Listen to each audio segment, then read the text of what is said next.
Welcome to the Library of Babel, audiobooks. Please do not forget to subscribe and like.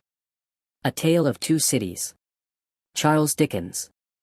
Book the First Recalled to Life. Chapter 1. The Period. It was the best of times, it was the worst of times, it was the age of wisdom, it was the age of foolishness, it was the epoch of belief, it was the epoch of incredulity, it was the season of light, it was the season of darkness, it was the spring of hope, it was the winter of despair. We had everything before us, we had nothing before us, we were all going direct to heaven, we were all going direct the other way. In short, the period was so far like the present period, that some of its noisiest authorities insisted on its being received, for good or for evil, in the superlative degree of comparison only. There were a king with a large jaw and a queen with a plain face, on the throne of England. There were a king with a large jaw and a queen with a fair face, on the throne of France. In both countries it was clearer than crystal to the lords of the state preserves of loaves and fishes, that things in general were settled forever. It was the year of our Lord 1775. Spiritual revelations were conceded to England at that favored period, as at this. Mrs. Southcott had recently attained her 25th blessed birthday, of whom a prophetic private in the Life Guards had heralded the sublime appearance by announcing that arrangements were made for the swallowing up of London and Westminster. Even the Cock Lane ghost had been laid only a round dozen of years, after rapping out its messages, as the spirits of this very year last past, supernaturally deficient in originality, rapped out theirs. Mere messages in the earthly order of events had lately come to the English crown and people, from a Congress of British subjects in America, which, strange to relate, have proved more important to the human race than any communications yet received through any of the chickens of the Cock Lane brood. France, less favored on the whole as to matters spiritual than her sister of the Shield and Trident, rolled with exceeding smoothness downhill, making paper money in spending it. Under the guidance of her Christian pastors, she entertained herself, besides, with such humane achievements as sentencing a youth to have his hands cut off, his tongue torn out with pincers, and his body burned alive, because he had not kneeled down in the rain to do honor to a dirty procession of monks, which passed within his view, at a distance of some 50 or 60 yards. It is likely enough that, rooted in the woods of France and Norway, there were growing trees, when that sufferer was put to death, already marked by the woodman, fate, to come down and be sawn into boards, to make a certain movable framework with a sack and a knife in it, terrible in history. It is likely enough that in the rough outhouses of some tillers of the heavy lands adjacent to Paris, there were sheltered from the weather that very day, rude carts, bespattered with rustic mire, snuffed about by pigs, and roosted in by poultry, which the farmer, Death, had already set apart to be his tumbrils of the Revolution. But that woodman and that farmer, though they work unceasingly, work silently, and no one heard them as they went about with muffled tread, the rather, forasmuch as to entertain any suspicion that they were awake, was to be atheistical and traitorous. In England, there was scarcely an amount of order and protection to justify much national boasting. Daring burglaries by armed men, and highway robberies, took place in the capital itself every night. Families were publicly cautioned not to go out of town without removing their furniture to upholsterers' warehouses for security. The highwayman in the dark was a city tradesman in the light, and, being recognized and challenged by his fellow tradesmen whom he stopped in his character of the captain, gallantly shot him through the head and rode away. The mall was waylaid by 7 robbers, and the guard shot 3 dead, and then got shot dead himself by the other 4, in consequence of the failure of his ammunition, after which the mall was robbed in peace. That magnificent potentate, the Lord Mayor of London, was made to stand and deliver on Turnham Green, by one highwayman, who despoiled the illustrious creature in sight of all his retinue. Prisoners in London jails fought battles with their turnkeys, and the majesty of the law fired blunderbusses in among them, loaded with rounds of shot and ball. Thieves snipped off diamond crosses from the necks of noble lords at court drawing-rooms. Musketeers went into St. Giles's to search for contraband goods, and the mob fired on the musketeers, and the musketeers fired on the mob, and nobody thought any of these occurrences much out of the common way. In the midst of them, the hangman, ever busy and ever worse than useless, was in constant requisition, now, stringing up long rows of miscellaneous criminals, now, hanging a housebreaker on Saturday who had been taken on Tuesday, now, burning people in the hand at Newgate by the dozen, and now burning pamphlets at the door of Westminster Hall, today, taking the life of an atrocious murderer, and tomorrow of a wretched pilferer who had robbed a farmer's boy of 6pence. All these things, and 1,000 like them, came to pass in and close upon the dear old year 1775. Environed by them, while the woodman and the farmer worked unheeded, those two of the large jaws, and those other two of the plain and the fair faces, trod with stir enough, and carried their divine rights with a high hand. Thus did the year 1775 conduct their greatnesses, and myriads of small creatures, the creatures of this chronicle among the rest, along the roads that lay before them. Chapter 2. The Mail. It was the Dover road that lay, on a Friday night late in November, before the first of the persons with whom this history has business. The Dover road lay, as to him, beyond the Dover Mail, as it lumbered up Shooter's Hill. He walked uphill in the mire by the side of the mail, as the rest of the passengers did, not because they had the least relish for walking exercise, under the circumstances, but because the hill, and the harness, and the mud, and the mail, were all so heavy, that the horses had 3 times already come to a stop, besides once drawing the coach across the road, with the mutinous intent of taking it back to Blackheath. Reins and whip and coachman and guard, however, in combination, had read that article of war which forbade a purpose otherwise strongly in favor of the argument that some brute animals are endued with reason, and the team had capitulated and returned to their duty. With drooping heads and tremulous tails, they mashed their way through the thick mud, floundering and stumbling between whiles, as if they were falling to pieces at the larger joints. As often as the driver rested them and brought them to a stand, with a wary "Wah-ho! So-ho!" then, the near leader violently shook his head and everything upon it, like an unusually emphatic horse, denying that the coach could be got up the hill. Whenever the leader made this rattle, the passenger started, as a nervous passenger might, and was disturbed in mind. There was a steaming mist in all the hollows, and it had roamed in its forlornness up the hill, like an evil spirit, seeking rest and finding none. A clammy and intensely cold mist, it made its slow way through the air in ripples that visibly followed and overspread one another, as the waves of an unwholesome sea might do. It was dense enough to shut out everything from the light of the coach lamps but these its own workings, and a few yards of road, and the reek of the laboring horses steamed into it, as if they had made it all. 2 other passengers, besides the one, were plodding up the hill by the side of the mail. All 3 were wrapped to the cheekbones and over the ears, and wore jack-boots. Not one of the 3 could have said, from anything he saw, what either of the other 2 was like, and each was hidden under almost as many wrappers from the eyes of the mind, as from the eyes of the body, of his 2 companions. In those days, travellers were very shy of being confidential on a short notice, for anybody on the road might be a robber or in league with robbers. As to the latter, when every posting-house and alehouse could produce somebody in the captain's pay, ranging from the landlord to the lowest stable nondescript, it was the likeliest thing upon the cards. So the guard of the Dover Mail thought to himself, that Friday night in November, 1775, lumbering up Shooter's Hill, as he stood on his own particular perch behind the mail, beating his feet and keeping an eye and a hand on the arm-chest before him, where a loaded blunderbuss lay at the top of 6 or 8 loaded horse pistols, deposited on a substratum of cutlass. The Dover Mail was in its usual genial position that the guard suspected the passengers suspected one another and the guard, they all suspected everybody else, and the coachman was sure of nothing but the horses, as to which cattle he could with a clear conscience have taken his oath on the 2 testaments that they were not fit for the journey. "Wah-ho!" said the coachman. "So, then. 1 more pull and you're at the top and be damned to you, for I have had trouble enough to get you to it, Joe."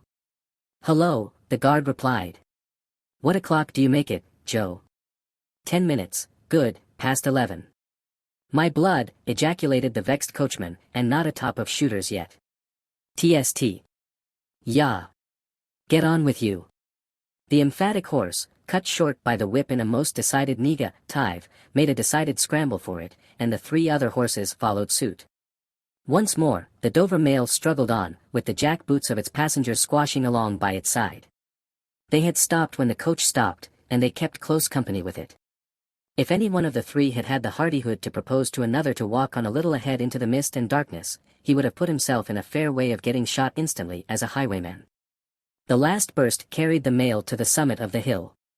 The horses stopped to breathe again, and the guard got down to skid the wheel for the descent, and opened the coach door to let the passengers in. "Tst. Joe," cried the coachman in a warning voice, looking down from his box. "What do you say, Tom?" They both listened. "I say a horse at a canter coming up, Joe." "I say a horse at a gallop, Tom," returned the guard, leaving his hold of the door, and mounting nimbly to his place. "Gentlemen! In the king's name, all of you! With this hurried adjuration, he cocked his blunderbuss, and stood on the offensive. The passenger booked by this history, was on the coach step, getting in, the two other passengers were close behind him, and about to follow. He remained on the step, half in the coach and half out of, they remained in the road below him. They all looked from the coachman to the guard, and from the guard to the coachman, and listened. The coachman looked back and the guard looked back, and even the emphatic leader pricked up his ears and looked back, without contradicting. The stillness consequent on the cessation of the rumbling and labor of the coach, added to the stillness of the night, made it very quiet indeed. The panting of the horses communicated a tremulous motion to the coach, as if it were in a state of agitation. The hearts of the singers beat loud enough perhaps to be heard, but at any rate, the quiet pause was audibly expressive of people out of breath, and holding the breath, and having the pulses quickened by expectation. The sound of a horse at a gallop came fast and furiously up the hill. "So ho," the guard sang out, as loud as he could roar. "Yo there! Stand! I shall fire!" The pace was suddenly checked, and, with much splashing and floundering, a man's voice called from the mist, "Is that the Dover mail?" "Never you mind what it is," the guard retorted. "What are you? Is that the Dover mail? Why do you want to know?" "I want a passenger, if it is." "What passenger?" "Mr. Jarvis Lorry." Our booked passenger showed in a moment that it was his name. The guard, the coachman, and the two other passengers eyed him distrustfully. "Keep where you are," the guard called to the voice in the mist, "because, if I should make a mistake, it could never be set right in your lifetime. Gentlemen of the name of Lorry, answer straight." "What is the matter?" asked the passenger, then, with mildly veering speech. "Who wants me? Is it Jerry?"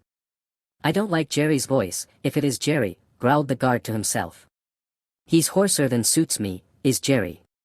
"Yes, Mr. Lorry." "What is the matter?" "A dispatch sent after you from over yonder. T and Company." "I know this messenger, guard," said Mr. Lorry, getting down into the road, assisted from behind more swiftly than politely by the other two passengers, who immediately scrambled into the coach, shut the door, and pulled up the window. "He may come close, there's nothing wrong." "I hope there ain't, but I can't make so nation sure of that," said the guard, in gruff soliloquy. "Hello you." "Well." "And hello you," said Jerry, more hoarsely than before. "Come on at a foot pace. D'ye mind me? And if you've got holsters. To that saddle, oh, Bjorn, don't let me see your hand go nigh, em. For I'm a devil at a quick mistake, and when I make one it takes the form of lead. So now let's look at you." The figures of a horse and rider came slowly through the eddying mist, and came to the side of the mail, where the passenger stood. The rider stooped, and, casting up his eyes at the guard, handed the passenger a small folded paper. The rider's horse was blown, and both horse and rider were covered with mud, from the hoofs of the horse to the hat of the man. "Guard," said the passenger, in a tone of quiet business confidence. The watchful guard, with his right hand at the stock of his raised blunderbuss, his left at the barrel, and his eye on the horseman, and sweared curtly, "Sir, there is nothing to apprehend. I belong to Tellson's Bank. You must know Tellson's Bank in London. I am going to Paris on business. A crown to drink. I may read this. If so be as you're quick, sir." He opened it in the light of the coach lamp on that side, and read, first to himself and then aloud, "Wait at Dover for Mamselle. It's not long, you see, guard. Jerry, say that my answer was, recalled to life." Jerry started in his saddle. "That's a blazing strange answer, too," said he, at his hoarsest. "Take that message back, and they will know that I received this, as well as if I wrote. Make the best of your way. Good night." With those words the passenger opened the coach door and got in, not at all assisted by his fellow passengers, who had expeditiously secreted their watches and purses in their boots, and were now making a general pretense of being asleep. With no more definite purpose than to escape the hazard of originating any other kind of action. The coach lumbered on again, with heavier wreaths of mist closing round it as it began the descent. The guard soon replaced his blunderbuss in his arm chest, and, having looked to the rest of its contents, and having looked to the supplementary pistols that he wore in his belt, looked to a smaller chest beneath his seat, in which there were a few smith's tools, a couple of torches, and a tinderbox.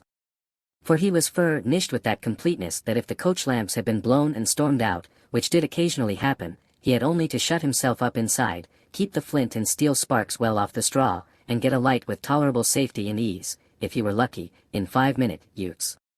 Tom, softly over the coach roof. "Hello, Joe. Did you hear the message?" "I did, Joe." "What did you make of it, Tom?" "Nothing at all, Joe." "That's a coincidence, too," the guard mused, "for I made the same of it myself." Jerry, left alone in the mist and darkness, dismounted meanwhile, not only to ease his spent horse, but to wipe the mud from his face, and shake the wet out of his hat brim, which might be capable of holding about half a gallon. After standing with the bridle over his heavily splashed arm, until the wheels of the mail were no longer within hearing and the night was quite still again, he turned to walk down the hill. After that there gallop from Temple Bar, "Old lady, I won't trust your forelegs till I get you on the level," said this horse messenger, glancing at his mare. "Recalled to life. That's a blazing strange message. Much of that wouldn't do for you, Jerry. I say, Jerry. You'd be in a blazing bad way, if recalling to life was to come into fashion, Jerry." Chapter 3. The Night Shadows. A wonderful fact to reflect upon, that every human creature is constitute to be that profound secret and mystery to every other. A solemn consideration, when I enter a great city by night, that every one of those darkly clustered houses encloses its own secret, that every room in every one of them encloses its own secret, that every beating heart in the hundreds of thousands of breasts there is, in some of its imaginings, a secret to the heart nearest it. Something of the awfulness, even of death itself, is referable to this. No more can I turn the leaves of this dear book that I loved, and vainly hope in time to read it all. No more can I look into the depths of this unfathomable water, wherein, as momentary lights glanced into it, I have had glimpses of buried treasure and other things submerged. It was appointed that the book should shut with a spring, forever and forever, when I had read but a page. It was appointed that the water should be locked in an eternal frost, when the light was ing on its surface, and I stood in ignorance on the shore. My friend is dead, my neighbor is dead, my love, the darling of my soul, is dead. It is the inexorable consolidation and perpetuation of the secret that was always in that individuality, and which I shall carry in mind to my life's end.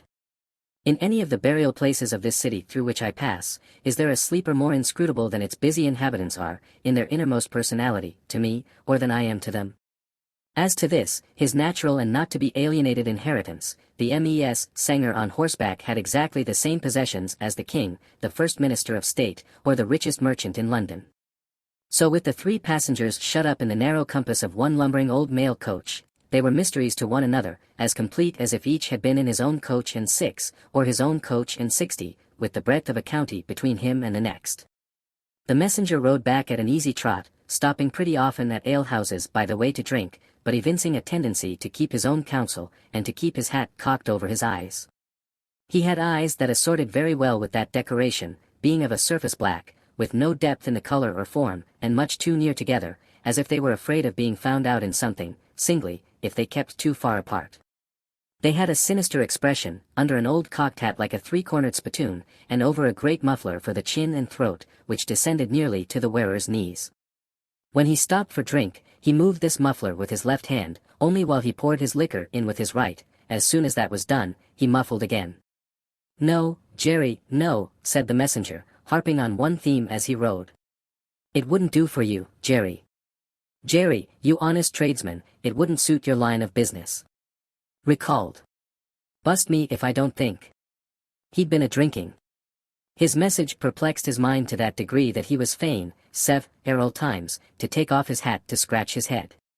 Except on the crown, which was raggedly bald, he had stiff, black hair, standing jaggedly all over it, and growing downhill almost to his broad, blunt nose.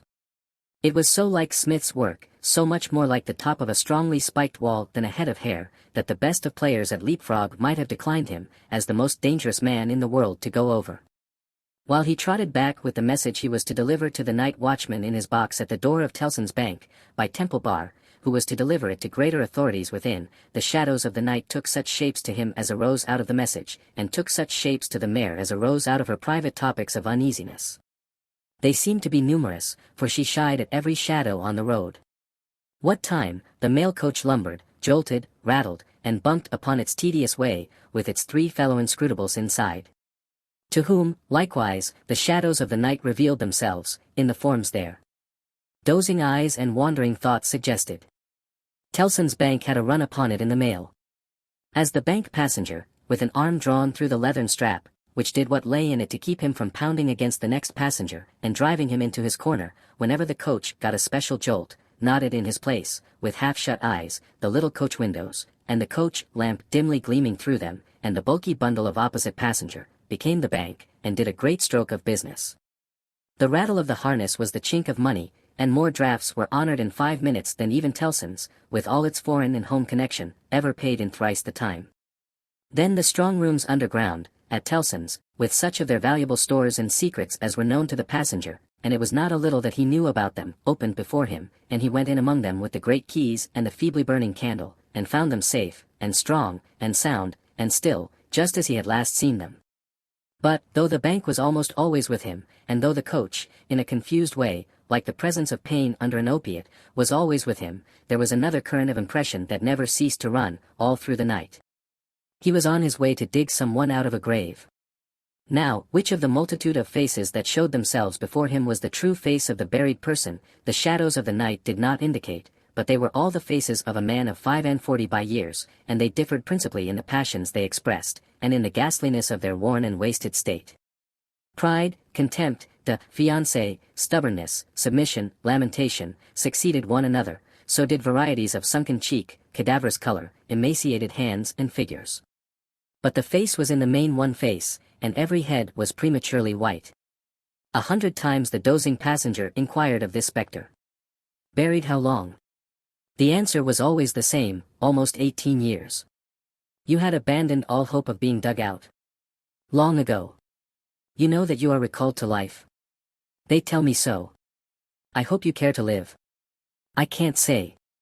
Shall I show her to you? Will you come and see her? The answers to this question were various and contradictory.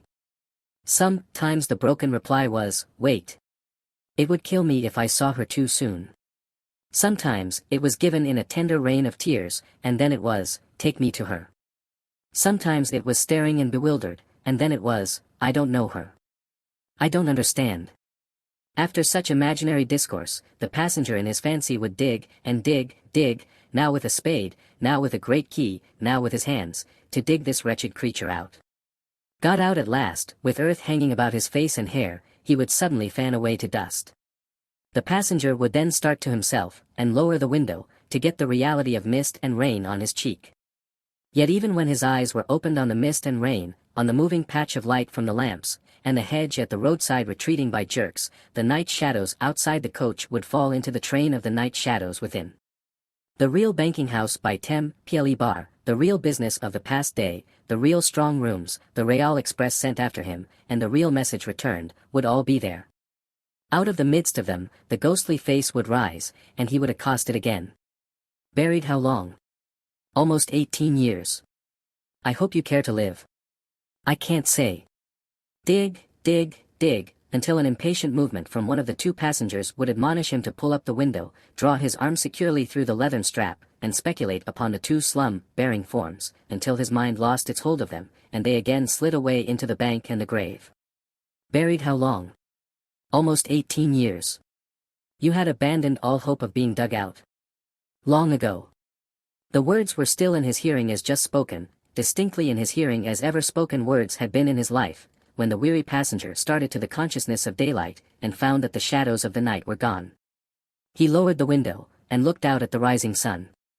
There was a ridge of plowed land, with a plow upon it where it had been left last night when the horses were unyoked, beyond, a quiet coppice wood, in which many leaves of burning red and golden yellow still remained upon the trees. Though the earth was cold and wet, the sky was clear, and the sun rose bright, placid, and beautiful. 18 years, said the passenger, looking at the sun, gracious creator of day. To be buried alive for 18 years. Chapter 4.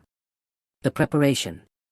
When the mail got successfully to Dover, in the course of the forenoon, the head drawer at the Royal George Hotel opened the coach door as his custom was. He did it with some flourish of ceremony, for a mail journey from London in winter was an achievement to congratulate an adventurous traveller upon. By that time, there was only one adventurous traveller left be congratulated, for the two others had been set down at their respective roadside destinations.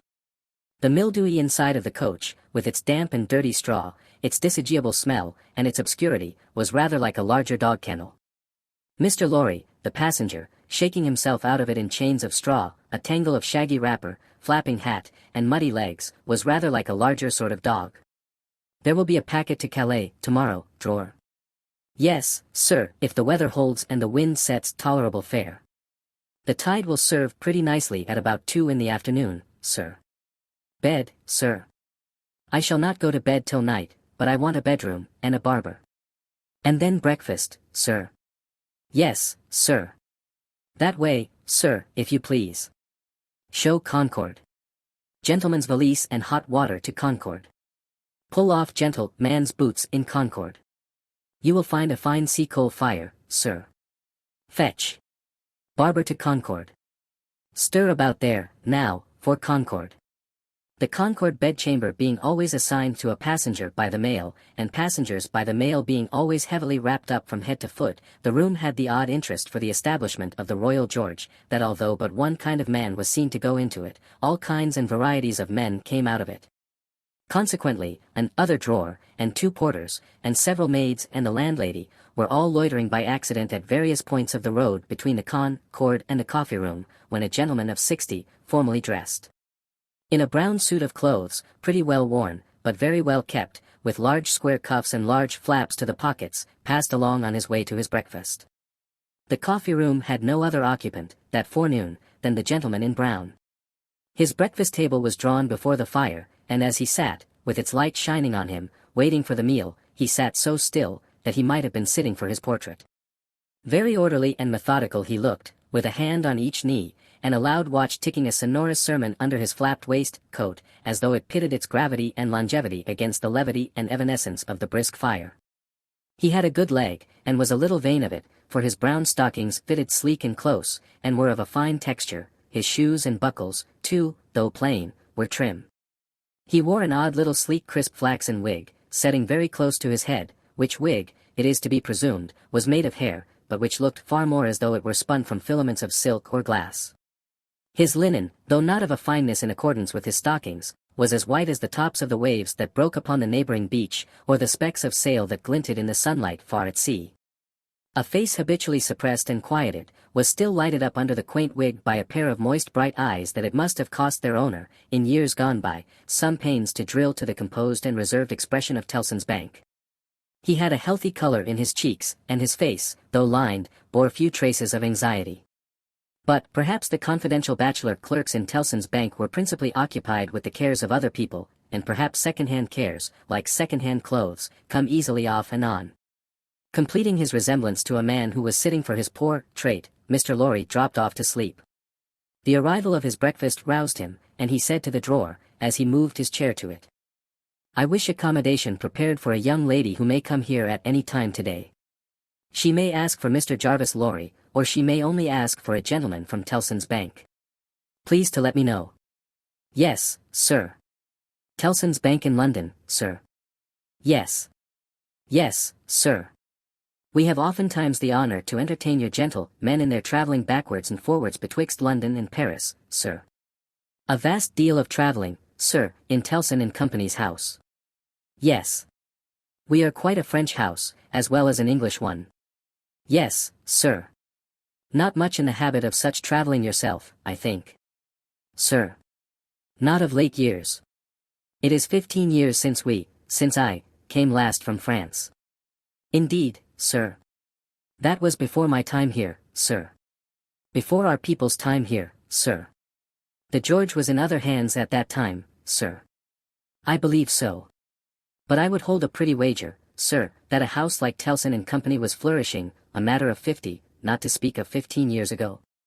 You might treble that, and say 150, yet not be far from the truth." "Indeed, sir."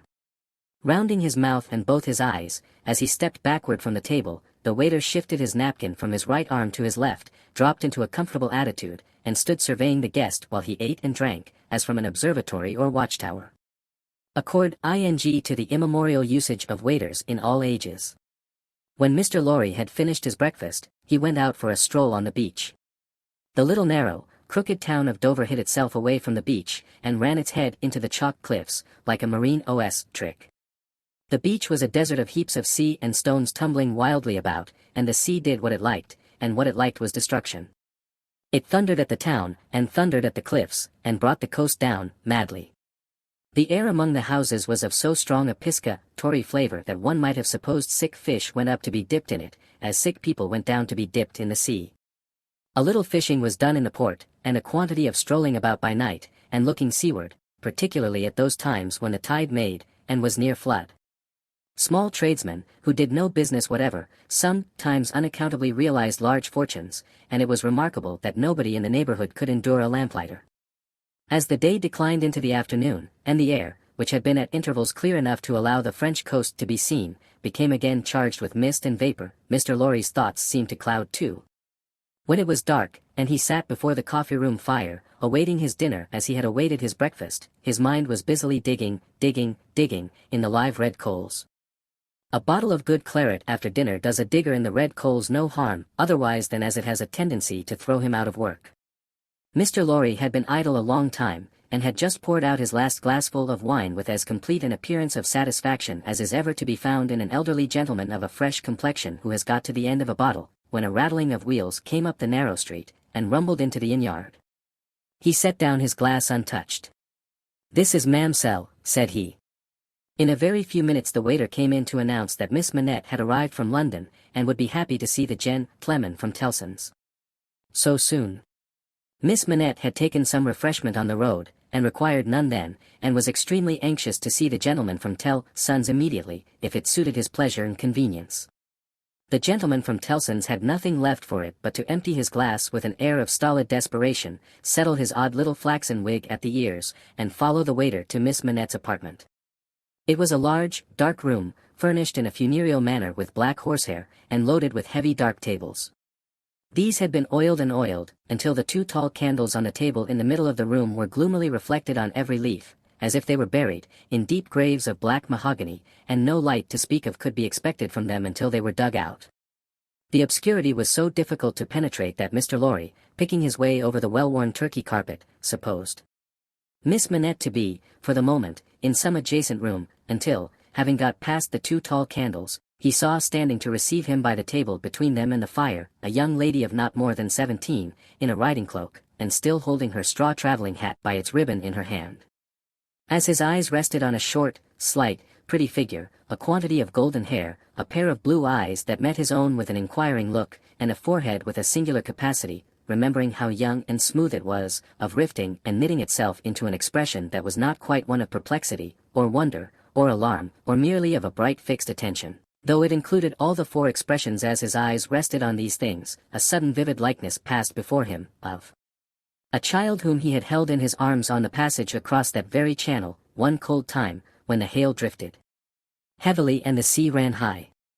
The likeness passed away, like a breath, along the surface of the gaunt pier-glass behind her, on the frame of which, a hospital procession of negro cupids, several headless and all cripples, were offering black baskets of Dead Sea fruit to black divinities of the feminine gender, and he made his formal bow to Miss Manette.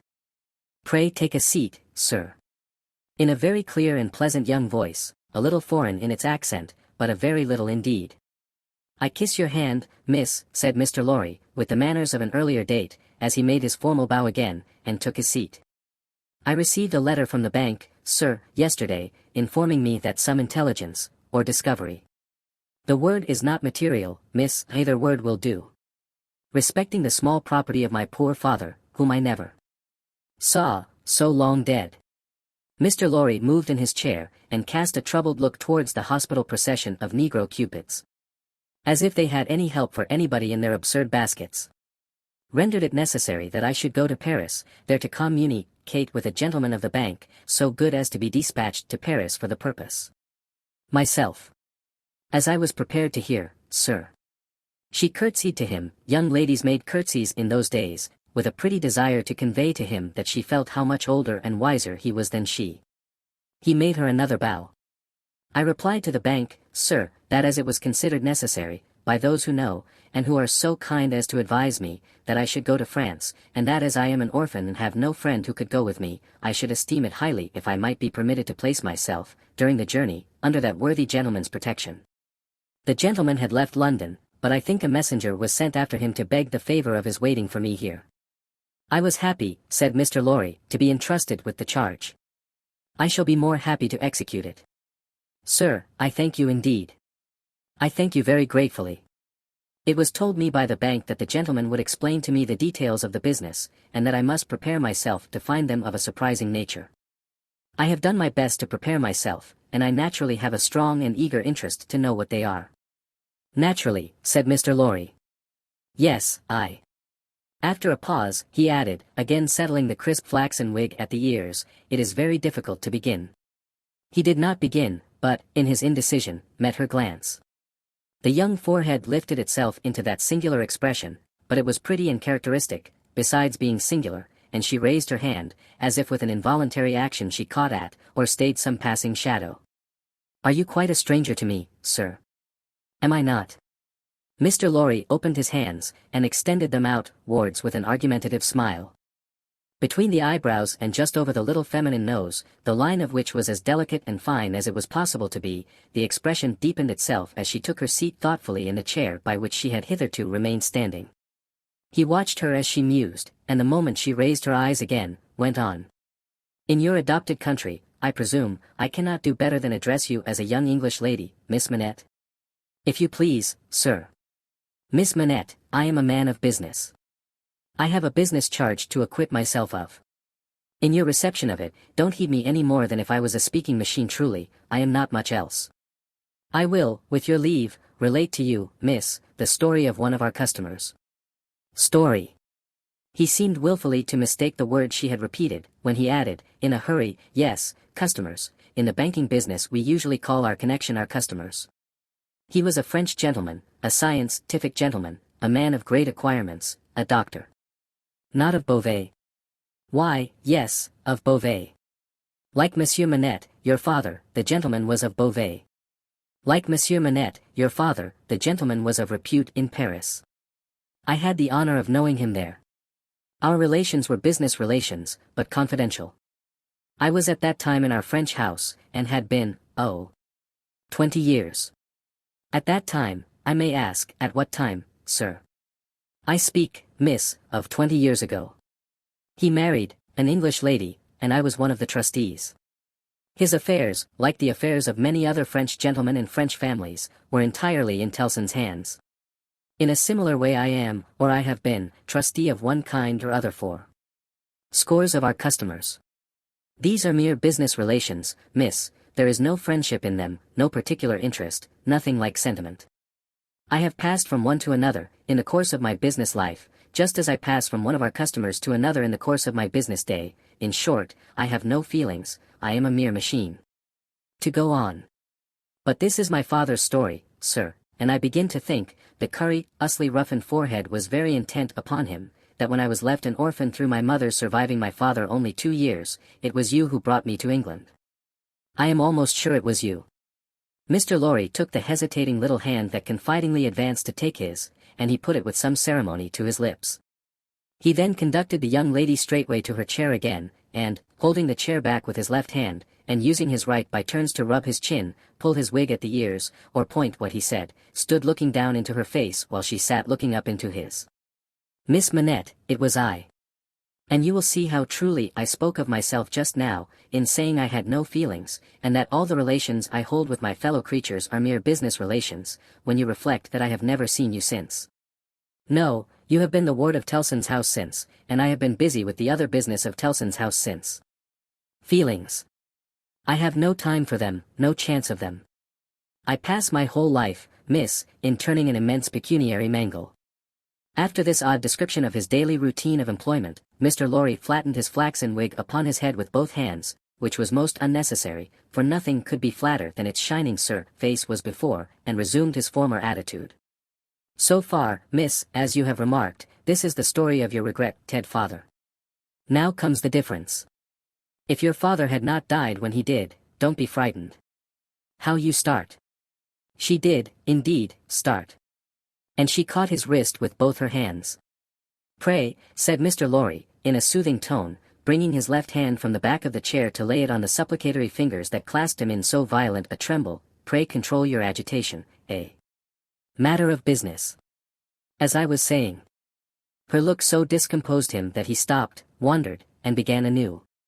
"As I was saying, if Monsieur Manette had not died, if he had suddenly and silently disappeared, if he had been spirited away, if it had not been difficult to guess to what dreadful place, though no art could trace him, if he had an enemy in some compatriot who could exercise a privilege that I in my own time have known the boldest people afraid to speak of in a whisper, across the water there, for instance, the privilege of filling up blank forms for the consignment of any one to the oblivion of a prison for any length of time, if his wife had implored the king, the queen, the court, the clergy, for any tidings of him, and all quite in vain, then the history of your father would have been the history of this unfortunate gentleman, the Doctor of Beauvais. I entreat you to tell me more, sir." "I will. I am going to." "You can bear it?" "I can bear anything but the uncertainty you leave me in at this moment." "You speak collectedly, and you are collected." "That's good." Though his manner was less satisfied than his words. "A matter of business. Regard it as a matter of business that must be done. Now if this doctor's wife, though a lady of great courage and spirit, had suffered so intensely from this cause before her little child was born." "The little child was a daughter, sir." "A daughter. A matter of business, don't be distressed. Miss, if the poor lady had suffered so intensely before her little child was born, that she came to the determination of sparing the poor child the inheritance of any part of the agony she had known the pains of, by rearing her in the belief that her father was dead, no, don't kneel. In heaven's name, why should you kneel to me? For the truth. Oh dear, good, compassionate sir, for the truth. A matter of business. You confuse me, and how can I transact business if I am confused? Let us be clear-headed. If you could kindly mention now, for instance, what 9 times 9 pence are, or how many shillings in 20 guineas, it would be so encouraging. I should be so much more at my ease about your state of mind." Without directly answering to this appeal, she sat so still when he had very gently raised her, and the hands that had not ceased to clasp his wrists were so much more steady than they had been, that she communicated some reassurance to Mr. Jarvis Lorry. That's right. Courage. Business. You have business before you, useful business. Miss Manette, your mother took this course with you. And when she died, I believe broken-hearted, having never slackened her unavailing search for your father, she left you, at 2 years old, to grow to be blooming, beautiful, and happy, without the dark cloud upon you of living in uncertainty whether your father soon wore his heart out in prison, or wasted there through many lingering years. As he said the words he looked down, with an admiring pity, on the flowing golden hair, as if he pictured to himself that it might have been already tinged with grey. You know that your parents had no great possession, and that what they had was secured to your mother and to you. There has been no new discovery, of money, or of any other property, but... He felt his wrist held closer, and he stopped. The expression in the forehead, which had so particularly attracted his notice, and which was now immovable, had deepened into one of pain and horror. But he has been found. He is alive. Greatly changed, it is too probable, almost a wreck, it is possible, though we will hope the best. Still, alive. Your father has been taken to the house of an old servant in Paris, and we are going there, I, to identify him if I can, you, to restore him to life, love, duty, rest, comfort. A shiver ran through her frame, and from it through his. She said, in a low, distinct, awe-stricken voice, as if she were saying it in a dream. I am going to see his ghost. It will be his ghost, not him. Mr. Lorry quietly chafed the hands that held his arm. There. See now. The best and the worst are known to you, now. You are well on your way to the poor wronged gentleman, and, with a fair sea voyage, and a fair land journey, you will be soon at his dear side. She repeated in the same tone, sunk to a whisper, I have been free, I have been happy, yet his ghost has never haunted me. Only one thing more, said Mr. Lorry, laying stress upon it as a wholesome means of enforcing her attention, he has been found under another name, his own, long forgotten or long concealed. It would be worse than useless now to inquire which, worse than useless to seek to know whether he has been for years overlooked, or always designedly held prisoner. It would be worse than useless now to make any inquiries, because it would be dangerous. Better not to mention the subject, anywhere or in any way, and to remove him, for a while at all events, out of France. Even I, safe as an Englishman, and even Tellson's, important as they are to French credit, avoid all naming of the matter. I carry about me, not a scrap of writing openly referring to it. This is a secret service altogether. My credentials, entries, and memoranda, are all comprehended in the one line, recalled to life, which may mean anything. But what is the matter? She doesn't notice a word. Miss Manette.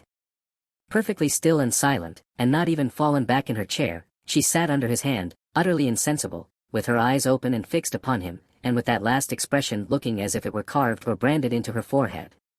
So close was her hold upon his arm, that he feared to detach himself lest he should hurt her, therefore he called out loudly for assistance without moving. A wild-looking woman, whom even in his agitation, Mr. Lorry observed to be all of a red color, and to have red hair, and to be dressed in some extraordinary tight-fitting fashion, and to have on her head a most wonderful bonnet like a grenadier wooden measure, and good measure too, or a great Stilton cheese, came running into the room in advance of the inn servants, and soon settled the question of his detachment from the poor young lady, by laying a brawny hand upon his chest, and sending him flying back against the nearest wall. I really think this must be a man, was Mr. Lorry's breathless reflection, simultaneously with his coming against the wall. Why, look at you all, bawled this figure, addressing the inn servants. Why don't you go and fetch things, instead of standing there staring at me? I am not so much to look at, am I? Why don't you go and fetch things? I'll let you know, if you don't bring smelling salts, cold water, and vinegar, quick, I will. There was an immediate dispersal for these restoratives, and she softly laid the patient on a sofa, and tended her with great skill and gentleness, calling her my precious, and my bird, and spreading her golden hair aside over her shoulders with great pride and care.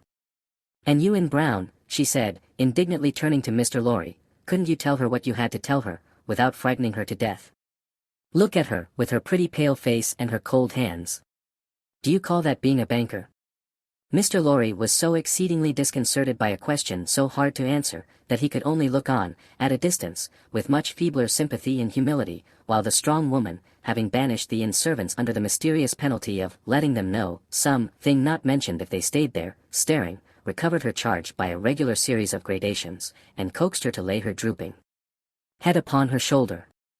I hope she will do well now, said Mr. Lorry. No thanks to you and Browne, if she does.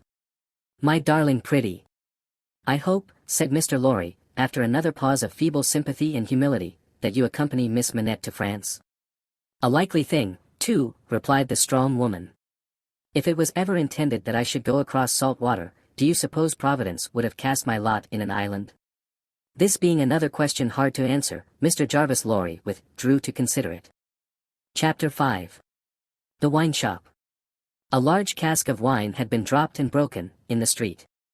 The accident had happened in getting it out of a cart, the cask had tumbled out with a run, the hoops had burst, and it lay on the stones just outside the door of the wine shop, shattered like a walnut shell. All the people within reach had suspended their business, or their idleness, to run to the spot and drink the wine.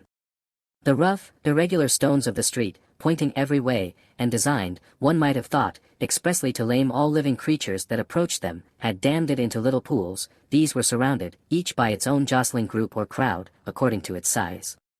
Some men kneeled down, made scoops of their two hands joined, and sipped, or tried to help women, who bent over their shoulders, to sip, before the wine had all run out between their fingers.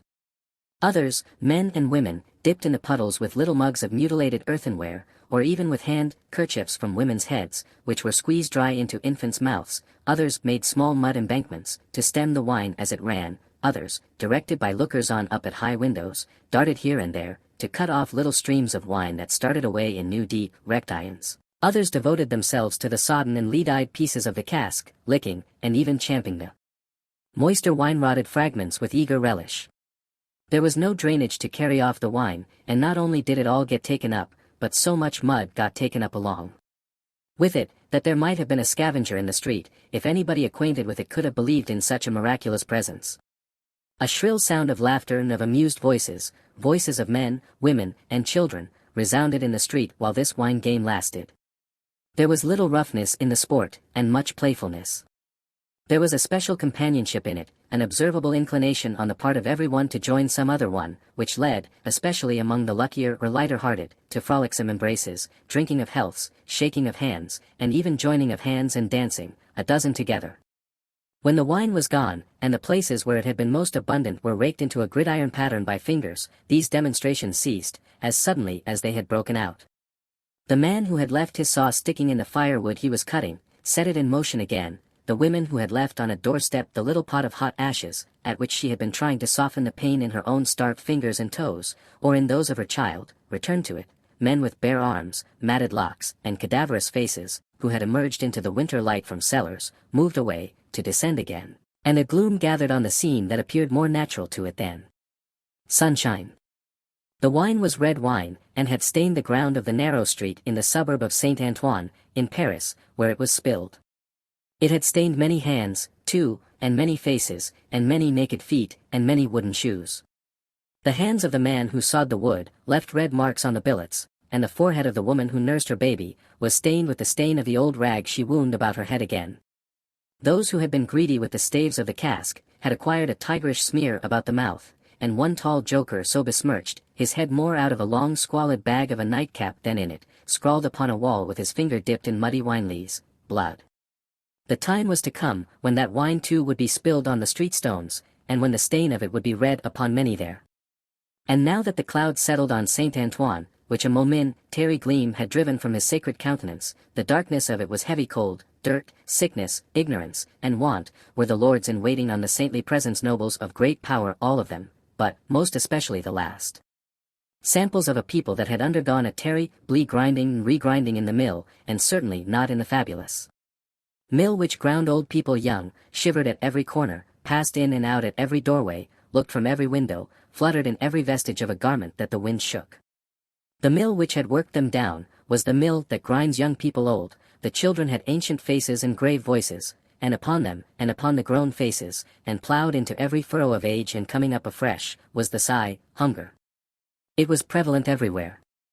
Hunger was pushed out of the tall houses, in the wretched clothing that hung upon poles and lines. Hunger was patched into them with straw and rag and wood and paper. Hunger was repeated in every fragment of the small modicum of firewood that the man sawed off. Hunger stared down from the smokeless chimneys, and started up from the filthy street that had no offal, among its refuse, of anything to eat. Hunger was the inscription on the baker's shelves, written in every small loaf of his scanty stock of bad bread, at the sausage shop, in every dead dog preparation that was offered for sale. Hunger rattled its dry bones among the roasting chestnuts in the turned cylinder. Hunger was shred into atomics in every farthing porringer of husky chips of potato, fried with some reluctant drops of oil. Its abiding place was in all things fitted to it. A narrow winding street, full of offence and stench, with other narrow winding streets diverging, all peopled by rags and nightcaps, and all smelling of rags and nightcaps, and all visible things with a brooding look upon them that looked ill. In the hunted air of the people there was yet some wild beast thought of the possibility of turning at bay. Depressed and slinking though they were, eyes of fire were not wanting among them, nor compressed lips, white with what they suppressed, nor foreheads knitted into the likeness of the gallows rope they mused about or inflicting. The trade signs, and they were almost as many as the shops, were, all, grim illustrations of want. The butcher and the pork man painted up, only the leanest scrags of meat, the baker, the coarsest of meagre loaves. The people rudely pictured as drinking in the wine shops, croaked over their scanty measures of thin wine and beer, and were gloweringly confidential together. Nothing was represented in a flourishing condition, save tools and weapons, but the cutler's knives and axes were sharp and bright, the smith's hammers were heavy, and the gunmaker's stock was murderous. The crippling stones of the pavement, with their many little reservoirs of mud and water, had no footways, but broke off abruptly at the doors. The kennel, to make amends, ran down the middle of the street, when it ran at all, which was only after heavy rains, and then it ran, by many eccentric fits, into the houses. Across the streets, at wide intervals, one clumsy lamp was slung by a rope and pulley. At night, when the lamplighter had let these down, and lighted, and hoisted them again, a feeble grove of dim wicks swung in a sickly manner overhead, as if they were at sea. Indeed they were at sea, and the ship and crew were in peril of tempest. For, the time was to come, when the gaunt scarecrows of that region should have watched the lamplighter, in their idleness and hunger, so long, as to conceive the idea of improving on his method, and hauling up men by those ropes and pulleys, to flare upon the darkness of their condition. But the time was not come yet, and every wind that blew over France shook the rags of the scarecrows in vain, for the birds, fine of song and feather, took no warning. The wine shop was a corner shop, better than most others in its appearance and degree, and the master of the wine shop had stood outside it, in a yellow waistcoat and green breeches, looking on at the struggle for the lost wine. "It's not my affair," said he, with a final shrug of the shoulders. "The people from the market did it. Let them bring another." There, his eyes happening to catch the tall joker writing up his joke, he called to him across the way. "Say, then, my Gaspard, what do you do there?" The fellow pointed to his joke with immense significance, as is often the way with his tribe. It missed its mark and completely failed, as is often the way with his tribe too. "What now? Are you a subject for the mad hospital?" said the wine shopkeeper, crossing the road, and obliterating the jest with a handful of mud, picked up for the purpose, and smeared over it. "Why do you write in the public streets? Is there, tell me thou, is there no other place to write such words in?" In his expostulation he dropped his cleaner hand, perhaps accident, tally, perhaps not, upon the joker's heart.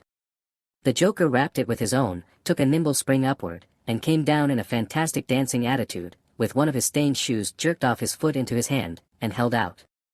A joker of an extremely, not to say wolfishly practical character, he looked, under those circumstances. Put it on," said the other. "Call wine, wine, and finish there." With that advice, he wiped his soiled hand upon the joker's dress, such as it was, quite deliberately, as having dirted the hand on his account, and then recrossed the road and entered the wine shop. This wine shop keeper was a bull-necked, martial-looking man of 30, and he should have been of a hot temperament, for, although it was a bitter day, he wore no coat, but carried one slung over his shoulder. His shirt sleeves were rolled up, too, and his brown arms were bare to the elbows. Neither did he wear anything more on his head than his own crisply curling short dark hair. He was a dark man altogether, with good eyes and a good bold breadth between them. Good-humored looking on the whole, but implacable looking, too, evidently a man of a strong resolution and a set purpose, a man not desirable to be met, rushing down a narrow pass with a gulf on either side, for nothing would turn the man. Madame Defarge, his wife, sat in the shop behind the counter as he came in. Madame Defarge was a stout woman of about his own age, with a watchful eye that seldom seemed to look at anything, a large hand heavily ringed, a steady face, strong features, and great composure of manner. There was a character about Madame Defarge, from which one might have predicated that she did not often make mistakes against herself in any of the reckonings over which she presided. Madame Defarge, being sensitive to cold, was wrapped in fur, and had a quantity of bright shawl twined about her head, though not to the concealment of her large earrings. Her knitting was before her, but she had laid it down to pick her teeth with a toothpick. Thus engaged, with her right elbow supported by her left hand, Madame Defarge said nothing when her lord came in, but coughed just one grain of cough. This, in combination with the lifting of her darkly defined eyebrows over her toothpick by the breadth of a line, suggested to her husband that he would do well to look round the shop among the customers, for any new customer who had dropped in while he stepped over the way. The wine-shop keeper accordingly rolled his eyes about, until they rested upon an elderly gentleman and a young lady, who were seated in a corner. Other company were there, 2 playing cards, 2 playing dominoes, 3 standing by the counter lengthening out a short supply of wine. As he passed behind the counter, he took notice that the elderly gentleman said in a look to the young lady, "This is our man."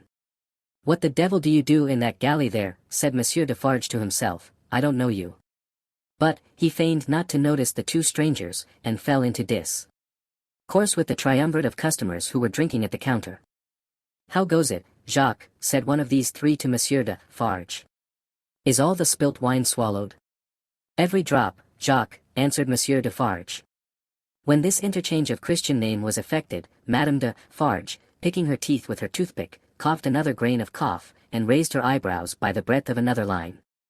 "It is not often," said the second of the 3, addressing Monsieur Defarge, "that many of these miserable beasts know the taste of wine, or of anything but black bread and death. Is it not so, Jacques?" "It is so, Jacques," Monsieur Defarge returned. At this second interchange of the Christian name, Madame Defarge, still using her toothpick with profound composure, coughed another grain of cough, and raised her eyebrows by the breadth of another line. The last of the three now said his say, as he put down his empty drinking vessel and smacked his lips. Ah! So much the worse. A bitter taste it is that such poor cattle always have in their mouths, and hard lives they live, Jacques. Am I right, Jacques? You are right, Jacques, was the response of Monsieur Defarge. This third interchange of the Christian name was completed at the moment when Madame Defarge put her toothpick by, kept her eyebrows up, and slightly rustled in her seat. Hold then. True, muttered her husband. Gentlemen, my wife. The three customers pulled off their hats to Madame Defarge, with 3 flourishes. She acknowledged their homage by bending her head, and giving them a quick look. Then she glanced in a casual manner round the wine shop, took up her knitting with great apparent calmness and repose of spirit, and became absorbed in it. Gentlemen, said her husband, who had kept his bright eye observantly upon her, good day. The chamber, furnished bachelor fashion, that you wished to see, and were inquiring for when I stepped out, is on the 5th floor. The doorway of the staircase gives on the little courtyard close to the left here, pointing with his hand, near to the window of my establishment. But, now that I remember, one of you has already been there, and can show the way. Gentlemen, adieu. They paid for their wine, and left the place. The eyes of Monsieur Defarge were studying his wife at her knitting when the elderly gentleman advanced from his corner, and begged the favour of a word. Willingly, sir, said Monsieur Defarge, and quietly stepped with him to the door. Their conference was very short, but very decided. Almost at the first word, Monsieur Defarge started and became deeply attentive. It had not lasted a minute, when he nodded and went out. The gentleman then beckoned to the young lady, and they, too, went out. Madame Defarge knitted with nimble fingers and steady eyebrows, and saw nothing. Mr. Jarvis Lorry and Miss Manette, emerging from the wine shop thus, joined Monsieur Defarge in the doorway to which he had directed his own company just before. It opened from a stinking little black courtyard, and was the general public entrance to a great pile of houses, inhabited by a great number of people. In the gloomy tile-paved entry to the gloomy tile-paved staircase, Monsieur Defarge bent down on one knee to the child of his old master, and put her hand to his lips. It was a gentle action, but not at all gently done. A very remarkable transformation had come over him in a few seconds. He had no good humor in his face, nor any openness of aspect left, but had become a secret, angry, dangerous man. It is very high, it is a little difficult. Better to begin slowly. Thus, Monsieur Defarge, in a stern voice, to Mr. Lorry, as they began ascend the stairs. Is he alone? The latter whispered. Alone. God help him, who should be with him, said the other, in the same low voice. Is he always alone, then? Yes. Of his own desire. Of his own necessity. As he was, when I first saw him after they found me and demanded to know if I would take him, and, at my peril be discreet, as he was then, so he is now. He is greatly changed. Changed. The keeper of the wine shop stopped to strike the wall with his hand, and mutter a tremendous curse. No direct answer could have been half so forcible.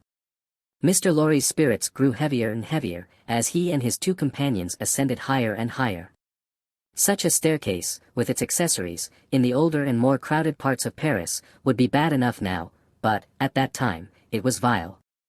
Indeed, to unaccustomed and unhardened senses. Every little habitation within the great foul nest of one high building, that is to say, the room or rooms within every door that opened on the general staircase, left its own heap of refuse on its own landing, besides flinging other refuse from its own windows. The uncontrollable and hopeless mass of decomposition so engendered, would have polluted the air, even if poverty and deprivation had not loaded it with their intangible impurities. The 2 bad sources combined made it almost insupportable. Through such an atmosphere, by a steep dark shaft of dirt and poison, the way lay. Yielding to his own disturbance of mind, and to his young companion's agitation, which became greater every instant, Mr. Jarvis Lorry twice stopped to rest. Each of these stoppages was made at a doleful grating, by which any languishing good airs that were left uncorrupted, seemed to escape, and all spoilt and sickly vapours seemed to crawl in. Through the rusted bars, tastes, rather than glimpses, were caught of the jumbled neighbourhood, and nothing within range, nearer or lower than the summits of the 2 great towers of Notre Dame, had any promise on it of healthy life or wholesome aspirations. At last, the top of the staircase was gained, and they stopped for the 3rd time. There was yet an upper staircase, of a steeper inclination and of contracted dimensions, to be ascended, before the garret story was reached. The keeper of the wine shop, always going a little in advance, and always going on the side which Mr. Lorry took, as though he dreaded to be asked any question by the young lady, turned himself about here, and, carefully feeling in the pockets of the coat he carried over his shoulder, took out a key. "The door is locked then, my friend?" said Mr. Lorry, surprised. "Aye. Yes," was the grim reply of Monsieur Defarge. "You think it necessary to keep the unfortunate gentleman so tired?" "I think it necessary to turn the key." Monsieur Defarge whispered it closer in his ear, and frowned heavily. "Why?" "Why? Because he has lived so long, locked up, that he would be frightened tear himself to pieces come to I know not what harm, if his door was left open." "Is it possible?" exclaimed Mr. Lorry. "Is it possible?" repeated Defarge, bitterly. "Yes. And a beautiful world we live in, when it is possible, and when many other such things are possible, and not only possible, but done, see you, under that sky there, every day. Long live the devil! Let us go on." This dialogue had been held in so very low a whisper, that not a word of it had reached the young lady's ears. But, by this time she trembled under such strong emotion, and her face expressed such deep anxiety, and, above all, such dread and terror, that Mr. Lorry felt it incumbent on him to speak a word or two of reassurance. "Courage, dear miss. Courage. Business. The worst will be over in a moment, it is but passing the room door, and the worst is over. Then, all the good you bring to him, all the relief, all the happiness you bring to him, begin. Let our good friend here assist you on that side. That's well, friend Defarge. Come, now. Business, business." They went up slowly and softly. The staircase was short, and they were soon at the top. There, as it had an abrupt turn in it, they came all at once in sight of three men, whose heads were bent down close together at the side of a door, and who were intently looking into the room to which the door belonged, through some chinks or holes in the wall. On hearing footsteps close at hand, these three turned, and rose, and showed themselves to be the three of one name who had been drinking in the wine shop. "I forgot them in the surprise of your visit," explained Monsieur Defarge. "Leave us, good boys, we have business here." The three glided by, and went silently down. There appearing to be no other door on that floor, and the keeper of the wine shop going straight to this one when they were left alone, Mr. Lorry asked him in a whisper, with a little anger. "Do you make a show of Monsieur Manette?" "I show him, in the way you have seen, to a chosen few." "Is that well?" "I think it is well." "Who are the few? How do you choose them?" "I choose them as real men, of my name, Jacques is my name, to whom the sight is likely to do good." "Enough, you are English, that is another thing. Stay there, if you please, a little moment." With an admonitory gesture to keep them back, he stooped, and looked in through the crevice in the wall. Soon raising his head again, he struck twice or thrice upon the door, evidently with no other object than to make a noise there. With the same intention, he drew the key across it, 3 or 4 times, before he put it clumsily into the lock, and turned it as heavily as he could. The door slowly opened inward under his hand, and he looked into the room and said something. A faint voice answered something. Little more than a single syllable could have been spoken on either side. He looked back over his shoulder, and beckoned them to enter. Mr. Lorry got his arm securely round the daughter's waist, and held her, for he felt that she was sinking. Business, business, he urged, with a moisture that was not of business shining on his cheek. Come in, come in. I am afraid of it, she answered, shuddering. Of it? What? I mean of him. Of my father. Rendered in a manner desperate, by her state and by the beckoning of their conductor, he drew over his neck the arm that shook upon his shoulder, lifted her a little, and hurried her into the room. He sat her down just within the door, and held her, clinging to him. Defarge drew out the key, closed the door, locked it on the inside, took out the key again, and held it in his hand. All this he did, methodically, and with as loud and harsh an accompaniment of noise as he could make. Finally, he walked across the room with a measured tread to where the window was. He stopped there, and faced round. The garret, built to be a depository for firewood and the like, was dim and dark, for, the window of dormer shape, was in truth a door in the roof, with a little crane over it for the hoisting up of stores from the street, unglazed, and closing up the middle in 2 pieces, like any other door of French construction. To exclude the cold, one half of this door was fast closed, and the other was opened but a very little way. Such a scanty portion of light was admitted through these means, that it was difficult, on first coming in, to see anything, and long habit alone could have slowly formed in any one the ability to do any work requiring nicety in such obscurity. Yet, work of that kind was being done in the garret, for, with his back towards the door, and his face towards the window where the keeper of the wine shop stood looking at him, a white-haired man sat on a low bench, stooping forward and very busy, making shoes. Chapter 6. The Shoemaker.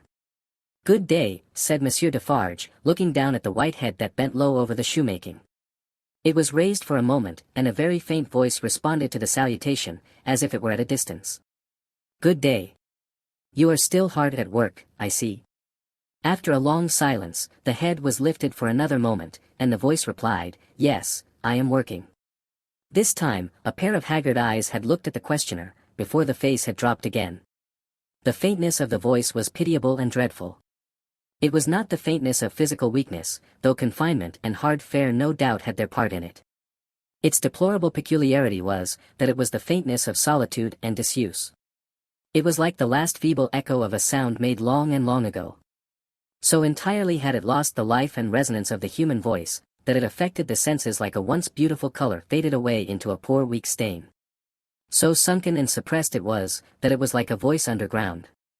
So expressive it was, of a hopeless and lost creature, that a famished traveler, wearied out by lonely wandering in a wilderness, would have remembered home and friends in such a tone before lying down to die. Some minutes of silent work had passed, and the haggard eyes had looked up again, not with any interest or curiosity, but with a dull mechanical perception, beforehand, that the spot where the only visitor they were aware of had stood, was not yet empty. "I want," said Defarge, who had not removed his gaze from the shoemaker, "to let in a little more light here." "You can bear a little more." The shoemaker stopped his work, looked with a vacant air of ing at the floor on one side of him, then similarly, at the floor on the other side of him, then, upward at the speaker. "What did you say?" "You can bear a little more light." "I must bear it, if you let it in." Laying the palest shadow of a stress upon the second word. The opened half-door was opened a little further, and secured at that angle for the time. A broad ray of light fell into the garret, and showed the workman with an unfinished shoe upon his lap, pausing in his labor. His few common tools and various scraps of leather were at his feet and on his bench. He had a white beard, raggedly cut, but not very long, a hollow face, and exceedingly bright eyes. The hollowness and thinness of his face would have caused them to look large, under his yet dark eyebrows and his confused white hair, though they had been really otherwise, but they were naturally large, and looked eerily so.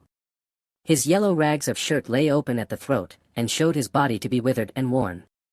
He, and his old canvas frock, and his loose stockings, and all his poor tatters of clothes, had, in a long seclusion from direct light and air, faded down to such a dull uniformity of parchment yellow, that it would have been hard to say which was which. He had put up a hand between his eyes and the light, and the very bones of it seemed transparent. So he sat, with a steadfastly vacant gaze, pausing in his work.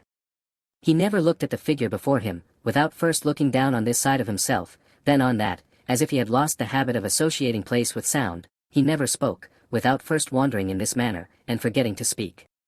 "Are you going to finish that pair of shoes today?" asked Defarge, motioning to Mr. Lorry to come forward. "What did you say? Do you mean to finish that pair of shoes today?" "I can't say that I mean to." "I suppose so. I don't know." But, the question reminded him of his work, and he bent over it again. Mr. Lorry came silently forward, leaving the daughter by the door. When he had stood, for a minute or two, by the side of Defarge, the shoemaker looked up. He showed no surprise at seeing another figure, but the unsteady fingers of one of his hands strayed to his lips as he looked at it. His lips and his nails were of the same pale lead color, and then the hand dropped to his work, and he once more bent over the shoe. The look and the action had occupied but an instant. "You have a visitor, you see," said Monsieur Defarge. "What did you say?" "Here is a visitor." The shoemaker looked up as before, but without removing a hand from his work. "Come," said Defarge. "Here is Monsieur, who knows a well-made shoe when he sees one. Show him that shoe you are working at. Take it, Monsieur." Mr. Lorry took it in his hand. "Tell Monsieur what kind of shoe it is, and the maker's name." There was a longer pause than usual, before the shoemaker replied, "I forget what it was you asked me." "What did you say?" "I said, couldn't you describe the kind of shoe, for Monsieur's information? It is a lady's shoe. It is a young lady's walking shoe. It is in the present mode. I never saw the mode. I have had a pattern in my hand. He glanced at the shoe with some little passing touch of pride. And the maker's name, said Defarge. Now that he had no work to hold, he laid the knuckles of the right hand in the hollow of the left, and then the knuckles of the left hand in the hollow of the right, and then passed a hand across his bearded chin, and so on in regular changes, without a moment's intermission. The task of recalling him from the vagrancy into which he always sank when he had spoken, was like recalling some very weak person from a swoon, or endeavoring, in the hope of some disclosure, to stay the spirit of a fast-dying man. Did you ask me for my name? Assuredly I did. 105, North Tower. Is that all? 105, North Tower. With a weary sound that was not a sigh, nor a groan, he bent to work again, until the silence was again broken. You are not a shoemaker by trade, said Mr. Lorry, looking steadfastly at him. His haggard eyes turned to Defarge as if he would have transferred the question to him, but as no help came from that quarter, they turned back on the questioner when they had sought the ground. I am not a shoemaker by trade. No, I was not a shoemaker by trade. I learnt it here. I taught myself. I asked leave to. He lapsed away, even for minutes, wringing those measured changes on his hands the whole time. His eyes came slowly back, at last, to the face from which they had wandered. When they rested on it, he started, and resumed, in the manner of a sleeper that moment awake, reverting to a subject of last night. I asked leave to teach myself, and I got it with much difficulty after a long while, and I have made shoes ever since. As he held out his hand for the shoe that had been taken from him, Mr. Lorry said, still looking steadfastly in his face. Monsieur Manette, do you remember nothing of me? The shoe dropped to the ground, and he sat looking fixedly at the questioner. Monsieur Manette, Mr. Lorry laid his hand upon Defarge's arm, do you remember nothing of this man? Look at him. Look at me. Is there no old banker, no old business, no old servant, no old time, rising in your mind, Monsieur Manette? As the captive of many years sat looking fixedly, by turns, at Mr. Lorry and at Defarge, some long obliterated marks of an actively intent intelligence in the middle of the forehead, gradually forced themselves through the black mist that had fallen on him. They were overclouded again, they were fainter, they were gone, but they had been there. And so exactly was the expression repeated on the fair young face of her who had crept along the wall to a point where she could see him, and where she now stood looking at him, with hands which at first had been only raised in frightened compassion, if not even to keep him off and shut out the sight of him, but which were now extending towards him, trembling with eagerness to lay the spectral face upon her warm young breast, and love it back to life and hope. So exactly was the expression. Repeated, though in stronger characters, on her fair young face, that it looked as though it had passed like a moving light, from him to her. Darkness had fallen on him in its place. He looked at the two, less and less attentively, and his eyes in gloomy abstraction sought the ground and looked about him in the old way. Finally, with a deep long sigh, he took the shoe up, and resumed his work. Have you recognized him, monsieur? Asked Defarge in a whisper. Yes, for a moment. At first I thought it quite hopeless, but I have unquestionably seen, for a single moment, the face that I once knew so. Well. Hush. Let us draw further back. Hush. She had moved from the wall of the garret, very near to the bench on which he sat. There was something awful in his unconsciousness of the figure that could have put out its hand and touched him as he stooped over his labor. Not a word was spoken, not a sound was made. She stood, like a spirit, beside him, and he bent over his work. It happened, at length, that he had occasion to change the instrument in his hand, for his shoemaker's knife. It lay on that side of him which was not the side on which she stood. He had taken it up, and was stooping to work again, when his eyes caught the skirt of her dress. He raised them, and saw her face. The two spectators started forward, but she stayed them with a motion of her hand. She had no fear of his striking at her with the knife, though they had. He stared at her with a fearful look, and after a while his lips began to form some words, though no sound proceeded from them. By degrees, in the pauses of his quick and labored breathing, he was heard to say, "What is this?" With the tears streaming down her face, she put her two hands to her lips, and kissed them to him, then clasped them on her breast, as if she laid his ruined head there. "You are not the jailer's daughter?" She sighed, "No." "Who are you?" Not yet trusting the tones of her voice, she sat down on the bench beside him. He recoiled, but she laid her hand upon his arm. A strange thrill struck him when she did so, and visibly passed over his frame. He laid the knife down softly, as he sat staring at her. Her golden hair, which she wore in long curls, had been hurriedly pushed aside, and fell down over her neck. Advancing his hand by little and little, he took it up and looked at it. In the midst of the action he went astray, and, with another deep sigh, fell to work at his shoemaking. But not for long. Releasing his arm, she laid her hand upon his shoulder. After looking doubtfully at it, 2 or 3 times, as if to be sure that it was really there, he laid down his work, put his hand to his neck, and took off a blackened string with a scrap of folded rag attached to it. He opened this, carefully, on his knee, and it contained a very little quantity of hair, not more than 1 or 2 long golden hairs, which he had, in some old day, wound off upon his finger. He took her hair into his hand again, and looked closely at it. It is the same. How can it be? When was it? How was it? As the concentrated expression returned to his forehead, he seemed to become conscious that it was in hers too. He turned her full to the light, and looked at her. She had laid her head upon my shoulder, that night when I was summoned out. She had a fear of my going, though I had none, and when I was brought to the North Tower they found these upon my sleeve. You will leave me them. They can never help me to escape in the body, though they may in the spirit. Those were the words I said. I remember them very well. He formed this speech with his lips many times before he could utter it. But when he did find spoken words for it, they came to him coherently, though slowly. How was this? Was it you? Once more, the 2 spectators started, as he turned upon her with a frightful suddenness. But she sat perfectly still in his grasp, and only said, in a low voice, I entreat you, good gentlemen, do not come near us, do not speak, do not move. Hark, he exclaimed. Whose voice was that? His hands released her as he uttered this cry, and went up to his white hair, which they tore in a frenzy. It died out, as everything but his shoemaking did die out of him, and he refolded his little packet and tried to secure it in his breast, but he still looked at her, and gloomily shook his head. No, no, no, you are too young, too blooming. It can't be. See what the prisoner is. These are not the hands she knew, this is not the face she knew, this is not a voice she ever heard. No, no. She was, and he was, before the slow years of the North Tower, ages ago. What is your name, my gentle angel? Hailing his softened tone and manner, his daughter fell upon her knees before him, with her appealing hands upon his breast.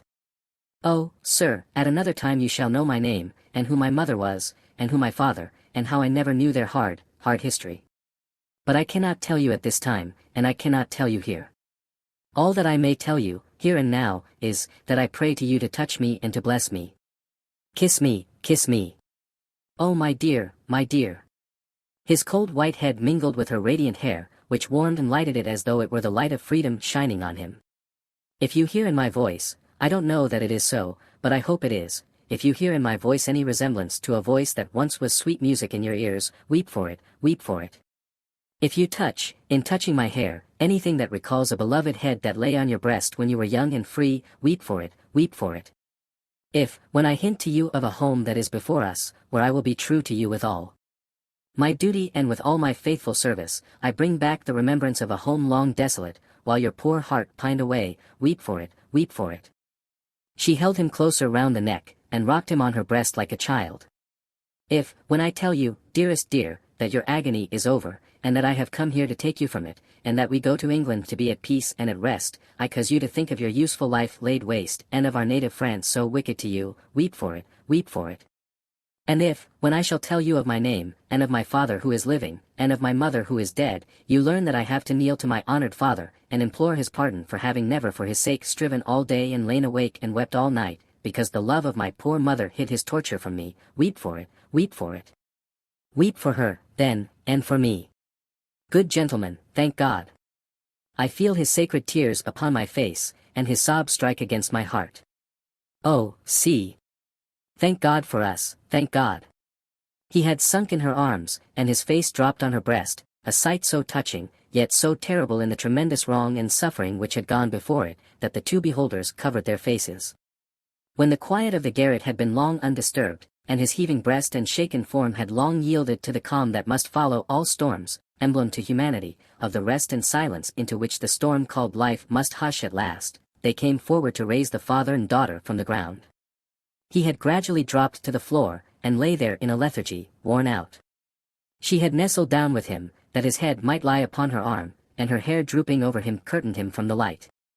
If, without disturbing him, she said, raising her hand to Mr. Lorry as he stooped over them, after repeated blowings of his nose, all could be arranged for our leaving Paris at once, so that, from the very door, he could be taken away. But, consider. Is he fit for the journey? Asked Mr. Lorry.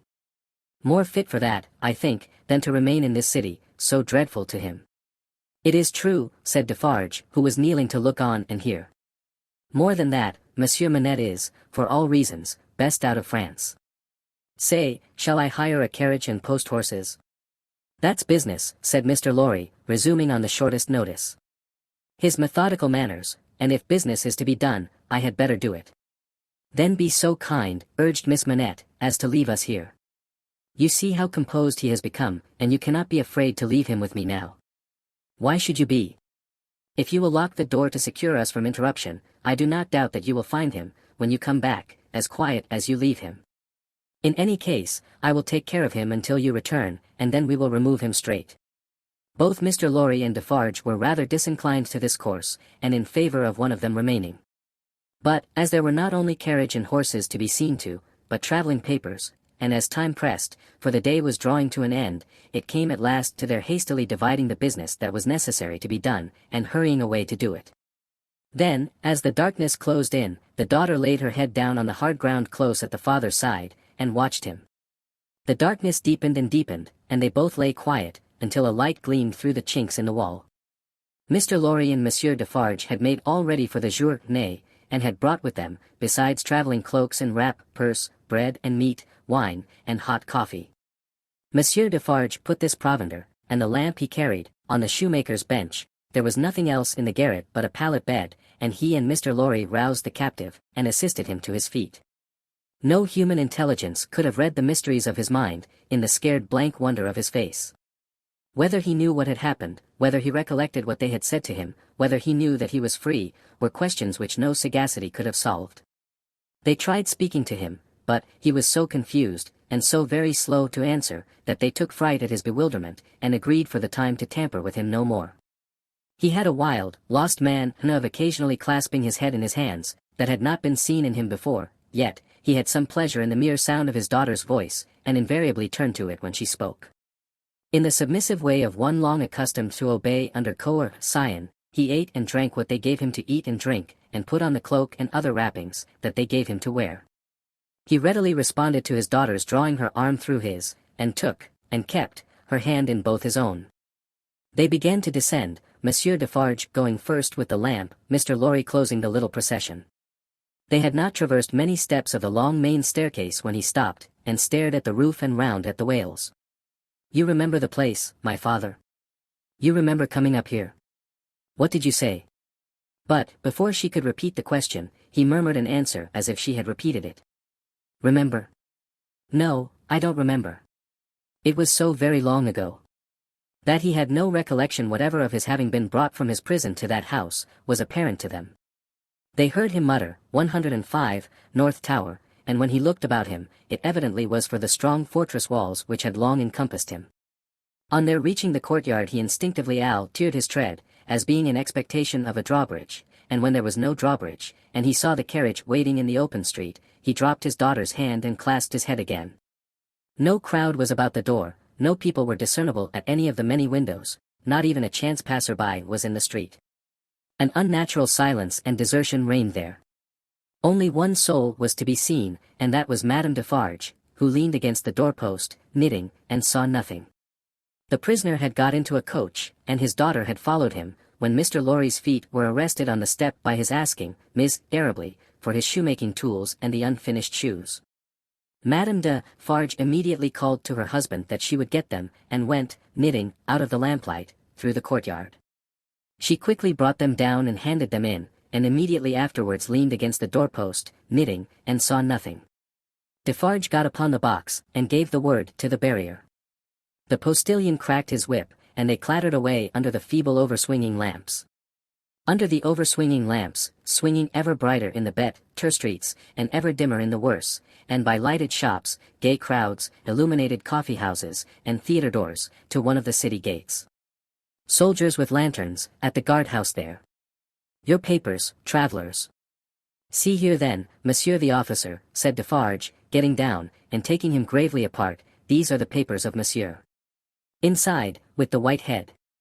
They were consigned to me, with him, at the, he dropped his voice, there was a flutter among the military lanterns, and one of them being handed into the coach by an arm in uniform, the eyes connected with the arm looked, not an every day or an every night look, at monsieur with the white head. It is well. Forward, from the uniform. Adieu, from Defarge. And so, under a short grove of feebler and feebler overswinging lamps, out under the great grove of stars. Beneath that arch of unmoved and eternal lights, some, so remote from this little earth that the learned tell us it is doubtful whether their rays have even yet discovered it, as a point in space where anything is suffered or done, the shadows of the night were broad and black. All through the cold and restless interval, until dawn, they once more whispered in the ears of Mr. Jarvis Lorry, sitting opposite the buried man who had been dug out, and wondering what subtle powers were forever lost to him, and what were capable of restoration, the old inquiry. I hope you care to be recalled to life. And the old answer. I can't say. Book the Second, The Golden Thread. Chapter 1. 5 years later. Tellson's Bank by Temple Bar was an old-fashioned place, even in the year 1780. It was very small, very dark, very ugly, very incommodious. It was an old-fashioned place, moreover, in the moral attribute that the partners in the house were proud of its smallness, proud of its darkness, proud of its ugliness, proud of its incommodiousness. They were even boastful of its immense in those particulars, and were fired by an express conviction that, if it were less objectionable, it would be less respectable. This was no passive belief, but an active weapon which they flashed at more convenient places of business. Tellson's, they said, wanted no elbow room, Tellson's wanted no light, Tellson's wanted no embellishment. Noakes and Company's might, or Snooks Brothers might, but Tellson's, thank heaven. Any one of these partners would have disinherited his son on the question of rebuilding Tellson's. In this respect the house was much on a par with the country, which did very often disinherit its sons for suggesting improvements in laws and customs that had long been highly objectionable, but were only the more respectable. Thus it had come to pass, that Tellson's was the triumphant perfect tie-in of inconvenience. After bursting open a door of idiotic obstinacy with a weak rattle in its throat, you fell into Tellson's down 2 steps, and came to your senses in a miserable little shop, with 2 little counters, where the oldest of men made your check shake as if the wind rustled it, while they examined the signature by the dingiest of windows, which were always under a shower bath of mud from Fleet Street, and which were made the dingier by their own iron bars proper, and the heavy shadow of Temple Bar. If your business necessitated your seeing the house, you were put into a species of condemned hold at the back, where you meditated on a misspent life, until the house came with its hands in its pockets, and you could hardly blink at it in the dismal twilight. Your money came out of, or went into, wormy old wooden drawers, particles of which flew up your nose and down your throat when they were opened and shut. Your banknotes had a musty odor, as if they were fast decomposing into rags again. Your plate was stowed away among the neighboring cesspools, and evil communica. Tie-ins corrupted its good polish in a day or 2. Your deeds got into extemporized strong-rooms made of kitchens and sculleries, and fretted all the fat out of their parchments into the banking-house air. Your lighter boxes of family papers went upstairs into a Barmecide room, that always had a great dining table in it and never had a dinner, and where, even in the year 1780, the first letters written to you by your old love, or by your little children, were but newly released from the horror of being ogled through the windows, by the heads exposed on Temple Bar with an insensate brutality and ferocity worthy of Abyssinia or Ashanti. But indeed, at that time, putting to death was a recipe much in vogue with all trades and professions, and not least of all with Tellson's. Death is nature's remedy for all things, and why not legislation's? Accordingly, the forger was put to death, the utterer of a bad note was put to death, the unlawful opener of a letter was put to death, the purloiner of 40 shillings and 6pence was put to death, the holder of a horse at Tellson's door, who made off with it, was put to death, the coiner of a bad shilling was put to death, the sounders of 3/4 of the notes in the whole gamut of crime, were put to death. Not that it did the least good in the way of prevention, it might almost have been worth remarking that the fact was exactly the reverse, but it cleared off, as to this world, the trouble of each particular case, and left nothing else connected with it to be looked after. Thus, Tellson's, in its day, like greater places of business, its contemporaries, had taken so many lives, that, if the heads laid low before it had been ranged on Temple Bar instead of being privately disposed of, they would probably have excluded what little light the ground floor had, in a rather significant manner. Cramped in all kinds of dun cupboards and hutches at Tellson's, the oldest of men carried on the business gravely. When they took a young man into Tellson's London house, they hid him somewhere till he was old. They kept him in a dark place, like a cheese, until he had the full Tellson flavor and blue mold upon him.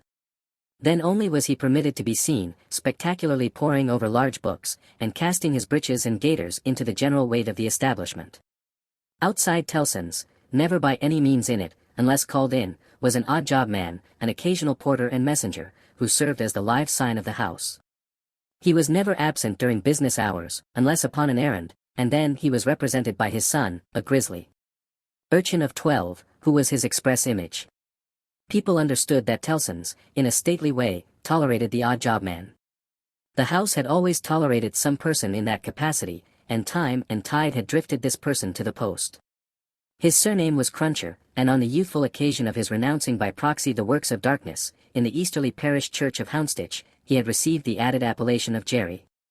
The scene was Mr. Cruncher's private lodging in Hanging Sword Alley, Whitefriars, the time, 7:30 of the clock on a windy March morning, Anno Domini 1780. Mr. Cruncher himself always spoke of the year of our Lord as Anno Domini knows, apparently under the impression that the Christian era dated from the invention of a popular game, by a lady who had bestowed her name upon it. Mr. Cruncher's apartments were not in a savory neighborhood, and were but 2 in number, even if a closet with a single pane of glass in it might be counted as one. But they were very decently kept. Early as it was, on the windy March morning, the room in which he lay abed was already scrubbed throughout, and between the cups and saucers arranged for breakfast, and the lumbering deal table, a very clean white cloth was spread. Mr. Cruncher reposed under a patchwork counterpane, like a harlequin at home. At fast, he slept heavily, but, by degrees, began to roll and surge in bed, until he rose above the surface, with his spiky hair looking as if it must tear the sheets to ribbons. At which juncture, he exclaimed, in a voice of dire exasperation, "Bust me, if she ain't at it agin."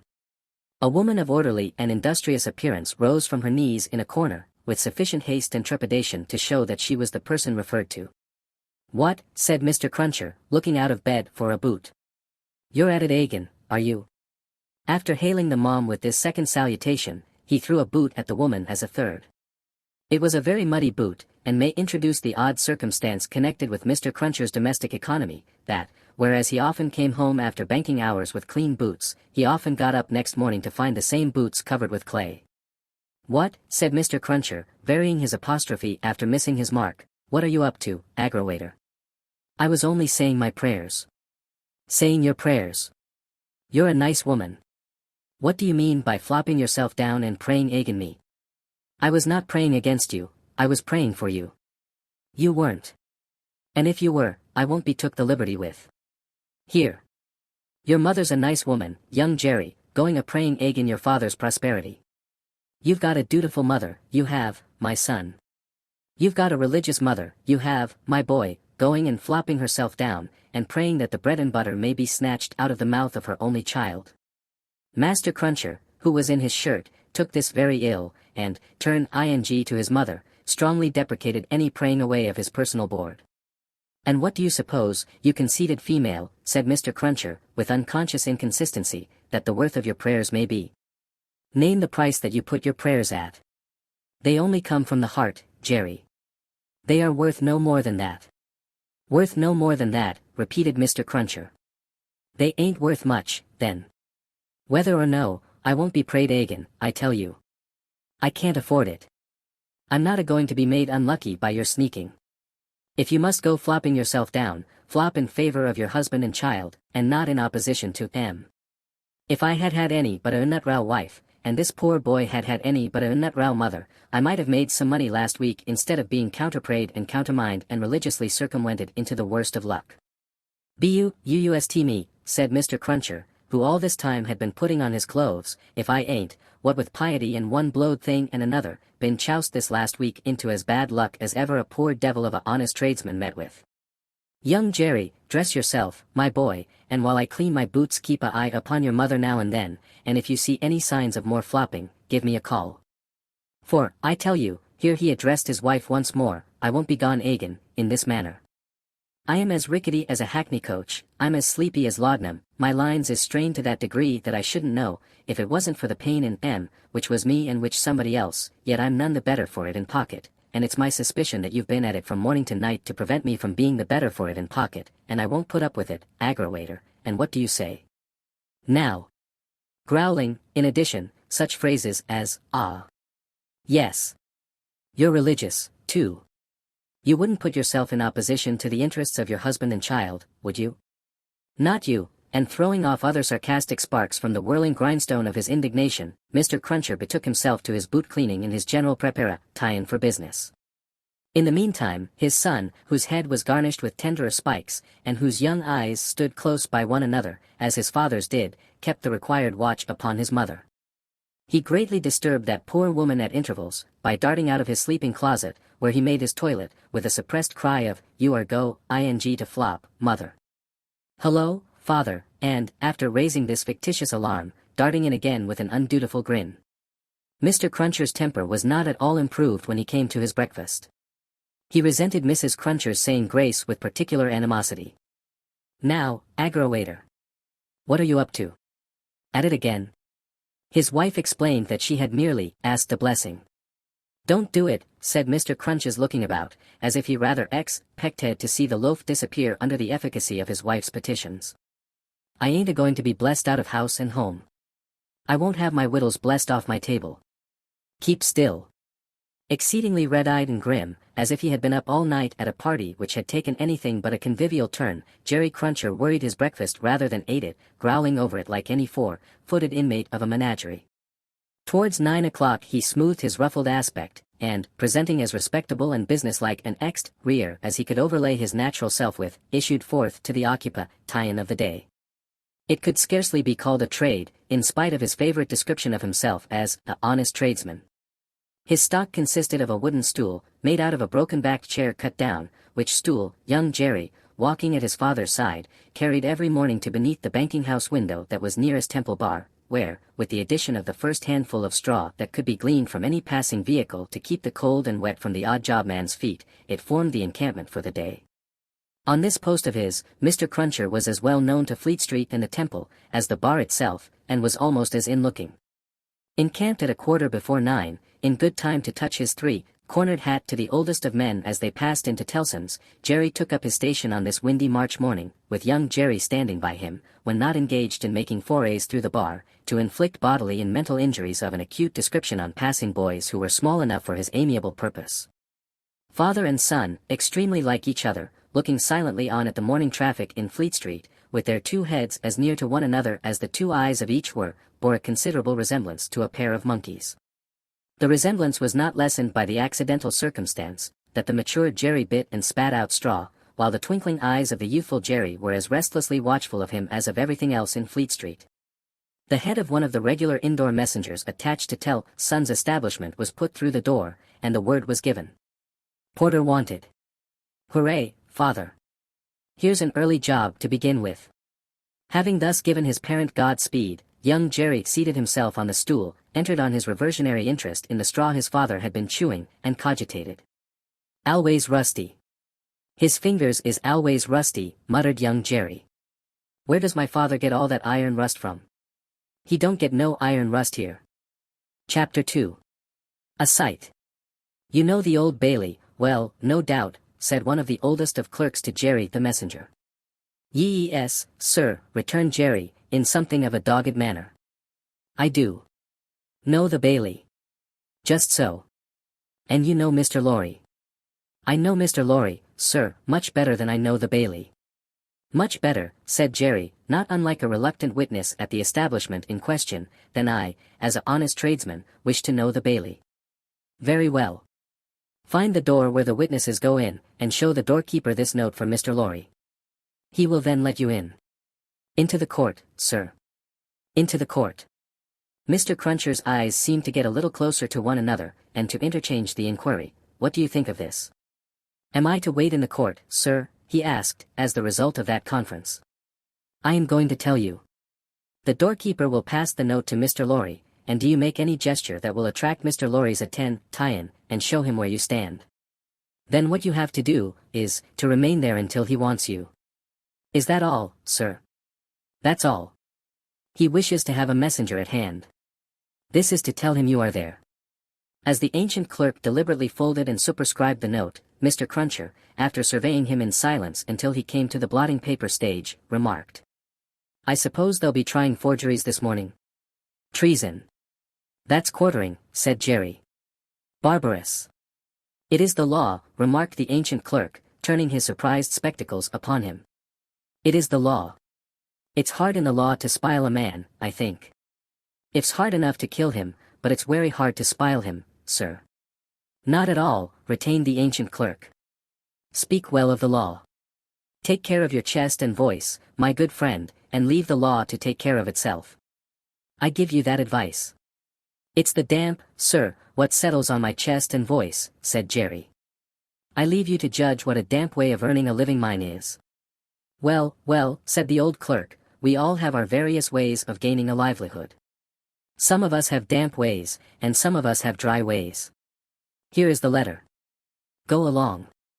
Jerry took the letter, and, remarking to himself with less internal deference than he made an outward show of, "You are a lean old one, too," made his bow, informed his son, in passing, of his destination, and went his way. They hanged at Tyburn, in those days, so the street outside Newgate had not obtained one infamous notoriety that has since attached to it. But, the jail was a vile place, in which most kinds of debauchery and villainy were practiced, and where dire diseases were bred, that came into court with the prisoners, and sometimes rushed straight from the dock at my Lord Chief Justice himself, and pulled him off the bench. It had more than once happened, that the judge in the black cap pro-noun said his own doom as certainly as the prisoners, and even died before him. For the rest, the Old Bailey was famous as a kind of deadly inn-yard, from which pale travellers set out continually, in carts and coaches, on a violent passage into the other world, traversing some 2.5 miles of public street and road, and shaming few good citizens, if any.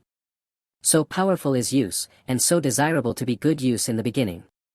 It was famous, too, for the pillory, a wise old institution, that inflicted a punishment of which no one could foresee the extent, also, for the whipping post, another dear old institution, very humanizing and softening to behold in action, also, for extensive transactions in blood money, another fragment of ancestral wisdom, systematically leading to the most frightful mercenary crimes that could be committed under heaven.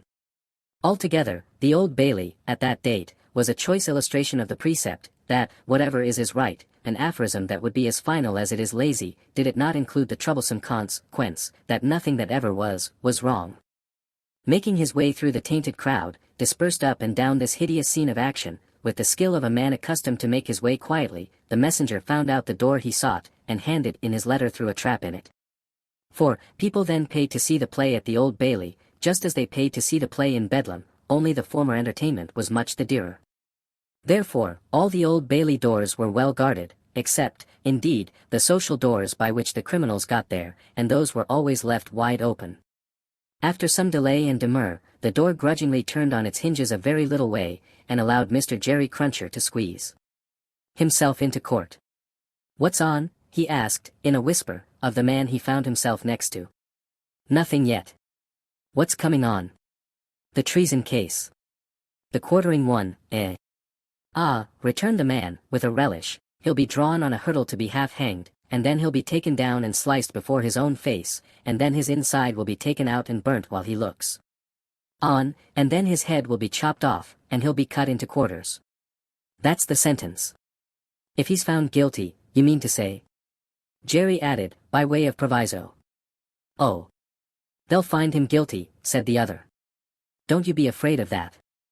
Mr. Cruncher's attention was here diverted to the doorkeeper, whom he saw making his way to Mr. Lorry, with the note in his hand.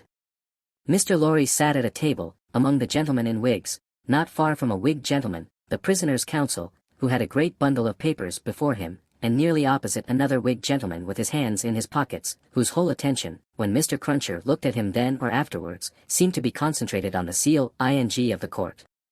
After some gruff coughing and rubbing of his chin and signing with his hand, Jerry attracted the notice of Mr. Lorry, who had stood up to look for him, and who quietly nodded and sat down again. "What's he got to do with the case?" asked the man he had spoken. "With? Blessed if I know," said Jerry. "What have you got to do with it, then, if a person may inquire?" "Blessed if I know that either," said Jerry. The entrance of the judge, and a consequent great stir and settling down in the court, stopped the dialogue. Presently, the dock became the central point of interest. 2 jailers who had been standing there won't out, and the prisoner was brought in, and put to the bar. Everybody present, except the one Whig gentleman who looked at the ceiling, stared at him. All the human breath in the place rolled at him, like a sea, or a wind, or a fire. Eager faces strained round pillars and corners, to get a sight of him. Spectators in back rows stood up, not to miss a hair of him. People on the floor of the court laid their hands on the shoulders of the people before them, to help themselves, at anybody's cost, to a view of him, stood a tiptoe, got upon ledges, stood upon next to nothing, to see every inch of him. Conspicuous among these latter, like an animated bit of the spiked wall of Newgate, Jerry stood, aiming at the prisoner the beery breath of a wet he had taken as he came along, and discharging it to mingle with the waves of other beer, and gin, and tea, and coffee, and what not, that flowed at him, and already broke upon the great windows behind him in an impure mist and rain. The object of all this staring and blaring was a young man of about 25, well-grown and well-looking, with a sunburnt cheek and a dark eye. His condition was that of a young gentleman. He was plainly dressed in black, or very dark grey, and his hair, which was long and dark, was gathered in a ribbon at the back of his neck, more to be out of his way than for ornament. As an emotion of the mind will express itself through any covering of the body, so the paleness which his situation engendered came through the brown upon his cheek, showing the soul to be stronger than the sun. He was otherwise quite self-possessed, bowed to the judge, and stood quiet. The sort of interest with which this man was stared and breathed at, was not a sort that elevated humanity. Had he stood in peril of a less horrible sentence, had there been a chance of any one of its savage details being spared, by just so much would he have lost in his fasci nation. The form that was to be doomed to be so shamefully mangled, was the sight, the immortal creature that was to be so butchered and torn asunder, yielded the sensation.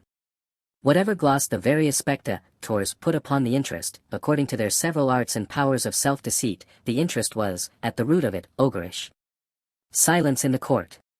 Charles Darnay had yesterday pleaded not guilty to an indictment denouncing him, with infinite jingle and jangle, for that he was a false traitor to our serene, illustrious, excellent, and so forth, Prince, our Lord the King, by reason of his having, on divers occasions, and by divers means and ways, assisted Louis, the French king, in his wars against our said serene, illustrious, excellent, and so forth, that was to say, by coming and going, between the dominions of our said serene, illustrious, excellent, and so forth, and those of the said French Louis, and wickedly, falsely, traitorously, and otherwise evil adverbiously, revealing to the said French Louis what forces our said serene, illustrious, excellent, and so forth, had in preparation to send to Canada and North America. This much, Jerry, with his head becoming more and more spiky as the law terms bristled it, made out with huge satisfaction, and so arrived circuitously at the understanding that the aforesaid, and over again aforesaid, Charles Darnay, stood there before him upon his trial, that the jury were swearing in, and that Mr. Attorney General was making ready to speak. The accused, who was, and who knew he was, being mentally hanged, beheaded, and quartered, by everybody there, neither flinched from the situation, nor assumed any theatrical air in it. He was quiet and attentive, watched the opening proceedings with a grave interest, and stood with his hands resting on the slab of wood before him, so composedly, that they had not displaced a leaf of the herbs with which it was strewn. The court was all bestrewn with herbs and sprinkled with vinegar, as a precaution against jail air and jail fever. Over the prisoner's head there was a mirror, to throw the light down upon him. Crowds of the wicked and the wretched had been reflected in it, and had passed from its surface and this earth's together. Haunted in a most ghastly manner that abominable place would have been, if the glass could ever have rendered back its reflections, as the ocean is one day to give up its dead. Some passing thought of the infamy and disgrace for which it had been reserved, may have struck the prisoner's mind. Be that as it may, a change in his position making him conscious of a bar of light across his face, he looked up, and when he saw the glass his face flushed, and his right hand pushed the herbs away. It happened that the action turned his face to that side of the court which was on his left.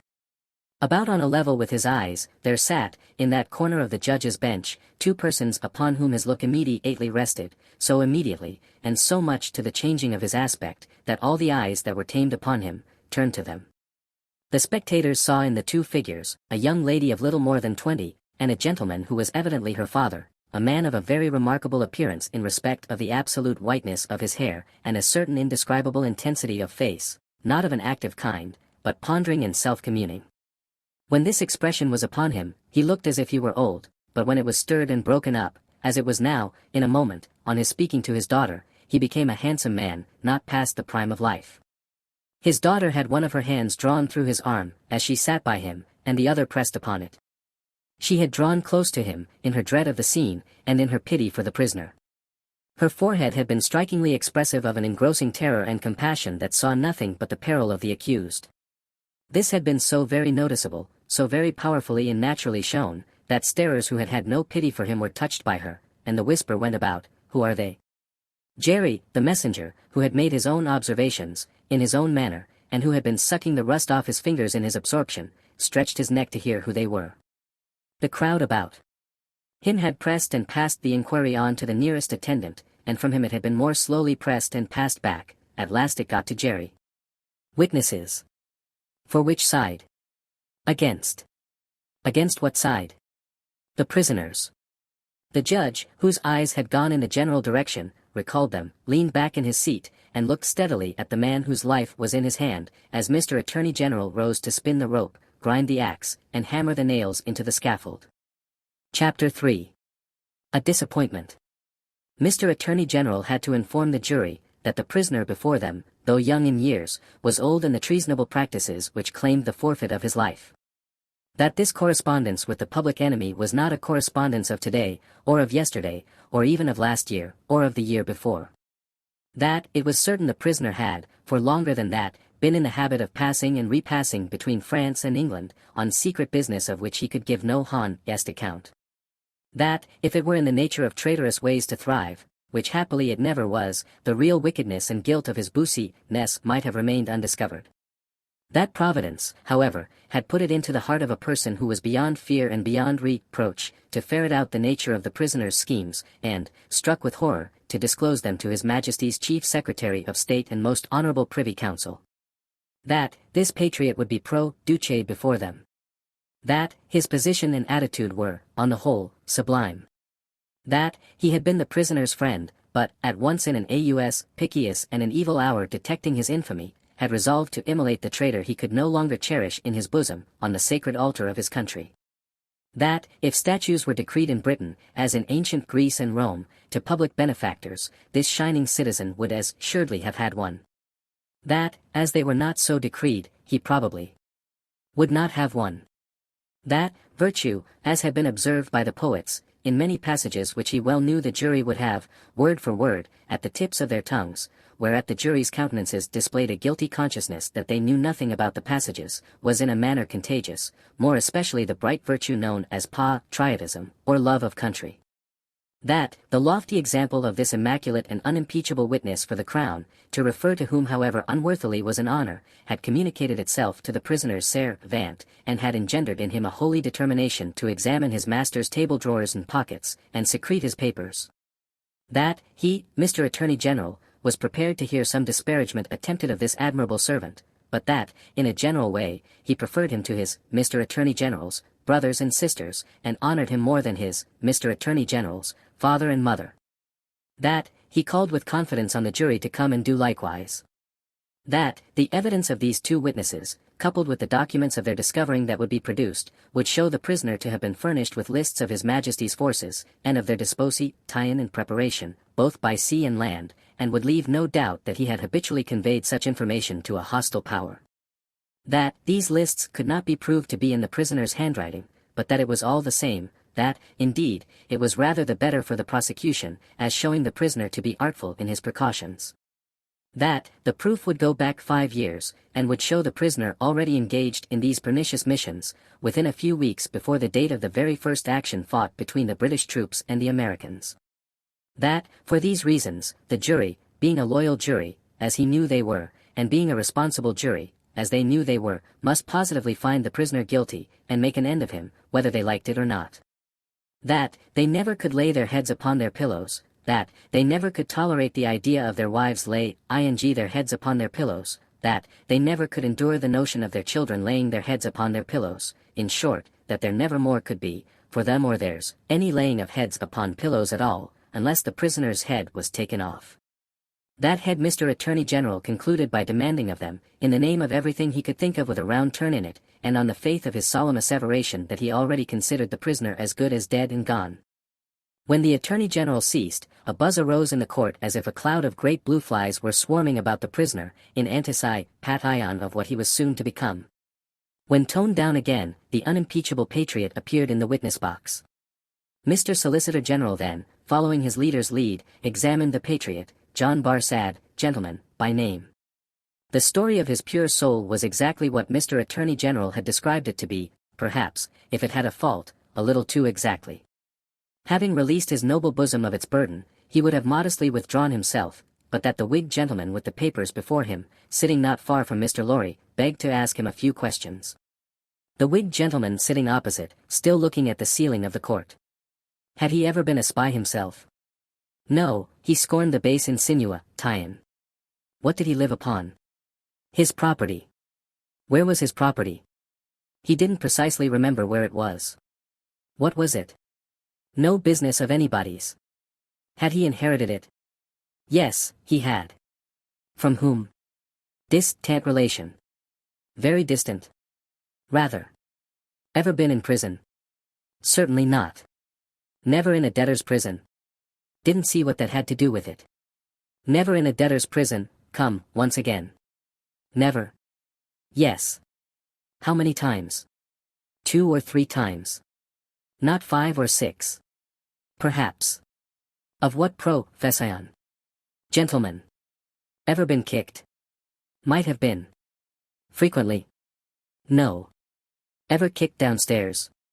Decidedly not. Once received a kick on the top of a staircase, and fell downstairs of his own accord. Kicked on that occasion for cheating at dice. Something to that effect was said by the intoxicated liar who committed the assault, but it was not true. Swear it was not true. Positively.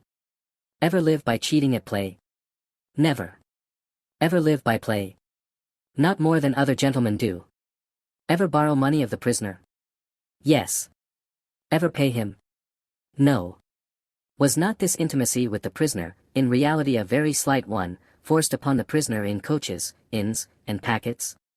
No. Sure he saw the prisoner with these lists? Certain. Knew no more about the lists? No. Had not procured them himself, for instance? No. Expect to get anything by this evidence? No. Not in regular government pay and employment, to lay traps? Oh dear no. Or to do anything? Oh dear no. Swear that? Over and over again. No motives but motives of sheer patriotism?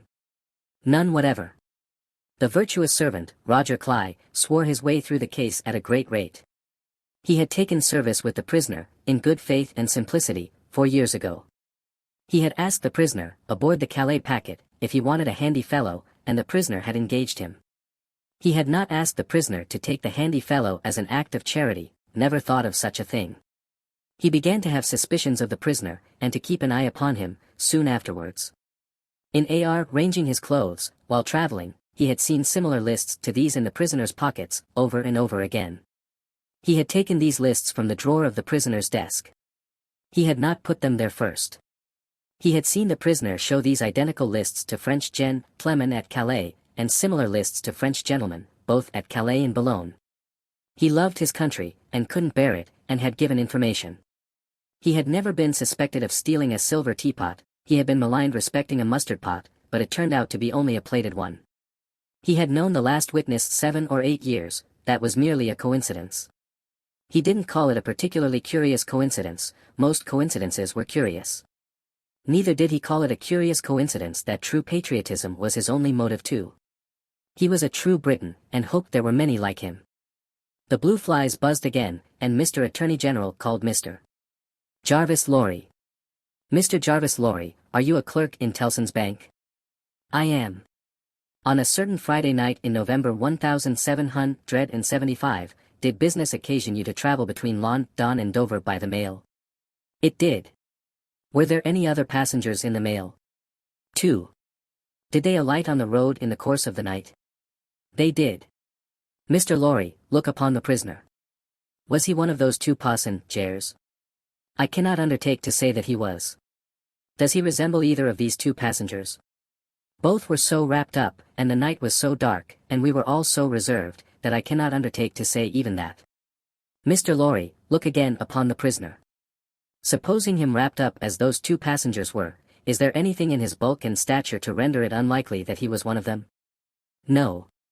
You will not swear, Mr. Lorry, that he was not one of them? No. So at least you say he may have been one of them?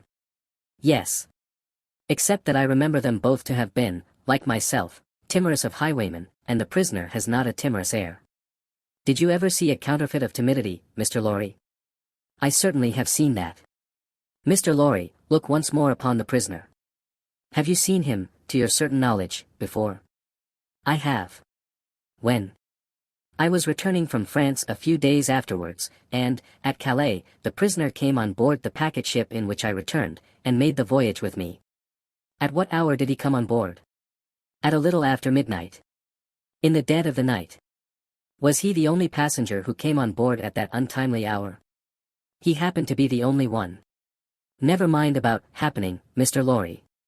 He was the only passenger who came on board in the dead of the night. He was. Were you traveling alone, Mr. Lorry, or with any companion? With 2 companions. A gentleman and lady. They are here. They are here. Had you any conversation with the prisoner? Hardly any. The weather was stormy, and the passage long and rough, and I lay on a sofa, almost from shore to shore. Miss Manette. The young lady, to whom all eyes had been turned before, and were now turned again, stood up where she had sat. Her father rose with her, and kept her hand drawn through his arm. Miss Manette, look upon the prisoner. To be confronted with such pity, and such earnest youth and beauty, was far more trying to the accused than to be confronted with all the crowd.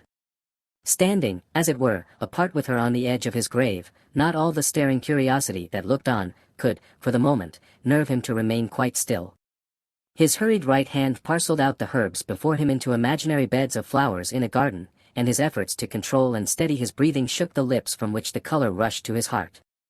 The buzz of the great flies was loud again. Miss Manette, have you seen the prisoner before? Yes, sir. Where? On board of the packet ship just now referred to, sir, and on the same occasion. You are the young lady just now referred to. Oh. Most unhappily, I am. The plaintive tone of her compassion merged into the less musical voice of the judge, as he said something fiercely, answer the questions put to you, and make no remark upon them. Miss Manette, had you any conversation with the prisoner on that passage across the channel? Yes, sir. Recall it. In the midst of a profound stillness, she faintly began, when the gentleman came on board. Do you mean the prisoner? Inquired the judge, knitting his brows. Yes, my lord. Then say the prisoner. When the prisoner came on board, he noticed that my father, turned her eyes lovingly to him as he stood beside her, was much fatigued and in a very weak state of health. My father was so reduced that I was afraid to take him out of the air, and I had made a bed for him on the deck near the cabin steps, and I sat on the deck at his side to take care of him. There were no other passengers that night, but we 4. The prisoner was so good as to beg permission to advise me how I could shelter my father from the wind and weather, better than I had done. I had not known how to do it well, not understanding how the wind would set when we were out of the harbor. He did it for me. He expressed great gentleness and kindness for my father's state, and I am sure he felt it. That was the manner of our beginning to speak together. Let me interrupt you for a moment. Had he come on board alone? No. How many were with him? 2 French gentlemen. Had they conferred together? They had conferred together until the last moment, when it was necessary for the French gentlemen to be landed in their boat. Had any papers been handed about among them, similar to these? Lists? Some papers had been handed about among them, but I don't know what papers. Like these in shape and size? Possibly, but indeed I don't know, although they stood whispering very near to me, because they stood at the top of the cabin steps to have the light of the lamp that was hanging there. It was a dull lamp, and they spoke very low, and I did not hear what they said, and saw only that they looked at papers. Now, to the prisoner's conversation, Miss Manette. The prisoner was as open in his confidence with me, which arose out of my helpless situation, as he was kind, and good, and useful to my father. I hope, bursting into tears, I may not repay him by doing him harm today. Buzzing from the blue flies. Miss Manette, if the prisoner does not perfectly understand that you give the evidence which it is your duty to give, which you must give, and which you cannot escape from giving, with great unwillingness, he is the only person present in that condition. Please to go on. He told me that he was traveling on business of a delicate and difficult nature, which might get people into trouble, and that he was therefore traveling under an assumed name. He said that this business had, within a few days, taken him to France, and might, at intervals, take him backwards and forwards between France and England for a long time to come. Did he say anything about America, Miss Manette? Be particular. He tried to explain to me how that quarrel had arisen, and he said that, so far as he could judge, it was a wrong and foolish one on England's part. He added, in a jesting way, that perhaps George Washington might gain almost as great a name in history as George III. But there was no harm in his way of saying this, it was said. Laughingly, and to beguile the time. Any strongly marked expression of face on the part of a chief actor in a scene of great interest to whom many eyes are directed, will be unconsciously imitated by the spectators. Her forehead was painfully anxious and intent as she gave this evidence, and, in the pauses when she stopped for the judge to write it down, watched its effect upon the counsel for and against. Among the lookers-on there was the same expression in all quarters of the court, insomuch that a great majority of the foreheads there might have been mirrors reflecting the witness, when the judge looked up from his notes to glare at that tremendous heresy about George Washington. Mr. Attorney General now signified to my lord that he deemed it necessary, as a matter of precaution and form, to call the young lady's father, Dr. Manette. Who was called accordingly. Dr. Manette, look upon the prisoner. Have you ever seen him before? Once. When he caged at my lodgings in London. Some 3 years, or 3 years and a half ago. Can you identify him as your fellow passenger on board the packet, or speak to his conversation with your daughter? Sir, I can do neither. Is there any particular and special reason for your being unable to do either? He answered, in a low voice, there is.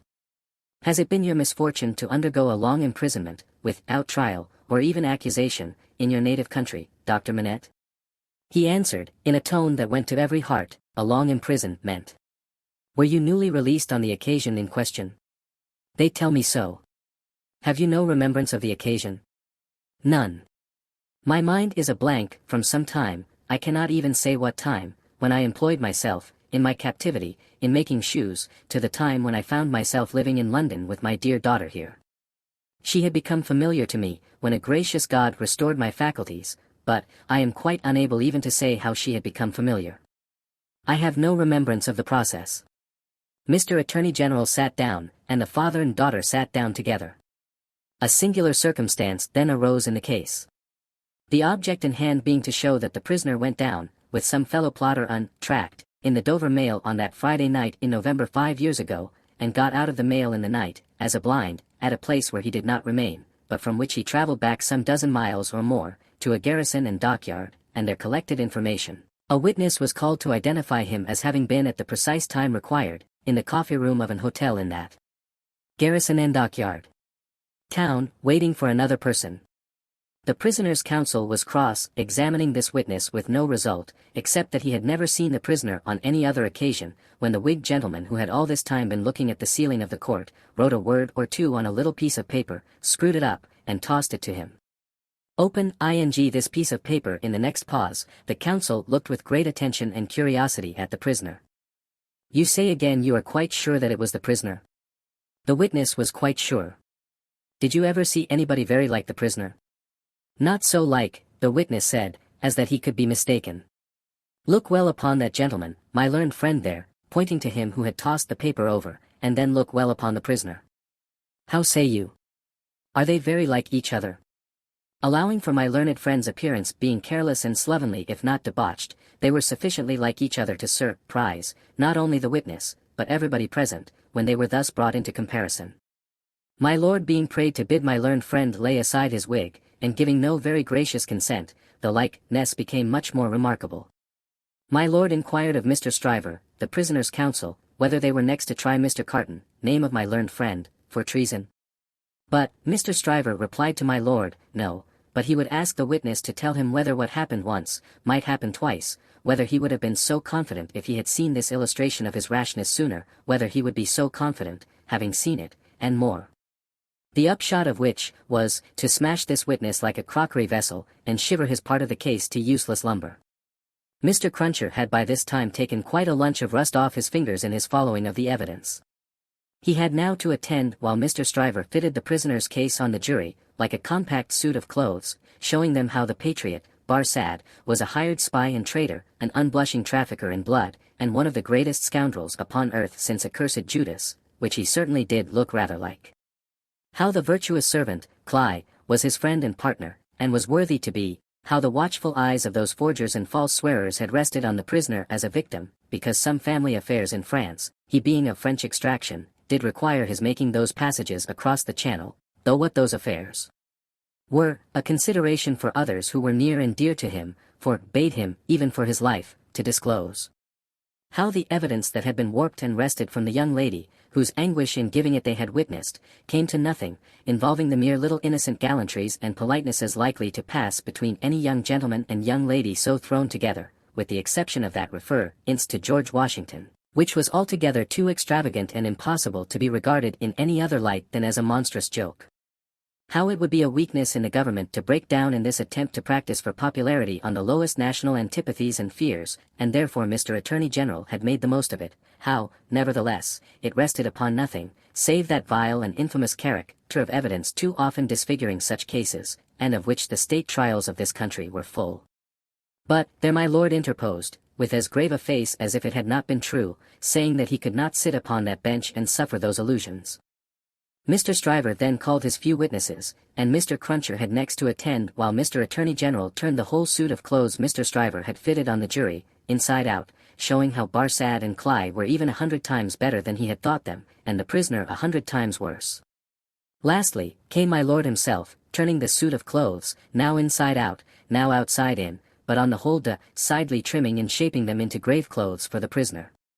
And now, the jury turned to consider, and the great flies swarmed again. Mr. Carton, who had so long sat looking at the ceiling of the court, changed neither his place nor his attitude, even in this excitement.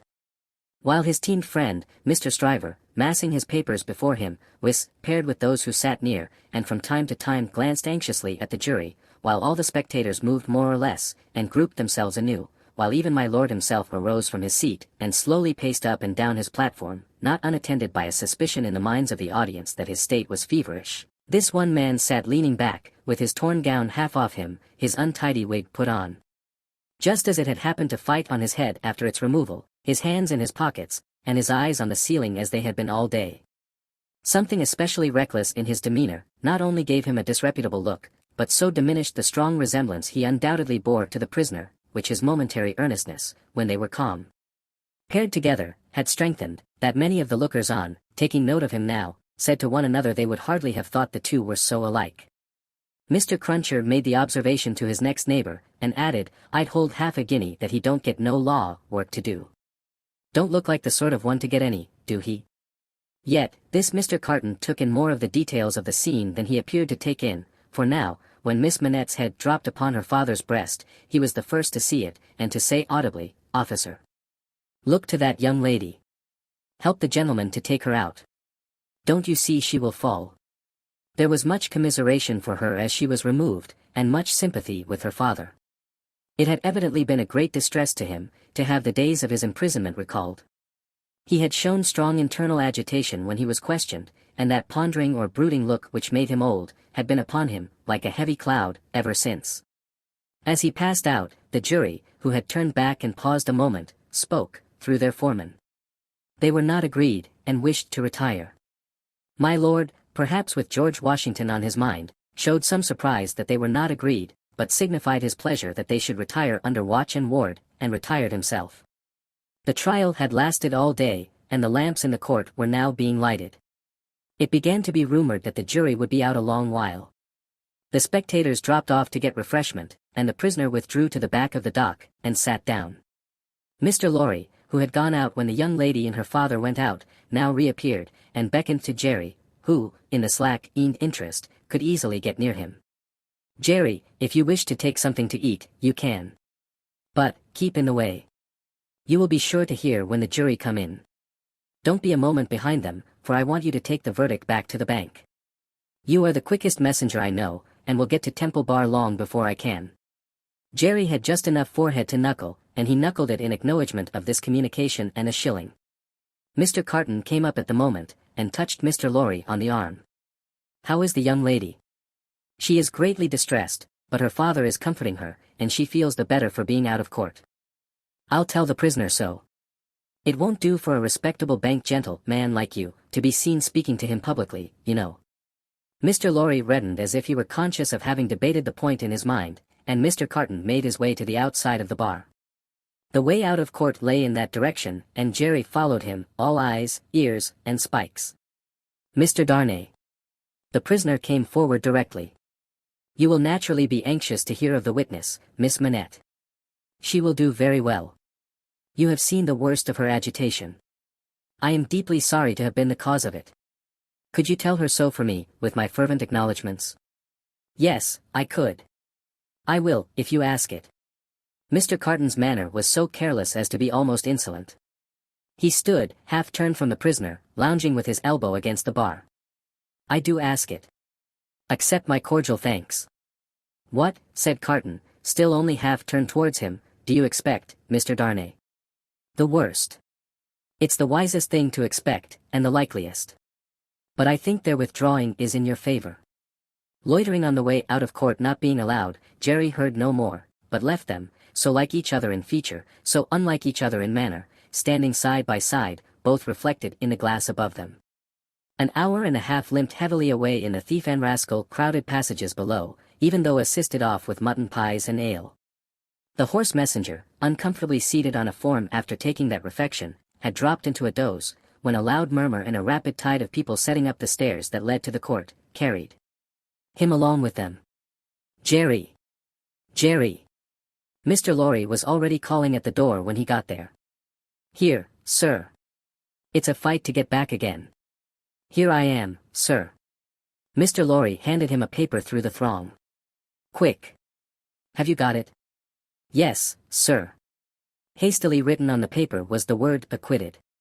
"If you had sent the message, recalled to life," again muttered Jerry, as he turned, "I should have known what you meant, this time."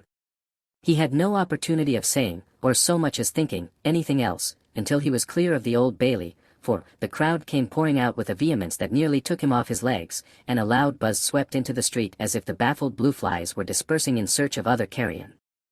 Chapter 4. Congratulatory. From the dimly lighted passages of the court, the last sediment of the human stew that had been boiling there all day, was straining off, when Dr. Manette, Lucy Manette, his daughter, Mr. Lorry, the solicitor for the defense, and its counsel, Mr. Stryver, stood gathered round Mr. Charles Darnay, just released, congratulating him on his escape from death. It would have been difficult by a far brighter light, to recognize in Dr. Manette, intellectual of face and upright of bearing, the shoe-maker of the garret in Paris. Yet, no one could have looked at him twice, without looking again, even though the opportunity of observation had not extended to the mournful cadence of his low grave voice, and to the abstraction that overclouded him fitfully, without any apparent son. While one external cause, and that a reference to his long lingering agony, would always, as on the trial, evoke this condition from the depths of his soul, it was also in its nature to arise of itself, and to draw a gloom over him, as incomprehensible to those unacquainted with his story as if they had seen the shadow of the actual Bastille thrown upon him by a summer sun, when the substance was 300 miles away. Only his daughter had the power of charming this black brooding from his mind. She was the golden thread that united him to a past beyond his misery, and to a present beyond his misery, and the sound of her voice, the light of her face, the touch of her hand, had a strong beneficial influence with him almost always. Not absolutely always, for she could recall some occasions on which her power had failed, but they were few and slight, and she believed them over. Mr. Darnay had kissed her hand fervently and gratefully, and had turned to Mr. Stryver, whom he warmly thanked. Mr. Stryver, a man of little more than 30, but looking 20 years older than he was, stout, loud, red, bluff, and free from any drawback of delicacy, had a pushing way of shouldering himself, morally and physically, into companies and conversations, that argued well for his shouldering his way up in life. He still had his wig and gown on, and he said, squaring himself at his late client to that degree that he squeezed the innocent Mr. Lorry clean out of the group, "I am glad to have brought you off with honor, Mr. Darnay. It was an infamous prosecution, grossly infamous, but not the less likely to succeed on that account. You have laid me under an obligation to you for life, in two senses," said his late client, taking his hand. "I have done my best for you, Mr. Darnay, and my best is as good as another man's, I believe." It clearly being incumbent on someone to say, "Much better," Mr. Lorry said it, perhaps not quite disinterestedly, but with the interested object of squeezing himself back again. "You think so," said Mr. Stryver. "Well. You have been present all day, and you ought to know. You are a man of business, too. And as such," quoth Mr. Lorry, whom the counsel learned in the law had now shouldered back into the group, just as he had previously shouldered him out of it, "as such I will appeal to Dr. Manette, to break up this conference and order us all to our homes. Miss Lucy looks ill, Mr. Darnay has had a terrible day, we are worn out." "Speak for yourself, Mr. Lorry," said Stryver, "I have a night's work to do yet." "Speak for yourself." "I speak for myself," answered Mr. Lorry, "and for Mr. Darnay, and for Miss Lucy, and, Miss Lucy, do you not think I may speak for us all?" He asked her the question pointedly, and with a glance at her father.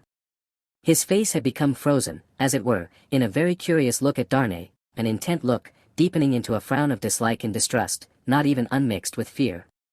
With this strange expression on him his thoughts had wandered away.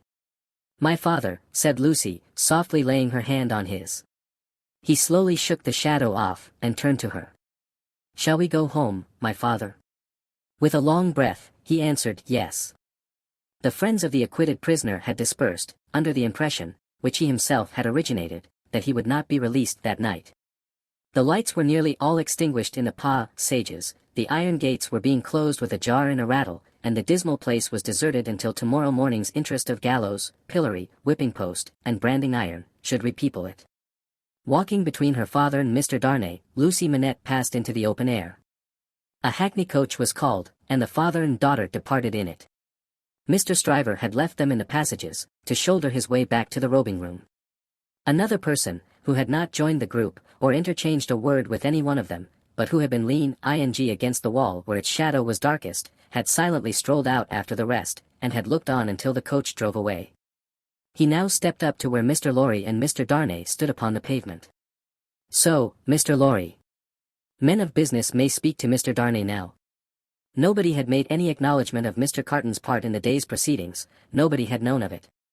He was unrobed, and was none the better for it in appearance. If you knew what a conflict goes on in the business mind, when the business mind is divided between good-natured impulse and business appearances, you would be amused, Mr. Darnay. Mr. Lorry reddened, and said, warmly, "You have mentioned that before, sir. We men of business, who serve a house, are not our own masters. We have to think of the house more than ourselves." I know," rejoined Mr. Carton, carelessly. "Don't be nettled, Mr. Lorry. You are as good as another, I have no doubt, better, I dare say. And indeed, sir," pursued Mr. Lorry, not minding him, "I really don't know what you have to do with the matter. If you'll excuse me, as very much your elder, for saying so, I really don't know that it is your business." "Business? Bless you, I have no business," said Mr. Carton. "It is a pity you have not, sir." "I think so, too. If you had," pursued Mr. Lorry, "perhaps you would attend to it." "Lord love you, no, I shouldn't," said Mr. Carton. "Well, sir," cried Mr. Lorry, thoroughly heated by his indifference. "Business is a very good thing, and a very respectable thing. And, sir, if business imposes its restraints and its silences and impediments, Mr. Darnay as a young gentleman of generosity knows how to make allowance for that circumstance. Mr. Darnay, good night, God bless you, sir. I hope you have been this day preserved for a prosperous and happy life. Chair there." Perhaps a little angry with himself, as well as with the barrister, Mr. Lorry bustled into the chair, and was carried off to Tellson's. Carton, who smelt of port wine, and did not appear to be quite sober, laughed then, and turned to Darnay. "This is a strange chance that throws you and me together. This must be a strange night to you, standing alone here with your counterpart on these street stones? I hardly seem yet, returned Charles Darnay, to belong to this world again. I don't wonder at it, it's not so long since you were pretty far advanced on your way to another. You speak faintly. I begin to think I am faint. Then why the devil don't you dine? I dined, myself, while those numbskulls were deliberating which world you should belong to, this or some other. Let me show you the nearest tavern to dine well at. Drawing his arm through his own, he took him down Ludgate Hill to Fleet Street, and so, up a covered way, into a tavern. Here, they were shown into a little room, where Charles Darnay was soon recruiting his strength with a good plain dinner and good wine, while Carton sat opposite to him at the same table, with his separate bottle of port before him, and his fully half-insolent manner upon him. Do you feel, yet, that you belong to this terrestrial scheme again, Mr. Darnay? I am frightfully confused regarding time and place, but I am so far mended as to feel that. It must be an immense satisfaction. He said it bitterly, and filled up his glass again, which was a large one. As to me, the greatest desire I have, is to forget that I belong to it. It has no good in it for me, except wine like this, nor I for it. So we are not much alike in that particular. Indeed, I begin to think we are not much alike in any particular, you and I. Confused by the emotion of the day, and feeling his being therewith. This double of course deportment, to be like a dream, Charles Darnay was at a loss how to answer, finally, answered not at all. Now your dinner is done, Carton presently said, why don't you call a health, Mr. Darnay, why don't you give your toast? What health? What toast? Why, it's on the tip of your tongue. It ought to be, it must be, I'll swear it's there. Miss Manette, then. Miss Manette, then. Looking his companion full in the face while he drank the toast, Carton flung his glass over his shoulder against the wall, where it shivered to pieces, then, rang the bell, and ordered in another. That's a fair young lady to hand to a coach in the dark, Mr. Darnay, he said, ruing his new goblet. A slight frown and a laconic yes were the answer. That's a fair young lady to be pitied by and wept for by. How does it feel? Is it worth being tried for one's life, to be the object of such sympathy and compassion, Mr. Darnay? Again Darnay answered not a word. She was mightily pleased to have your message, when I gave it her. Not that she showed she was pleased, but I suppose she was. The allusion served as a timely reminder to Darnay that this disagreeable companion had, of his own free will, assisted him in the strait of the day. He turned the dialogue to that point, and thanked him for it. I neither want any thanks, nor merit any, was the careless rejoinder. It was nothing to do, in the first place, and I don't know why I did it, in the second. Mr. Darnay, let me ask you a question. Willingly, and a small return for your good offices. Do you think I particularly like you? Really, Mr. Carton, returned the other, oddly disconcerted, I have not asked myself the question. But ask yourself the question now. You have acted as if you do, but I don't think you do. I don't think I do, said Carton. I begin to have a very good opinion of your understanding. Nevertheless, pursued Darnay, rising to ring the bell, there is nothing in that, I hope, to prevent my calling the reckoning, and our parting without ill blood on either side. Carton rejoining, nothing in life. Darnay rang. Do you call the whole reckoning? Said Carton. On his answering in the affirmative, then bring me another pint of this same wine, drawer, and come and wake me at 10. The bill being paid, Charles Darnay rose and wished him good night. Without returning the wish, Carton rose too, with something of a threat of defiance in his manner, and said, a last word, Mr. Darnay, you think I am drunk? I think you have been drinking, Mr. Carton. Think? You know I have been drinking. Since I must say so, I know it. Then you shall likewise know why. I am a disappointed drudge, sir. I care for no man on earth, and no man on earth cares for me. Much to be regretted. You might have used your talents better. May be so, Mr. Darnay, may be not. Don't let your sober face elate. You, however, you don't know what it may come to. Good night. When he was left alone, this strange being took up a candle, went to a glass that hung against the wall, and surveyed himself minutely in it. Do you particularly like the man? He muttered, at his own image. Why should you particularly like a man who resembles you?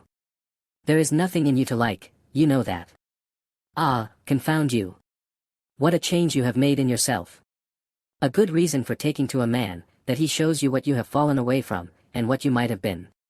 Change places with him, and would you have been looked at by those blue eyes as he was, and commiserated by that agitated face as he was? Come on, and have it out in plain words. You hate the fellow. He resorted to his pint of wine for consolation, drank it all in a few minutes, and fell asleep on his arms, with his hair straggling over the table, and a long winding sheet in the candle dripping down upon him. Chapter 5. The Jackal.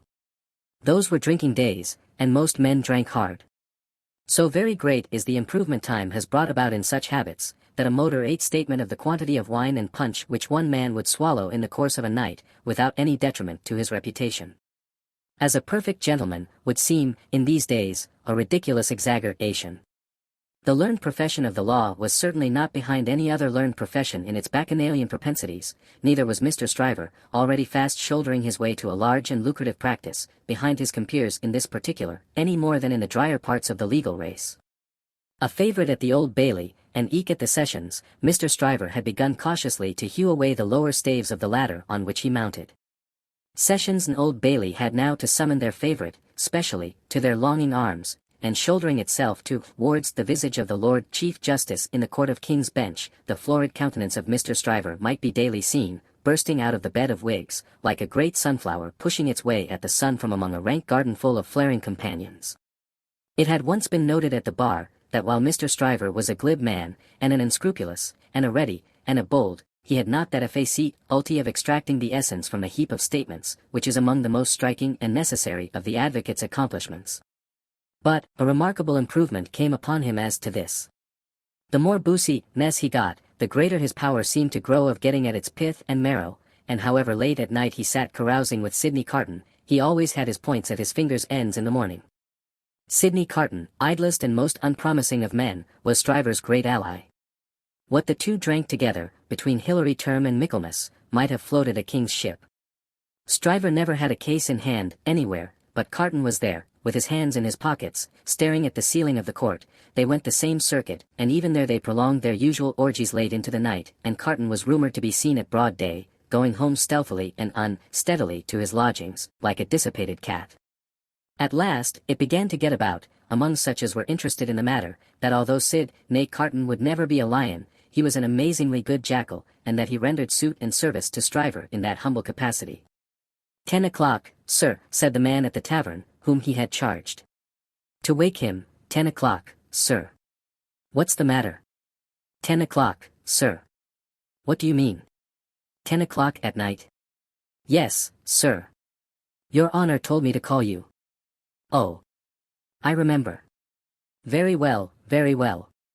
After a few dull efforts to get to sleep again, which the man dexterously combated by stirring the fire continuously for 5 minutes, he got up, tossed his hat on, and walked out. He turned into the Temple, and, having revived himself by twice pacing the pavements of King's Bench Walk and paper buildings, turned into the Stryver chambers. The Stryver clerk, who never assisted at these conferences, had gone home, and the Stryver principal opened the door. He had his slippers on, and a loose bedgown, and his throat was bare for his greater ease. He had that rather wild, strained, seared marking about the eyes, which may be observed in all free livers of his class, from the portrait of Jeffreys downward, and which can be traced, under various disguises of art, through the portraits of every drinking age. You are a little late, Memory, said Stryver. About the usual time, it may be a quarter of an hour later. They went into a dingy room lined with books and littered with papers, where there was a blazing fire.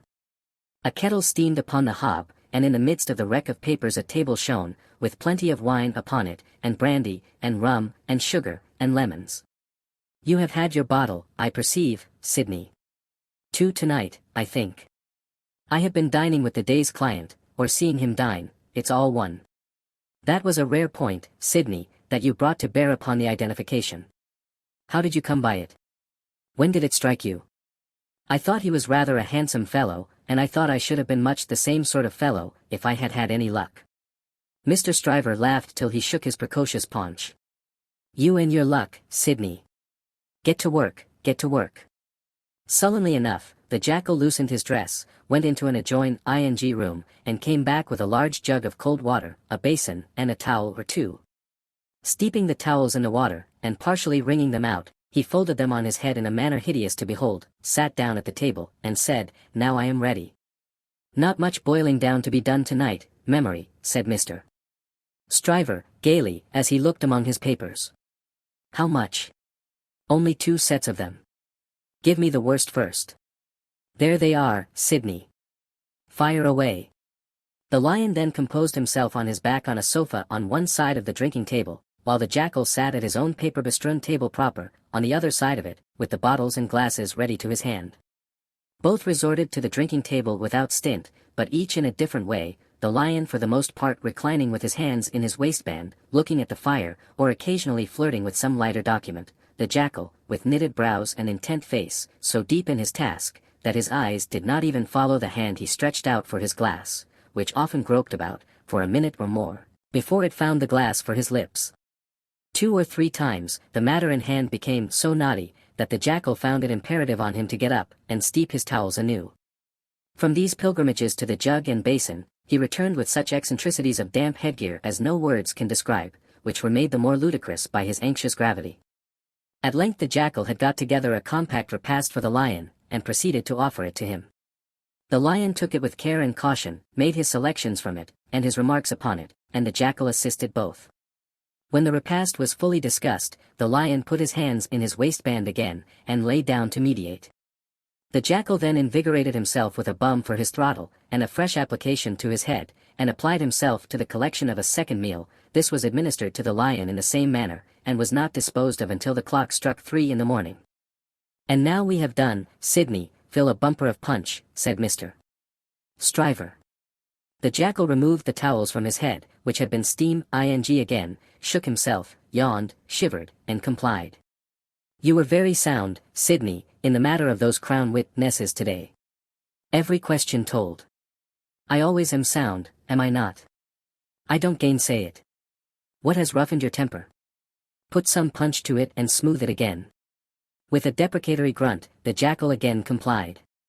"The old Sidney Carton of old Shrewsbury School," said Stryver, nodding his head over him as he reviewed him in the present and the past, "the old seesaw Sidney.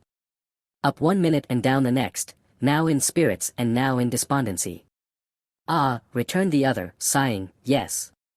The same Sidney, with the same luck. Even then, I did exercises for other boys, and seldom did my own. And why not? God knows. It was my way, I suppose." He sat, with his hands in his pockets and his legs stretched out before him, looking at the fire. "Carton," said his friend, squaring himself at him with a bullying air, as if the fire-grate had been the furnace in which sustained endeavour was forged, and the one delicate thing to be done for the old Sidney Carton of old Shrewsbury School was to shoulder him into it. "Your way is, and always was, a lame way. You summon no energy and purpose. Look at me." "Oh, botheration," returned Sidney, with a lighter and more good-humoured laugh, "don't you be moral." "How have I done what I have done?" said Stryver. "How do I do what I do?" "Partly through paying me to help you, I suppose. But it's not worth your while to apostrophize me, or the air, about it. What you want to do, you do. You were always in the front rank, and I was always behind. I had to get into the front rank. I was not born there, was I? I was not present at the ceremony, but my opinion is you were," said Carton. At this, he laughed again, and they both laughed. "Before Shrewsbury, and at Shrewsbury, and ever since Shrewsbury," pursued Carton, "you have fallen into your rank, and I have fallen into mine. Even when we were fellow students in the student quarter of Paris, picking up French, and French law, and other French crumbs that we didn't get much good of, you were always somewhere, and I was always nowhere. And whose fault was that? Upon my soul, I am not sure that it was not yours. You were always driving and riving and shouldering and passing, to that restless degree that I had no chance for my life but in rust and repose. It's a gloomy thing, however, to talk about one's own past, with the day breaking. Turn me in some other direction before I go." "Well then. Pledge me to the pretty witness," said Stryver, holding up his glass. "Are you turned in a pleasant direction?" Apparently not, for he became gloomy again. "Pretty witness," he muttered, looking down into his glass. "I have had enough of witnesses today and tonight. Who's your pretty witness?" "The picturesque doctor's daughter, Miss Manette." "She pretty?" "Is she not?" "No." "Why, man alive, she was the admiration of the whole court. wrought the admiration of the whole court. Who made the Old Bailey? A judge of beauty. She was a golden-haired doll.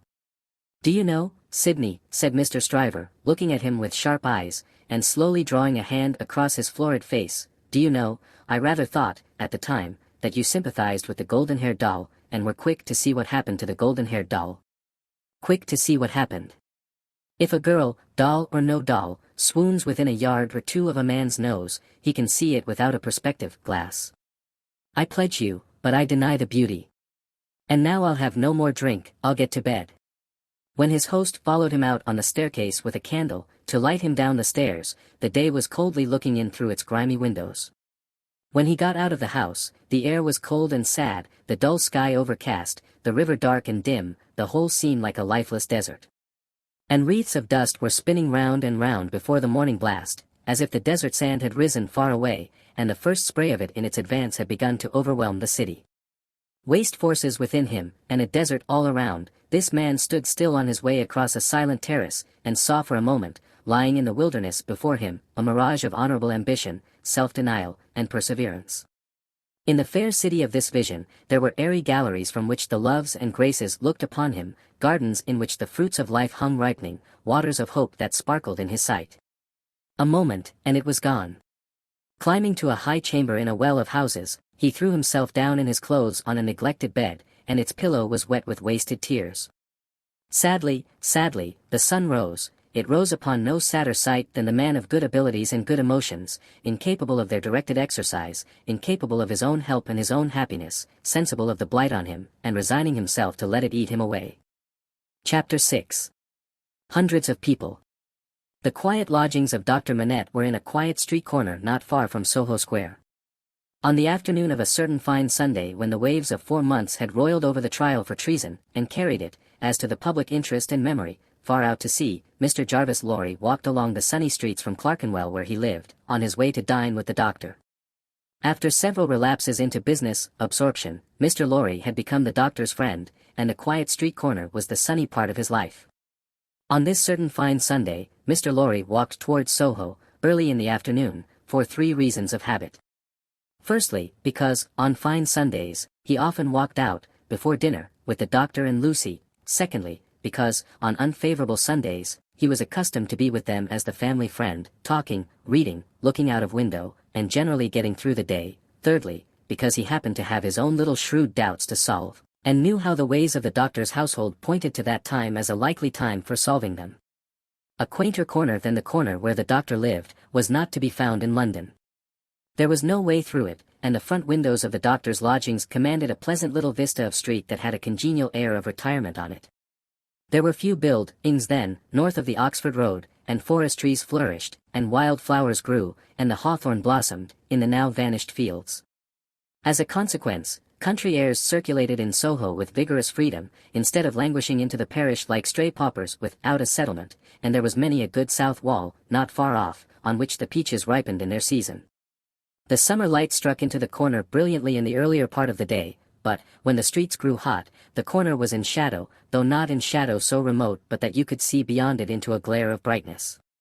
It was a cool spot, staid but cheerful, a wonderful place for echoes, and a very harbor from the raging streets. There ought to have been a tranquil bark in such an anchorage, and there was. The doctor occupied 2 floors of a large stiff house, where several callings purported to be pursued by day, but whereof little was audible any day, and which was shunned by all of them at night. In a building at the back, attainable by a courtyard where a plane tree rustled its green leaves, church organs claimed to be made, and silver to be chased, and likewise gold to be beaten by some mysterious giant who had a golden arm starting out of the wall of the front hall, as if he had beaten himself precious, and menaced a similar conversion of all visitors. Very little of these trades, or of a lonely lodger rumored to live upstairs, or of a dim coach trimming maker asserted to have a counting-house below, was ever heard or seen. Occasionally, a stray workman putting his coat on, traversed the hall, or a stranger peered about there, or a distant clink was heard across the courtyard, or a thump from the golden giant.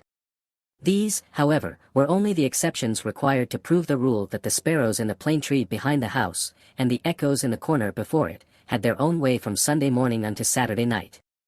Dr. Manette received such patience here as his old reputation, and its revival in the floating whispers of his story, brought him. His scientific knowledge and his vigilance and skill in conducting ingenious experiments brought him otherwise into moderate request, and he earned as much as he wanted. These things were within Mr. Jarvis Lorry's knowledge, thoughts, and notice, when he rang the doorbell of the tranquil house in the corner, on the fine Sunday afternoon. Dr. Manette at home? Expected home. Miss Lucy at home? Expected home. Miss Pross at home? Possibly at home, but of a certainty impossible for handmaid to anticipate intentions of Miss Pross, as to admission or denial of the fact. As I am at home myself, said Mr. Lorry, I'll go upstairs. Although the doctor's daughter had known nothing of the country of her birth, she appeared to have innately derived from it that ability to make much of little means, which is one of its most useful and most agreeable characteristics. Simple as the furniture was, it was set off by so many little adornments, of no value but for their taste and fancy, that its effect was delightful. The disposition of everything in the rooms, from the largest object to the least, the arrangement of colors, the elegant variety and contrast obtained by thrift in trifles, by delicate hands, clear eyes, and good sense, were at once so pleasant in themselves, and so expressive of their originator, that, as Mr. Lorry stood looking about him, the very chairs and tables seemed to ask him, with something of that peculiar expression which he knew so well by this time, whether he approved. There were 3 rooms on a floor, and, the doors by which they communicated being put open that the air might pass freely through them all, Mr. Lorry, smilingly observant of that fanciful resemblance which he detected all around him, walked from one to another. The first was the best room, and in it were Lucy's birds, and flowers, and books, and desk, and work-table, and box of water-colors. The second was the doctor's consulting room, used also as the dining room. The third, changingly speckled by the rustle of the plane tree in the yard, was the doctor's bedroom, and there, in a corner, stood the disused shoemaker's bench and tray of tools, much as it had stood on the 5th floor of the dismal house by the wine-shop, in the suburb of Saint Antoine, in Paris. I wonder, said Mr. Lorry, pausing in his looking about, that he keeps that reminder of his sufferings about him. And why wonder at that, was the abrupt inquiry that made him start. It proceeded from Miss Pross, the wild red woman, strong of hand, whose acquaintance he had first made at the Royal George Hotel at Dover, and had since improved. I should have thought, Mr. Lorry began. Pooh! You'd have thought, said Miss Pross, and Mr. Lorry left off. How do you do? Inquired that lady then, sharply, and yet as if to express that she bore him no malice. I am pretty well, I thank you, answered Mr. Lorry, with meekness. How are you? Nothing to boast of, said Miss Pross. Indeed? Ah. Indeed, said Miss Pross. I am very much put out about my ladybird. Indeed? For gracious sake say something else besides indeed, or you'll get me to death, said Miss Pross, whose character, dissociated from stature, was shortness. Really, then, said Mr. Lorry, as an amendment. Really, is bad enough, returned Miss Pross, but better. Yes, I am very much put out. May I ask the cause? I don't want dozens of people who are not at all worthy of Lady Bird to come here looking after her, said Miss Pross. Do dozens come for that purpose? Hundreds, said Miss Pross. It was characteristic of this lady, as of some other people before her time and since, that whenever her original proposition was questioned, she exaggerated it. Dear me, said Mr. Lorry, as the safest remark he could think of.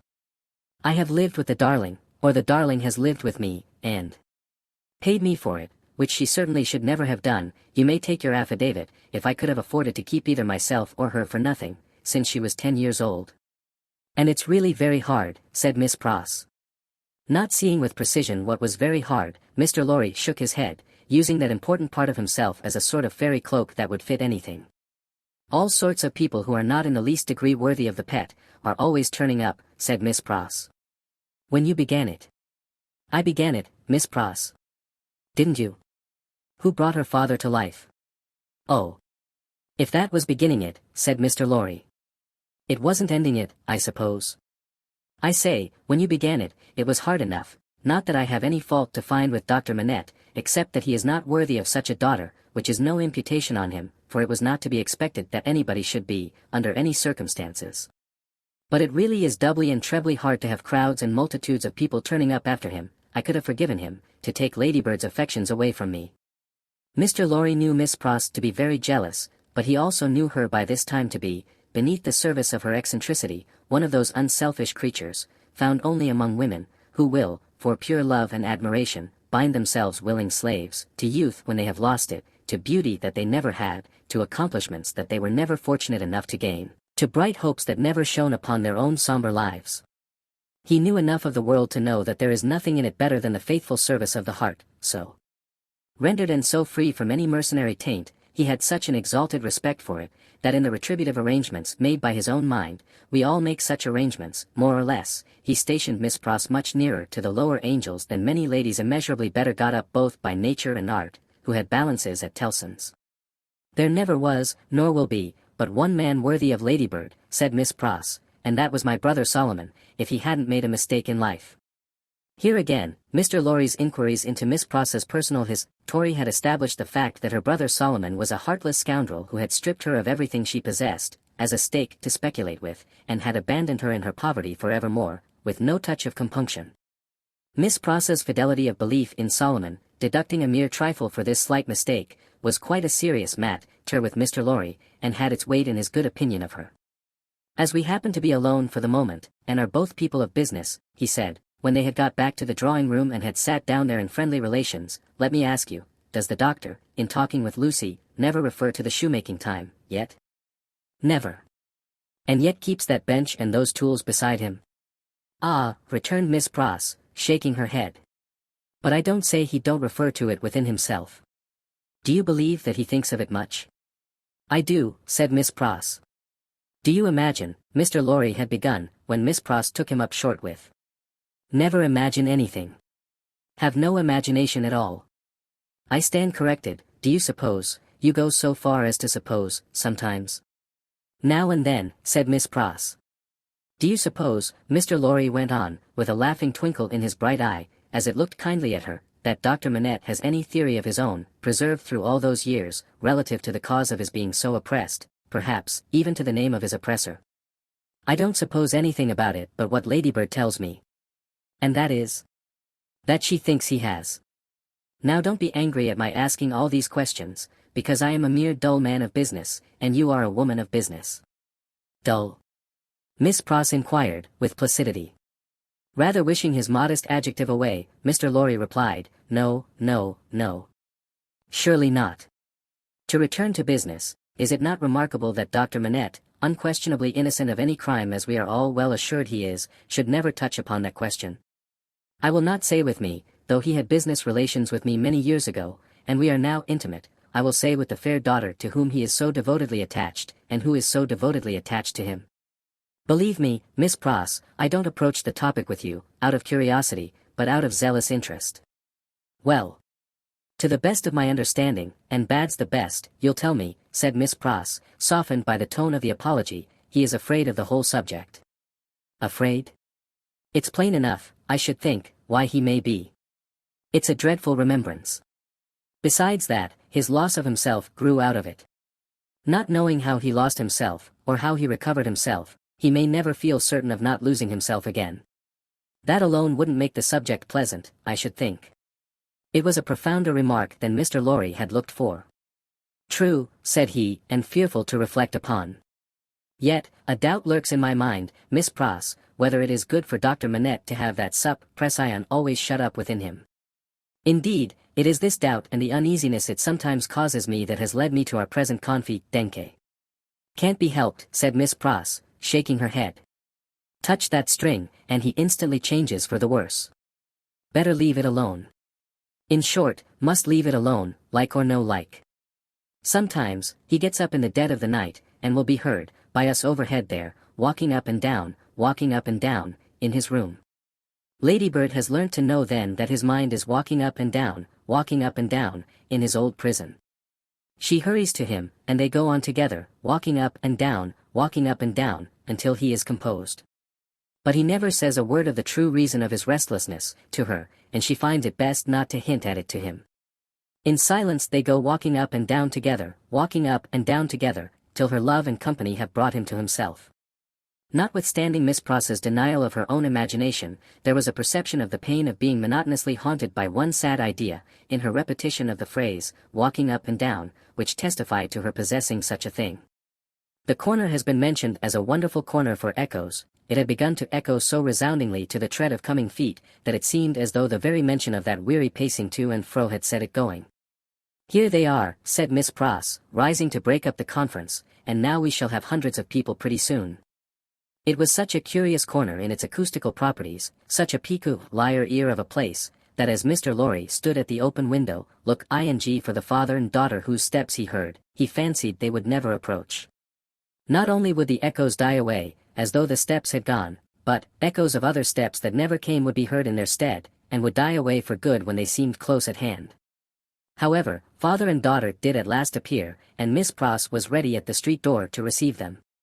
Miss Pross was a pleasant sight, albeit wild, and red, and grim, tack ing off her darling's bonnet when she came upstairs, and touching it up with the ends of her handkerchief, and blowing the dust off it, and fold ing her mantle ready for laying by, and smoothing her rich hair with as much pride as she could possibly have taken in her own hair if she had been the vainest and handsomest of women. Her darling was a pleasant sight too, embracing her and thanking her, and protesting against her taking so much trouble for her, which last she only dared to do playfully, or Miss Pross, sorely hurt, would have retired to her own chamber and cried. The doctor was a pleasant sight too, looking on at them, and telling Miss Pross how she spoilt Lucy, in accents and with eyes that had as much spoiling in them as Miss Pross had, and would have had more if it were possible. Mr. Lorry was a pleasant sight too, beaming at all this in his little wig, and thanking his bachelor stars for having lighted him in his declining years to a home. But, no hundreds of people came to see the sights, and Mr. Lorry looked in vain for the fulfillment of Miss Pross's prediction. Dinner time, and still no hundreds of people. In the arrangements of the little household, Miss Pross took charge of the lower regions, and always acquitted herself marvelously. Her dinners, of a very modest quality, were so well cooked and so well served, and so neat in their contrivances, half English and half French, that nothing could be better. Miss Pross's friendship being of the thoroughly practical kind, she had ravaged Soho and the adjacent provinces, in search of impoverished French, who, tempted by shillings and half-crowns, would impart culinary mysteries to her. From these decayed sons and daughters of Gaul, she had acquired such wonderful arts, that the woman and girl who formed the staff of domestics regarded her as quite a sorceress, or Cinderella's godmother, who would send out for a fowl, a rabbit, a vegetable or two from the garden, and change them into anything she pleased. On Sundays, Miss Pross dined at the doctor's table, but on other days persisted in taking her meals at unknown periods either in the lower regions, or in her own room on the second floor, a blue chamber, to which no one but her ladybird ever gained admittance. On this occasion, Miss Pross, responding to Ladybird's pleasant face and efforts to please her, unbent exceedingly, so the dinner was very pleasant, too. It was an oppressive day, and, after dinner, Lucy proposed that the wine should be carried out under the plane tree, and they should sit there in the air. As everything turned upon her, and revolved about her, they went out under the plane tree, and she carried the wine down for the special benefit of Mr. Lorry. She had installed herself, some time before, as Mr. Lorry's cupbearer, and while they sat under the plane tree, talking, she kept his glass replenished. Mysterious backs and ends of houses peeped at them as they talked, and the plane tree whispered to them in its own way above their heads. Still, the hundreds of people did not present themselves. Mr. Darnay presented himself while they were sitting under the plane tree, but he was only one. Dr. Manette received him kindly, and so did Lucy. But, Miss Pross suddenly became afflicted with a twitching in the head and body, and retired into the house. She was not unfrequently the victim of this disorder, and she called it, in familiar conversation, a fit of the jerks. The doctor was in his best condition, and looked specially young. The resemblance between him and Lucy was very strong at such times, and as they sat side by side, she leaning on his shoulder, and he resting his arm on the back of her chair, it was very agreeable to trace the likeness. He had been talking all day, on many subjects, and with unusual vivacity. "Pray, Dr. Manette," said Mr. Darnay, as they sat under the plane tree, and he said it in the natural pursuit of the topic in hand, which happened to be the old buildings of London, "have you seen much of the Tower?" "Lucy and I have been there, but only casually. We have seen enough of it, to know that it teems with interest, little more." "I have been there, as you remember," said Darnay, with a smile, though reddening a little angrily, in another character, and not in a character that gives facilities for seeing much of it. "They told me a curious thing when I was there." "What was that?" Lucy asked. "In making some alterations, the workmen came upon an old dungeon, which had been, for many years, built up and forgotten. Every stone of its inner wall was covered by inscriptions which had been carved by prisoners, dates, names, complaints, and prayers. Upon a corner stone in an angle of the wall, one prisoner, who seemed to have gone to execution, had cut as his last work, 3 letters. They were done with some very poor instrument, and hurriedly, with an unsteady hand. At first, they were read as D-I-C, but, on being more carefully examined, the last letter was found to be G. There was no record or leg end of any prisoner with those initials, and many fruitless guesses were made what the name could have been. At length, it was suggested that the letters were not initials, but the complete word, dig. The floor was examined very carefully under the inscription, and, in the earth beneath a stone, or tile, or some fragment of paving, were found the ashes of a paper, mingled with the ashes of a small leathern case or bag. What the unknown prisoner had written will never be read, but he had written something, and hidden it away to keep it from the jailer. "My father," exclaimed Lucy, "you are ill." He had suddenly started up, with his hand to his head. His manner and his look quite terrified them all. "No, my dear, not ill. There are large drops of rain falling, and they made me start. We had better go in." He recovered himself almost instantly. Rain was really falling in large drops, and he showed the back of his hand with raindrops on it. But, he said not a single word in reference to the discovery that had been told of, and, as they went into the house, the business eye of Mr. Lorry either detected, or fancied it detected, on his face, as it turned towards Charles Darnay, the same singular look that had been upon it when it turned towards him in the passages of the court-house. He recovered himself so quickly, however, that Mr. Lorry had doubts of his business eye. The arm of the golden giant in the hall was not more steady than he was, when he stopped under it to remark to them that he was not yet proof against slight surprises, if he ever would be, and that the rain had startled him. Tea time, and Miss Pross making tea, with another fit of the jerks upon her, and yet no hundreds of people. Mr. Carton had lounged in, but he made only 2. The night was so very sultry, that although they sat with doors and windows open, they were overpowered by heat. When the tea-table was done with, they all moved to one of the windows, and looked out into the heavy twilight. Lucy sat by her father, Darnay sat beside her, Carton leaned against a window. The curtains were long and white, and some of the thunder gusts that whirled into the corner, caught them up to the ceiling, and waved them like spectral wings. "The raindrops are still falling, large, heavy, and few," said Dr. Manette. "It comes slowly." "It comes surely," said Carton. They spoke low, as people watching and waiting mostly do, as people in a dark room, watching and waiting for lightning, always do. There was a great hurry in the streets of people speeding away to get shelter before the storm broke. The wonderful corner for echoes sounded with the echoes of footsteps coming and going, yet not a footstep was there. "A multitude of people, and yet a solitude," said Darnay, when they had listened for a while. "Is it not impressive, Mr. Darnay?" asked Lucy. "Sometimes, I have sat here of an evening, until I have fancied, but even the shade of a foolish fancy makes me shudder tonight, when all is so black and solemn. Let us shudder too. We may know what it is. It will seem nothing to you. Such whims are only impressive as we originate them, I think, they are not to be communicated. I have sometimes sat alone here of an evening, listening, until I have made the echoes out to be the echoes of all the footsteps that are coming by into our lives.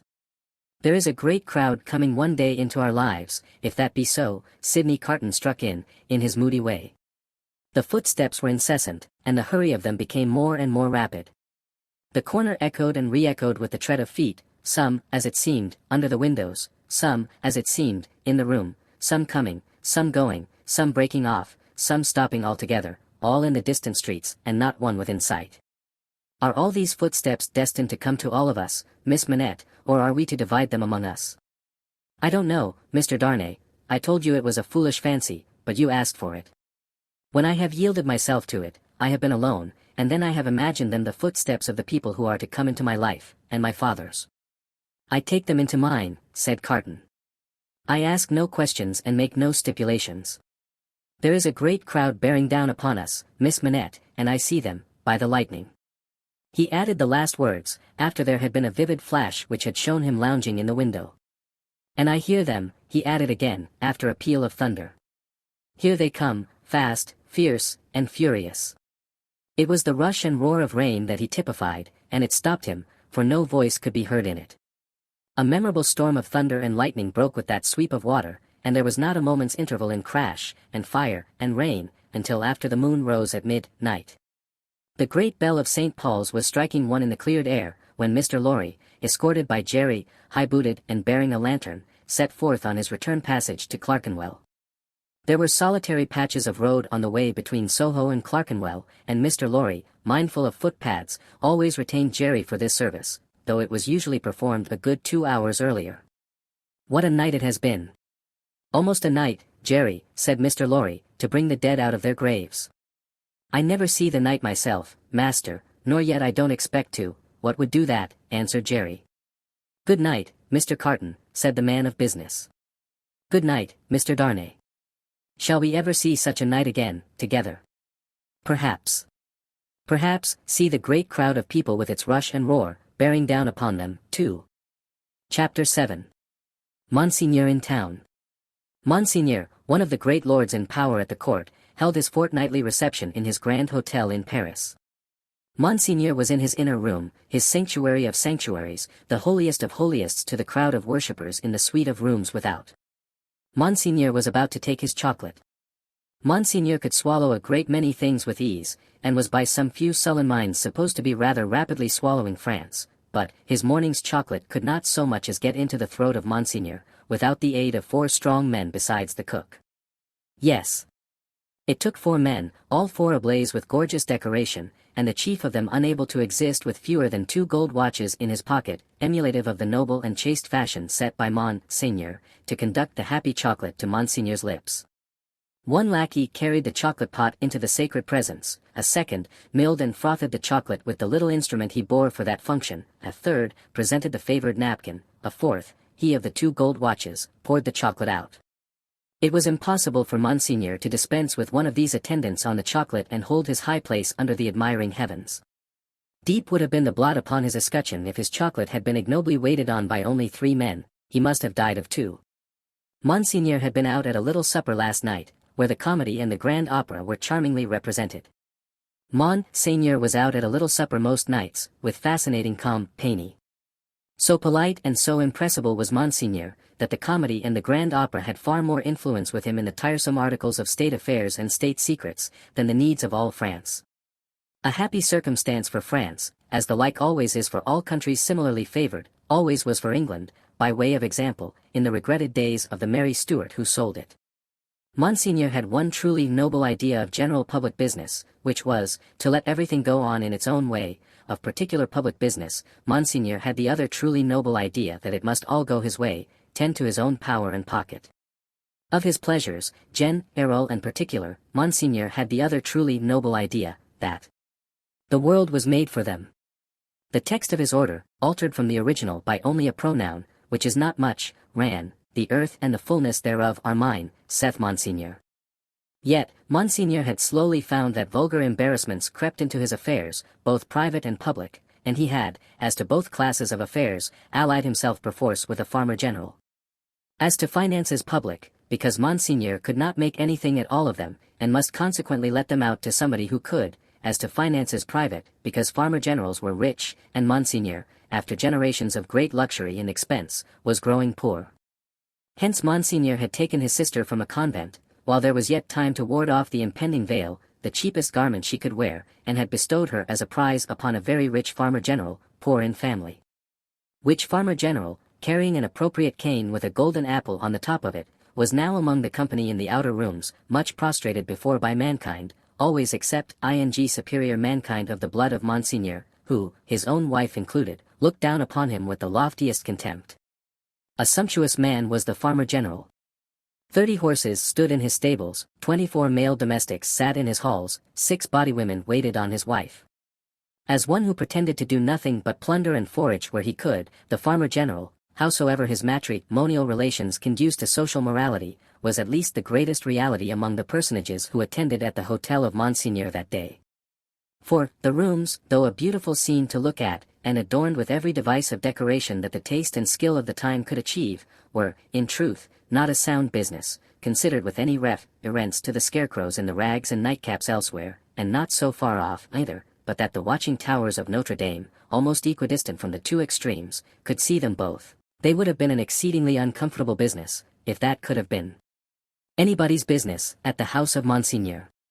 Military officers destitute of military knowledge, naval officers with no idea of a ship, civil officers without a notion of affairs, brazen ecclesiastics, of the worst worldly, with sensual eyes, loose tongues, and looser lives, all totally unfit for their several callings, all lying horribly and pretending to belong to them, but all nearly or remotely of the order of Monseigneur, and therefore foisted on all public employments from which anything was to be got. These were to be told off by the score and the score. People not immediately connected with Monseigneur or the state, yet equally unconnected with anything that was real, or with lives passed in traveling by any straight road to any true earthly end, were no less abundant. Doctors who made great fortunes out of dainty remedies for imaginary disorders that never existed, smiled upon their courtly patients in the antechambers of Monseigneur.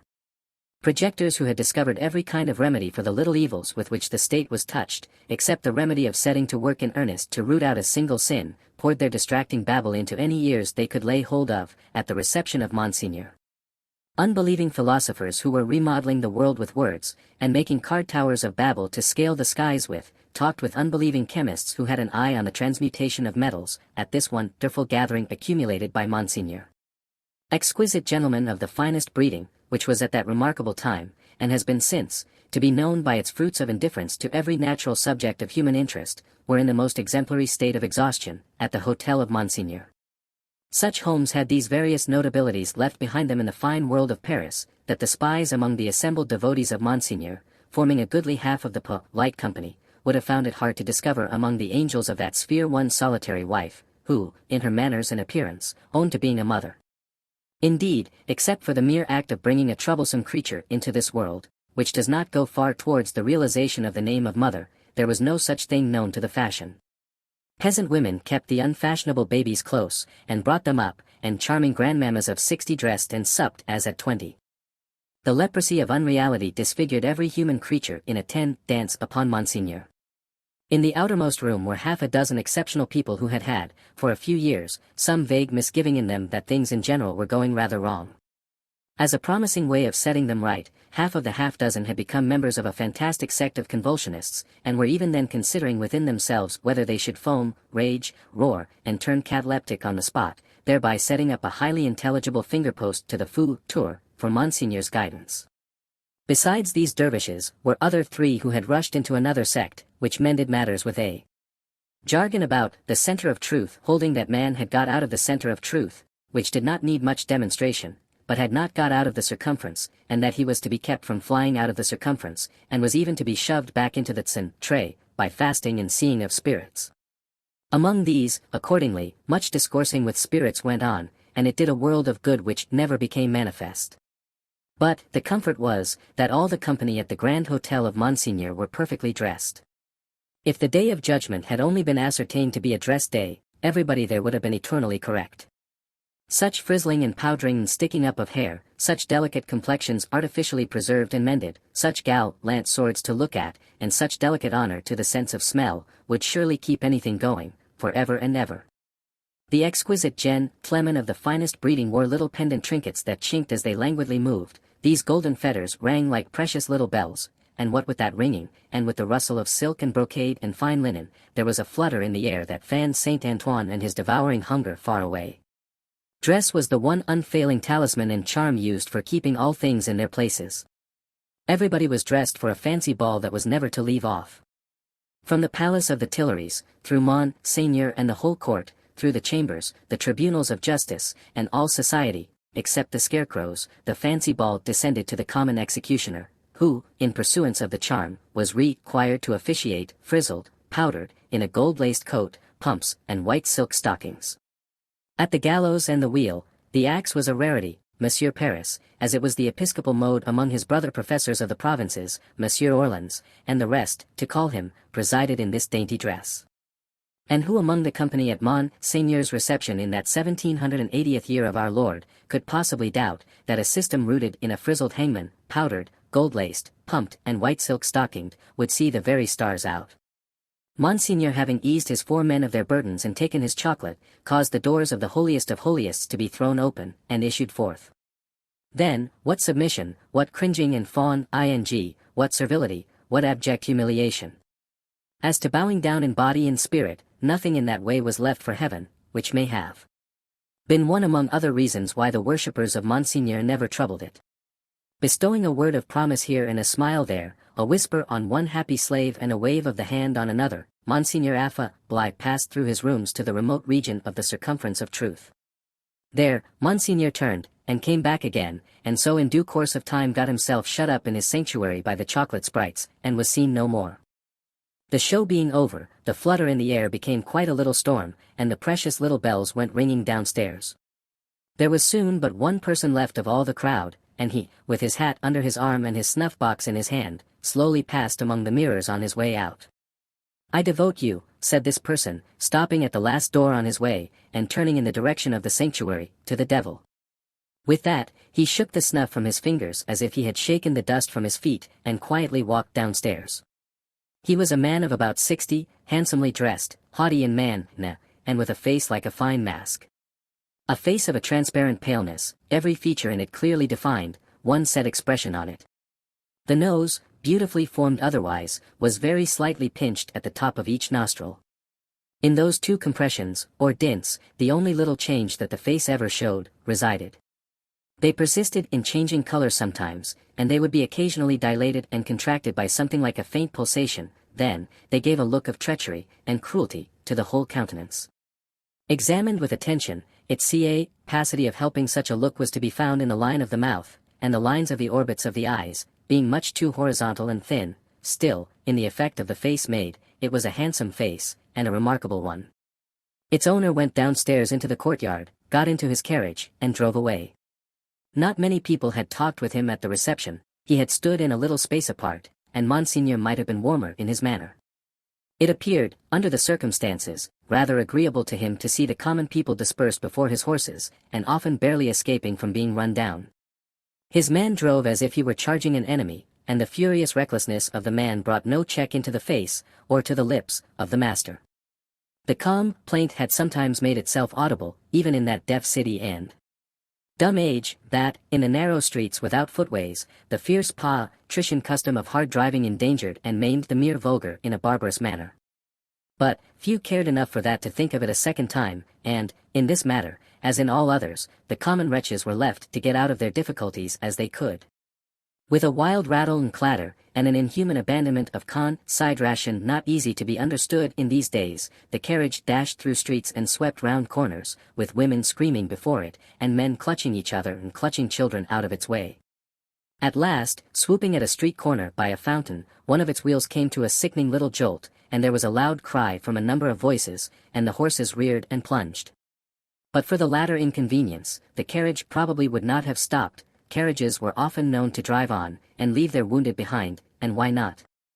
But the frightened valet had got down in a hurry, and there were 20 hands at the horses' bridles. "What has gone wrong?" said Monsieur, calmly looking out. A tall man in a nightcap had caught up a bundle from among the feet of the horses, and had laid it on the basement of the fountain, and was down in the mud and wet, howling over it like a wild animal. "Pardon, Monsieur the Marquis," said a ragged and submissive man, "it is a child." "Why does he make that abominable noise? Is it his child?" "Excuse me, Monsieur the Marquis, it is a pity, yes." The fountain was a little removed, for the street opened, where it was, into a space some 10 or 12 yards square. As the tall man suddenly got up from the ground, and came running at the carriage, Monsieur the Marquis clapped his hand for an instant on his sword hilt. "Killed!" shrieked the man, in wild desperation, extending both arms at their length above his head, and staring at him. "Dead!" The people closed round, and looked at Monsieur the Marquis. There was nothing revealed by the many eyes that looked at him but watchfulness and eagerness, there was no visible menacing or anger. Neither did the people say anything, after the first cry, they had been silent, and they remained so.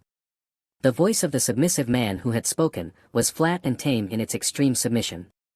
Monsieur the Marquis ran his eyes over them all, as if they had been mere rats come out of their holes. He took out his purse. "It is extraordinary to me," said he, "that you people cannot take care of yourselves and your children. One or the other of you is forever in the way. How do I know what injury you have done my horses? See. Give him that." He threw out a gold coin for the valet to pick up, and all the heads craned forward that all the eyes might look down at it as it fell. The tall man called out again with a most unearthly cry, "Dead." He was arrested by the quick arrival of another man, for whom the rest made way.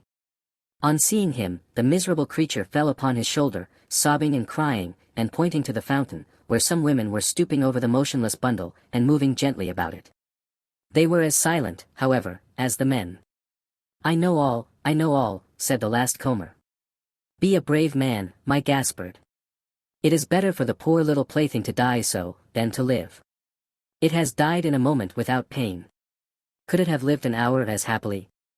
"You are a philosopher, you there," said the Marquis, smiling. "How do they call you?" "They call me Defarge." "Of what trade?" "Monsieur the Marquis, vendor of wine." "Pick up that, philosopher and vendor of wine," said the Marquis, throwing him another gold coin, "and spend it as you will. The horses there, are they right?" Without deigning to look at the assemblage a second time, Monsieur the Marquis leaned back in his seat, and was just being driven away with the air of a gentleman who had accidentally broke some common thing, and had paid for it, and could afford to pay for it, when his ease was suddenly disturbed by a coin flying into his carriage, and ringing on its floor. "Hold," said Monsieur the Marquis. "Hold the horses. Who threw that?" He looked to the spot where Defarge the vendor of wine had stood, a moment before, but the wretched father was grovelling on his face on the pavement in that spot, and the figure that stood beside him was the figure of a dark stout woman, knitting. "You dogs," said the Marquis, but smoothly, and with an unchanged front, except as to the spots on his nose, "I would ride over any of you very willingly, and exterminate you from the earth. If I knew which rascal threw at the carriage, and if that brigand were sufficiently near it, he should be crushed under the wheels." So cowed was their condition, and so long and hard their experience of what such a man could do to them, within the law and beyond it, that not a voice, or a hand, or even an eye was raised. Among the men, not one. But the woman who stood knitting looked up steadily, and looked the Marquis in the face. It was not for his dignity to notice it, his contemptuous eyes passed over her, and over all the other rats, and he leaned back in his seat again, and gave the word, "Go on." He was driven on, and other carriages came whirling by in quick succession, the minister, the state projector, the farmer-general, the doctor, the lawyer, the ecclesiastic, the grand opera, the comedy, the whole fancy ball in a bright continuous flow, came whirling by. The rats had crept out of their holes to look on, and they remained looking on for hours, soldiers and police often passing between them and the spectacle, and making a barrier behind which they slunk, and through which they peeped. The father had long ago taken up his bundle and bidden himself away with it, when the women who had tended the bundle while it lay on the base of the fountain, sat there watching the running of the water and the rolling of the fancy ball, when the one woman who had stood conspicuous, knitting, still knitted on with the steadfastness of fate. The water of the fountain ran, the swift river ran, the day ran into evening, so much life in the city ran into death according to rule, time and tide waited for no man, the rats were sleeping close together in their dark holes again, the fancy ball was lighted up at supper, all things ran their course. Chapter 8. Monseigneur in the country. A beautiful landscape, with the corn bright in it, but not abundant. Patches of poor rye where corn should have been, patches of poor peas and beans, patches of most coarse vegetable substitutes for wheat. On inanimate nature, as on the men and women who cultivated it, a prevalent tendency towards an appearance of vegetating unwillingly, a dejected disposition to give up, and wither away. Monsieur the Marquis in his travelling carriage, which might have been lighter, conducted by 4 post-horses and 2 postilions, faggied up a steep hill. A blush on the countenance of Monsieur the Marquis was no impeachment of his high breeding, it was not from within, it was occasioned by an external circumstance beyond his control, the setting sun. The sunset struck so brilliantly into the travelling carriage when it gained the hill-top, that its occupant was steeped in crimson. "It will die out," said Monsieur the Marquis, glancing at his hands, directly. In effect, the sun was so low that it dipped at the moment. When the heavy drag had been adjusted to the wheel, and the carriage slid downhill, with a cinderous smell, in a cloud of dust, the red glow departed quickly, the sun and the Marquis going down together, there was no glow left when the drag was taken off. But, there remained a broken country, bold and open, a little village at the bottom of the hill, a broad sweep and rise beyond it, a church, tower, a windmill, a forest for the chase, and a crag with a fortress on it used as a prison. Round upon all these darkening objects as the night drew on, the Marquis looked, with the air of one who was coming near home. The village had its one poor street, with its poor brewery, poor tannery, poor tavern, poor stable-yard for relays of post-horses, poor found, tane, all usual poor appointments. It had its poor people too. All its PEOPLE were poor, and many of them were sitting at their doors, shredding spare onions and the like for supper, while many were at the fountain, washing leaves, and grasses, and any such small yieldings of the earth that could be eaten. Expressive sips of what made them poor, were not wanting: the tax for the state, the tax for the church, the tax for the lord, tax local and tax general, were to be paid here and to be paid there, AC, according to solemn inscription in the little village, until the wonder was, that there was any village left unswallowed. Few children were to be seen, and no dogs. As to the men and women, their choice on earth was stated in the prospect: life on the lowest terms that could sustain it, down in the little village under the mill, or captivity and death in the dominant prison on the crag. Heralded by a courier in advance, and by the cracking of his postil iron's whips, which twined snake-like about their heads in the evening air, as if he came attended by the Furies, Monsieur the Marquis drew up in his travelling carriage at the posting-house gate. It was hard by the fountain, and the peasants suspended their operations to look at him. He looked at them, and saw in them, without knowing it, the slow sure filing down of misery-worn face and figure, that was to make the mea grenis of Frenchmen and English superstition which should survive the truth through the best part of 100 years. Monsieur the Marquis cast his eyes over the submissive faces that drooped before him, as the like of himself had drooped before Monseigneur of the court, only the difference was, that these faces drooped merely to suffer and not to propitiate, when a grizzled mender of the roads joined the group. "Bring me hither that fellow," said the Marquis to the courier. The fellow was brought, cap in hand, and the other fellows closed round to look and listen, in the manner of the people at the Paris fountain. "I passed you on the road." "Monseigneur, it is true. I had the honor of being passed on the road. Coming up the hill, and at the top of the hill, both." "Monseigneur, it is true. What did you look at, so fixedly?" "Monseigneur, I looked at the man. He stooped a little, and with his tattered blue cap pointed under the carriage. All his fellows stooped to look under the carriage." "What man, pig? And why look there?" "Pardon, Monseigneur, he swung by the chain of the shoe, the drag." "Who?" demanded the traveller. "Monseigneur, the man. May the devil carry away these idiots." "How do you call the man?" "You know all the men of this part of the country." "Who was he?" "Your clemency, Monseigneur. He was not of this part of the country. Of all the days of my life, I never saw him. Swinging by the chain. To be suffocated. With your gracious permission, that was the wonder of it, Monseigneur. His head hanging over, like this." He turned himself sideways to the carriage, and leaned back, with his face thrown up to the sky, and his head hanging down, then aired himself, fumbled with his cap, and made a bow. "What was he like?" "Monseigneur, he was whiter than the miller. All covered with dust, white as a spectre, tall as a spectre." The picture produced an immense sensation in the little crowd, but all eyes, without comparing notes with other eyes, looked at Monsieur the Marquis. Perhaps, to observe whether he had any spectre on his conscience. "Truly, you did well," said the Marquis, felicitously sensible that such vermin were not to ruffle him, "to see a thief accompanying my carriage, and not open that great mouth of yours. Bah! Put him aside, Monsieur Gabelle." Monsieur Gabelle was the postmaster, and some other taxing functionary united. He had come out with great obsequiousness to assist at this examination, and had held the examined by the drapery of his arm in an official manner. "Bah! Go aside," said Monsieur Gabelle. "Lay hands on this stranger if he seeks to lodge in your village to-night, and be sure that his business is honest, Gabelle." "Monseigneur, I am flattered to devote myself to your orders." "Did he run away, fellow? Where is that accursed?" The accursed was already under the carriage with some half-dozen particular friends, pointing out the chain with his blue cap. Some half-dozen other particular friends promptly hauled him out, and presented him breathless to Monsieur the Marquis. "Did the man run away, dolt, when we stopped for the drag?" "Monseigneur, he precipitated himself over the hillside, head first. As a person plunges into the river." "See to it, Gabelle. Go on." The half-dozen who were peering at the chain were still among the wheels, like sheep. The wheels turned so suddenly that they were lucky to save their skins and bones. They had very little else to save, or they might not have been so fortunate. The burst with which the carriage started out of the village and up the rise beyond, was soon checked by the steepness of the hill. Gradually, it subsided to a foot pace, swinging and lumbering upward among the many sweet scents of a summer night. The postilions, with 1,000 gossamer gnats circling about them in lieu of the furies, quietly mended the points to the lashes of their whips, the valet walked by the horses, the courier was audible, trotting on ahead into the dun distance. At the steepest point of the hill there was a little burial ground, with a cross and a new large figure of our Saviour on it. It was a poor figure in wood, done by some inexperienced rustic carver, but he had studied the figure from the life, his own life, maybe, for it was dreadfully spare and thin.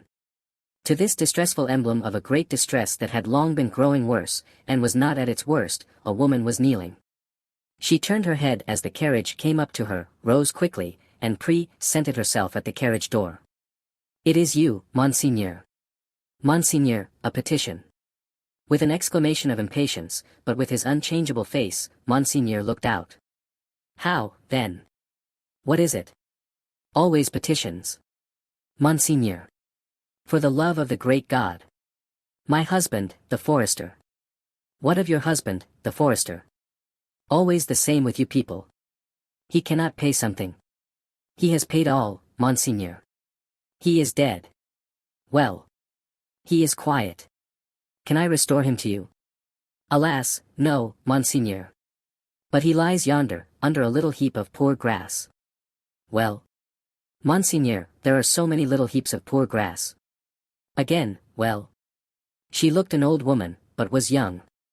Her manner was one of passionate grief. By turns she clasped her veinous and knotted hands together with wild energy, and laid one of them on the carriage door, tenderly, caressingly, as if it had been a human breast, and could be expected to feel the appealing touch. "Monseigneur, hear me. Monseigneur, hear my petition. My husband died of want, so many die of want, so many more will die of want." Again, well. "Can I feed them?" "Monseigneur, the good God knows, but I don't ask it. My petition is, that a morsel of stone or wood, with my husband's name, may be placed over him to show where he lies. Otherwise, the place will be quickly forgotten, it will never be found when I am dead of the same malady, I shall be laid under some other heap of poor grass. Monseigneur, they are so many, they increase so fast, there is so much want. Monseigneur. Monseigneur." The valet had put her away from the door, the carriage had broken into a brisk trot, the postilions had quickened the pace, she was left far behind, and Monseigneur, again escorted by the Furies, was rapidly diminishing the league or two of distance that remained between him and his chateau. The sweet scents of the summer night rose all around him, and rose, as the rain falls, impartially, on the dusty, ragged, and toil-worn group at the fountain not far away, to whom the mender of roads, with the aid of the blue cap without which he was nothing, still enlarged upon his man like a spectre, as long as they could bear it. By degrees, as they could bear no more, they dropped off one by one, and lights twinkled in little casements, which lights, as the casements darkened, and more stars came out, seemed to have shot up into the sky instead of having been extinguished. The shadow of a large high-roofed house, and of many overhanging trees, was upon Monsieur the Marquis by that time, and the shadow was exchanged for the light of a flambeau, as his carriage stopped, and the great door of his chateau was opened to him. "Monsieur Charles, whom I expect, is he arrived from England?" "Monseigneur, not yet." Chapter 9. The Gorgon's Head. It was a heavy mass of building, that chateau of Monsieur the Marquis, with a large stone courtyard before it, and 2 stone sweeps of staircase meeting in a stone terrace before the principal door. A stony business altogether, with heavy stone balustrades, and stone urns, and stone flow-airs, and stone faces of men, and stone heads of lions, in all directions. As if the Gorgon's Head had surveyed it, when it was finished, 2 centuries ago. Up the broad flight of shallow steps, Monsieur the Marquis, flambeau preceded, went from his carriage, sufficiently disturbing the darkness to elicit loud remonstrance from an owl in the roof of the great pile of stable building away among the trees. All else was so quiet, that the flambeau carried up the steps, and the other flambeau held at the great door, burnt as if they were in a close room of state, instead of being in the open night air. Other sound than the owl's voice there was none, save the failing of a fountain into its stone basin, for it was one of those dark nights that hold their breath by the hour together, and then heave a long low sigh, and hold their breath again. The great door clanged behind him, and Monsieur the Marquis crossed a hall grim with certain old boar spears, swords, and knives of the chase, grimmer with certain heavy riding rods and riding whips, of which many a peasant, gone to his benefactor death, had felt the weight when his lord was angry. Avoiding the larger rooms, which were dark and made fast for the night, Monsieur the Marquis, with his flambeau-bearer going on before, went up the staircase to a door in a corridor. This thrown open, admitted him to his own private apartment of 3 rooms, his bedchamber and 2 others. High vaulted rooms with cool uncarpeted floors, great dogs upon the hearths for the burning of wood in winter time, and all luxuries befitting the state of a marquis in a luxurious age and country. The fashion of the last Louis but one, of the line that was never to break, the 14th Louis, was conspicuous in their rich furniture, but it was diversified by many objects that were illustrations of old pages in the history of France. A supper table was laid for 2, in the third of the rooms, a round room, in one of the chateau's 4 extinguisher-top towers. A small lofty room, with its window wide open, and the wooden jalousie blinds closed, so that the dark night only showed in slight horizontal lines of black, alternating with their broad lines of stone color. "My nephew," said the Marquis, glancing at the supper preparation, "they said he was not arrived." "Nor was he, but he had been expected with Monseigneur." "Ah.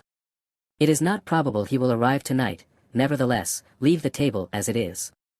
I shall be ready in a quarter of an hour." In a quarter of an hour Monseigneur was ready, and sat down alone to his sumptuous and choice supper. His chair was opposite to the window, and he had taken his soup, and was raising his glass of Bordeaux to his lips, when he put it down.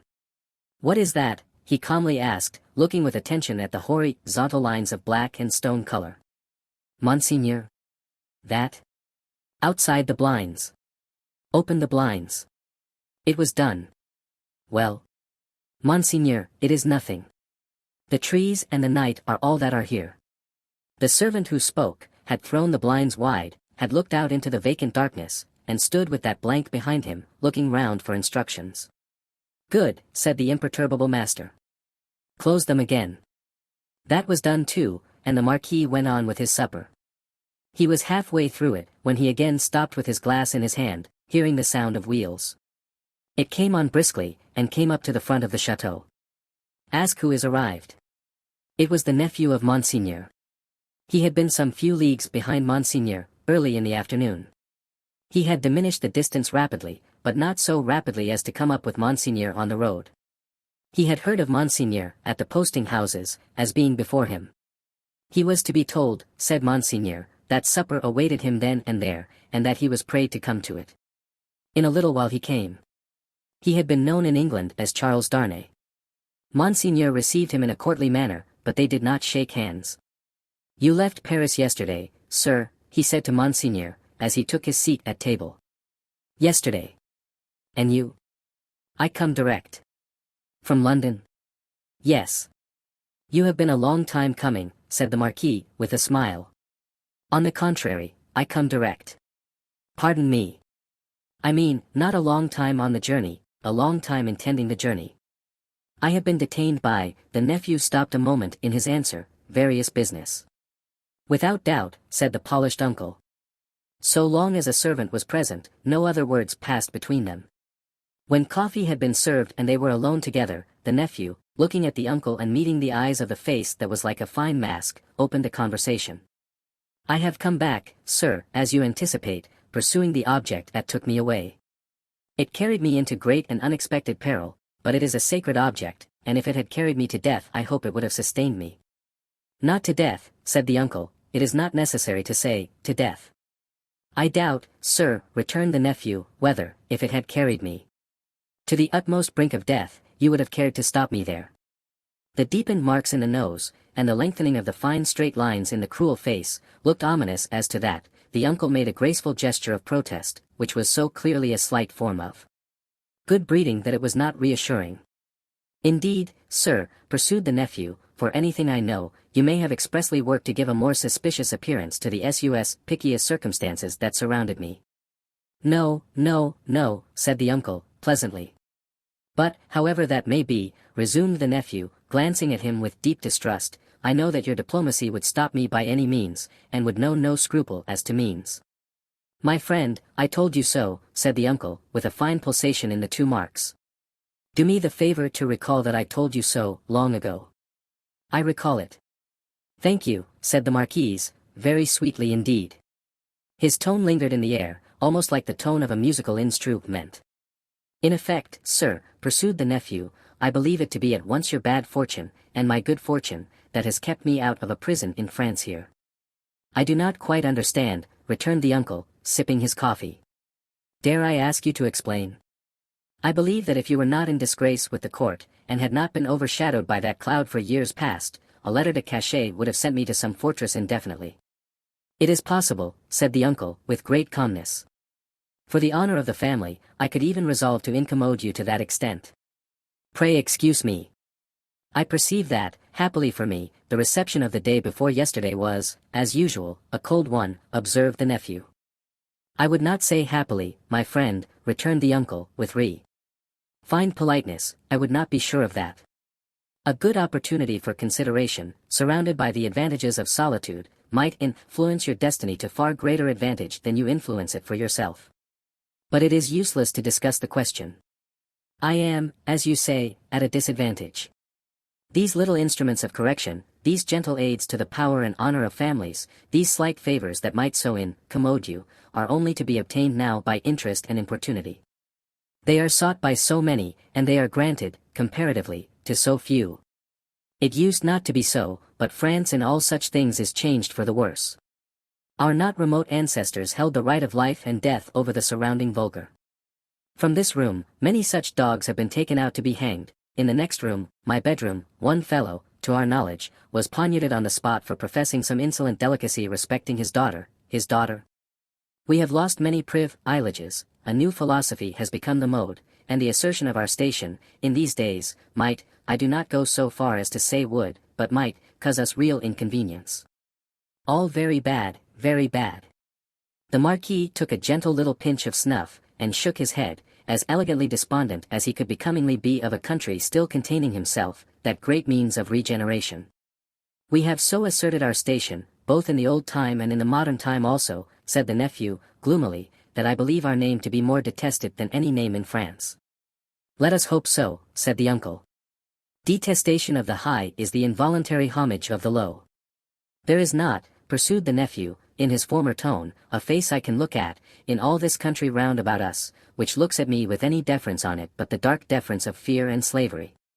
A compliment, said the Marquis, to the grandeur of the family, merited by the manner in which the family has sustained its grandeur. Ha! And he took another gentle little pinch of snuff, and lightly crossed his legs. But, when his nephew, leaning an elbow on the table, covered his eyes thoughtfully and dejectedly with his hand, the fine mask looked at him sideways with a stronger concentration of keenness, closeness, and dislike, than was comportable with its wearer's assumption of indifference. Repression is the only lasting philosophy.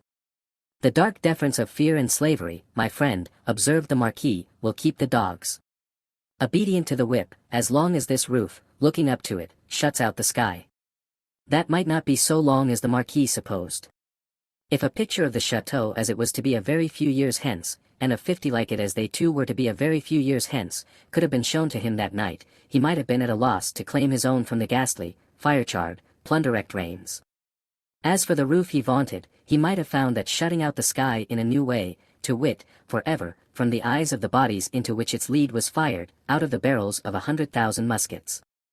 Meanwhile, said the Marquis, I will preserve the honor and repose of the family, if you will not. But you must be fatigued. Shall we terminate our conference for the night? A moment more. An hour, if you please. Sir, said the nephew, we have done wrong, and are reaping the fruits of wrong. We have done wrong, repeated the Marquis, with an inquiring smile, and delicately pointing, first to his nephew, then to himself. Our family, our honorable family, whose honor is of so much account to both of us, in such different ways. Even in my father's time, we did a world of wrong, injuring every human creature who came between us and our pleasure, whatever it was. Why need I speak of my father's time, when it is equally yours? Can I separate my father's twin brother, joint inheritor, and next successor, from himself? Death has done that, said the Marquis. And has left me, answered the nephew, bound to a system that is frightful to me, responsible for it, but powerless in it, seeking to execute the last request of my dear mother's lips, and obey the last look of my dear mother's eyes, which implored me to have mercy and to redress, and tortured by seeking assistance and power in vain. Seeking them from me, my nephew, said the Marquis, touching him on the breast with his forefinger, they were now standing by the hearth, you will forever seek them in vain, be assured. Every fine straight line in the clear whiteness of his face was cruelly, craftily, and closely compressed, while he stood looking quietly at his nephew, with his snuff-box in his hand. Once again he touched him on the breast, as though his finger were the fine point of a small sword, with which, in delicate finesse, he ran him through the body, and said, "My friend, I will die, perpetuating the system under which I have lived." When he had said it, he took a culminating pinch of snuff, and put his box in his pocket. "Better to be a rational creature," he added then, after ringing a small bell on the table, "and accept your natural destiny. But you are lost, Monsieur Charles, I see." "This property in France are lost to me," said the nephew, sadly. "I renounce them." "Are they both yours to renounce?" "France may be, but is the property?" "It is scarcely worth mentioning, but, is it yet?" "I had no intention, in the words I used, to claim it yet. If it pass to me from you, tomorrow, which I have the vanity to hope is not probable, or 20 years hence." "You do me too much honor," said the Marquis. "Still, I prefer that supposition. I would abandon it, and live otherwise and elsewhere. It is little to relinquish. What is it but a wilderness of misery and ruin?" "Ha," said the Marquis, glancing round the luxurious room. "To the eye it is fair enough, here, but seen in its integrity, under the sky, and by the daylight, it is a crumbling tower of waste, mismanagement, extortion, debt, mortgage, oppression, hunger, nakedness, and suffering." "Ha," said the Marquis again, in a well-satisfied manner. "If it ever becomes mine, it shall be put into some hands better qualified to free it slowly, if such a thing is possible, from the weight that drags it down, so that the miserable people who cannot leave it and who have been long wrung to the last point of endurance, may, in another generation, suffer less. But it is not for me. There is a curse on it, and on all this land." "And you," said the uncle. "Forgive my curiosity, do you, under your new philosophy, graciously intend to live?" "I must do, to live, what others of my countrymen, even with nobile ity at their backs, may have to do some day work." "In England, for example?" "Yes. The family honor, sir, is safe from me in this country. The family name can suffer from me in no other, for I bear it in no other." The ringing of the bell had caused the adjoining bedchamber to be lighted. It now shone brightly, through the door of communication. The Marquis looked that way, and listened for the retreating step of his valet. "England is very attractive to you, seeing how indifferently you have prospered there," he observed then, turning his calm face to his nephew with a smile. "I have already said, that for my prospering there, I am sensible I may be indebted to you, sir. For the rest, it is my refuge. They say, those boastful English, that it is the refuge of many. You know a compatriot who has found a refuge there?" "A doctor?" "Yes." "With a daughter?" "Yes." "Yes," said the Marquis. "You are fatigued. Good night." As he bent his head in his most courtly manner, there was a secrecy in his smiling face, and he conveyed an air of mystery to those words, which struck the eyes and ears of his nephew forcibly. At the same time, the thin straight lines of the setting of the eyes, and the thin straight lips, and the markings in the nose, curved with a sarcasm that looked handsomely diabolic. "Yes," repeated the Marquis. "A doctor with a daughter." "Yes. So commences the new philosophy. You are fatigued. Good night." It would have been of as much avail to interrogate any stone face outside the chateau as to interrogate that face of his. The nephew looked at him, in vain, in passing on to the door. "Good night," said the uncle. "I look to the pleasure of seeing you again in the morning. Good repose. Light monsieur my nephew to his chamber there, and burn monsieur my nephew in his bed, if you will," he added to himself, before he rang his little bell again, and summoned his valet to his own bedroom. The valet come and gone, Monsieur the Marquis walked to and fro in his loose chamber robe, to prepare himself gently for sleep, that hot still night. Rustling about the room, his softly slippered feet making no noise on the floor, he moved like a refined tiger, looked like some enchanted marquis of the impenitently wicked sort, in story, whose periodical change into tiger form was either just going off, or just coming on.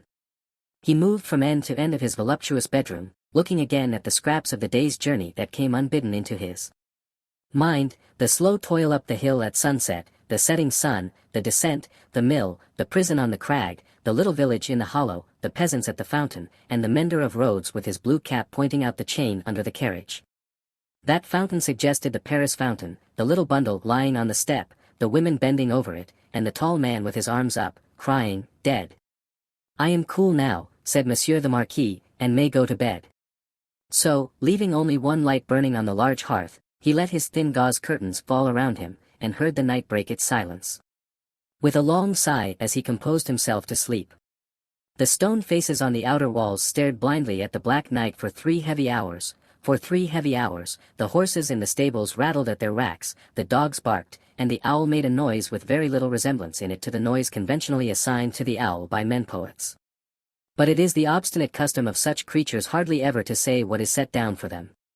For 3 heavy hours, the stone faces of the chateau, lion and Hooghe man, stared blindly at the night. Dead darkness lay on all the landscape, dead darkness added its own hush to the hushing dust on all the roads. The burial place had got to the pass that its little heaps of poor grass were undistinguishable from one another, the figure on the cross might have come down, for anything that could be seen of it. In the village, taxers and taxed were fast asleep. Dreaming, perhaps, of banquets, as the starved usually do, and of ease and rest, as the driven slave and the yoked ox may, its lean inhabitants slept soundly, and were fed and freed. The fountain in the village flowed unseen and unheard, and the fountain at the chateau dropped unseen and unheard, both melting away, like the minutes that were falling from the spring of time, through 3 dark hours. Then, the grey water of both began to be ghostly in the light, and the eyes of the stone faces of the chateau were opened. Lighter and lighter, until at last the sun touched the tops of the still trees, and poured its radiance over the hill. In the glow, the water of the chateau fountain seemed to turn to blood, and the stone faces crimsoned. The carol of the birds was loud and high, and, on the weather-beaten sill of the great window of the bedchamber of Monsieur the Marquis, one little bird sang its sweetest song with all its might.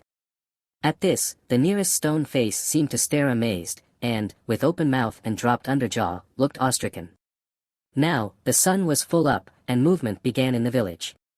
Case meant windows opened, crazy doors were unbarred, and people came forth shivering, chilled, as yet, by the new sweet air. Then began the rarely lightened toil of the day among the village population. Some, to the fountain, some, to the fields, men and women here, to dig and delve, men and women there, to see to the poor livestock, and lead the bony cows out, to such pasture as could be found by the roadside. In the church and at the cross, a kneeling figure or two, attendant on the latter prayers, the led cow, trying for a breakfast among the weeds at its foot.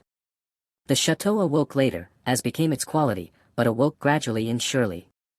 First, the lonely boar spears and knives of the chase had been reddened as of old, then, had gleamed trenchant in the morning sunshine, now, doors and windows were thrown open, horses in their stables looked round over their shoulders at the light and freshness pour ing and at doorways, leaves sparkled and rustled at iron-grated windows, dogs pulled hard at their chains, and reared impatient to be loosed. All these trivial incidents belonged to the routine of life, and the return of morning. Surely, not so the ringing of the great bell of the chateau, nor the running up and down the stairs, nor the hurried figures on the terrace, nor the booting and tramping here and there and everywhere, nor the quick saddling of horses and riding away.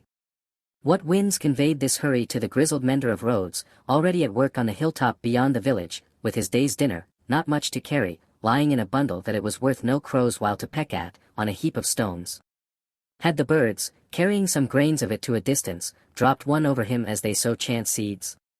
Whether or no, the mender of roads ran, on the sultry morning, as if for his life, down the hill, knee-high in dust, and never stopped till he got to the fountain.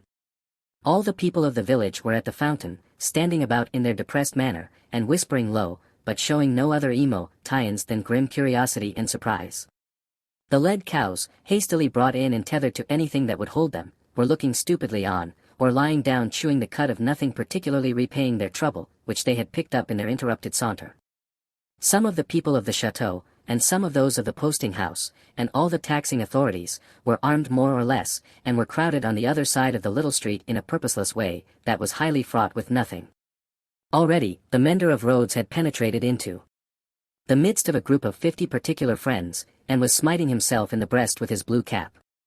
What did all this portend, and what portended the swift hoisting up of Monsieur Gabelle behind a servant on horseback, and the conveying away of the said Gabelle, double-laden though the horse was, at a gallop, like a new version of the German ballad of Leonora? It portended that there was one stone face too many, up at the chateau.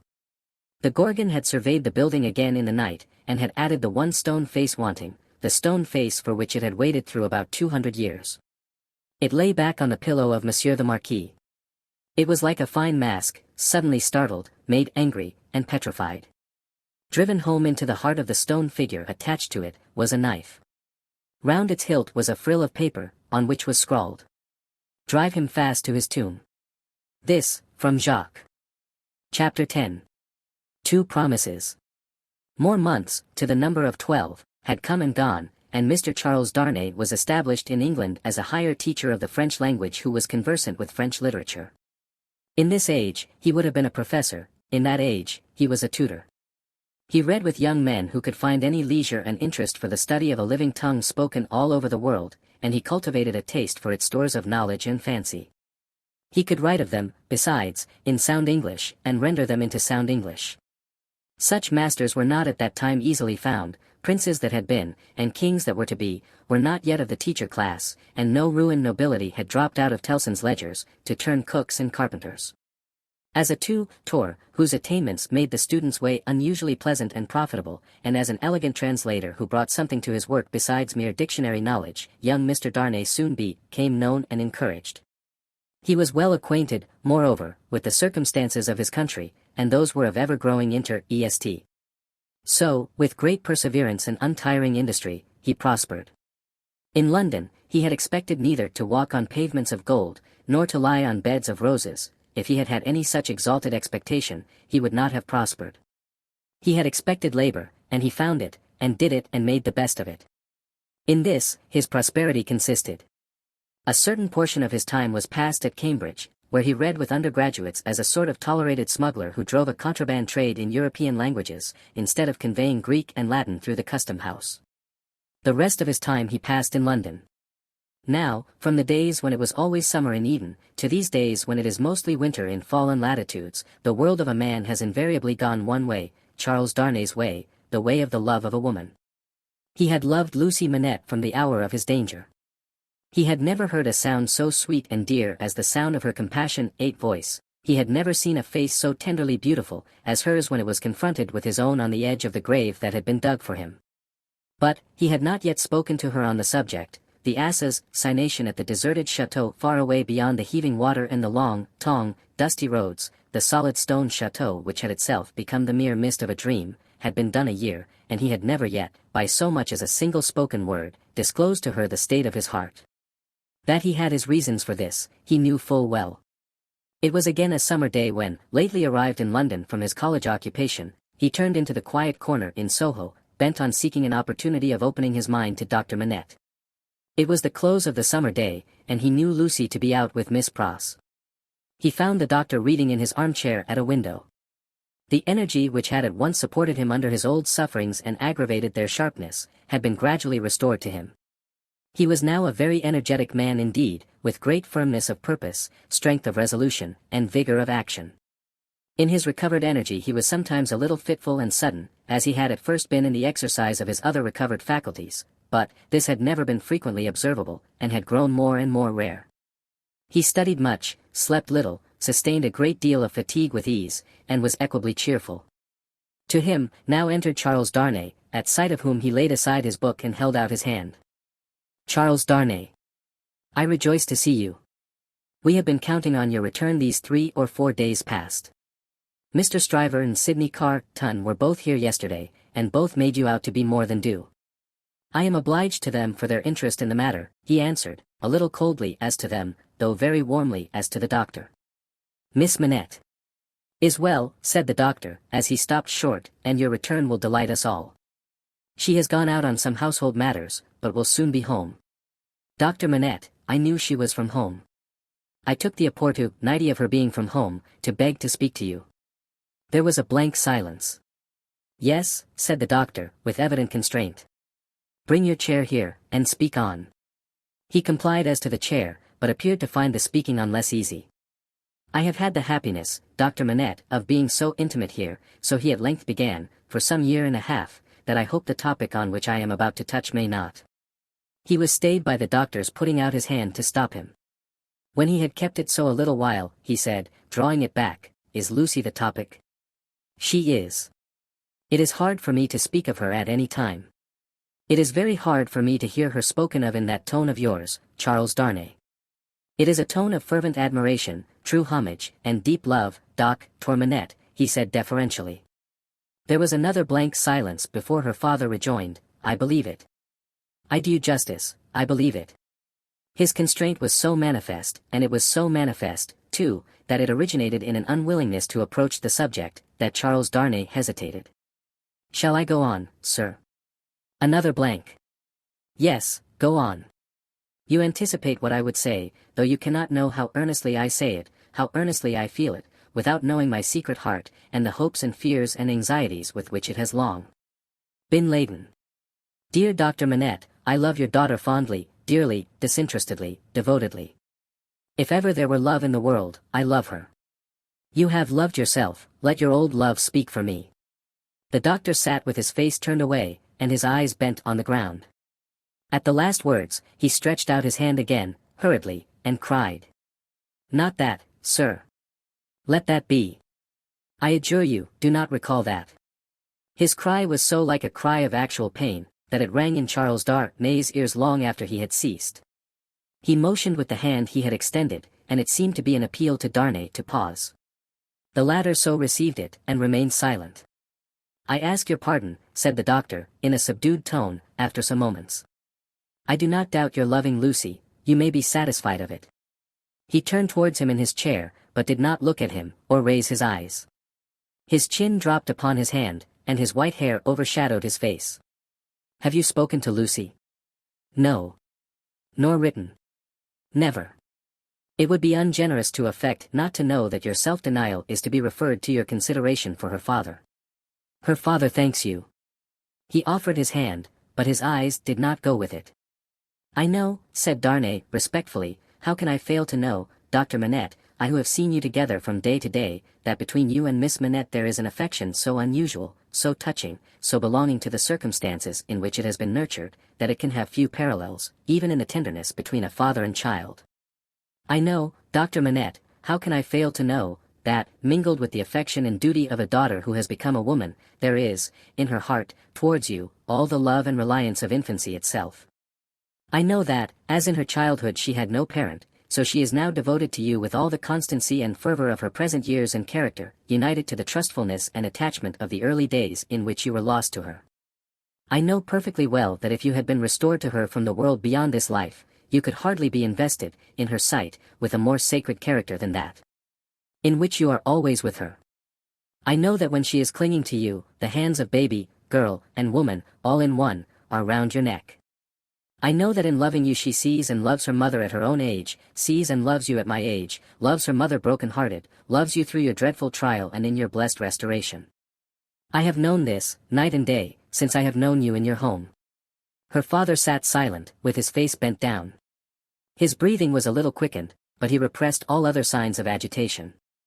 Dear Dr. Manette, always knowing this, always seeing her and you with this hallowed light about you, I have forborne, and forborne, as long as it was in the nature of man to do it. I have felt, and do even now feel, that to bring my love, even mine, between you, is to touch your history with something not quite so good as itself. But I love her. Heaven is my witness that I love her. I believe it, answered her father, mournfully. I have thought so before now. I believe it. But, do not believe, said Darnay, upon whose ear the mournful voice struck with a reproachful sound, that if my fortune were so cast as that, being one day so happy as to make her my wife, I must at any time put any separation between her and you, I could or would breathe a word of what I now say. Besides that I should know it to be hopeless, I should know it to be a baseness. If I had any such possibility, even at a remote distance of years, harbored in my thoughts, and hidden in my heart, if it ever had been there, if it ever could be there, I could not now touch this honored hand. He laid his own upon it as he spoke. No, dear Dr. Manette.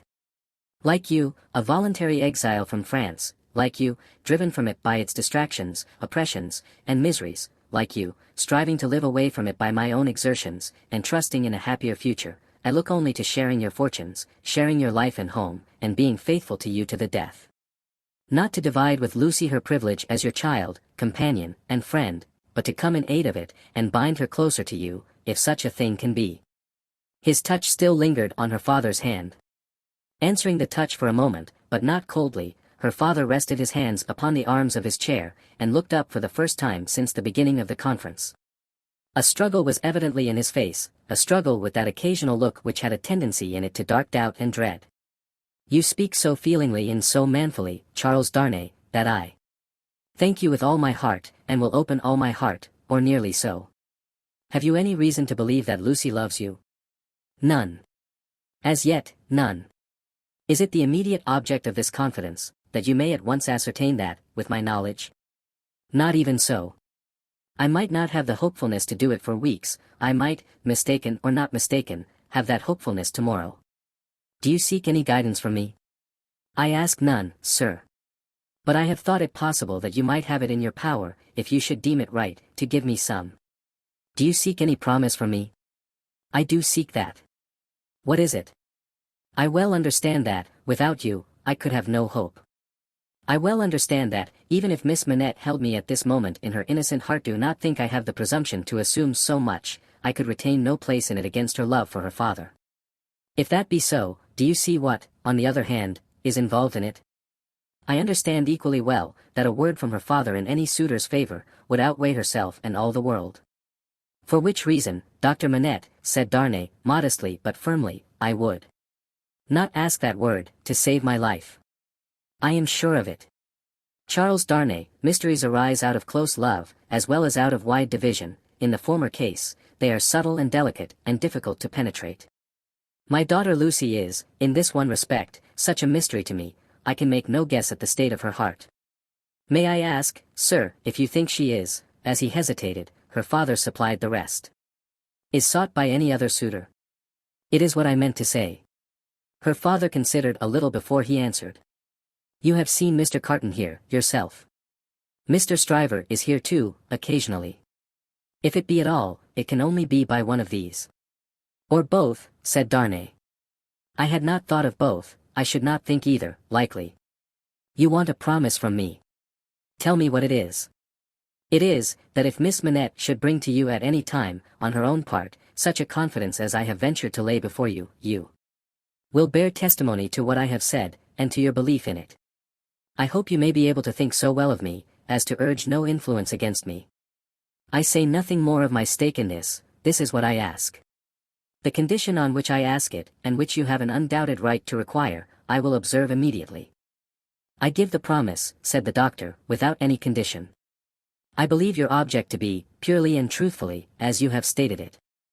I believe your intention is to perpetuate, and not to weaken, the ties between me and my other and far dearer self. If she should ever tell me that you are essential to her perfect happiness, I will give her to you.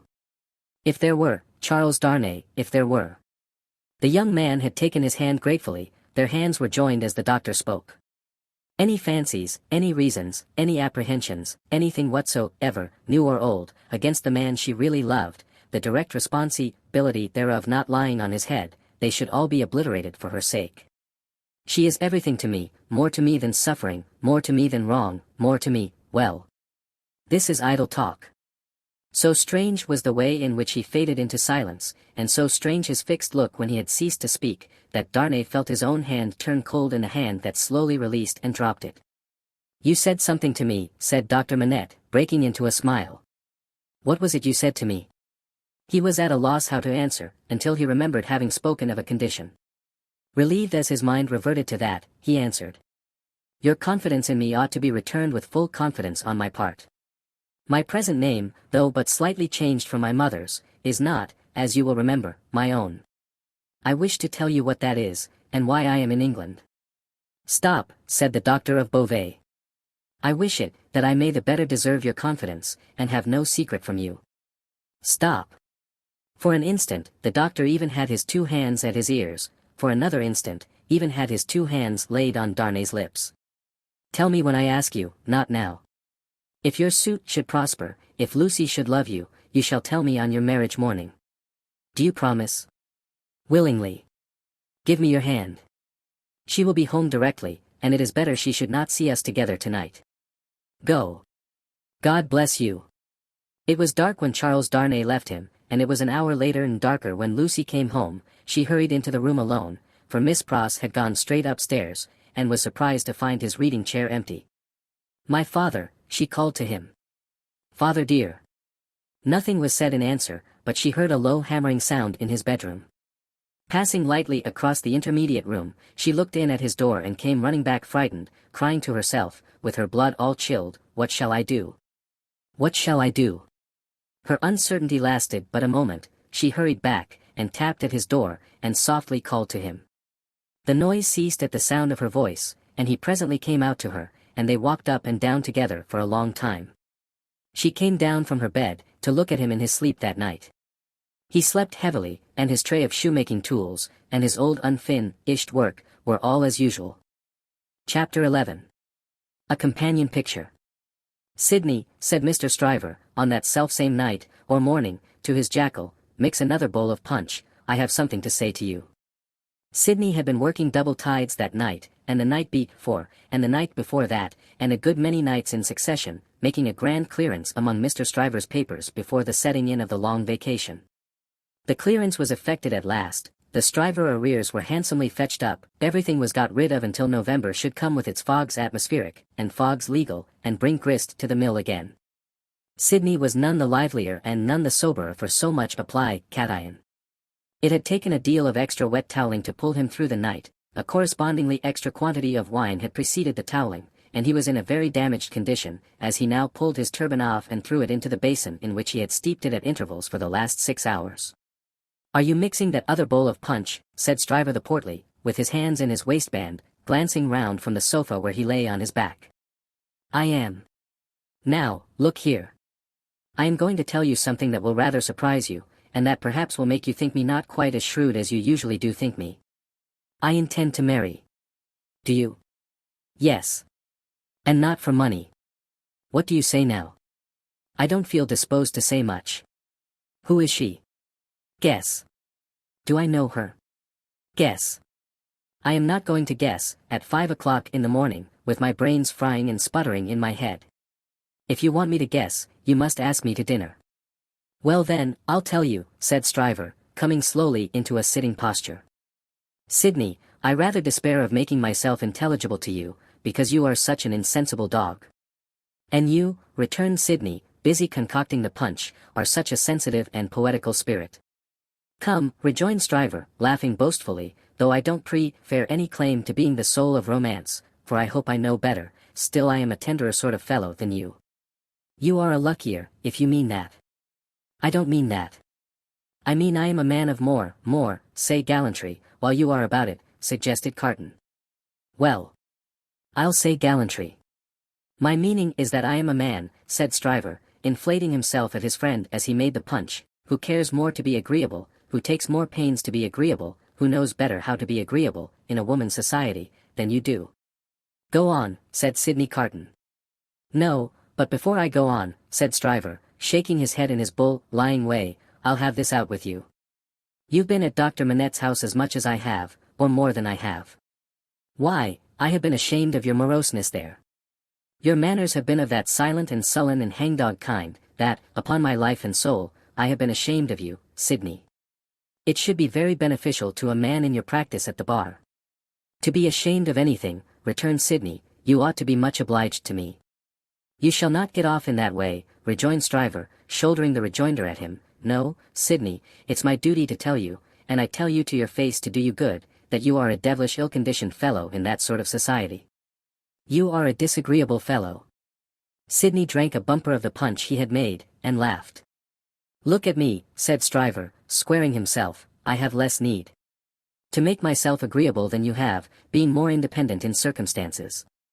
Why do I do it?" "I never saw you do it yet," muttered Carton. "I do it because it's politic, I do it on principle. And look at me. I get on." "You don't get on with your account of your matrimonial tie-ins," answered Carton, with a careless air. "I wish you would keep to that. As to me, will you never understand that I am incorrigible?" He asked the question with some appearance of scorn. "You have no business to be incorrigible," was his friend's answer, delivered in no very soothing tone. "I have no business to be, at all, that I know of," said Sidney Carton. "Who is the lady?" "Now, don't let my announcement of the name make you uncomfortable, Sidney," said Mr. Stryver, preparing him with ostentatious friendliness for the disclosure he was about to make, because I know you don't mean half you say, and if you meant it all, it would be of no importance. I make this little preface, because you once mentioned the young lady to me in slighting terms. I did. Certainly, and in these chambers. Sidney Carton looked at his punch and looked at his complacent friend, drank his punch and looked at his complacent friend. You made mention of the young lady as a golden-haired doll. The young lady is Miss Manette. If you had been a fellow of any sensitiveness or delicacy of feeling in that kind of way, Sidney, I might have been a little resentful of your employing such a designation, but you are not. You want that sense altogether, therefore I am no more annoyed when I think of the expression, than I should be annoyed by a man's opinion of a picture of mine, who had no eye for pictures, or of a piece of music of mine, who had no ear for music. Sidney Carton drank the punch at a great rate, drank it by bumpers, looking at his friend. Now you know all about it, Sid, said Mr. Stryver. I don't care about Fortune, she is a charming creature, and I have made up my mind to please myself. On the whole, I think I can afford to please myself. She will have in me a man already pretty well off, and a rapidly rising man, and a man of some distinction. It is a piece of good fortune for her, but she is worthy of good fortune. Are you astonished? Carton, still drinking the punch, rejoined, Why should I be astonished? You approve? Carton, still drinking the punch, rejoined, Why should I not approve? Well, said his friend Stryver, you take it more easily than I fancied you would, and are less mercenary on my behalf than I thought you would be, though, to be sure, you know well enough by this time that your ancient chum is a man of a pretty strong will. Yes, Sidney, I have had enough of this style of life, with no other as a change from it. I feel that it is a pleasant thing for a man to have a home when he feels inclined to go to it. When he doesn't, he can stay away, and I feel that Miss Manette will tell well in any station, and will always do me credit. So I have made up my mind. And now, Sidney, old boy, I want to say a word to you about your prospects. You are in a bad way, you know, you really are in a bad way. You don't know the value of money, you live hard, you'll knock up one of these days, and be ill and poor, you really ought to think about a nurse. The prosperous patronage with which he said it, made him look twice as big as he was, and 4 times as offensive. Now, let me recommend you, pursued Stryver, to look it in the face. I have looked it in the face, in my different way, look it in the face, you, in your different way. Marry. Provide somebody to take care of you. Never mind your having no enjoyment of women's society, nor understanding of it, nor tact for it. Find out somebody. Find out some respectable woman with a little property, somebody in the landlady way, or lodging-letting way, and marry her, against a rainy day. That's the kind of thing for you. Now think of it, Sidney. I'll think of it, said Sidney. Chapter 12. The Fellow of Delicacy. Mr. Stryver, having made up his mind to that magnanimous bestowal of good fortune on the doctor's daughter, resolved to make her happiness known to her before he left town for the long vacation. After some mental debating of the point, he came to the conclusion that it would be as well to get all the preliminaries done with, and they could then arrange at their leisure whether he should give her his hand a week or 2 before Michaelmas term, or in the little Christmas vacation between it and Hilary. As to the strength of his case, he had not a doubt about it, but clearly saw his way to the verdict.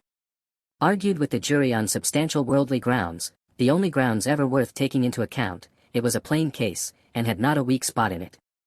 He called himself for the plaintiff. There was no getting over his evidence, the counsel for the defendant threw up his brief, and the jury did not even turn to consider. After trying it, Stryver, C.J., was satisfied that no plainer case could be. Accordingly, Mr. Stryver inaugurated the long vacation with a formal proposal to take Miss Manette to Vauxhall Gardens, that failing, to Ranelagh, that unaccountably failing too, it behoved him to present himself in Soho, and there declare his noble mind. Towards Soho, therefore, Mr. Stryver shouldered his way from the Temple, while the bloom of the long vacation's infancy was still upon it. Anybody who had seen him projecting himself into Soho while he was yet on St. Dunstan's side of Temple Bar, bursting in his full-blown way along the pavement, to the jostlement of all weaker people, might have seen how safe and strong he was. His way taking him past Tellson's, and he both banking at Tellson's and knowing Mr. Lorry as the intimate friend of the Manettes, it entered Mr. Stryver's mind to enter the bank, and reveal to Mr. Lorry the brightness of the Soho horizon. So, he pushed open the door with the weak rattle in its throat, stumbled down the 2 steps, got past the 2 and scient cashiers, and shouldered himself into the musty back closet where Mr. Lorry sat at great books ruled for figures, with perpendicular iron bars to his window as if that were ruled for figures too, and everything under the clouds were a sum. "Hello," said Mr. Stryver. "How do you do? I hope you are well." It was Stryver's grand peculiarity that he always seemed too big for any place, or space. He was so much too big for Tellson's, that old clerks in distant corners looked up with looks of remonstrance, as though he squeezed them against the wall. The house itself, magnificently reading the paper quite in the far-off perspective, lowered displeased, as if the Stryver head had been butted into its responsible waistcoat. The discreet Mr. Lorry said, in a sample tone of the voice he would recommend under the circumstances, "How do you do, Mr. Stryver?" "How do you do, sir," and shook hands. There was a peculiarity in his manner of shaking hands, always to be seen in any clerk at Tellson's who shook hands with a customer when the house pervaded the air. He shook in a self-abnegating way, as one who shook for Tellson and Company. "Can I do anything for you, Mr. Stryver?" asked Mr. Lorry, in his business character. "Why, no, thank you, this is a private visit to yourself, Mr. Lorry, I have come for a private word." "Oh indeed," said Mr. Lorry, bending down his ear, while his eye strayed to the house afar off. "I am going," said Mr. Stryver, leaning his arms confidentially on the desk, whereupon, although it was a large double one, there appeared to be not half desk enough for him. "I am going to make an offer of myself in marriage to your agreeable little friend, Miss Manette, Mr. Lorry." "Oh dear me," cried Mr. Lorry, rubbing his chin, and looking at his visitor dubiously. "Oh dear me, sir," repeated Stryver, drawing back. "Oh dear you, sir. What may your meaning be, Mr. Lorry?" "My meaning," answered the man of business, "is, of course, friendly and appreciative, and that it does you the greatest credit and, in short, my meaning is everything you could desire. But, really, you know, Mr. Stryver," Mr. Lorry paused, and shook his head at him in the oddest manner, as if he were compelled against his will to add, internally, "you know there really is so much too much of you." "Well," said Stryver, slapping the desk with his contentious hand, opening his eyes wider, and taking a long breath, "if I understand you, Mr. Lorry, I'll be hanged." Mr. Lorry adjusted his little wig at both ears as a means towards that end, and bit the feather of a pen. "D—n it all, sir," said Stryver, staring at him, "am I not eligible?" "Oh dear yes. Yes. Oh yes, you're eligible," said Mr. Lorry. "If you say eligible, you are eligible." "Am I not prosperous?" asked Stryver. "Oh. If you come to prosperous, you are prosperous," said Mr. Lorry. "And advancing?" "If you come to advancing you know," said Mr. Lorry, delighted to be able to make another admission, "nobody can doubt that." "Then what on earth is your meaning, Mr. Lorry?" demanded Stryver, perceptibly crestfallen. "Well. Were you going there now?" asked Mr. Lorry. "Straight," said Stryver, with a plump of his fist on the desk. "Then I think I wouldn't, if I was you." "Why?" said Stryver. "Now, I'll put you in a corner," forensically shaking a forefinger at him. "You are a man of business and bound to have a reason. State your reason. Why wouldn't you go?" "Because," said Mr. Lorry, "I wouldn't go on such an object without having some cause to believe that I should succeed." "D—n me," cried Stryver, "but this beats everything." Mr. Lorry glanced at the distant house, and glanced at the angry Stryver. "Here's a man of business, a man of years, a man of experience, in a bank," said Stryver, "and having summed up 3 leading reasons for complete success, he says there's no reason at all. Says it with his head on." Mr. Stryver remarked upon the peculiarity as if it would have been infinitely less remarkable if he had said it with his head off. "When I speak of success, I speak of success with the young lady, and when I speak of causes and reasons to make success probable, I speak of causes and reasons that will tell as such with the young lady." "The young lady, my good sir," said Mr. Lorry, mildly tapping the Stryver arm, "the young lady. The young lady goes before all." "Then you mean to tell me, Mr. Lorry," said Stryver, squaring his elbows, "that it is your deliberate opinion that the young lady at present in question is a mincing fool?" "Not exactly so. I mean to tell you, Mr. Stryver," said Mr. Lorry, reddening, "that I will hear no disrespectful word of that young lady from any lips, and that if I knew any man, which I hope I do not, whose taste was so coarse, and whose temper was so overbearing, that he could not restrain himself from speaking disrespectfully of that young lady at this desk, not even Tellson's should prevent my giving him a piece." Of my mind.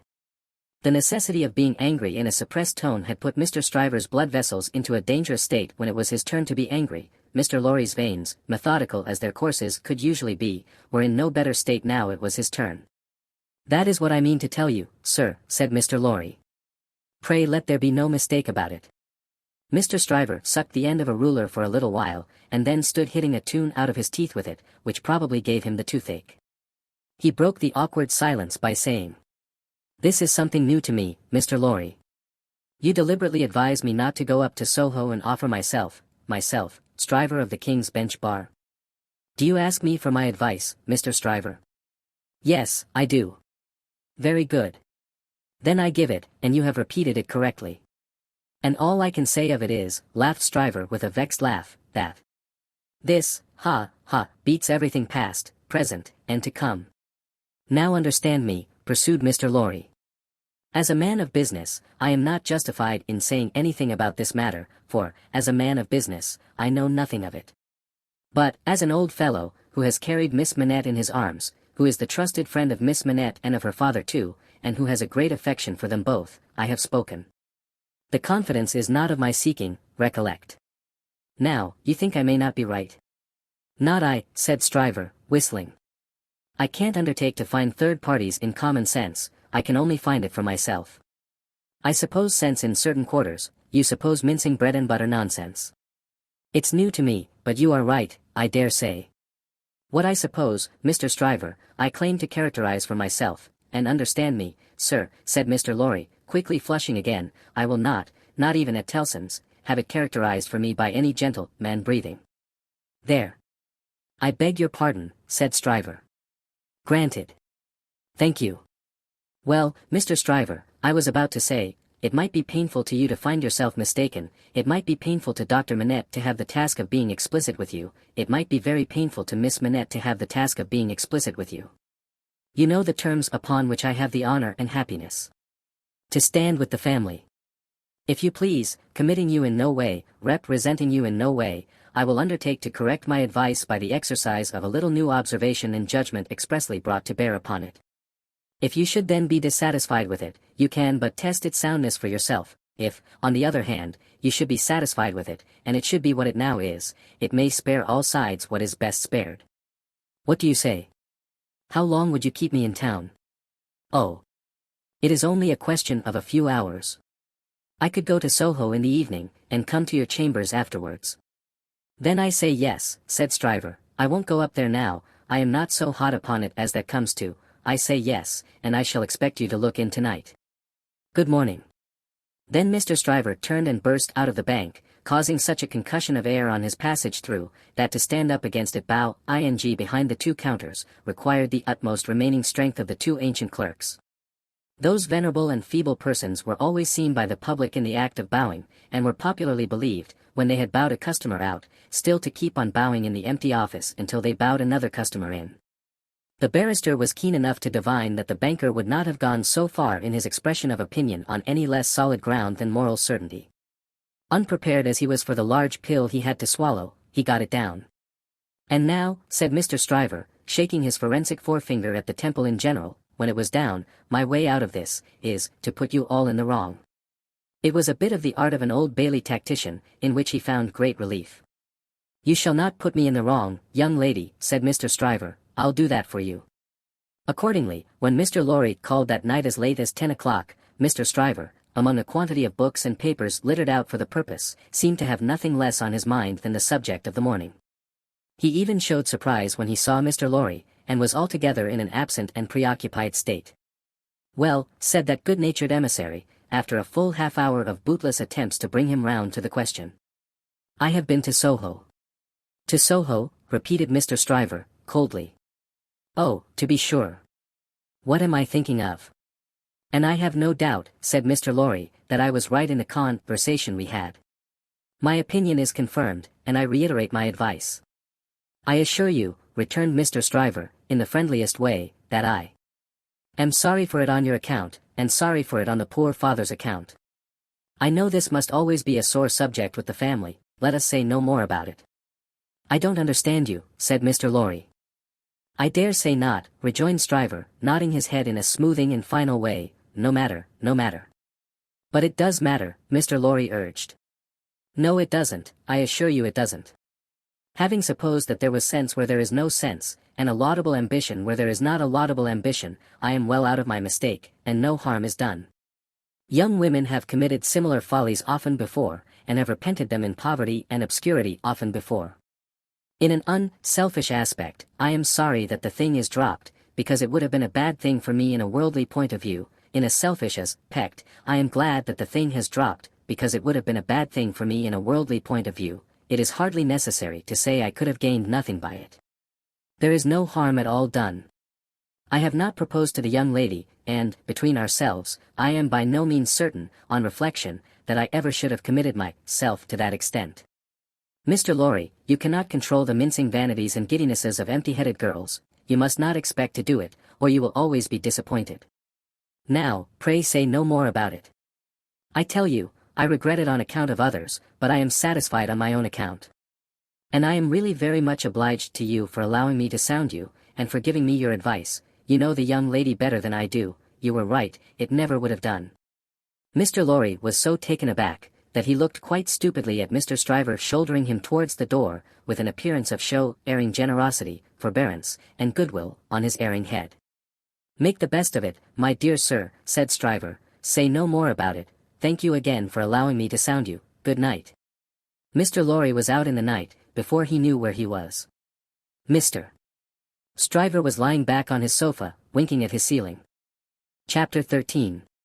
The Fellow of No Delicacy.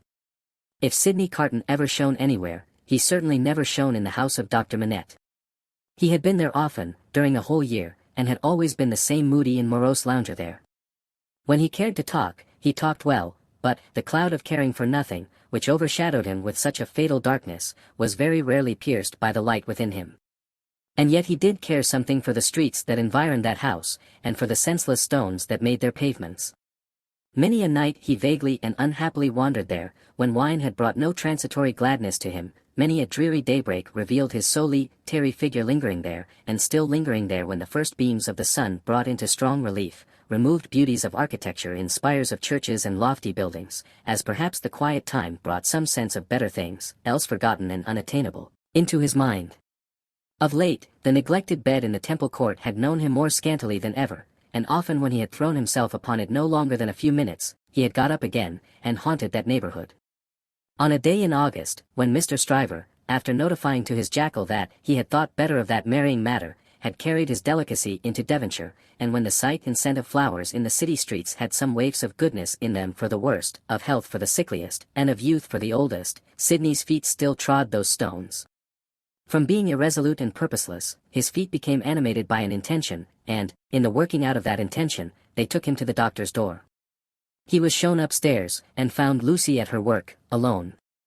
She had never been quite at her ease with him, and received him with some little embarrassment as he seated himself near her table. But, looking up at his face in the interchange of the first few commonplaces, she observed a change in it. "I fear you are not well, Mr. Carton." "No. But the life I lead, Miss Manette, is not conducive to health. What is to be expected of, or by, such profligates? Is it not, forgive me, I have begun the question on my lips, a pity to live no better life? God knows it is a shame. Then why not change it?" Looking gently at him again, she was surprised and saddened to see that there were tears in his eyes. There were tears in his voice too, as he answered. "It is too late for that. I shall never be better than I am. I shall sink lower, and be worse." He leaned an elbow on her table, and covered his eyes with his hand. The table trembled in the silence that followed. She had never seen him softened, and was much distressed. He knew her to be so, without looking at her, and said, "Pray forgive me, Miss Manette. I break down before the knowledge of what I want to say to you. Will you hear me? If it will do you any good, Mr. Carton, if it would make you happier, it would make me very glad. God bless you for your sweet compassion." He unshaded his face after a little while, and spoke steadily. "Don't be afraid to hear me. Don't shrink from anything I say. I am like one who died young. All my life might have been. No, Mr. Carton. I am sure that the best part of it might still be. I am sure that you might be much, much worthier of yourself. Say of you, Miss Manette, and although I know better, although in the mystery of my own wretched heart I know better, I shall never forget it. She was pale and trembling. He came to her relief with a fixed despair of himself which made the interview unlike any other that could have been holden. If it had been possible, Miss Manette, that you could have returned the love of the man you see before yourself, flung away, wasted, drunken, poor creature of misuse as you know him to be, he would have been conscious this day and hour, in spite of his happiness, that he would bring you to misery, bring you to sorrow and repentance, blight you, disgrace you, pull you down with him. I know very well that you can have no tenderness for me, I ask for none, I am even thankful that it cannot be. Without it, can I not save you, Mr. Carton? Can I not recall you, forgive me again, to a better course? Can I in no way repay your confidence? I know this is a confidence, she modestly said, after a little hesitation, and in earnest tears, I know you would say this to no one else. Can I turn it to no good account for yourself, Mr. Carton? He shook his head. To none. No, Miss Manette, to none. If you will hear me through a very little more, all you can ever do for me is done. I wish you to know that you have been the last dream of my soul. In my degradation I have not been so degraded but that the sight of you with your father, and of this home made such a home by you, has stirred old shadows that I thought had died out of me. Since I knew you, I have been troubled by a remorse that I thought would never reproach me again, and have heard whispers from old voices impelling me upward, that I thought were silent forever. I have had unformed ideas of striving afresh, beginning anew, shaking off sloth and sensuality, and fighting out the abandoned fight. A dream, all a dream, that ends in nothing, and leaves the sleeper where he lay down, but I wish you to know that you inspired it. Will nothing of it remain? Oh, Mr. Carton, think again. Try again. No, Miss Manette, all through it, I have known myself to be quite undeserving.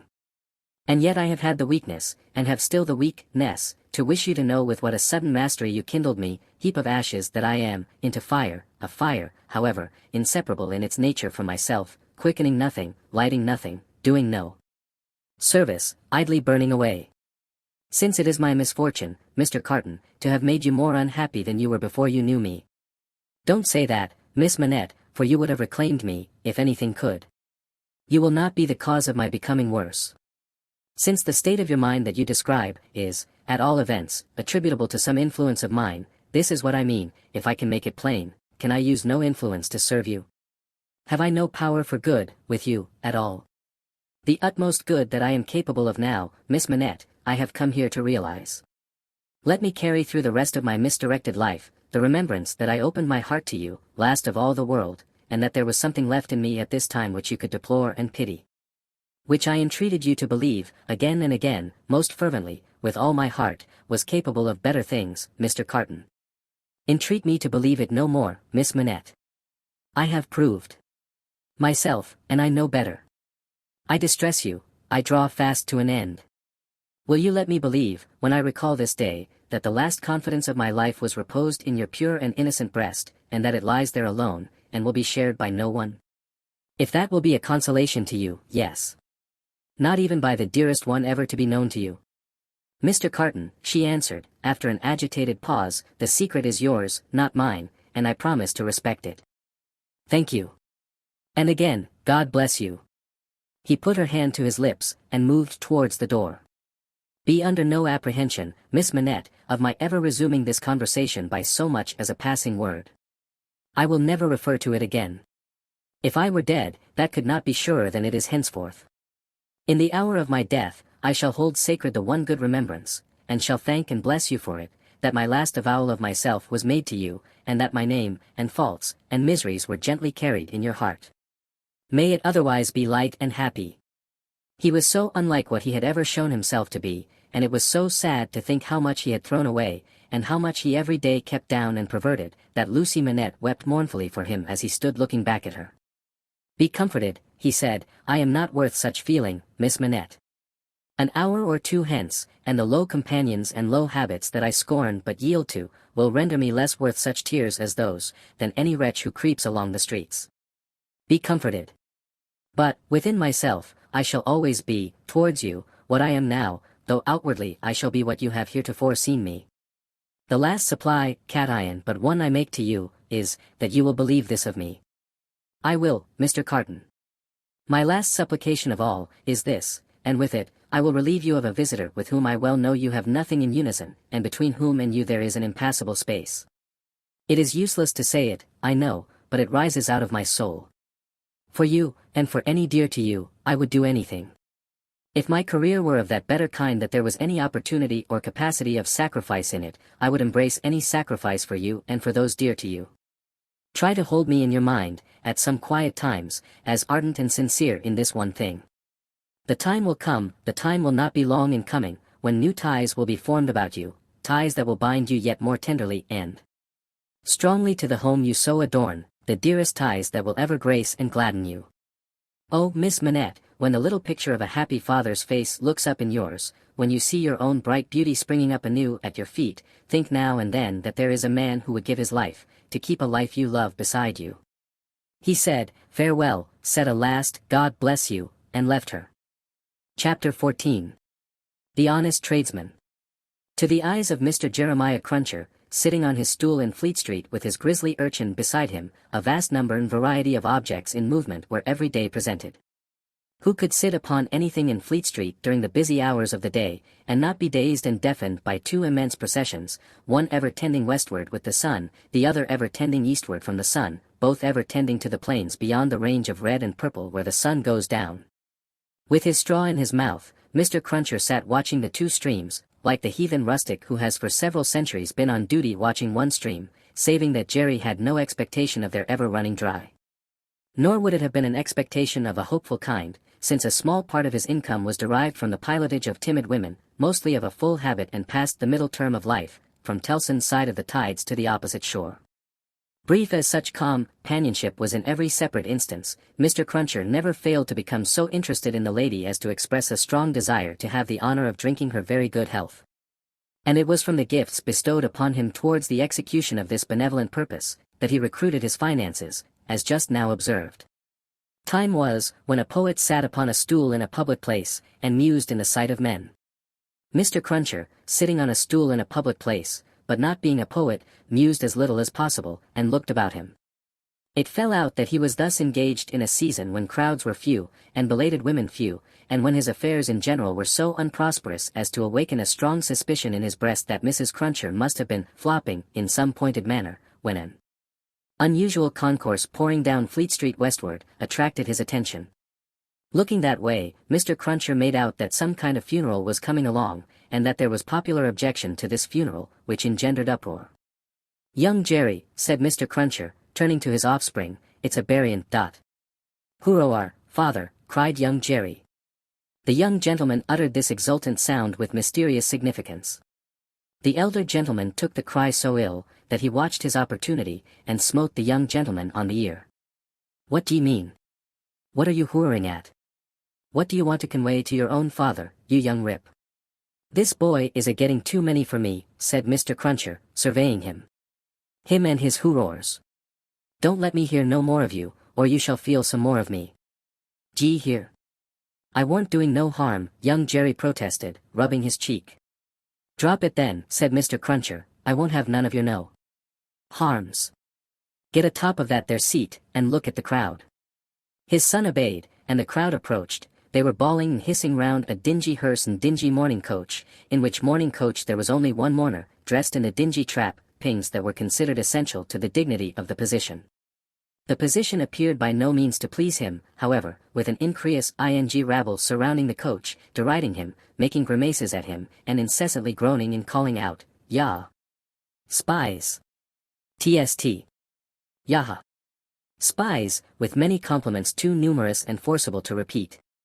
Funerals had at all times a remarkable attraction for Mr. Cruncher. He always pricked up his senses, and became excited, when a funeral passed Tellson's. Naturally, therefore, a funeral with this uncommon attendance excited him greatly, and he asked of the first man who ran against him. What is it, brother? What's it about? I don't know, said the man. Spies. Yaha. TST. Spies. He asked another man. Who is it?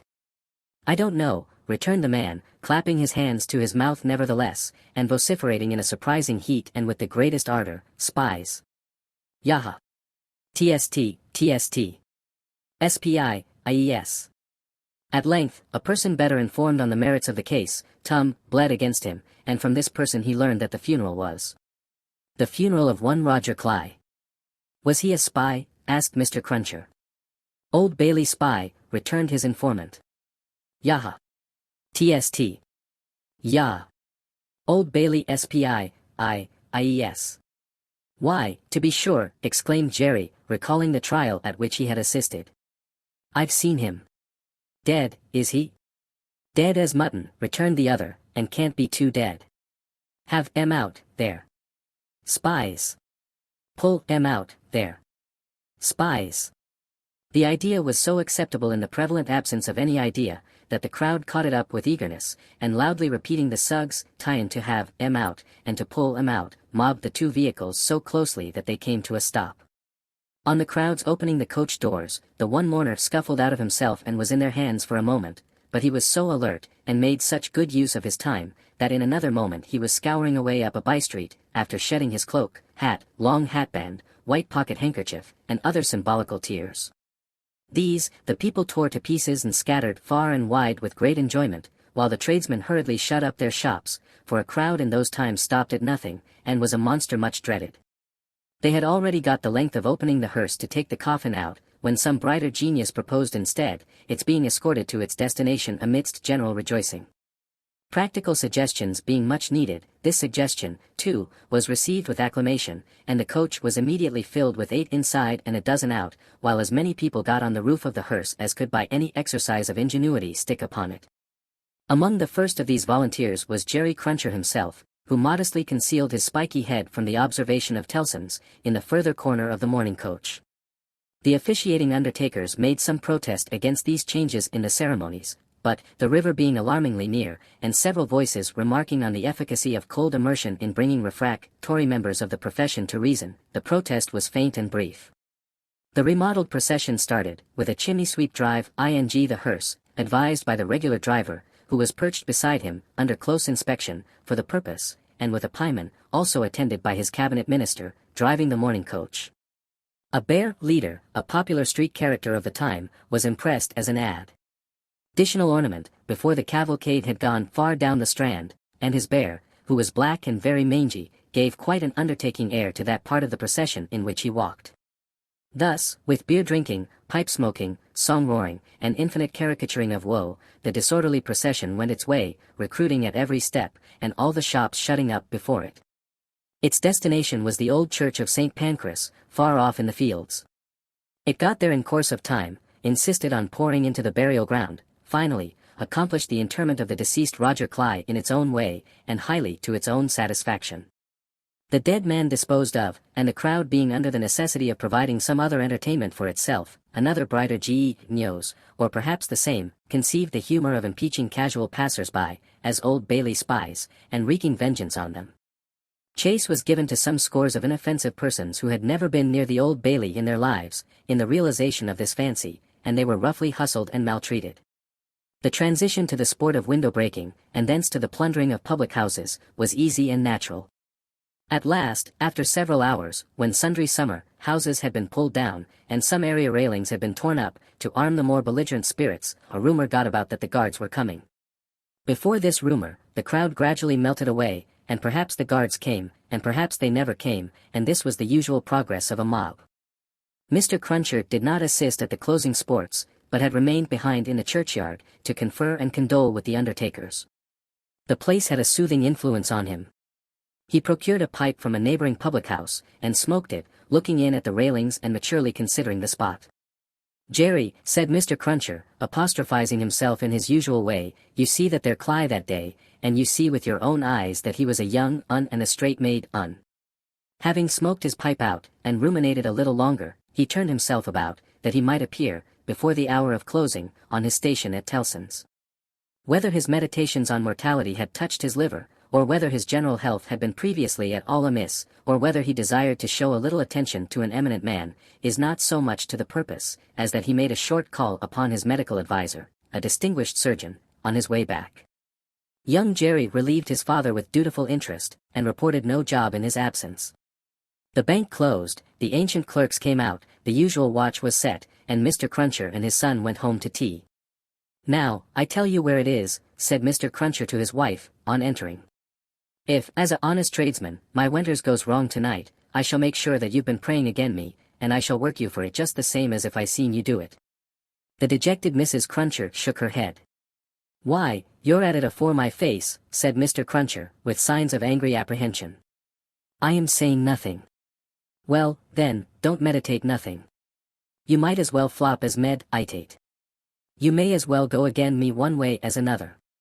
Drop it altogether." "Yes, Jerry." "Yes, Jerry," repeated Mr. Cruncher, sitting down to tea. "Ah. It is. Yes, Jerry.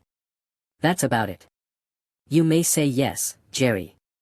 Mr. Cruncher had no particular meaning in these sulky corrobora tie-ins, but made use of them, as people not unfrequently do, to express general ironical dissatisfaction.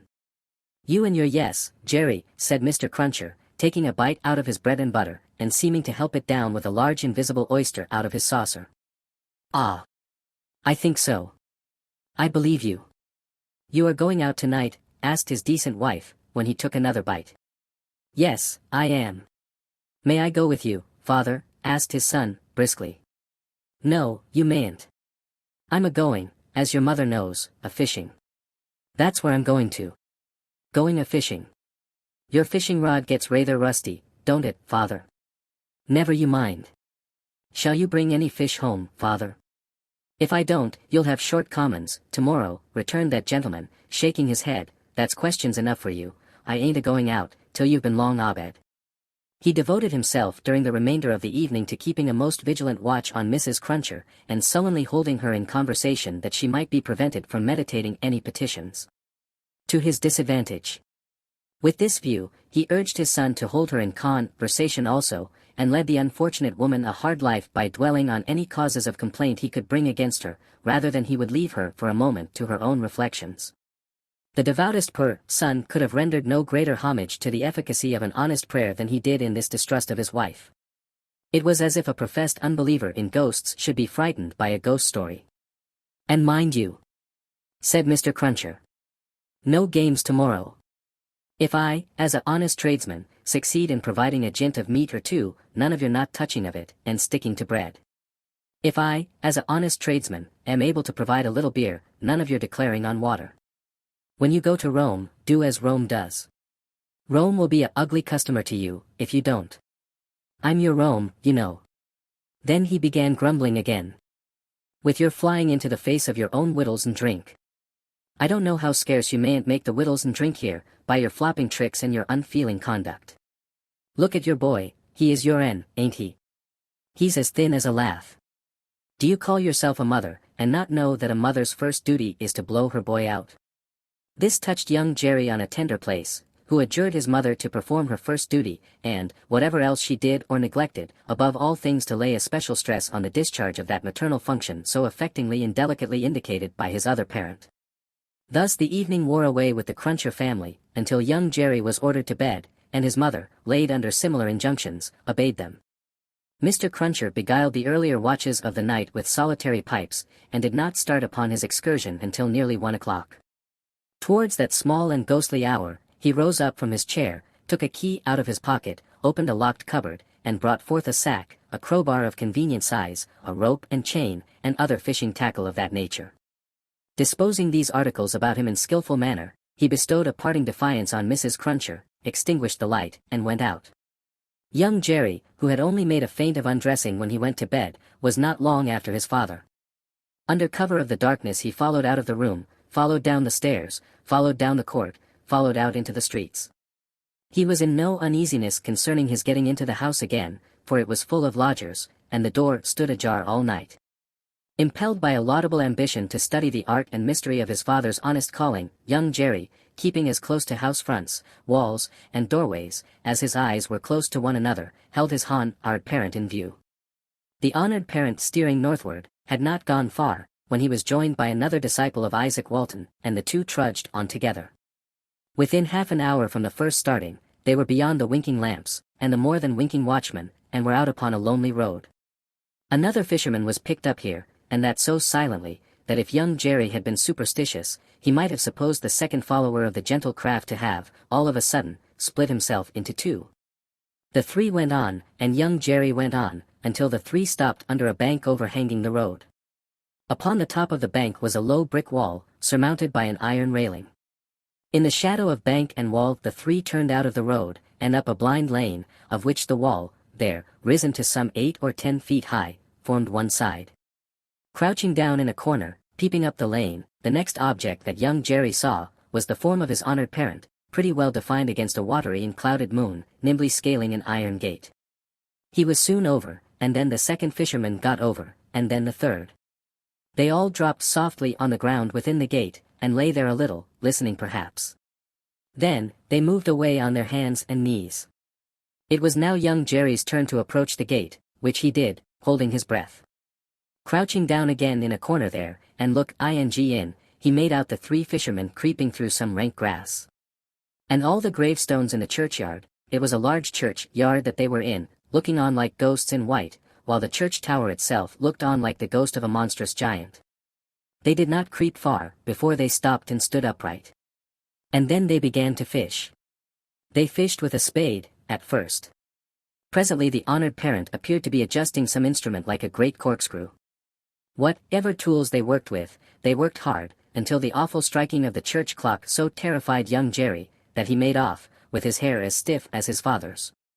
But, his long-cherished desire to know more about these matters, not only stopped him in his running away, but lured him back again. They were still fishing perseveringly, when he peeped in at the gate for the second time, but, now they seemed to have got a bite. There was a screwing and complaining sound down below, and their bent figures were strained, as if by a weight. By slow degrees the weight broke away the earth upon it, and came to the surface. Young Jerry very well knew what it would be, but, when he saw it, and saw his honored parent about to wrench it open, he was so frightened, being new to the sight, that he made off again, and never stopped until he had run a mile or more. He would not have stopped then, for anything less necessary than breath, it being a spectral sort of race that he ran, and one highly able to get to the end of. He had a strong idea that the coffin he had seen was running after him, and, pictured as hopping on behind him, bolt upright, upon its narrow end, always on the point of overtaking him and hopping on at his side, perhaps taking his arm, it was a pursuer to shun. It was an inconsistent and ubiquitous fiend too, for, while it was making the whole night behind him dreadful, he darted out into the roadway to avoid dark alleys, fearful of its coming hopping out of them like a dropsical boy's kite without tail and wings. It hid in doorways too, rubbing its horrible shoulders against doors, and drawing them up to its ears, as if it were laughing. It got into shadows on the road, and lay cunningly on its back to trip him up. All this time it was incessantly hopping on behind and gaining on him, so that when the boy got to his own door he had reason for being half dead. And even then it would not leave him, but followed him upstairs with a bump on every stair, scrambled into bed with him, and bumped down, dead and heavy, on his breast when he fell asleep. From his oppressed slumber, young Jerry in his closet was awakened after daybreak and before sunrise, by the presence of his father in the family room. Something had gone wrong with him, at least, so young Jerry inferred, from the circumstance of his holding Mrs. Cruncher by the ears, and knocking the back of her head against the headboard of the bed. "I told you I would," said Mr. Cruncher, "and I did." "Jerry, Jerry, Jerry," his wife implored. "You oppose yourself to the profit of the business," said Jerry, "and me and my partners suffer. You was to honor and obey, why the devil don't you?" "I try to be a good wife, Jerry," the poor woman protested, with tears. "Is it being a good wife to oppose your husband's business? Is it honoring your husband to dishonor his business? Is it obeying your husband to disobey him on the little subject of his business? You hadn't taken to the dreadful business then, Jerry." "It's enough for you," retorted Mr. Cruncher, "to be the wife of a honest tradesman, and not to occupy your female mind with tie-ins when he took to his trade or when he didn't. A honoring and obeying wife would let his trade alone altogether. Call yourself a religious woman. If you're a religious woman, give me a irreligious one. You have no more natural sense of duty than the bed of this here Thames River has of a pile, and similarly it must be knocked into you." The altercation was conducted in a low tone of voice, and terminated the honest tradesman's kicking off his clay-soiled boots, and lying down at his length on the floor. After taking a timid peep at him lying on his back, with his rusty hands under his head for a pillow, his son lay down too, and fell asleep again. There was no fish for breakfast, and not much of anything else. Mr. Cruncher was out of spirits, and out of temper, and kept an iron pot lid by him as a projectile for the correction of Mrs. Cruncher, in case he should observe any symptoms of her saying grace.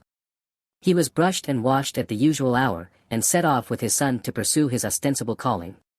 Young Jerry, walking with the stool under his arm at his father's side along sunny and crowded Fleet Street, was a very different young Jerry from him of the previous night, running home through darkness and solitude from his grim pursuer.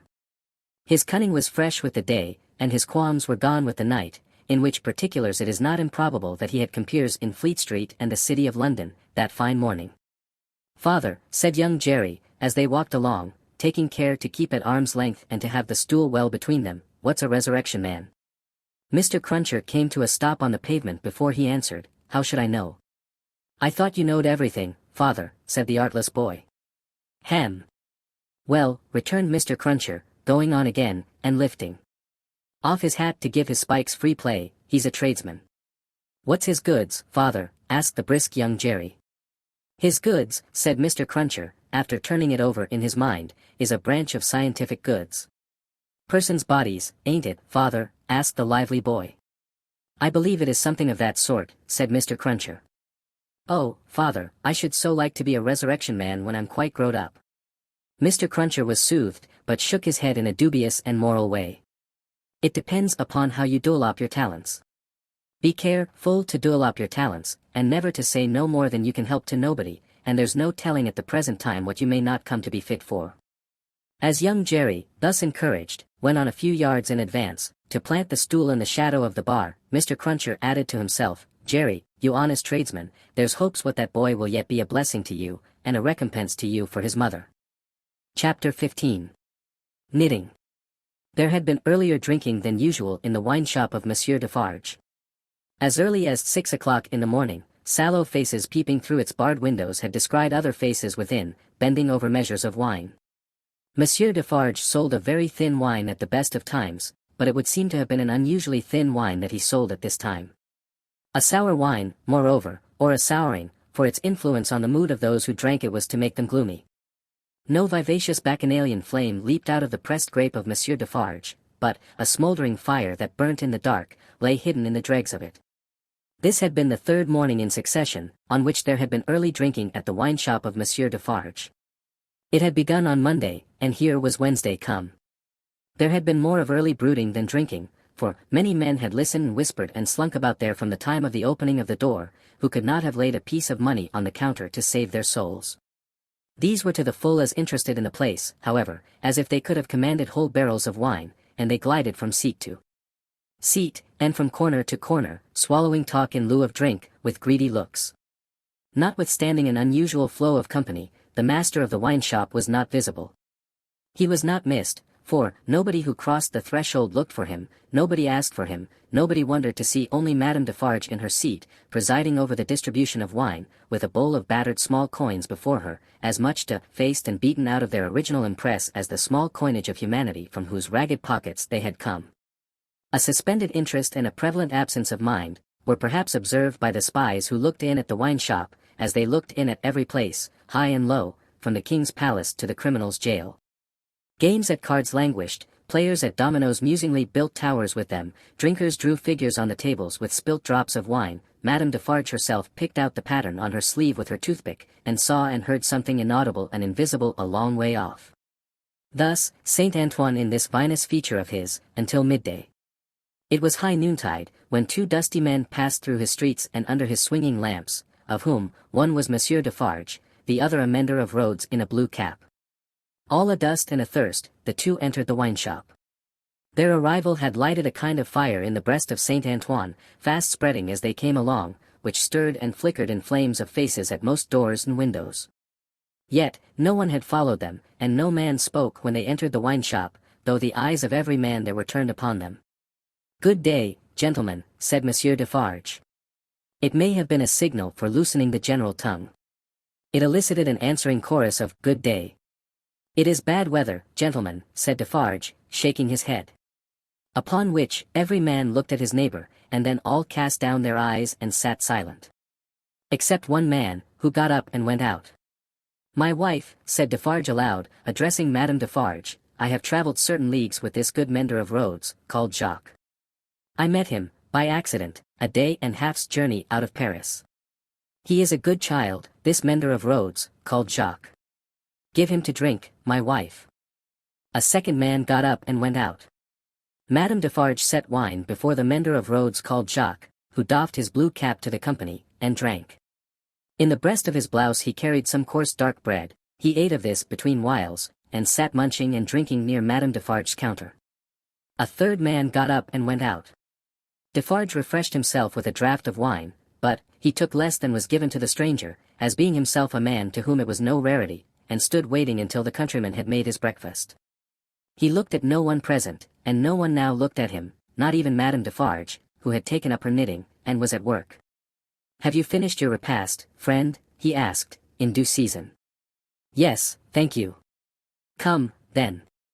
You shall see the apartment that I told you you could occupy. It will suit you to a marvel. Out of the wine shop into the street, out of the street into a courtyard, out of the courtyard up a steep staircase, out of the staircase into a garret, formerly the garret where a white-haired man sat on a low bench, stooping forward and very busy, making shoes. No white-haired man was there now, but the three men were there who had gone out of the wine shop singly. And between them and the white-haired man afar off, was the one small link, that they had once looked in at him through the chinks in the wall. Defarge closed the door carefully, and spoke in a subdued voice, "Jacques 1, Jacques 2, Jacques 3. This is the witness N.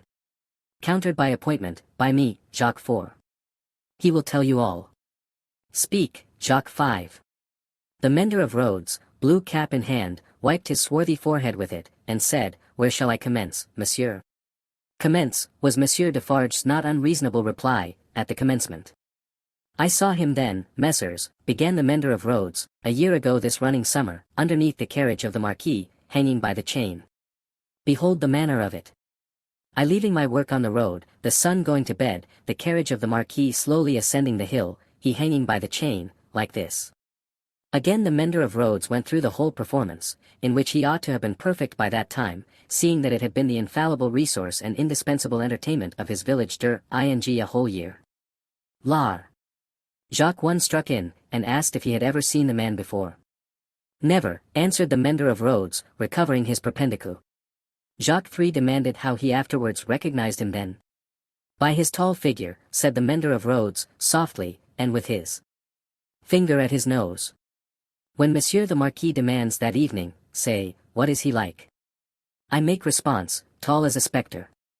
"You should have said, short as a dwarf," returned Jacques 2. "But what did I know? The deed was not then accomplished, neither did he confide in me. Observe. Under those circumstances even, I do not offer my testimony. Monsieur the Marquis indicates me with his finger, standing near our little fountain, and says, to me, 'Bring that rascal.' My faith, messrs, I offer nothing." "He is right there, Jacques," murmured Defarge, to him who had interrupted. "Go on." "Good," said the mender of roads, with an air of mystery. "The tall man is lost, and he is sought, how many months?" 9, 10, 11. "No matter, the number," said Defarge. "He is well hidden, but at last he is unluckily found." "Go on." "I am again at work upon the hillside, and the sun is again about to go to bed. I am collecting my tools to descend to my cottage down in the village below, where it is already dark, when I raise my eyes, and see coming over the hill 6 soldiers.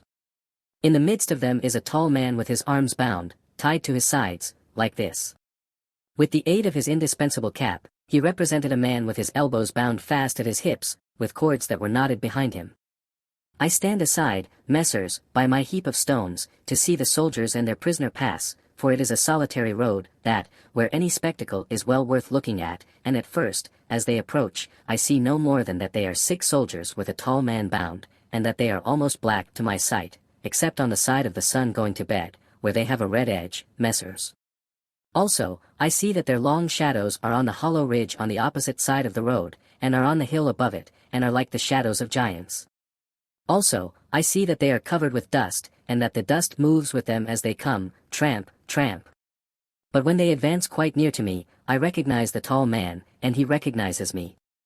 Ah, but he would be well content to precipitate himself over the hillside once again, as on the Evening when he and I first encountered, close to the same spot. He described it as if he were there, and it was evident that he saw it vividly, perhaps he had not seen much in his life. I do not show the soldiers that I recognize the tall man, he does not show the soldiers that he recognizes me, we do it, and we know it, with our eyes. Come on, says the chief of that company, pointing to the village, bring him fast to his tomb, and they bring him faster. I follow. His arms are swelled because of being bound so tight, his wooden shoes are large and clumsy, and he is lame. Because he is lame, and consequently slow, they drive him with their guns, like this. He imitated the action of a man's being impelled forward by the butt ends of muskets. As they descend the hill like madmen running a race, he falls. They laugh and pick him up again. His face is bleeding and covered with dust, but he cannot touch it, thereupon they laugh again. They bring him into the village, all the village runs to look, they take him past the mill, and up to the prison, all the village sees the prison gate open in the darkness of the night, and swallow him, like this. He opened his mouth as wide as he could, and shut it with a sound snap of his teeth. Observant of his unwillingness to mar the effect by opening it again, Defarge said, "Go on, Jacques." All the village, pursued the mender of roads, on tiptoe and in a low voice, withdraws, all the village whispers by the fountain, all the village sleeps, all the village dreams of that unhappy one, within the locks and bars of the prison on the crag, and never to come out of it, except to perish. In the morning, with my tools upon my shoulder, eating my morsel of black bread as I go, I make a circuit by the prison, on my way to my work. There I see him, high up, behind the bars of a lofty iron cage, bloody and dusty as last night, looking through. He has no hand free, to wave to me, I dare not call to him, he regards me like a dead man. Defarge and the three glanced darkly at one another. The looks of all of them were dark, repressed, and revengeful, as they listened to the countryman's story, the manner of all of them, while it was secret, was authoritative too. They had the air of a rough tribunal, Jacques 1 and 2 sitting on the old pallet bed, each with his chin resting on his hand, and his eyes intent on the road mender, Jacques 3, equally intent, on one knee behind them, with his agitated hand always gliding over the network of fine nerves about his mouth and nose, Defarge standing between them and the narrator, whom he had stationed in the light of the window, by turns looking from him to them, and from them to him. "Go on, Jacques," said Defarge. "He remains up there in his iron cage some days. The village looks at him by stealth, for it is afraid. But it always looks up, from a distance, at the prison on the crag, and in the evening, when the work of the day is achieved and it assembles to gossip at the fountain, all faces are turned towards the prison. Formerly, they were turned towards the posting house, now, they are turned towards the prison. They whisper at the fountain, that although condemned to death he will not be executed, they say that petitions have been presented in Paris, showing that he was enraged and made mad by the death of his child, they say that a petition has been presented to the king himself. What do I know? It is possible. Perhaps yes, perhaps no. Listen then, Jacques, number 1 of that name sternly interposed. Know that a petition was presented to the king and queen. All here, yourself excepted, saw the king take it, in his carriage in the street, sitting beside the queen. It is Defarge whom you see here, who, at the hazard of his life, darted out before the horses, with the petition in his hand. And once again listen, Jacques, said the kneeling number 3, his fingers ever wandering over and over those fine nerves, with a strikingly greedy air, as if he hungered for something, that was neither food nor drink. The guard, horse and foot, surrounded the petitioner, and struck him blows. You hear? I hear, messers. Go on then, said Defarge. Again, on the other hand, they whisper at the fountain, resumed the countryman, that he is brought down into our country to be executed on the spot, and that he will very certainly be executed.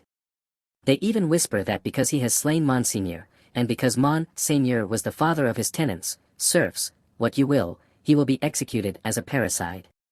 One old man says at the fountain, that his right hand, armed with the knife, will be burnt off before his face, that, into wounds which will be made in his arms, his breast, and his legs, there will be poured boiling oil, melted lead, hot resin, wax, and sulphur, finally, that he will be torn limb from limb by 4 strong horses. That old man says, all this was actually done to a prisoner who made an attempt on the life of the late king, Louis XV. But how do I know if he lies? I am not a scholar. Listen once again then, Jacques, said the man with the restless hand and the craving air.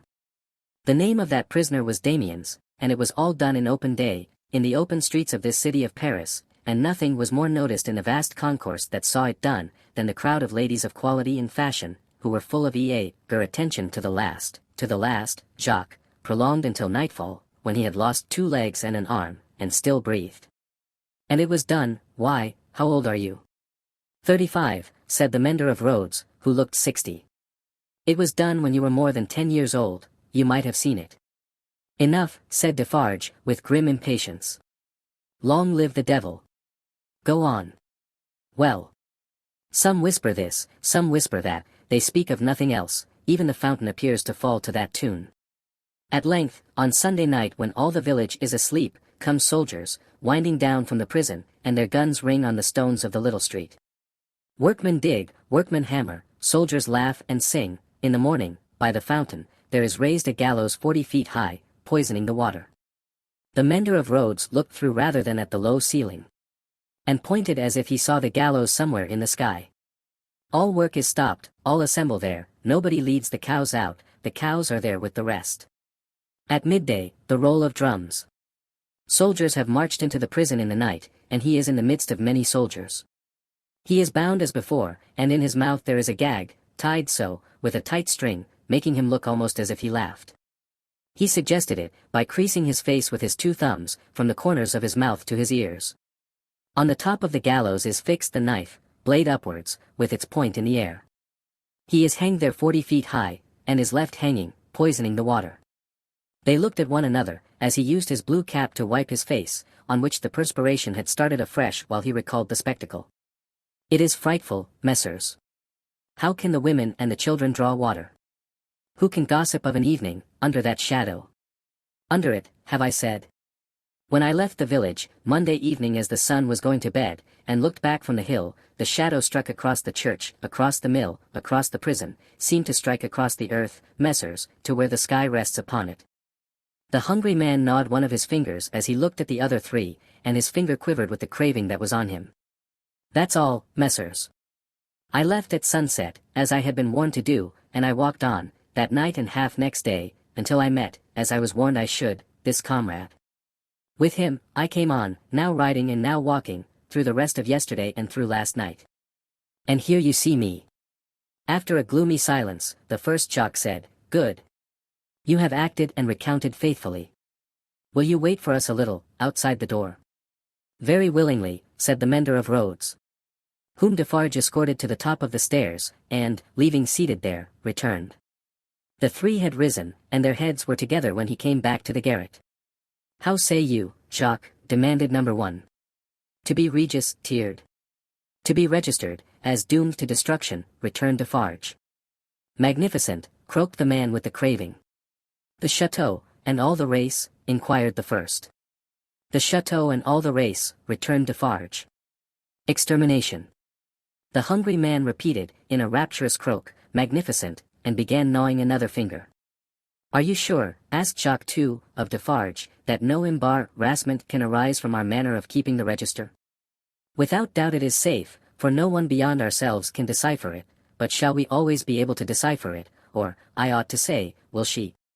Jacques, returned Defarge, drawing himself up, if madam my wife undertook to keep the register in her memory alone, she would not lose a word of it, not a syllable of it. Knitted, in her own stitches and her own symbols, it will always be as plain to her as the sun.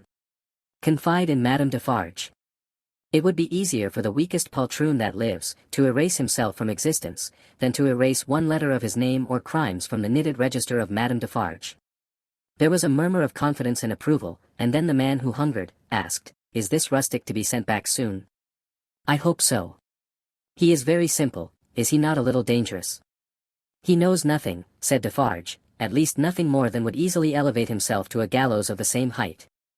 I charge myself with him, let him remain with me, I will take care of him, and set him on his road. He wishes to see the fine world, the king, the queen, and court, let him see them on Sunday. What? Exclaimed the hungry man, staring. Is it a good sign, that he wishes to see royalty and nobility? Jacques, said Defarge, judiciously show a cat milk, if you wish her to thirst for it. Judiciously show a dog his natural prey, if you wish him to bring it down one day. Nothing more was said, and the mender of roads, being found already dozing on the topmost stair, was advised to lay himself down on the pallet bed and take some rest. He needed no persuasion, and was soon asleep. Worse quarters than Defarge's wine shop could easily have been found in Paris for a provincial slave of that degree. Saving for a mysterious dread of Madame by which he was constantly haunted, his life was very new and agreeable. But Madame sat all day at her counter, so expressly unconscious of him, and so particularly determined not to perceive that his being there had any connection with anything below the surface, that he shook in his wooden shoes whenever his eye lighted on her. For, he contended with himself that it was impossible to foresee what that lady might pretend next, and he felt assured that if she should take it into her brightly ornamented head to pretend that she had seen him do a murder and afterwards flay the victim, she would infallibly go through with it until the play was played out. Therefore, when Sunday came, the mender of roads was not enchanted, though he said he was, to find that Madame was to accompany Monsieur and himself to Versailles. It was additionally disconcerting to have Madame knitting all the way there, in a public conveyance. It was additionally disconcerting yet, to have Madame in the crowd in the afternoon, still with her knitting in her hands as the crowd waited to see the carriage of the King and Queen. "You work hard, Madame," said a man near her. "Yes," answered Madame Defarge, "I have a good deal to do." "What do you make, Madame?" "Many things." For instance, returned Madame Defarge, composedly, "shrouds." The man moved a little further away, as soon as he could, and the mender of roads fanned himself with his blue cap, feeling it mightily close and oppressive. If he needed a king and queen to restore him, he was fortunate in having his remedy at hand, for soon the large-faced king and the fair-faced queen came in their golden coach, attended by the shining bull's eye of their court, a glittering multitude of laughing ladies and fine lords, and in jewels and silks and powder and splendor and elegantly spurning figures and handsomely disdainful faces of both sexes, the mender of roads bathed himself, so much to his temporary intoxication, that he cried, "Long live the king, long live the queen! Long live everybody and everything!" As if he had never heard of ubiquitous Jacques in his time. Then, there were gardens, courtyards, terraces, fountains, green banks, more king and queen, more bull's-eye, more lords and ladies, more long live they all. Until he absolutely wept with sentiment. During the whole of this scene, which lasted some 3 hours, he had plenty of shouting and weeping and sentimental company, and throughout Defarge held him by the collar, as if to restrain him from flying at the objects of his brief devotion and tearing them to pieces. "Bravo," said Defarge, clapping him on the back when it was over, like a patron, "you are a good boy." The mender of roads was now coming to himself, and was mistrustful of having made a mistake in his late demonstrations, but no. "You are the fellow we want," said Defarge, in his ear, "you make these fools believe that it will last forever. Then, they are the more insolent, and it is the nearer ended." "Hey," cried the mender of roads, reflectively, "that's true. These fools know nothing. While they despise your breath, and would stop it for ever and ever, in you or in 100 like you rather than in one of their own horses or dogs, they only know what your breath tells them. Let it deceive them, then, a little longer, it cannot deceive them too much." Madame Defarge looked superciliously at the client, and nodded in confirmation. "As to you," said she, "you would shout and shed tears for anything, if it made a show and a noise. Say, would you not?" "Truly, madam, I think so. For the moment. If you were shown a great heap of dolls, and were set upon them to pluck them to pieces and despoil them for your own advantage, you would pick out the richest and gayest. Say, would you not?" "Truly yes, madam. Yes. And if you were shown a flock of birds, unable to fly, and were set upon them to strip them of their feathers for your own advantage, you would set upon the birds of the finest feathers, would you not?" "It is true, madam." "You have seen both dolls and birds today," said Madame Defarge, with a wave of her hand towards the place where they had last been apparent. "Now, go home." Chapter 16. Still knitting. Madame Defarge and Monsieur her husband returned amicably to the bosom of Saint Antoine, while a speck in a blue cap toiled through the darkness, and through the dust, and down the weary miles of avenue by the wayside, slowly tending towards that point of the compass where the chateau of Monsieur the Marquis, now in his grave, listened to the whispering trees. Such ample leisure had the stone faces, now, for lease, tending to the trees and to the fountain, that the few village scarecrows who, in their quest for herbs to eat and fragments of dead stick to burn, strayed within sight of the great stone courtyard and terrace staircase, had it borne in upon their starved fancy that the expression of the faces was altered.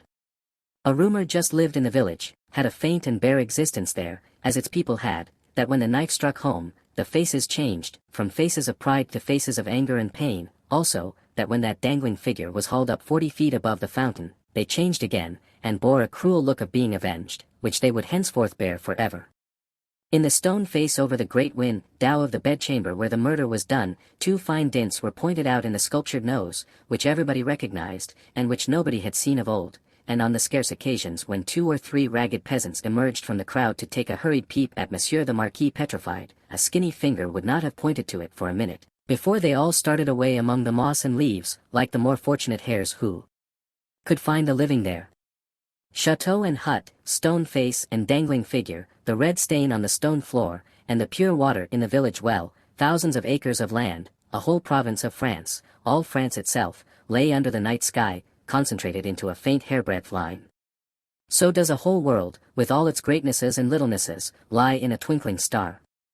And as mere human knowledge can split a ray of light and analyze the manner of its composition, so, sublimer intelligences may read in the feeble shining of this earth of ours, every thought and act, every vice and virtue, of every responsible creature on it. The Defarges, husband and wife, came lumbering under the starlight, in their public vehicle, to that gate of Paris whereunto their journey naturally tended. There was the usual stoppage at the barrier guardhouse, and the usual lanterns came glancing forth for the usual examination and inquiry. Monsieur Defarge alighted, knowing 1 or 2 of the soldiery there, and 1 of the police.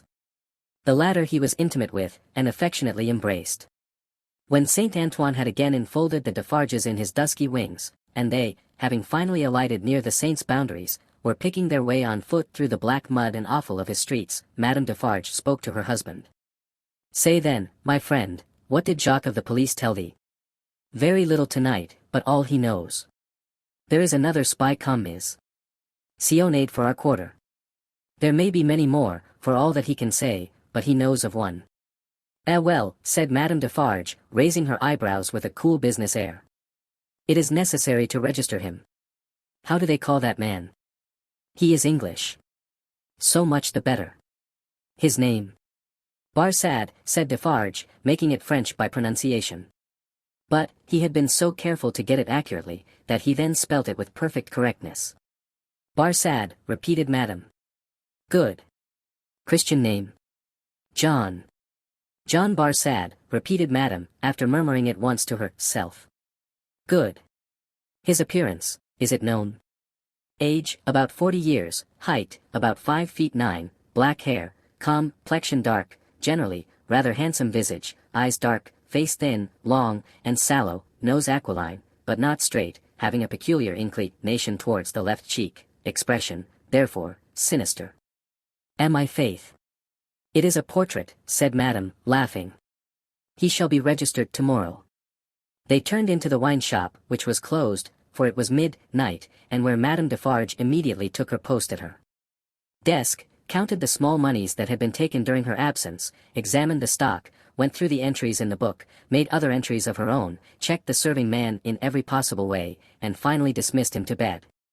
Then she turned out the contents of the bowl of money for the second time, and began knotting them up in her handkerchief, in a chain of separate knots, for safe keeping through the night. All this while, Defarge, with his pipe in his mouth, walked up and down, complacently admiring, but never interfering, in which condition, indeed, as to the business and his domestic affairs, he walked up and down through life. The night was hot, and the shop, close shut and surrounded by so foul a neighborhood, was ill-smelling. Monsieur Defarge's olfactory sense was by no means delicate, but the stock of wine smelt much stronger than it ever tasted, and so did the stock of rum and brandy and aniseed. He whiffed the compound of scents away, as he put down his smoked-out pipe. "You are fatigued," said Madame, raising her glance as she nodded the money. "There are only the usual odors." "I am a little tired," her husband acknowledged. "You are a little depressed, too," said Madame, whose quick eyes had never been so intent on the accounts, but they had had a ray or 2 for him. "Oh, the men, the men." "But my dear," began Defarge. "But my dear," repeated Madame, nodding firmly, "but my dear. You are faint of heart tonight, my dear." "Well, then," said Defarge, as if a thought were wrung out of his breast, "it is a long time." "It is a long time," repeated his wife, "and when is it not a long time?" Vengeance and retribution require a long time, it is the rule. It does not take a long time to strike a man with lightning, said Defarge. How long, demanded Madame, composedly, does it take to make and store the lightning? Tell me. Defarge raised his head thoughtfully, as if there were something in that too. It does not take a long time, said Madame, for an earthquake to swallow a town. Ah well. Tell me how long it takes to prepare the earthquake. A long time, I suppose, said Defarge. But when it is ready, it takes place, and grinds to pieces everything before it. In the meantime, it is always preparing, though it is not seen or heard. That is your consolation. Keep it. She tied a knot with flashing eyes, as if it throttled a foe. I tell thee, said Madame, extending her right hand, for emphasis, that although it is a long time on the road, it is on the road and calm ing. I tell thee it never retreats, and never stops. I tell thee it is always advancing. Look around and consider the lives of all the world that we know, consider the faces of all the world that we know, consider the rage and discontent to which the Jackery addresses itself with more and more of certainty every hour. Can such things last? Bah! I mock you. My brave wife, returned Defarge, standing before her with his head a little bent, and his hands clasped at his back, like a docile and attentive pupil before his catechist, I do not question all this. But it has lasted a long time, and it is possible, you know well, my wife, it is possible, that it may not come, during our lives. Ah well. How then, demanded Madame, tying another knot, as if there were another enemy strangled. Well, said Defarge, with a half-complaining and half-apologetic shrug. We shall not see the triumph. We shall have helped it, returned Madame, with her extended hand in strong action. Nothing that we do, is done in vain. I believe, with all my soul, that we shall see the triumph. But even if not, even if I knew certainly not, show me the neck of an aristocrat and tyrant, and still I would. Then Madame, with her teeth set, tied a very terrible knot indeed. Hold, cried Defarge, reddening a little as if he felt charged with cowardice. I too, my dear, will stop at nothing. Yes. But it is your weakness that you sometimes need to see your victim and your opportunity, to sustain you. Sustain yourself without that. When the time comes, let loose a tiger and a devil, but wait for the time with the tiger and the devil chained, not shown, yet always ready. Madame enforced the conclusion of this piece of advice by ing her little counter with her chain of money as if she knocked its brains out, and then gathering the heavy handkerchief under her arm in a serene manner, and observing that it was time to go to bed. Next noontide saw the admirable woman in her usual place in the wine shop, knitting away assiduously. A rose lay beside her, and if she now and then glanced at the flower, it was with no infraction of her usual preoccupied air. There were a few customers, drinking or not drinking, standing or seated, sprinkled about. The day was very hot, and heaps of flies, who were extending their inquisitive and adventurous perquisitions into all the glutinous little glasses near Madame, fell dead at the bottom. Their decease made no impression on the other flies out promenading, who looked at them in the coolest manner, as if they themselves were elephants or something as far removed, until they met the same fate. Curious to consider how heedless flies are, perhaps they thought as much at court that sunny summer day. A figure entering at the door threw a shadow on Madame Defarge which she felt to be a new one. She laid down her knitting, and began to pin her rose in her headdress, before she looked at the figure. It was curious. The moment Madame Defarge took up the rose, the customers ceased talking, and began gradually to drop out of the wine shop. Good day, Madame, said the newcomer. Good day, Monsieur. She said it aloud, but added to herself, as she resumed her knitting, Ha! Good day, age about 40, height about 5 feet 9, black hair, generally rather handsome visage, complexion dark, eyes dark, thin, long and sallow face, aquiline nose but not straight, having a peculiar inclination towards the left cheek which imparts a sinister expression. Good day, one and all. Have the goodness to give me a little glass of old cognac, and a mouthful of cool fresh water, Madame. Madame complied with a polite air. Marvelous cognac this, Madame. It was the first time it had ever been so complimented, and Madame Defarge knew enough of its antecedents to know better. She said, however, that the cognac was flattered, and took up her knitting. The visitor watched her fingers for a few moments, and took the opportunity of observing the place in general. You knit with great skill, Madame. I am accustomed to it. A pretty pattern too. You think so, said Madame, looking at him with a smile. Decidedly. May one ask what it is for? Pastime, said Madame, still looking at him with a smile while her fingers moved nimbly. Not for use. That depends. I may find a use for it one day. If I do, well, said Madame, drawing a breath and nodding her head with a stern kind of coquetry, I'll use it. It was remarkable, but the taste of Saint Antoine seemed to be decidedly opposed to a rose on the headdress of Madame Defarge. Two men had entered separately, and had been about to order drink, when, catching sight of that novelty, they faltered, made a pretense of looking about as if for some friend who was not there, and went away. Nor, of those who had been there when this visitor entered, was there one left. They had all dropped off. The spy had kept his eyes open, but had been able to detect no sign. They had lounged away in a poverty-stricken, purposeless, accidental manner, quite natural and unimpeachable. John, thought Madame, checking off her work as her fingers knit, Ted, and her eyes looked at the stranger. Stay long enough, and I shall knit barsad before you go. You have a husband, Madame? I have. Children? No children. Business seems bad. Business is very bad, the people are so poor. Ah, the unfortunate, miserable people. So oppressed, too, as you say. As you say, Madame retorted, correcting him, and deftly knitting an extra something into his name that boded him no good. Pardon me, certainly it was I who said so, but you naturally think so. Of course. I think, returned Madame, in a high voice. I and my husband have enough to do to keep this wine shop open, without thinking. All we think, here, is how to live.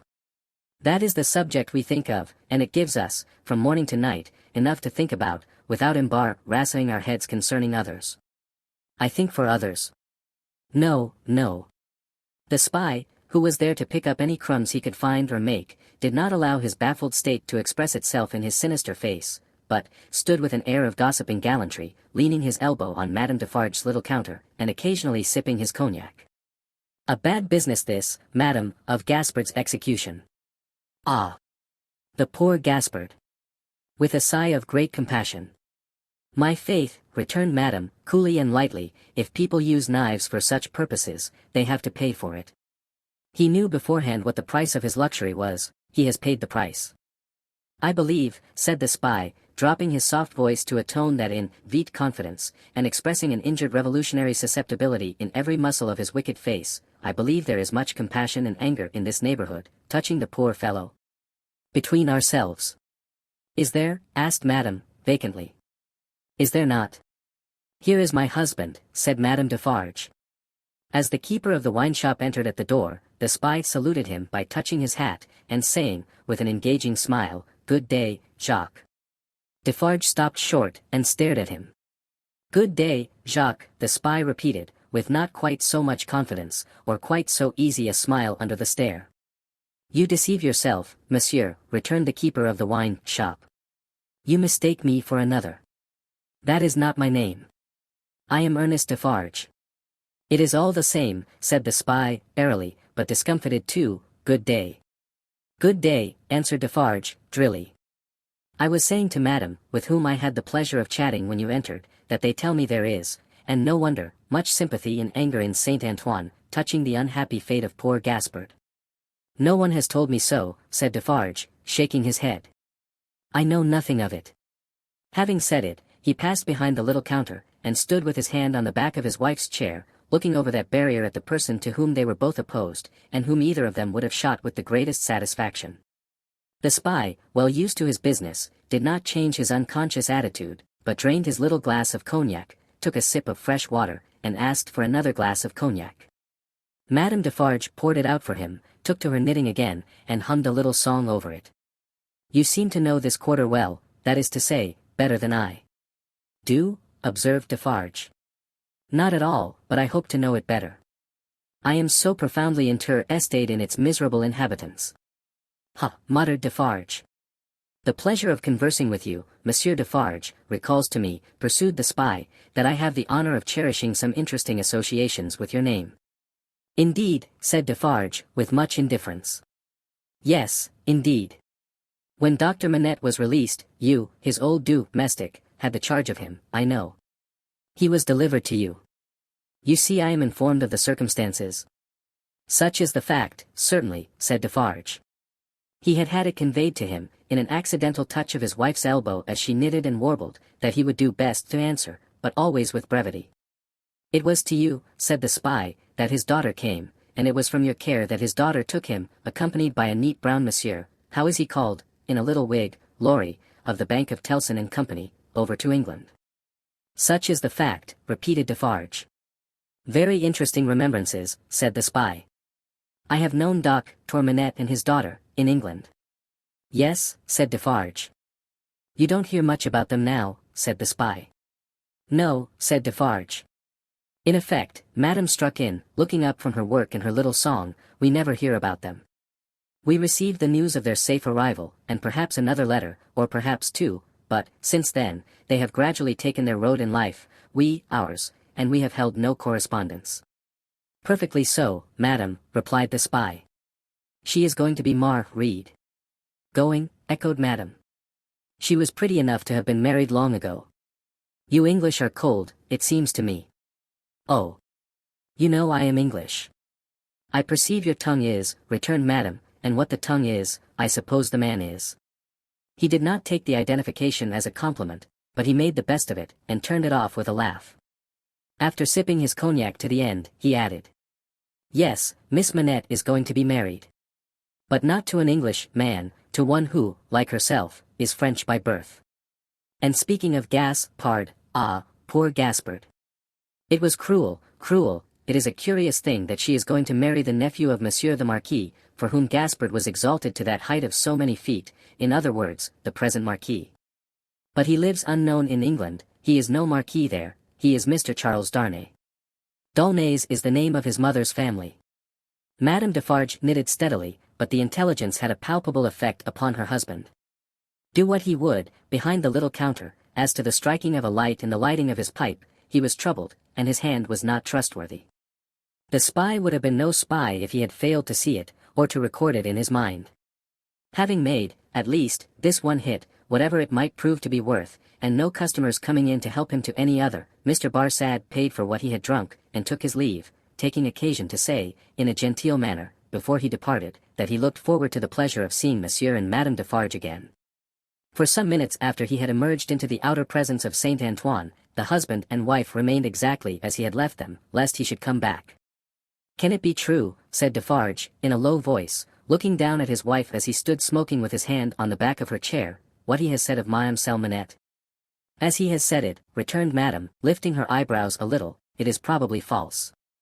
But it may be true. If it is, Defarge began, and stopped. If it is, repeated his wife.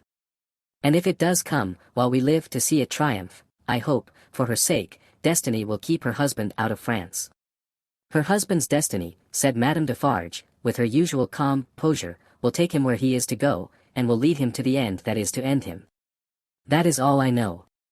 But it is very strange, now, at least, is it not very strange, said Defarge, rather pleading with his wife to induce her to admit it, that, after all our sympathy for Monsieur her father, and herself, her husband's name should be proscribed under your hand at this moment, by the side of that infernal dog's who has just left us. Stranger things than that will happen when it does come, sweared Madame. I have them both here, of a certainty, and they are both here for their merits, that is enough. She roiled up her knitting when she had said those words, and presently took the rose out of the handkerchief that was wound about her head. Either Saint Antoine had an instinctive sense that the objectionable decoration was gone, or Saint Antoine was on the watch for its disappearance. Howbeit, the saint took courage to lounge in, very shortly afterwards, and the wine-shop recovered its habitual aspect. In the evening, at which season of all others Saint Antoine turned himself inside out, and sat on doorsteps and window ledges, and came to the corners of vile streets and courts, for a breath of air, Madame Defarge with her work in her hand was accustomed to pass from place to place and from group to group, a missionary. There were many like her, such as the world will do well never to breed again. All the women knitted. They knitted worthless things, but the mechanical work was a mechanical substitute for eating and drinking, the hands moved for the jaws and the digestive apparatus. If the bony fingers had been still, the stomachs would have been more famine-pinched. But, as the fingers went, the eyes went, and the thoughts. And as Madame Defarge moved on from group to group, all three went quicker and fiercer among every little knot of women that she had spoken with, and left behind. Her husband smoked at his door, looking after her with admiration. "A great woman," said he, "a strong woman, a grand woman, a frightfully grand woman." Darkness closed around, and then came the ringing of church bells and the distant beating of the military drums in the palace courtyard, as the women sat knitting. Darkness encompassed them. And other darkness was closing in as surely, when the church bells, then ring pleasantly in many an airy steeple over France, should be melted into thundering cannon, when the military drums should be beating to drown a wretched voice, that night all potent as the voice of power and plenty, freedom and life. So much was closing in about the women who sat knitting, that they their very selves were closing in around a structure yet unbuilt, where they were to sit knitting, counting dropping heads. Chapter 17. One night. Never did the sun go down with a brighter glory on the quiet corner in Soho, than one memorable evening when the doctor and his daughter sat under the plane tree together. Never did the moon rise with a milder radiance over great London, than on that night when it found them still seated under the tree, and shone upon their faces through its leaves. Lucy was to be married tomorrow. She had reserved this last evening for her father, and they sat alone under the plane tree. "You are happy, my dear father?" "Quite, my child." They had said little, though they had been there a long time. When it was yet light enough to work and read, she had neither engaged herself in her usual work, nor had she read to him. She had employed herself in both ways, at his side under the tree, many and many a time, but this time was not quite like any other, and nothing could make it so. "And I am very happy tonight, dear father. I am deeply happy in the love that heaven has so blessed, my love for Charles, and Charles's love for me. But, if my life were not to be still consecrated to you, or if my marriage were so arranged as that it would part us, even by the length of a few of these streets, I should be more unhappy and self-reproachful now than I can tell you. Even as it is." Even as it was, she could not command her voice. In the sad moonlight, she clasped him by the neck, and laid her face upon his breast. In the moonlight which is always sad, as the light of the sun itself is, as the light called human life is, at its coming and its going. "Dearest dear. Can you tell me, this last time, that you feel quite sure, no new affections of mine, and no new duties of mine, will ever interpose between us? I know it well, but do you know it? In your own heart, do you feel quite certain?" Her father answered, with a cheerful firmness of conviction he could scarcely have assumed, "Quite sure, my darling."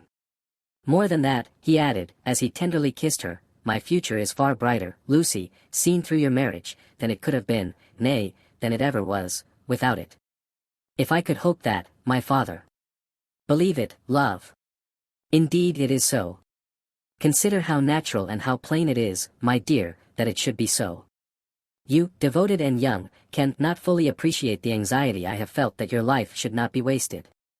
She moved her hand towards his lips, but he took it in his, and repeated the word. "Wasted, my child, should not be wasted, struck aside from the natural order of things, for my sake. Your unselfishness cannot entirely comprehend how much my mind has gone on this, but, only ask yourself, how could my happiness be perfect, while yours was incomplete? If I had never seen Charles, my father, I should have been quite happy with you." He smiled at her unconscious admission that she would have been unhappy without Charles, having seen him, and replied, "My child, you did see him, and it is Charles. If it had not been Charles, it would have been another. Or, if it had been no other, I should have been the cause, and then the dark part of my life would have cast its shadow beyond myself, and would have fallen on you." It was the first time, except at the trial, of her ever hearing him refer to the period of his suffering. It gave her a strange and new sensation while his words were in her ears, and she remembered it long afterwards. "See," said the doctor of Beauvais, raising his hand towards the moon. "I have looked at her from my prison window, when I could not bear her light. I have looked at her when it has been such torture to me to think of her shining upon what I had lost, that I have beaten my head against my prison walls. I have looked at her, in a state so dun and lethargic, that I have thought of nothing but the number of horizontal lines I could draw across her at the full, and the number of perpendicular lines with which I could intersect them." He added in his inward and pondering manner, as he looked at the moon, "It was 20 either way, I remember, and the 20th was difficult to squeeze in." The strange thrill with which she heard him go back to that time, deepened as he dwelt upon it, but there was nothing to shock her in the manner of his reference. He only seemed to contrast his present cheerfulness and felicity with the dire endurance that was over. I have looked at her, speculating thousands of times upon the unborn child from whom I had been rent. Whether it was alive. Whether it had been born alive, or the poor mother's shock had killed it. Whether it was a son who would some day avenge his father. There was a time in my imprisonment, when my desire for vengeance was unbearable. Whether it was a son who would never know his father's story, who might even live to weigh the possibility of his father's having to sap part of his own will and act. Whether it was a daughter who would grow to be a woman. She drew closer to him, and kissed his cheek and his hand. I have pictured my daughter, to myself, as perfectly forgetful of me, rather, altogether ignorant of me, and unconscious of me. I have cast up the years of her age, year after year. I have seen her married to a man who knew nothing of my fate. I have altogether perished from the remembrance of the living, and in the next generation my place was a blank. My father. Even to hear that you had such thoughts of a daughter who never existed, strikes to my heart as if I had been that child. You, Lucy. It is out of the consolation and restoration you have brought to me, that these remembrances arise, and pass between us and the moon on this last night that, what did I say just now? She knew nothing of you. She cared nothing for you. So. But on other moonlight nights, when the sadness and the silence have touched me in a different way, have affected me with some thing as like a sorrowful sense of peace, as any emotion that had pain for its foundations could, I have imagined her as coming to me in my cell, and leading me out into the freedom beyond the fortress. I have seen her image in the moonlight often, as I now see you, except that I never held her in my arms, it stood between the little grated window and the door. But, you understand that that was not the child I am speaking of. The figure was not, the image, the fancy. No. That was another thing. It stood before my disturbed sense of sight, but it never moved. The phantom that my mind pursued, was another and more real child.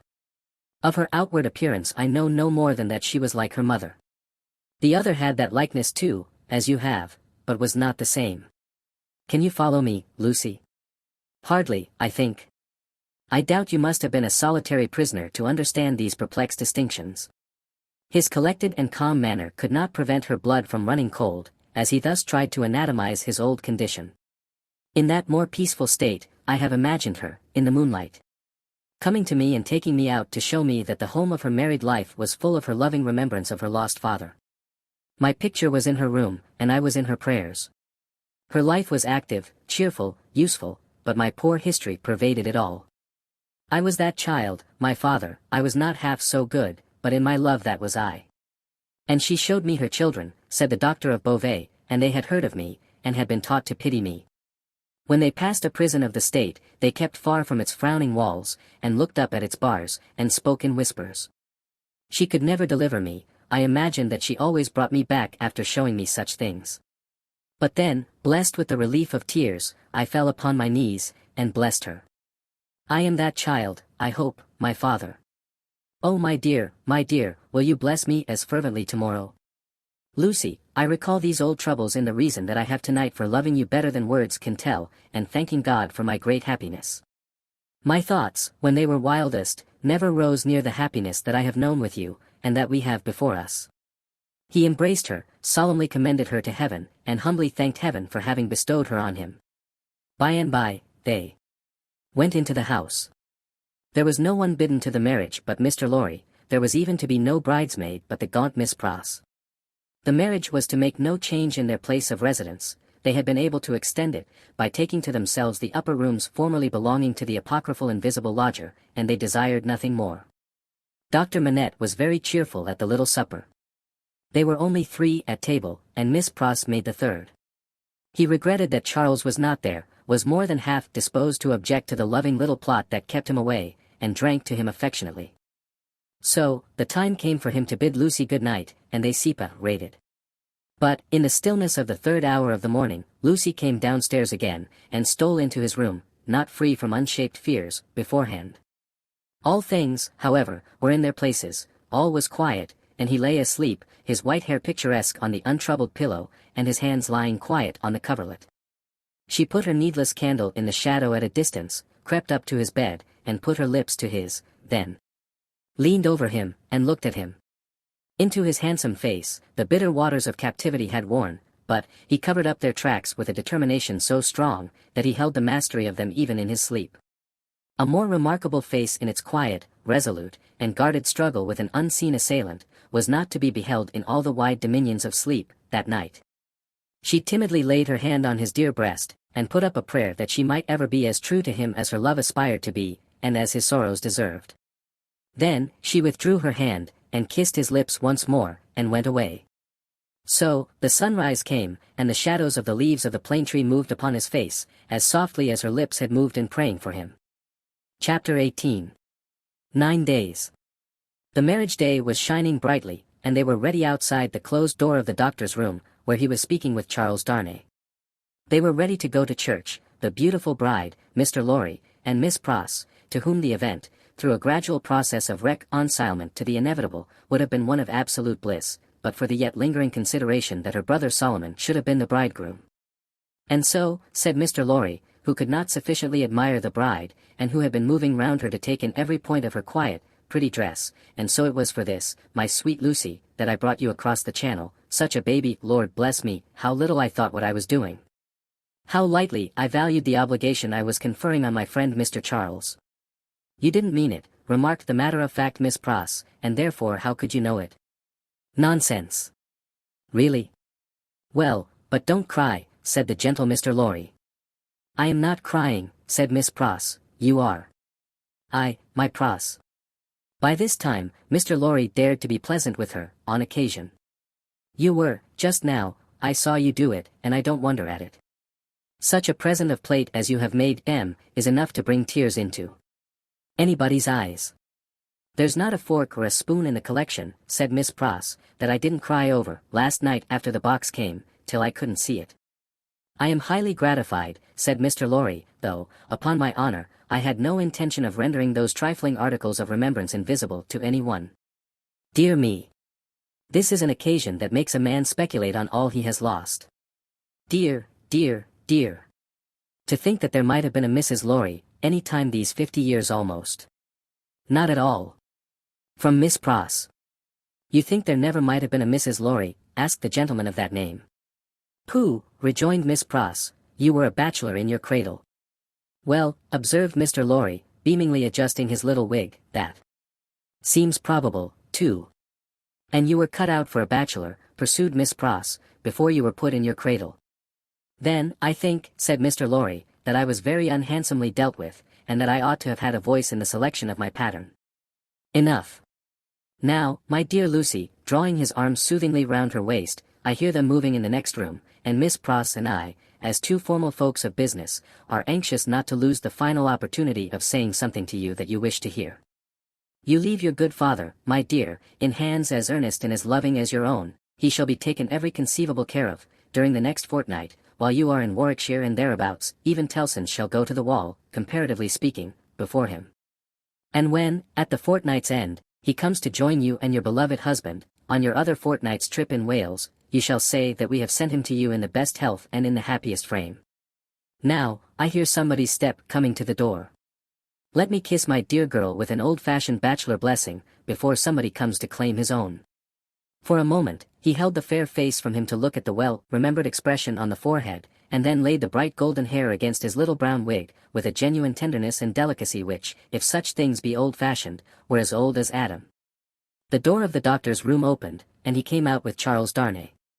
He was so deadly pale, which had not been the case when they went in together, that no vestige of color was to be seen in his face. But, in the composure of his manner he was unaltered, except that to the shrewd glance of Mr. Lorry it disclosed some shadowy indication that the old air of avoidance and dread had lately passed over him, like a cold wind.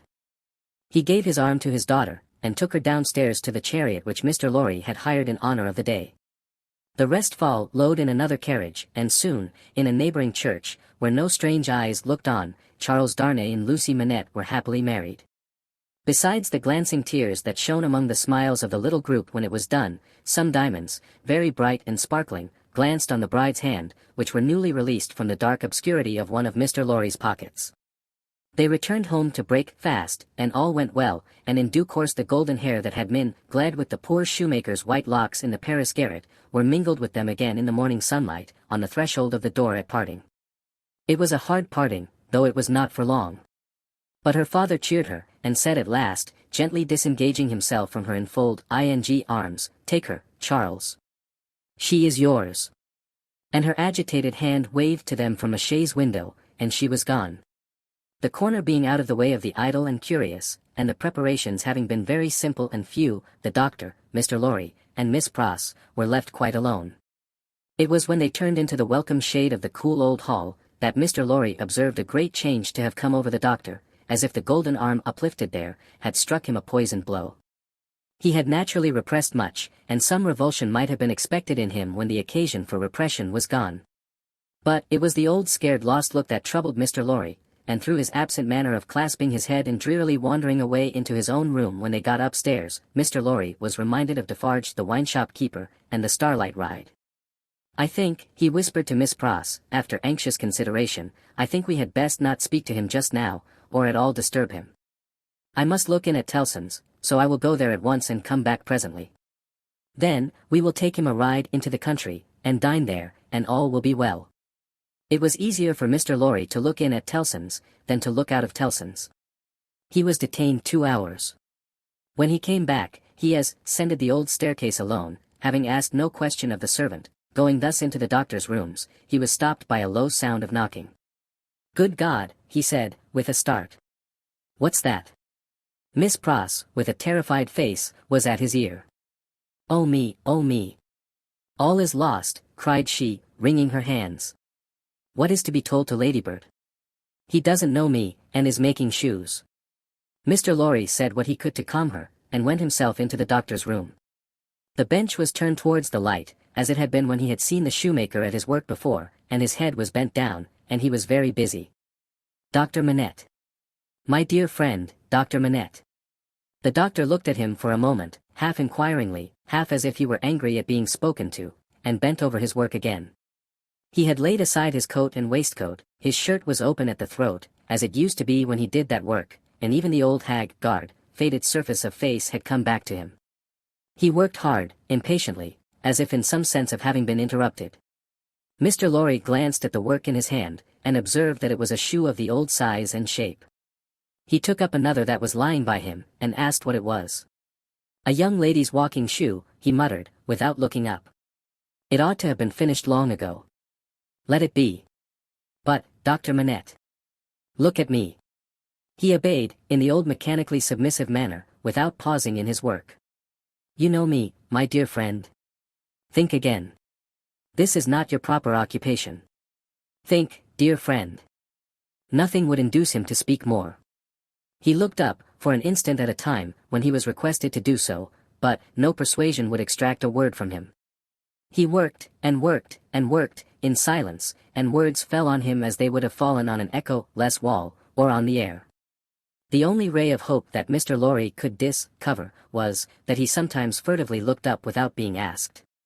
In that, there seemed a faint expression of curiosity or perplexity, as though he were trying to reconcile some doubts in his mind. Two things at once impressed themselves on Mr. Lorry, as important. Above all others, the first, that this must be kept secret from Lucy, the second, that it must be kept secret from all who knew him.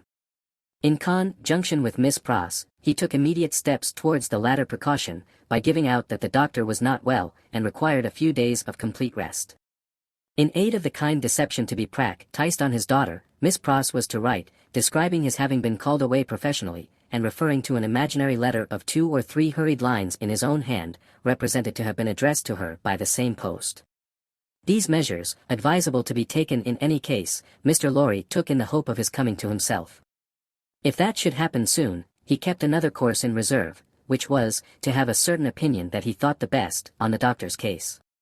In the hope of his recovery, and of resort to this third course being thereby rendered practicable, Mr. Lorry resolved to watch him attentively, with as little appearance as possible of doing so. He therefore made arrangements to absent himself from Tellson's for the first time in his life, and took his post by the window in the same room. He was not long in discovering that it was worse than useless to speak to him, since, on being pressed, he became worried. He abandoned that attempt on the first day, and resolved merely to keep himself always before him, as a silent protest against the delusion into which he had fallen, or was falling. He remained, therefore, in his seat near the window, reading and writing, and expressing in as many pleasant and natural ways as he could think of, that it was a free place.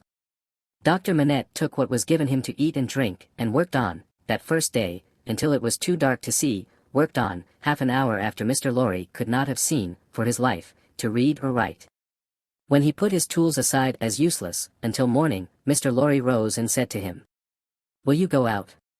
He looked down at the floor on either side of him in the old manner, looked up in the old manner, and repeated in the old low voice, "Out." "Yes, for a walk with me." "Why not?" He made no effort to say why not, and said not a word more. But, Mr. Lorry thought he saw, as he leaned forward on his bench in the dusk, with his elbows on his knees and his head in his hands, that he was in some misty way asking himself, why not? The sagacity of the man of business perceived an advantage here, and determined to hold it. Miss Pross and he divided the night into 2 watches, and observed him at intervals from the adjoining room. He paced up and down for a long time before he lay down, but, when he did finally lay himself down, he fell asleep. In the morning, he was up betimes, and went straight to his bench and to work. On this second day, Mr. Lorry saluted him cheerfully by his name, and spoke to him on topics that had been of late familiar to them. He returned no reply, but it was evident that he heard what was said, and that he thought about it, however confusedly. This encouraged Mr. Lorry to have Miss Pross in with her work, several times during the day. At those times, they quietly spoke of Lucy, and of her father then present, precisely in the usual manner, and as if there were nothing amiss. This was done without any demonstrative accompaniment, not long enough, or often enough to harass him, and it lightened Mr. Lorry's friendly heart to believe that he looked up oftener, and that he appeared to be stirred by some perception of inconsistencies surrounding him. When it fell dark again, Mr. Lorry asked him as before, "Dear doctor, will you go out?" As before, he repeated, "Out." "Yes, for a walk with me." "Why not?" This time, Mr. Lorry feigned to go out when he could extract no answer from him, and, after remaining absent for an hour, returned. In the meanwhile, the doctor had removed to the seat in the window, and had sat there looking down at the plane tree, but, on Mr. Lorry's return, slipped away to his bench. The time went very slowly on, and Mr. Lorry's hope darkened, and his heart grew heavier again, and grew yet heavier and heavier every day. The 3rd day came and went, the 4th, the 5th. 5 days, 6 days, 7 days, 8 days, 9 days. With a hope ever darkening, and with a heart always growing heavier and heavier, Mr. Lorry passed through this anxious time.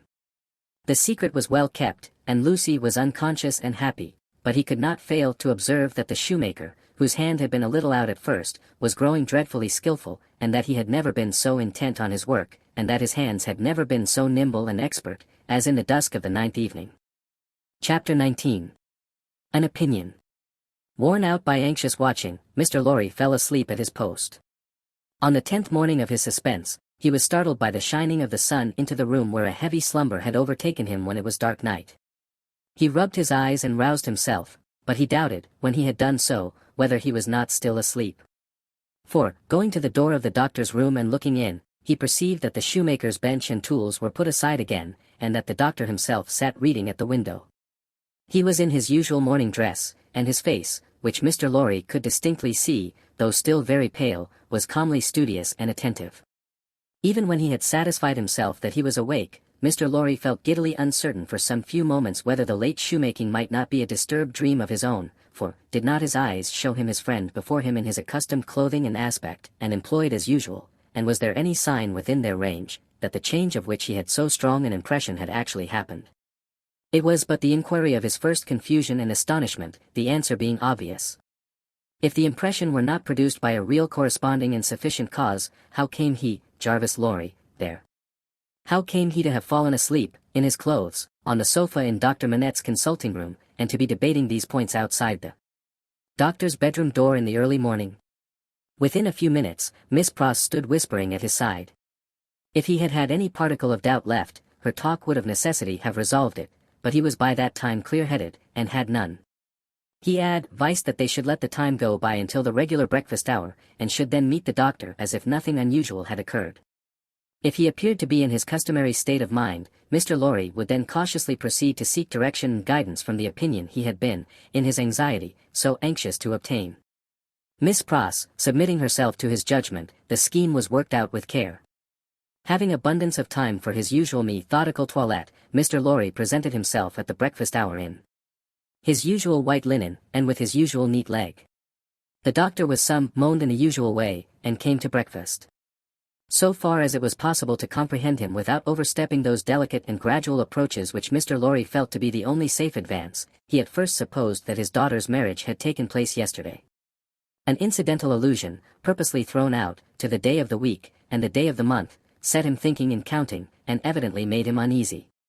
In all other respects, however, he was so composedly himself, that Mr. Lorry determined to have the aid he sought. And that aid was his own. Therefore, when the breakfast was done and cleared away, and he and the doctor were left together, Mr. Lorry said, feelingly, "My dear Manette, I am anxious to have your opinion, in confidence, on a very curious case in which I am deeply interested. That is to say, it is very curious to me, perhaps, to your better information it may be less so."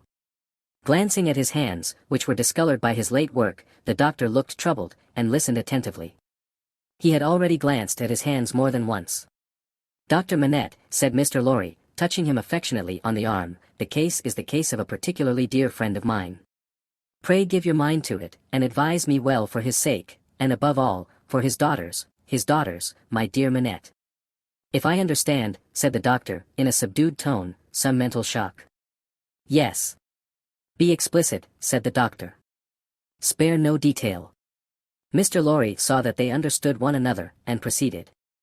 "My dear Manette, it is the case of an old and a prolonged shock, of great acuteness and severity to the affections, the feelings, as you express it, the mind. The mind. It is the case of a shock under which the sufferer was borne down, one cannot say for how long, because I believe he cannot calculate the time himself, and there are no other means of getting at it.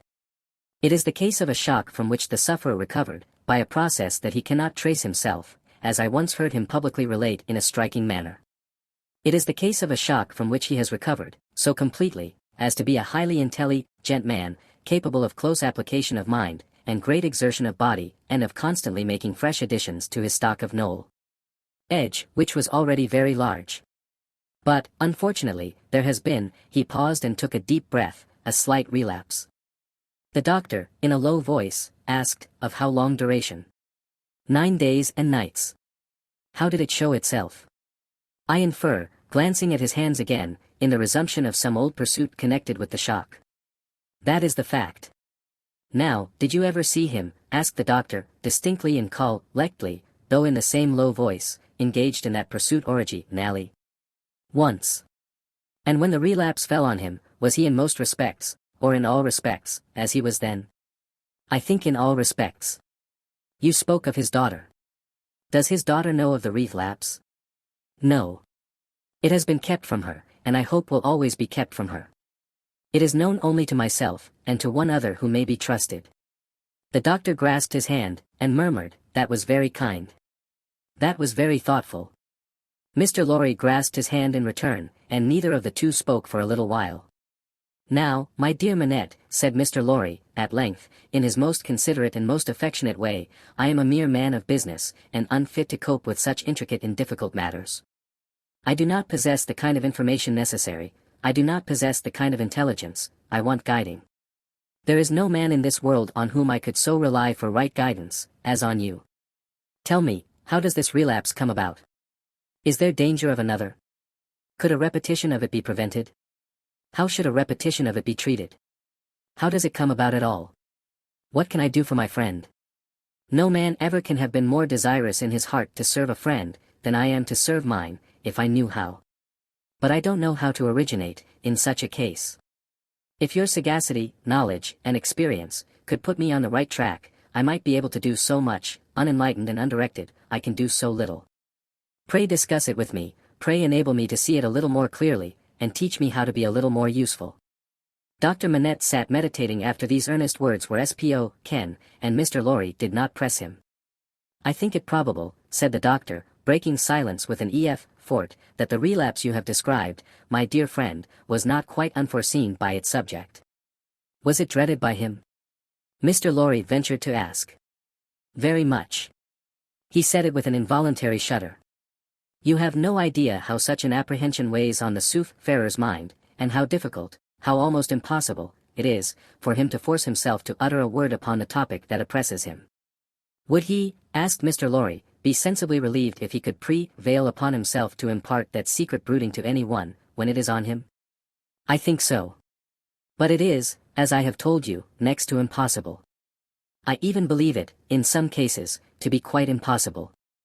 Now, said Mr. Lorry, gently laying his hand on the doctor's arm again, after a short silence on both sides, to what would you refer this attack? I believe, returned Dr. Manette, that there had been a strong and extraordinary revival of the train of thought and remembrance that was the first cause of the malady. Some intense associations of a most distressing nature were vividly recalled, I think. It is probable that there had long been a dread lurking in his mind, that those associations would be recalled, say, under certain circumstances, say, on a particular occasion. He tried to prepare himself in vain, perhaps the effort to prepare himself made him less able to bear it. Would he remember what took place in the relapse? Asked Mr. Lorry, with natural hesitation. The doctor looked desolately round the room, shook his head, and answered, in a low voice, not at all. Now, as to the future, hinted Mr. Lorry. As to the future, said the doctor, recovering firmness, I should have great hope. As it pleased heaven in its mercy to restore him so soon, should have great hope. He, yielding under the pressure of a complicated something, long dreaded and long vaguely foreseen and contended against, and recovering after the cloud had burst and passed, I should hope that the worst was over. Well, well. That's good comfort. I am thankful, said Mr. Lorry. I am thankful, repeated the doctor, bending his head with reverence. There are two other points, said Mr. Lorry, on which I am anx. To be instructed. I may go on. You cannot do your friend a better service. The doctor gave him his hand. To the first, then. He is of a studious habit, and unusually energetic. He applies himself with great ardor to the acquisition of professional knowledge, to the conducting of experiments, to many things. Now, does he do too much? I think not. It may be the character of his mind, to be always in singular need of occupation. That may be, in part, natural to it, in part, the result of affliction. The less it was occupied with healthy things, the more it would be in danger of turning in the unhealthy direction. He may have observed himself, and made the discovery. You are sure that he is not under too great a strain? I think I am quite sure of it. My dear Manette, if he were overworked now. My dear Lorry, I doubt if that could easily be. There has been a violent stress in one direction, and it needs a counterweight. Excuse me, as a persistent man of business. Assuming for a moment that he was overworked, it would show itself in some renewal of this disorder. I do not think so. I do not think, said Dr. Manette with the firmness of self-conviction, that anything but the one train of association would renew it. I think that, henceforth, nothing but some extraordinary jarring of that cord could renew it. After what has happened, and after his recovery, I find it difficult to imagine any such violent sounding of that string again. I trust, and I almost believe, that the circumstances likely to renew it are exhausted. He spoke with the diffidence of a man who knew how slight a thing would overset the delicate organization of the mind, and yet with the confidence of a man who had slowly won his assurance out of personal endurance and distress. It was not for his friend to abate that confidence. He professed himself more relieved and encouraged than he really was, and approached his second and last point. He felt it to be the most difficult of all, but, remembering his old Sunday morning conversation with Miss Pross, and remembering what he had seen in the last 9 days, he knew that he must face it. The occupation resumed under the influence of this passing affliction so happily recovered from, said Mr. Lorry, clearing his throat, we will call, blacksmith's work, blacksmith's work. We will say, to put a case and for the sake of illustration, that he had been used, in his bad time, to work at a little forge. We will say that he was unexpectedly found at his forge again. Is it not a pity that he should keep it by him? The doctor shaded his forehead with his hand, and beat his foot nervously on the ground. He has always kept it by him, said Mr. Lorry, with an anxious look at his friend. Now, would it not be better that he should let it go? Still, the doctor, with shaded forehead, beat his foot nervously on the ground.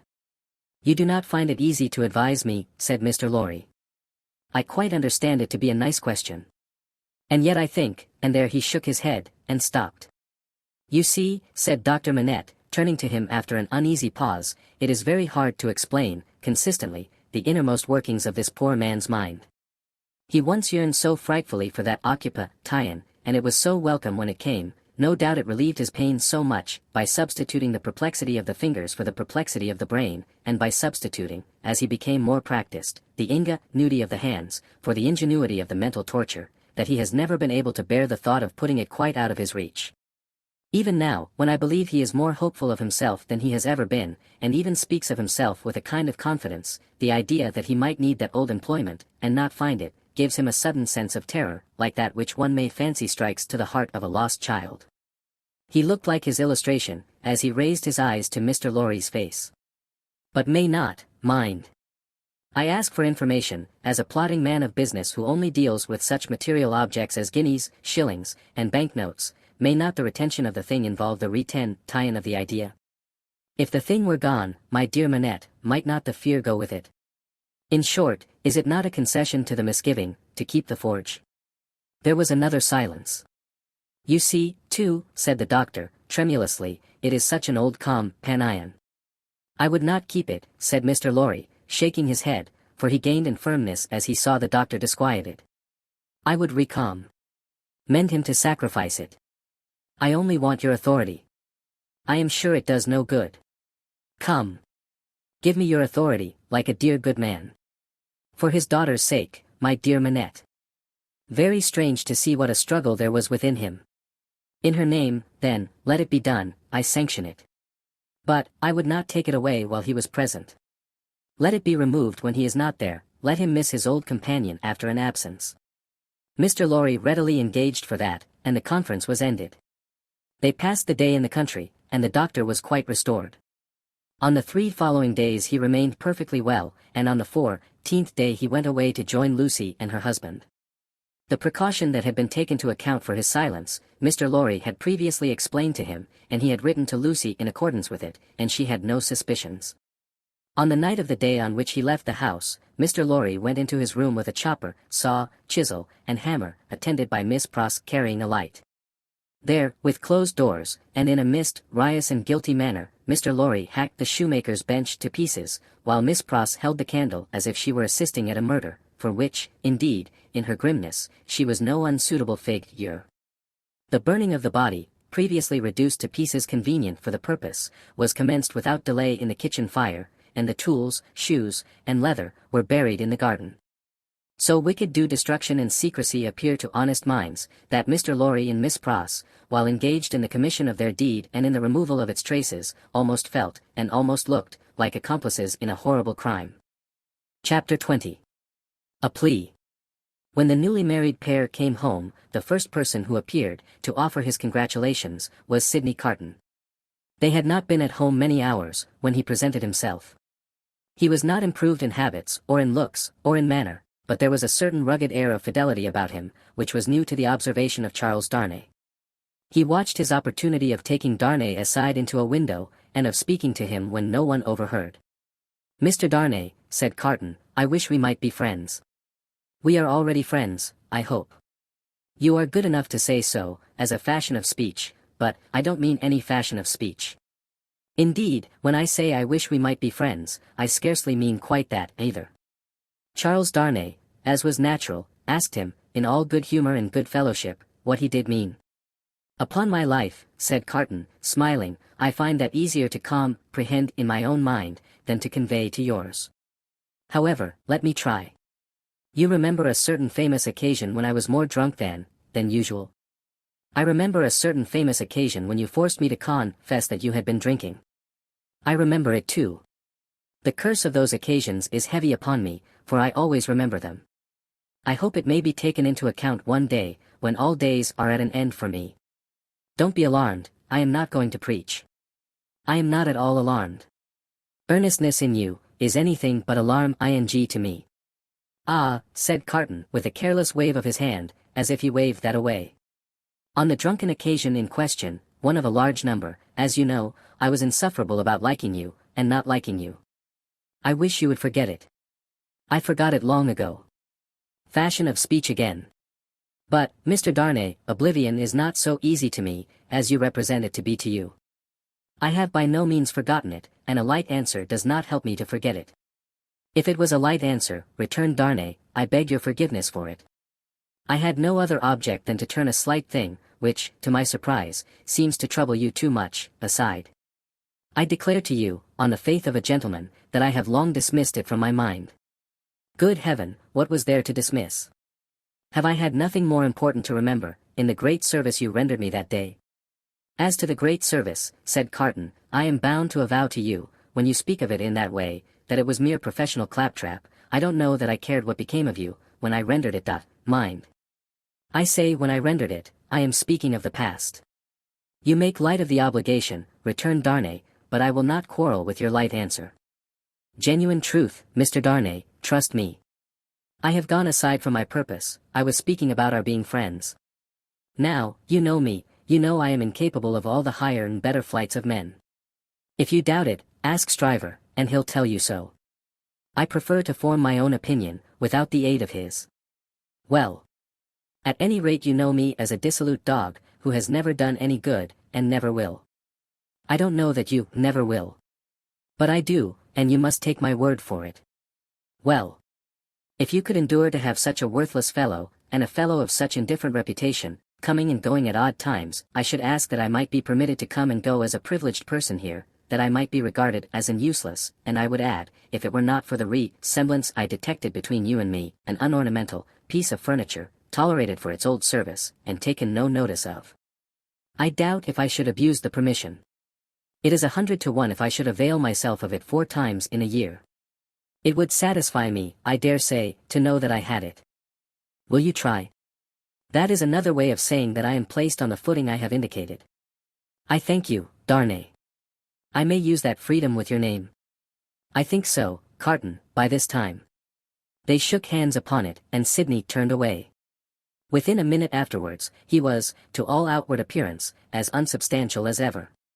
When he was gone, and in the course of an evening passed with Miss Pross, the doctor, and Mr. Lorry, Charles Darnay made some mention of this conversation in general terms, and spoke of Sidney Carton as a problem of carelessness and recklessness. He spoke of him, in short, not bitterly or meaning to bear hard upon him, but as anybody might who saw him as he showed himself.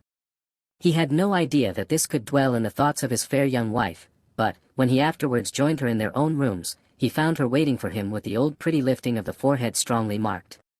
We are thoughtful tonight, said Darnay, drawing his arm about her. Yes, dearest Charles, with her hands on his breast, and the in attentive expression fixed upon him, we are rather thoughtful tonight, for we have something on our mind tonight. What is it, my Lucy? Will you promise not to press one question on me, if I beg you not to ask it? Will I promise? What will I not promise to my love? What, indeed, with his hand putting aside the golden hair from the cheek, and his other hand against the heart that beat for him.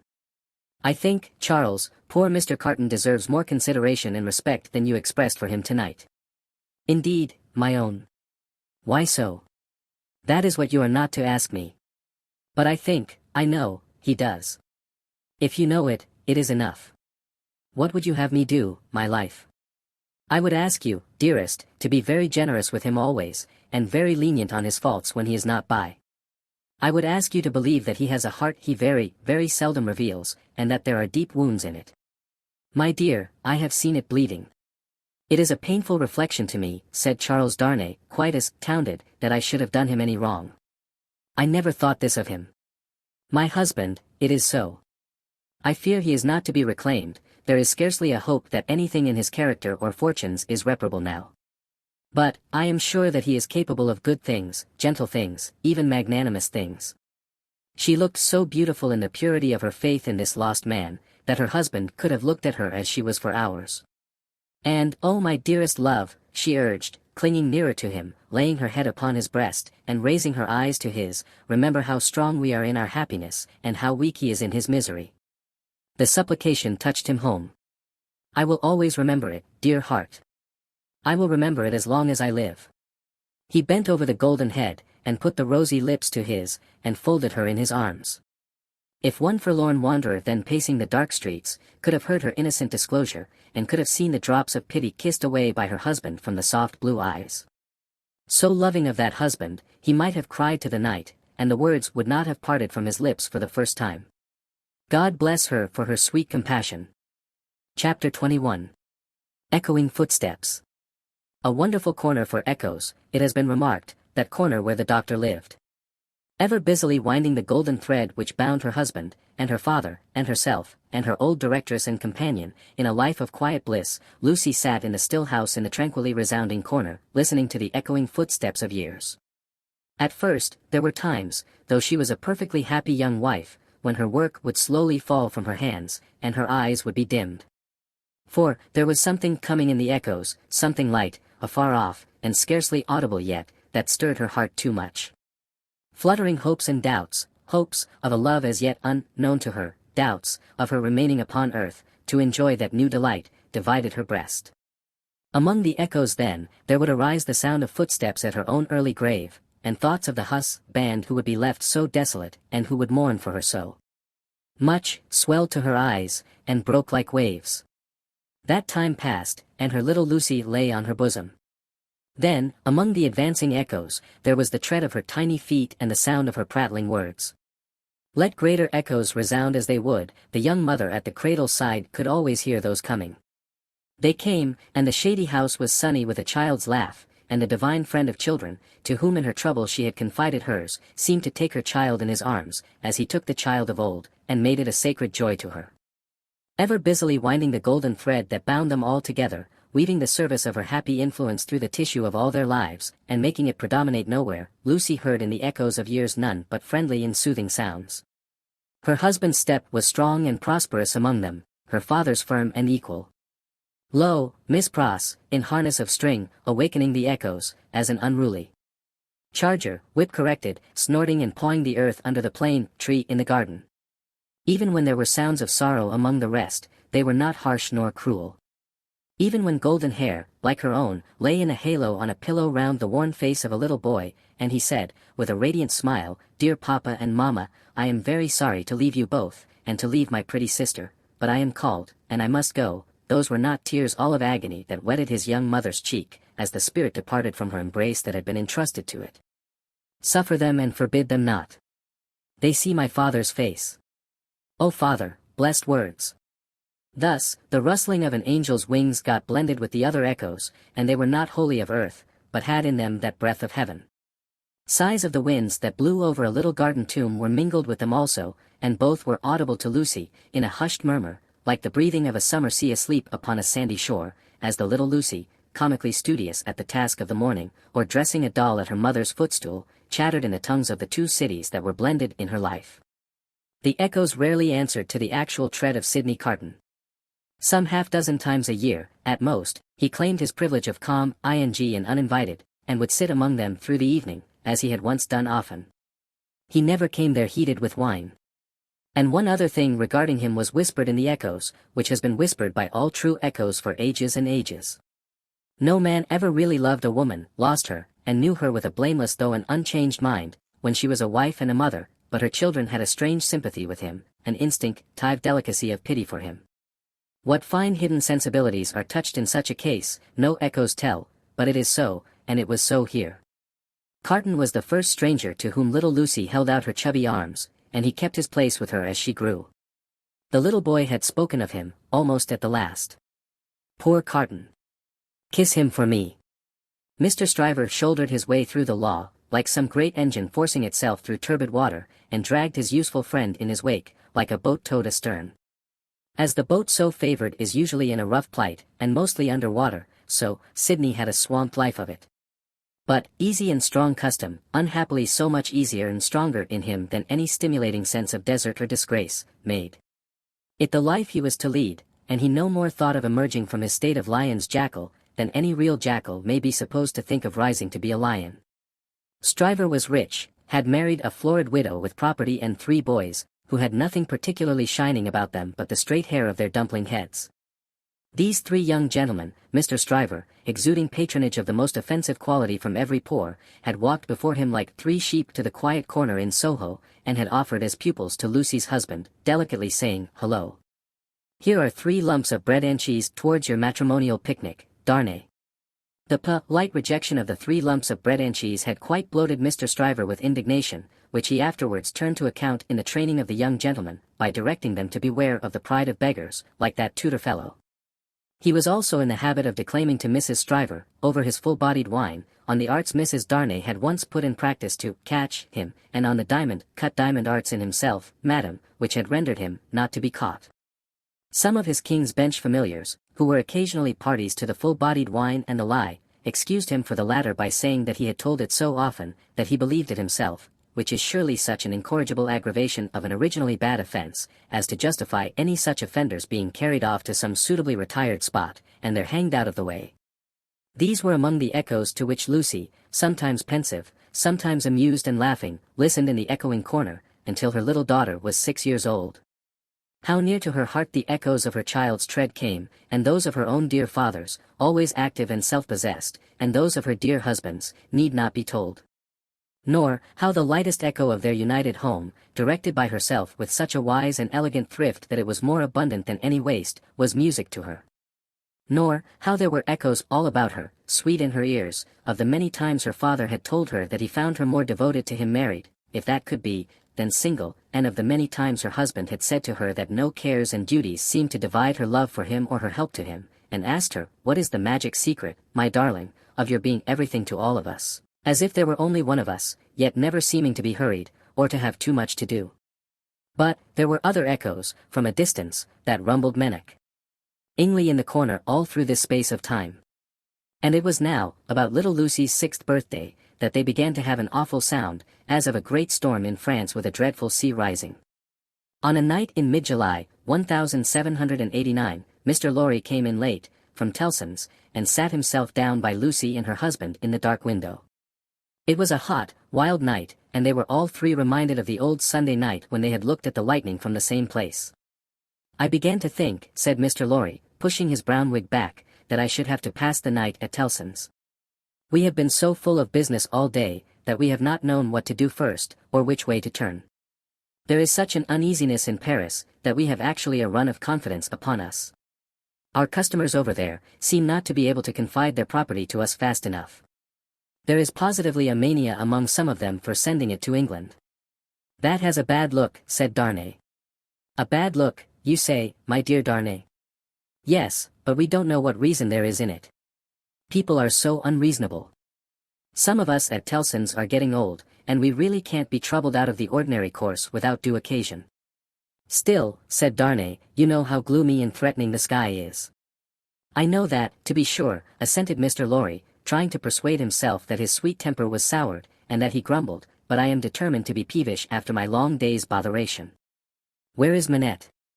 "Here he is," said the doctor, entering the dark room at the moment. "I am quite glad you are at home, for these hurries and forebodings, by which I have been surrounded all day long, have made me nervous without reason. You are not going out, I hope?" "No, I am going to play backgammon with you, if you like," said the doctor. "I don't think I do like, if I may speak my mind. I am not fit to be pitted against you tonight. Is the tea-board still there, Lucy?" "I can't see. Of course, it has been kept for you." "Thank ye, my dear. The precious child is safe in bed, and sleeping soundly." "That's right, all safe and well. I don't know why anything should be otherwise than safe and well here, thank God, but I have been so put out all day, and I am not as young as I was. My tea, my dear." "Thank ye. Now, come and take your place in the circle, and let us sit quiet, and hear the echoes about which you have your theory." "Not a theory, it was a fancy." "A fancy, then, my wise pet," said Mr. Lorry, patting her hand. "They are very numerous and very loud, though, are they not? Only hear them. Headlong, mad, and dangerous footsteps to force their way into anybody's life, footsteps not easily made clean again if once stained red, the footsteps raging in Saint Antoine afar off, as the little circle sat in the dark London window. Saint Antoine had been, that morning, a vast dusky mass of scare-crows heaving to and fro, with frequent gleams of light above the billowy heads, where steel blades and bayonets shone in the sun. A tremendous roar arose from the throat of Saint Antoine, and a forest of naked arms struggled in the air like shriveled branches of trees in a winter wind, all the fingers convulsively clutching at every weapon or semblance of a weapon that was thrown up from the depths below, no matter how far off. Who gave them out, whence they last came, where they began, through what agency they crookedly quivered and jerked, scores at a time, over the heads of the crowd, like a kind of lightning, no eye in the throng could have told, but muskets were being distributed, so were cartridges, powder, and ball, bars of iron and wood, knives, axes, pikes, every weapon that distracted ingenuity could discover or devise. People who could lay hold of nothing else, set themselves with bleeding hands to force stones and bricks out of their places in walls. Every pulse and heart in Saint Antoine was on high fever strain and at high fever heat. Every living creature there held life as of no account, and was demented with a passionate readiness to sacrifice it. As a whirlpool of boiling waters has a center point, so, all this raging circled round Defarge's wine shop, and every human drop in the cauldron had a tendency to be sucked towards the vortex where Defarge himself, already begrimed with gunpowder and sweat, issued orders, issued arms, thrust this man back, dragged this man forward, disarmed one to arm another, labored and strove in the thickest of the uproar. "Keep near to me, Jacques 3, cried Defarge, and do you, Jacques 1 and 2, separate and put yourselves at the head of as many of these patriots as you can. Where is my wife?" Well. Here you see me," said Madame, composed as ever, but not knitting today. Madame's resolute right hand was occupied with an axe, in place of the usual softer implements, and in her girdle were a pistol and a cruel knife. "Where do you go, my wife?" "I go," said Madame, "with you at present. You shall see me at the head of women, by and by." "Come, then," cried Defarge, in a resounding voice. "Patriots and friends, we are ready. The Bastille." With a roar that sounded as if all the breath in France had been shaped into the detested word, the living sea rose, wave on wave, depth on depth, and overflowed the city to that point. Alarm bells ringing, drums beating, the sea raging and thundering on its new beach, the attack began. Deep ditches, double drawbridge, massive stone walls, 8 great towers, cannon, muskets, fire and smoke. Through the fire and through the smoke, in the fire and in the smoke, for the sea cast him up against a cannon, and on the instant he became a cannoneer. Defarge of the wine shop worked like a manful soldier, 2 fierce hours. Deep ditch, single drawbridge, massive stone walls, 8 great airs, cannon, muskets, fire and smoke. 1 drawbridge down. Work, comrades all, work. Work, Jacques 1, Jacques 2, Jacques 1000, Jacques 2000, Jacques 5 and 20,000, in the name of all the angels or the devils, which you prefer, work. Thus Defarge of the wine shop, still at his gun, which had long grown hot. "To me, women," cried Madame his wife. "What? We can kill as well as the men when the place is taken." And to her, with a shrill thirsty cry, trooping women variously armed, but all armed alike in hunger and revenge. Cannon, muskets, fire and smoke, but, still the deep ditch, the single drawbridge, the massive stone walls, and the 8 great towers. Slight displacements of the raging sea, made by the falling wounded. Flash, weapons, blazing torches, smoking wagonloads of wet straw, hard work at neighboring barricades in all directions, shrieks, volleys, creations, bravery without stint, boom smash and rattle, and the furious sounding of the living sea, but, still the deep ditch, and the single drawbridge, and the massive stone walls, and the 8 great towers, and still Defarge of the wine shop at his gun, grown doubly hot by the service of 4 fierce hours. A white flag from within the fortress, and a parley, this dimly perceptible through the raging storm, nothing audible in it. Suddenly the sea rose immeasurably wider and higher, and swept Defarge of the wine shop over the lower drawbridge, past the massive stone outer walls, in among the 8 great towers surrendered. So resistless was the force of the ocean bearing him on, that even to draw his breath or turn his head was as impracticable as if he had been struggling in the surf at the South Sea, until he was landed in the outer courtyard of the Bastille.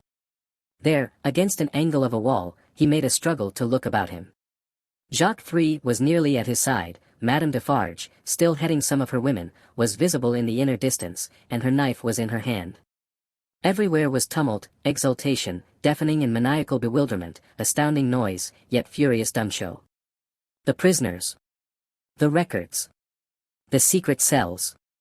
The instruments of torture. The prisoners. Of all these cries, and 10,000 incoherences, the prisoners, was the cry most taken up by the sea that rushed in, as if there were an eternity of people, as well as of time and space.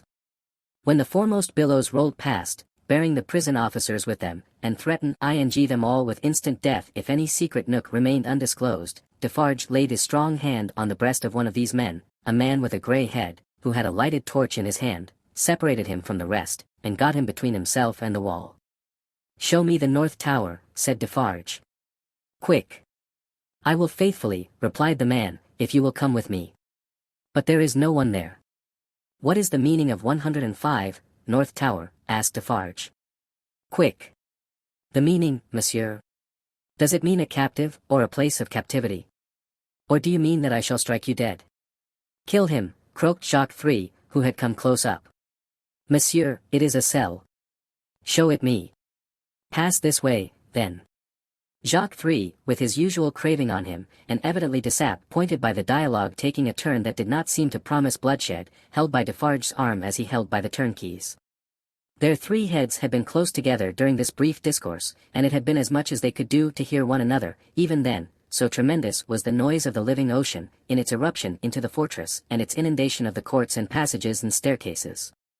All around outside, too, it beat the walls with a deep, hoarse roar, from which, occasionally, some partial shouts of tumult broke and leaped into the air like spray. Through gloomy vaults where the light of day had never shone, past hideous doors of dark dens and cages, down cavernous flights of steps, and again up steep rugged ascents of stone and brick, more like dry waterfalls than staircases, Defarge, the turnkey, and Jacques 3, linked hand and arm, went with all the speed they could make. Here and there, especially at first, the inundation started on them and swept by, but when they had done descending, and were winding and climbing up a tower, they were alone. Hemmed in here by the massive thickness of walls and arches, the storm within the fortress and without was only audible to them in a dull, subdued way, as if the noise out of which they had come had almost destroyed their sense of hearing. The turnkey stopped at a low door, put a key in a clashing lock, swung the door slowly open, and said, as they all bent their heads and passed in, 105, North Tower. There was a small, heavily grated, unglazed window high in the wall, with a stone screen before it, so that the sky could be only seen by low and looking up. There was a small chimney, heavily barred across, a few feet within. There was a heap of old feathery wood ashes on the hearth.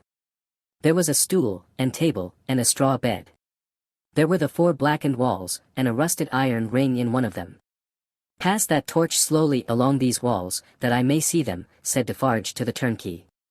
The man obeyed, and Defarge followed the light closely with his eyes. "Stop, look here, Jacques." Croaked Jacques 3, as he read greedily. "Alexander Manette," said Defarge in his ear, following the letters with his swart forefinger, deeply ingrained with gunpowder. And here he wrote, "A poor physician." And it was he, without doubt, who scratched a calendar on this stone. "What is that in your hand?" "A crowbar." "Give it me."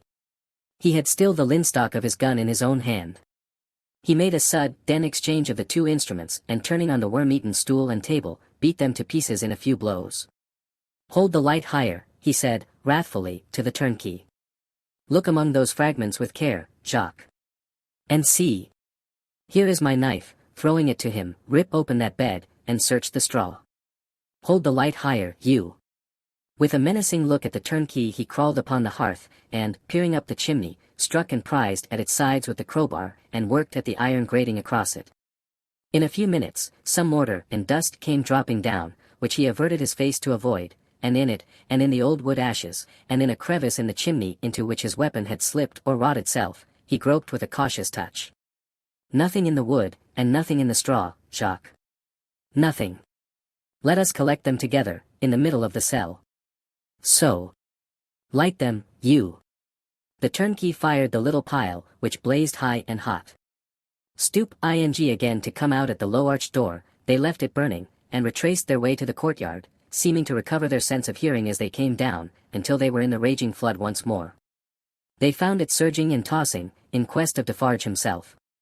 Saint Antoine was clamorous to have its wine-shop keeper foremost in the guard upon the governor who had defended the Bastille and shot the people. Otherwise, the governor would not be marched to the Hôtel de Ville for judgment. Otherwise, the governor would escape, and the PEOPLE's blood, suddenly of some value, after many years of worthlessness, be unavenged. In the howling universe of passion and contention that seemed to encompass this grim old officer conspicuous in his grey coat and red decoration, there was but one quite steady figure, and that was a woman's. "See, there is my husband," she cried, pointing him out. "See Defarge." She stood immovable close to the grim old officer, and remained immovable close to him through the streets, as Defarge and the rest bore him along, remained immovable close to him when he was got near his destination, and began to be struck at from behind, remained immovable close to him when the long-gathering rain of stabs and blows fell heavy, was so close to him when he dropped dead under it, that, suddenly animated, she put her foot upon his neck, and, with her cruel knife, long ready, hewed off his head. The hour was come, when Saint Antoine was to execute his horrible idea of hoisting up men for lamps to show what he could be and do. Saint Antoine's blood was up, and the blood of tyranny and domination by the iron hand was down on the steps of the Hôtel de Ville where the governor's body lay, down on the sole of the shoe of Madame Defarge where she had trodden on the body to steady it for mutilation. "Lower the lamp yonder," cried Saint Antoine, after ing round for a new means of death. "Here is one of his soldiers to be left on guard." The swinging sentinel was posted, and the sea rushed on. The sea of black and threatening waters, and of destructive upheave of wave against wave, whose depths were yet unfathomed and whose forces were yet unknown. The remorseless sea of turbulently swaying shapes, voices of vengeance, and faces hardened in the furnaces of suffering until the touch of pity could make no mark on them. But, in the ocean of faces where every fierce and furious expression was in vivid life, there were two groups of faces, each 7 in number, so fixedly contrasting with the rest, that never did sea roll which bore more memorable wrecks with it. 7 faces of prisoners, suddenly released by the storm that had burst their tomb, were carried high overhead, all scared, all lost, all wondering and amazed, as if the last day were come, and those who rejoiced around them were lost spirits. Other 7 faces there were, carried higher, 7 dead faces, whose drooping eyelids and half-seen eyes awaited the last day. Passive faces, yet with a suspended, not an abolished, expression on them, faces, rather, in a fearful pause, as having yet to raise the dropped lids of the eyes, and bear witness with the bloodless lips, "Thou didst it." 7 prisoners released, 7 gory heads on pikes, the keys of the accursed fortress of the 8 strong towers, some discovered letters and other memorials of prisoners of old time, long dead of broken hearts. Such, and such, like, the loudly echoing footsteps of Saint Antoine court through the Paris streets in mid-July, 1789. Now, heaven defeat the fancy of Lucy Darnay, and keep these feet far out of her life. For, they are headlong, mad, and dangerous, and in the years so long after the breaking of the cask at Defarge's wine-shop door, they are not easily purified when once stained red. Chapter 22. The sea still rises. Haggard Saint Antoine had had only one exultant week, in which to soften his modicum of hard and bitter bread to such extent as he could, with the relish of fraternal embraces and congratulations, when Madame Defarge sat at her counter, as usual, presiding over the customers. Madame Defarge wore no rose in her head, for the great brotherhood of spies had become, even in one short week, extremely chary of trusting themselves to the saint's mercies. The lamps across his streets had a portentously elastic swing with them. Madame Defarge, with her arms folded, sat in the morning light and heat, contemplating the wine-shop and the street. In both, there were several knots of loungers, squalid and miserable, but now with a manifest sense of power enthroned on their distress. The raggedest nightcap, awry on the wretchedest head, had this crooked significance in it: "I know how hard it has grown for me, the wearer of this, to support life in myself, but do you know how easy it has grown for me, the wearer of this, to destroy life in you?" Every lean bare arm, that had been without work before, had this work always ready for it now, that it could strike. The fingers of the knitting women were vicious, with the experience that they could tear. There was a change in the appearance of Saint Antoine. The image had been hammering into this for hundreds of years, and the last finishing blows had told mightily on the expression. Madame Defarge sat observing it, with such suppressed approval as was to be desired in the leader of the Saint Antoine women. One of her sisterhood knitted beside her. The short, rather plump wife of a starved grocer, and the mother of 2 children withal, this lieutenant had already earned the complimentary name of the Vengeance. "Hark," said the Vengeance. "Listen, then. Who comes?" As if a train of powder laid from the outermost bound of Saint Antoine Quarter to the wine-shop door, had been suddenly fired, a fast, spreading murmur came rushing along. "It is Defarge," said Madame. "Silence, patriots." Defarge came in breathless, pulled off a red cap he wore, and looked around him. "Listen, everywhere," said Madame again. "Listen to him." Defarge stood, panting, against a background of eager eyes and open mouths, formed outside the door. All those within the wine shop had sprung to their feet. "Say then, my husband. What is it? News from the other world." "How, then?" cried Madame, contemptuously. "The other world? Does everybody here recall old Foulon, who told the famished Ple that they might eat grass, and who died, and went to hell? Everybody, from all throats. The news is of him. He is among us. Among us, from the universal throat again. And dead? Not dead. He feared us so much, and with reason, that he caused himself to be represented as dead, and had a grand mock funeral. But they have found him alive, hiding in the country, and have brought him in. I have seen him but now, on his way to the Hôtel de Ville, a prisoner. I have said that he had reason to fear us. Say all. Had he reason? Wretched old sinner of more than 70 years, if he had never known it yet, he would have known it in his heart of hearts if he could have heard the answering cry. A moment of profound silence followed. Defarge and his wife looked steadfastly at one another. The Vengeance stooped, and the jar of a drum was heard as she moved it at her feet behind the counter. "Patriots," said Defarge, in a determined voice, "are we ready?" Instantly Madame Defarge's knife was in her girdle, the drum was beating in the streets, as if it and a drummer had flown together by magic, and the Vengeance, uttering terrific shrieks, and flinging her arms about her head like all the 40 Furies at once, was tearing from house to house, rousing the women. The men were terrible, in the bloody-minded anger with which they looked from windows, caught up what arms they had, and came pour-ing down into the streets, but the women were a sight to chill the bold est. From such household occupations as their bare poverty yielded. From their children, from their aged and their sick crouching on the bare ground famished and naked, they ran out with streaming hair, urging one another, and themselves, to madness with the wildest cries and actions. "Villain Foulon taken, my sister. Old Foulon taken, my mother. Miscreant Foulon taken, my daughter." Then, a score of others ran into the midst of these, beating their breasts, tearing their hair, and scream "Foulon alive! Foulon who told the starving people they might eat grass. Foulon who told my old father that he might eat grass, when I had no bread to give him. Foulon who told my baby it might suck grass, when these breasts were dry with want. O Mother of God, this Foulon! O Heaven our suffering! Hear me, my dead baby and my with-heired father, I swear on my knees, on these stones, to avenge you on Foulon.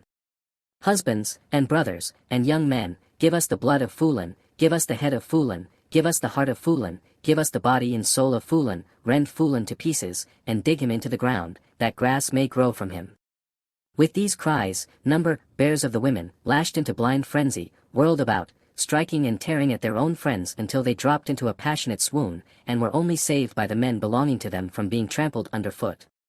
Nevertheless, not a moment was lost, not a moment. This Foulon was at the Hôtel de Ville, and might be loosed. Never, if Saint Antoine knew his own sufferings, insults, and wrongs. Armed men and women flocked out of the quarter so fast, and drew even these last dregs after them with such a force of suction, that within a quarter of an hour there was not a human creature in Saint Antoine's bosom but a few old crones and the wailing children. No. They were all by that time choking the hall of examination where this old man, ugly and wicked, was, and overflowing into the adjacent open space and streets. The Defarges, husband and wife, the Vengeance, and Jacques III, were in the first press, and at no great distance from him in the hall. "See," cried Madame, pointing with her knife. "See the old villain bound with ropes. That was well done to tie a bunch of grass upon his back. Ha, ha! That was well done. Let him eat it now." Madame put her knife under her arm, and clapped her hands as at a play.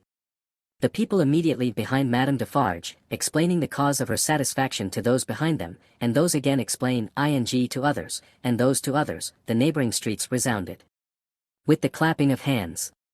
Similarly, during 2 or 3 hours of drawl, and the winnowing of many bushels of words, Madame Defarge's frequent expressions of impatience were taken up, with marvellous quickness, at a distance, the more readily, because certain men who had by some wonderful exercise of agility climbed up the external architecture to look in from the windows, knew Madame Defarge well, and acted as a telegraph between her and the crowd outside the building. At length the sun rose so high that it struck a kindly ray as of hope or protection, directly down upon the old prisoner's head. The favor was too much to bear. In an instant the barrier of dust and chaff that had stood surprisingly long, went to the winds, and Saint Antoine had got him. It was known directly, to the furthest confines of the crowd. Defarge had but sprung over a railing and a table, and folded the miser-able wretch in a deadly embrace. Madame Defarge had but followed and turned her hand in one of the ropes with which he was tied. The Vengeance and Jacques III were not yet up with them, and the men at the windows had not yet swooped into the hall, like birds of prey from their high perches, when the cry seemed to go up, all over the city, "Bring him out! Bring him to the lamp!" Down, and up, and head foremost on the steps of the building, now, on his knees, now, on his feet, now, on his back, dragged, and struck at, and stifled by the bunches of grass and straw that were thrust into his face by hundreds of hands, torn, bruised, panting, bleeding, yet always entreating and beseeching for mercy, now full of vehement agony of action, with a small clear space about him as the people drew one another back that they might see, now, a log of dead wood drawn through a forest of legs. He was hauled to the nearest street corner where one of the fatal lamps swung, and there Madame Defarge let him go, as a cat might have done to a mouse, and silently and composedly looked at him while they made ready, and while he besought her, the women passionately screeching at him all the time, and the men sternly calling out to have him killed with grass in his mouth. Once, he went aloft, and the rope broke, and they caught him shrieking. Twice, he went aloft, and the rope broke, and they caught him shrieking. Then, the rope was merciful, and held him, and his head was soon upon a pike, with grass enough in the mouth for all Saint Antoine to dance at the sight of. Nor was this the end of the day's bad work, for Saint Antoine so shouted and danced his angry blood up, that it boiled again, on hearing. When the day closed and that the son-in-law of the dispatched, another of the people's enemies and insulters, was coming into Paris under a guard 500 strong, in cavalry alone. Saint Antoine wrote his crimes on flaring sheets of paper, seized him, would have torn him out of the breast of an army to bear Fool and company, set his head and heart on pikes, and carried the 3 spoils of the day, in wolf procession through the streets. Not before dark night did the men and women come back to the children, wailing and breadless. Then, the miserable bakers' shops were beset by long files of them, patiently waiting to buy bad bread, and while they waited with stomachs faint and empty, they beguiled the time by embracing one another on the triumphs of the day, and achieving them again in gossip. Gradually, these strings of ragged people shortened and frayed away, and then poor lights began to shine in high windows, and slender fires were made in the streets, at which neighbors cooked in common, afterward supping at their doors. Scanty and insufficient suppers those, and innocent of meat, as of most other sauce to wretched bread. Yet, human fellowship infused some nourishment into the flinty viands, and struck some sparks of cheerfulness out of them. Fathers and mothers who had had their full share in the worst of the day, played gently with their meager children, and lovers, with such a world around them and before them, loved and hoped. It was almost morning, when Defarge's wine shop parted with its last knot of customers, and Monsieur Defarge said to Madame his wife, in husky tones, while fastening the door, "At last it is come, my dear." Well," returned Madame. "Almost." Saint Antoine slept, the Defarges slept, even the Vengeance slept with her starved grocer, and the drum was at rest. The drums was the only voice in Saint Antoine that blood and hurry had not changed. The Vengeance, as custodian of the drum, could have wakened him up and had the same speech out of him as before the Bastille fell, or old Foulon was seized, not so with the hoarse tones of the men and women in Saint Antoine's bosom. Chapter 23. Fire rises. There was a change on the village where the fountain fell, and where the mender of roads went forth daily to hammer out of the stones on the highway such morsels of bread as might serve for patches to hold his poor ignorant soul and his poor reduced body together. The prison on the crag was not so dominant as of yore. There were soldiers to guard it, but not many. There were officers to guard the soldiers, but not one of them knew what his men would do. Beyond this, that it would probably not be what he was ordered. Far and wide lay a ruined country, yielding nothing but desolation. Every green leaf, every blade of grass and blade of grain, was as shriveled and poor as the miserable people. Everything was bowed down, dejected, oppressed, and broken. Habitations, fences, domesticated and immortals, men, women, children, and the soil that bore them, all worn out.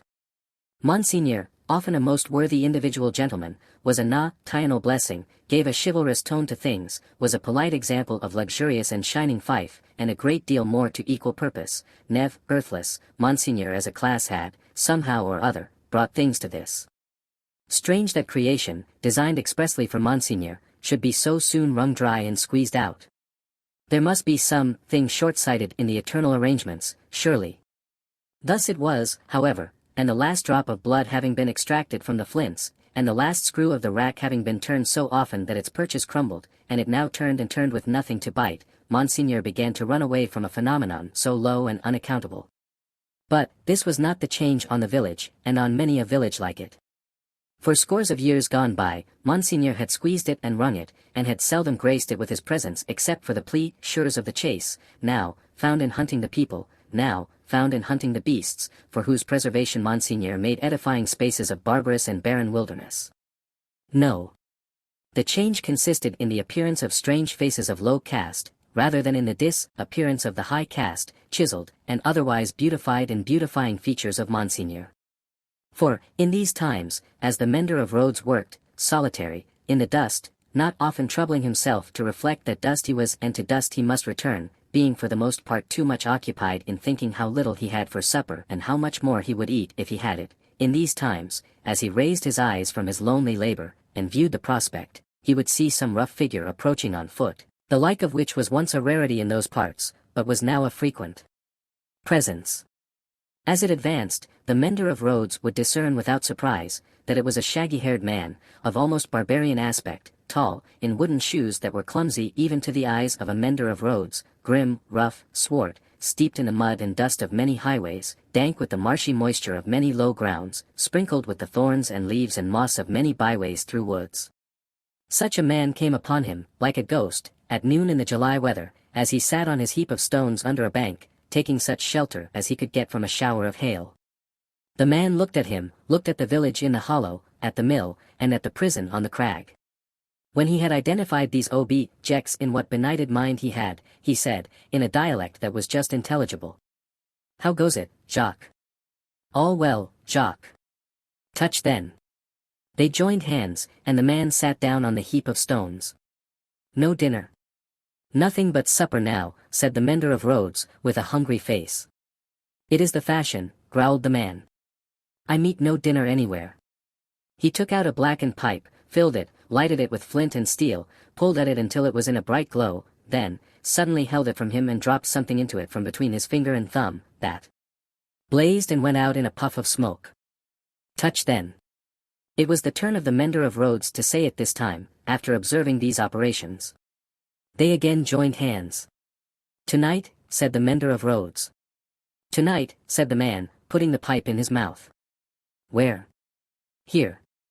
He and the mender of roads sat on the heap of stones looking silently at one another, with the hail driving in between them like a pygmy charge of bayonets, until the sky began to clear over the village. "Show me," said the traveler then, moving to the brow of the hill. "See," returned the mender of roads, with extended finger. "You go down here, and straight through the street, and past the fountain, to the devil with all that," interrupted the other, rolling his eye over the landscape. "I go through no streets and past no fountains." "Well. Well. About 2 leagues beyond the summit of that hill above the village." "Good. When do you cease to work?" "At sunset." "Will you wake me, before departing?" "I have walked 2 nights without resting." "Let me finish my pipe, and I shall sleep like a child." "Will you wake me?" "Surely." The wayfarer smoked his pipe out, put it in his breast, slipped off his great wooden shoes, and lay down on his back on the heap of stones. He was fast asleep directly. As the road mender plied his dusty labor, and the hail clouds, rolling away, revealed bright bars and streaks of sky which were responded to by silver gleams upon the landscape, the little man, who wore a red cap now, in place of his blue one, seemed fascinated by the figure on the heap of stones. His eyes were so often turned towards it, that he used his tools mechanically, and, one would have said, to very poor account. The bronze face, the shaggy black hair and beard, the coarse woolen red cap, the rough medley dress of homespun stuff and hairy skins of beasts, the powerful frame attenuated by spare living, and the sullen and desperate compression of the lips in sleep, inspired the mender of roads with awe. The traveler had traveled far, and his feet were footsore, and his ankles chafed and bleeding. His great shoes, stuffed with leaves and grass, had been heavy to drag over the many long leagues, and his clothes were chafed into holes, as he himself was into sores. Stooping down beside him, the road-mender tried to get a peep at secret weapons in his breast or where not, but, in vain, for he slept with his arms crossed upon him, and said as resolutely as his lips. Fortified towns with their stockades, guard-houses, gates, trenches, and drawbridges, seemed to the mender of roads to be so much air as against this figure. And when he lifted his eyes from it to the horizon and looked around, he saw in his small fancy similar figures, stopped by no obstacle, tending to centers all over France. The man slept on, indifferent to showers of hail and intervals of brightness, to sunshine on his face and shadow, to the paltering lumps of dull ice on his body and the diamonds into which the sun changed them, until the sun was low in the west, and the sky was glowing. Then, the mender of roads, having got his tools together and all things ready to go down into the village, roused him. "Good," said the sleeper, rising on his elbow. 2 leagues beyond the summit of the hill. About. Good. The mender of roads went home, with the dust going on before him according to the set of the wind, and was soon at the fountain, squeezing himself in among the lean kine brought there to drink, and appearing even to whisper to them in his whispering to all the village. When the village had taken its poor supper, it did not creep to bed, as it usually did, but came out of doors again, and remained there. A curious contagion of whispering was upon it, and also, when it gathered together at the fountain in the dark, another curious contagion of looking expectantly at the sky in one direction only. Monsieur Gabelle, chief functionary of the place, became uneasy, went out on his housetop alone, and looked in that direction too, glanced down from behind his chimneys at the darkening faces by the fountain below, and sent word to the sacristan who kept the keys of the church, that there might be need to ring the tocsin by and by. The night deepened. The trees environing the old chateau, keeping its solitary state apart, moved in a rising wind, as though they threat e'en the pile of building massive and dark in the gloom. Up the 2 terrace flights of steps the rain ran wildly, and beat at the great door, like a swift messenger rousing those within. Uneasy rushes of wind went through the hall, among the old spears and knives, and past lament ing up the stairs, and shook the curtains of the bed where the last Marquez had slept.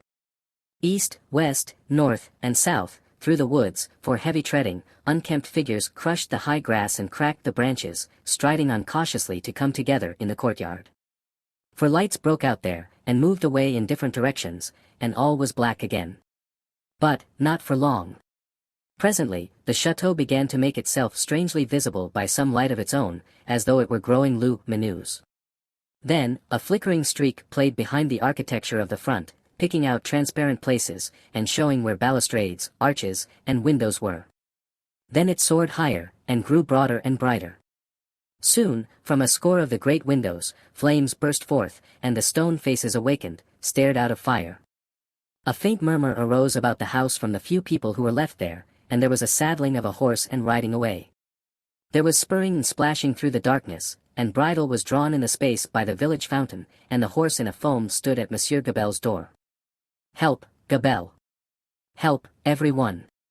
The tocsin rang impatiently, but other help, if that were any, there was none. The mender of roads, and 250 particular friends, stood with folded arms at the fountain, looking at the pillar of fire in the sky. "It must be 40 feet high," said they, grimly, and never moved.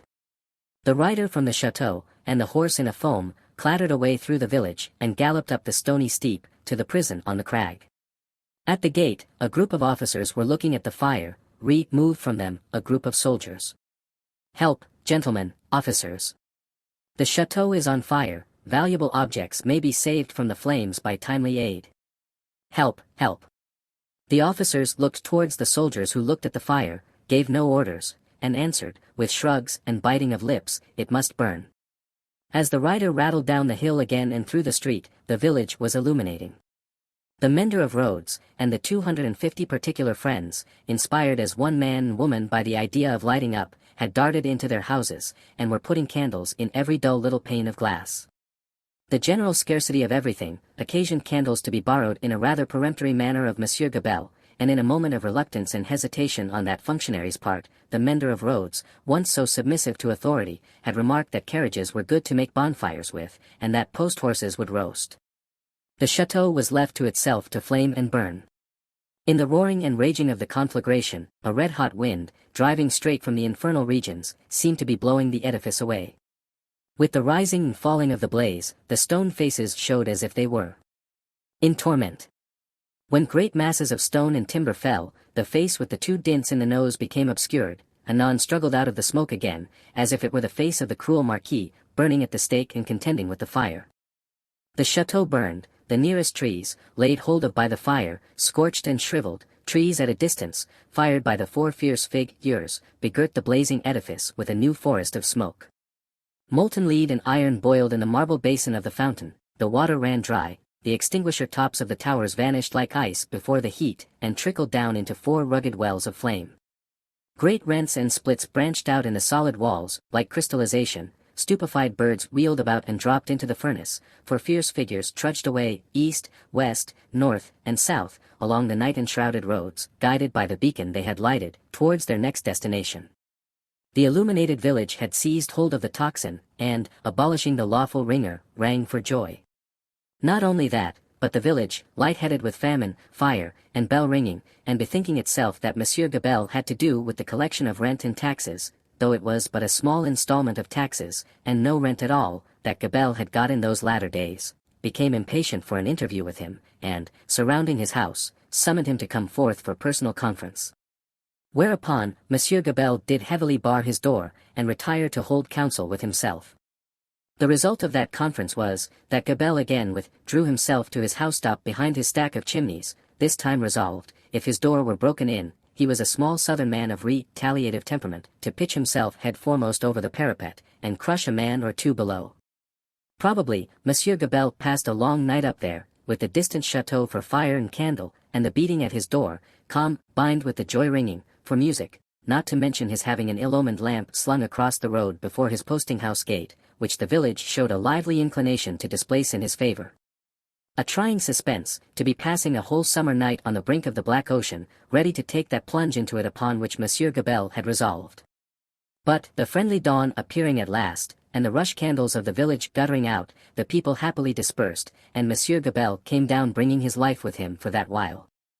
Within 100 miles, and in the light of other fires, there were other functionaries less fortunate, that night and other nights, whom the rising sun found hanging across once peaceful streets, where they had been born and bred. Also, there were other villagers and townspeople less fortunate than the mender of roads and his fellows, upon whom the functionaries and soldiery turned with success, and whom they strung up in their turn.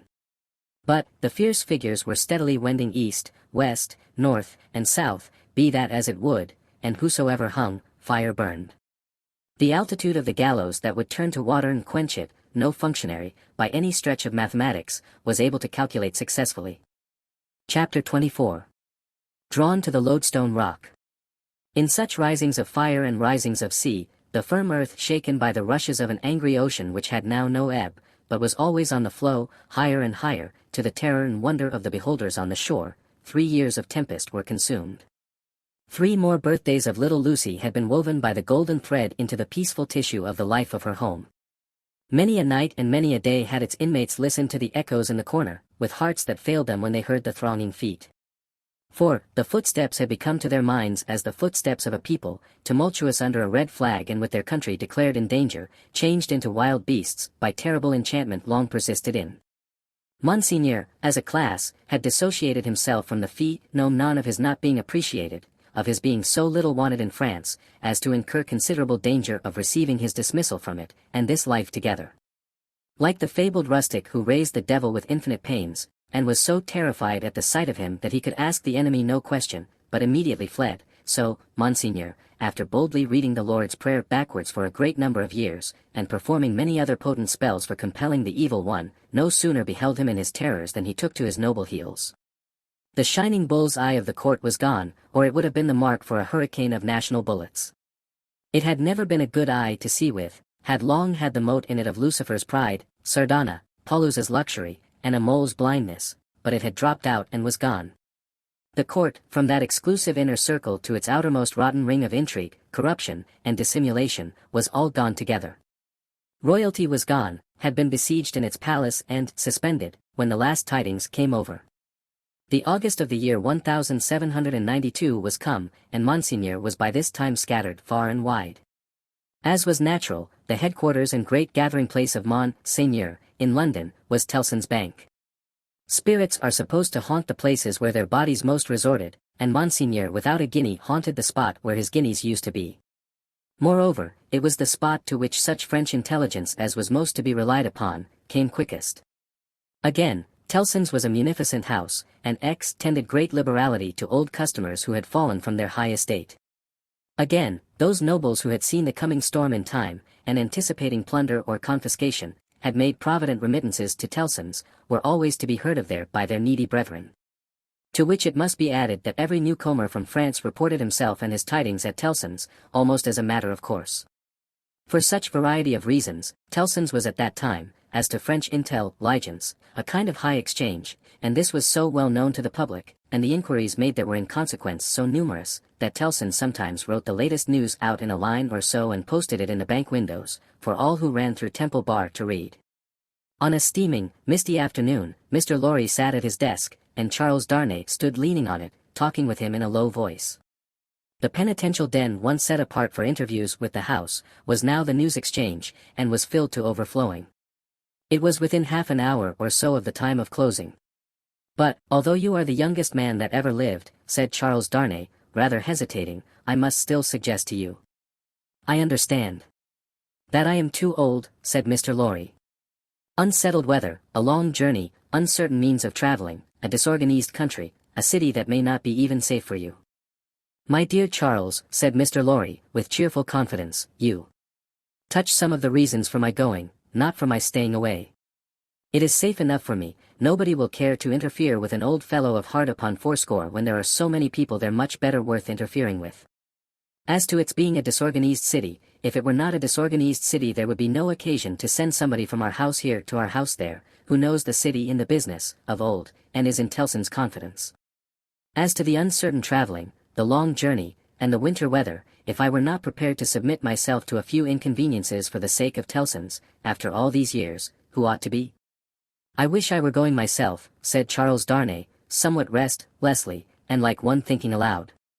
Indeed. You are a pretty fellow to object and advise, exclaimed Mr. Lorry. You wish you were going yourself? And you a Frenchman born? You are a wise counselor.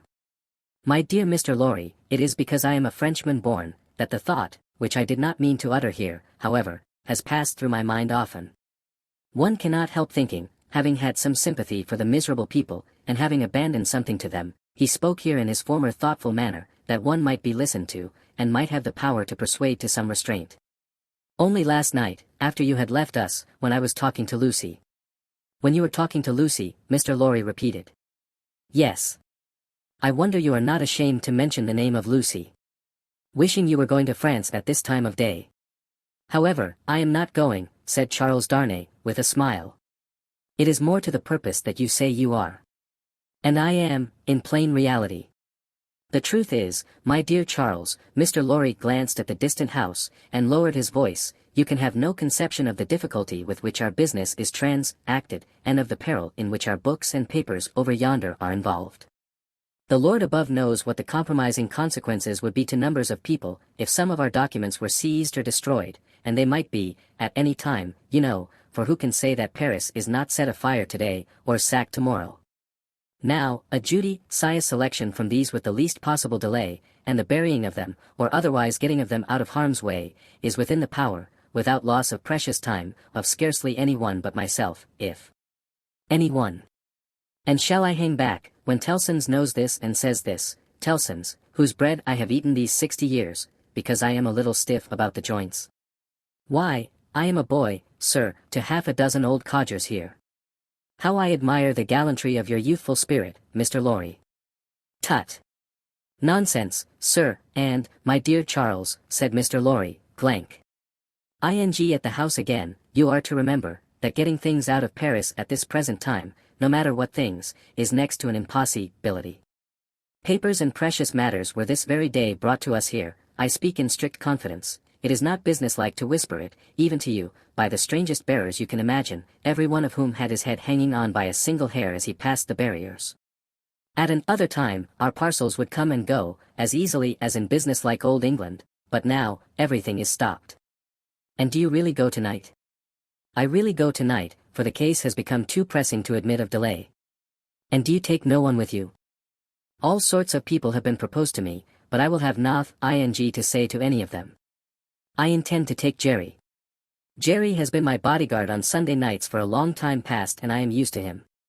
Nobody will suspect Jerry of being anything but an English bulldog, or of having any design in his head but to fly at anybody who touches his master. I must say again that I heartily admire your gallantry and youthfulness. I must say again, nonsense, nonsense. When I have executed this little commission, I shall, perhaps, accept Tellson's proposal to retire and live at my ease. Time enough, then, to think about growing old. This dialogue had taken place at Mr. Lorry's usual desk, with Monseigneur swarming within a yard or two of it, boastful of what he would do to avenge himself on the rascal people before long.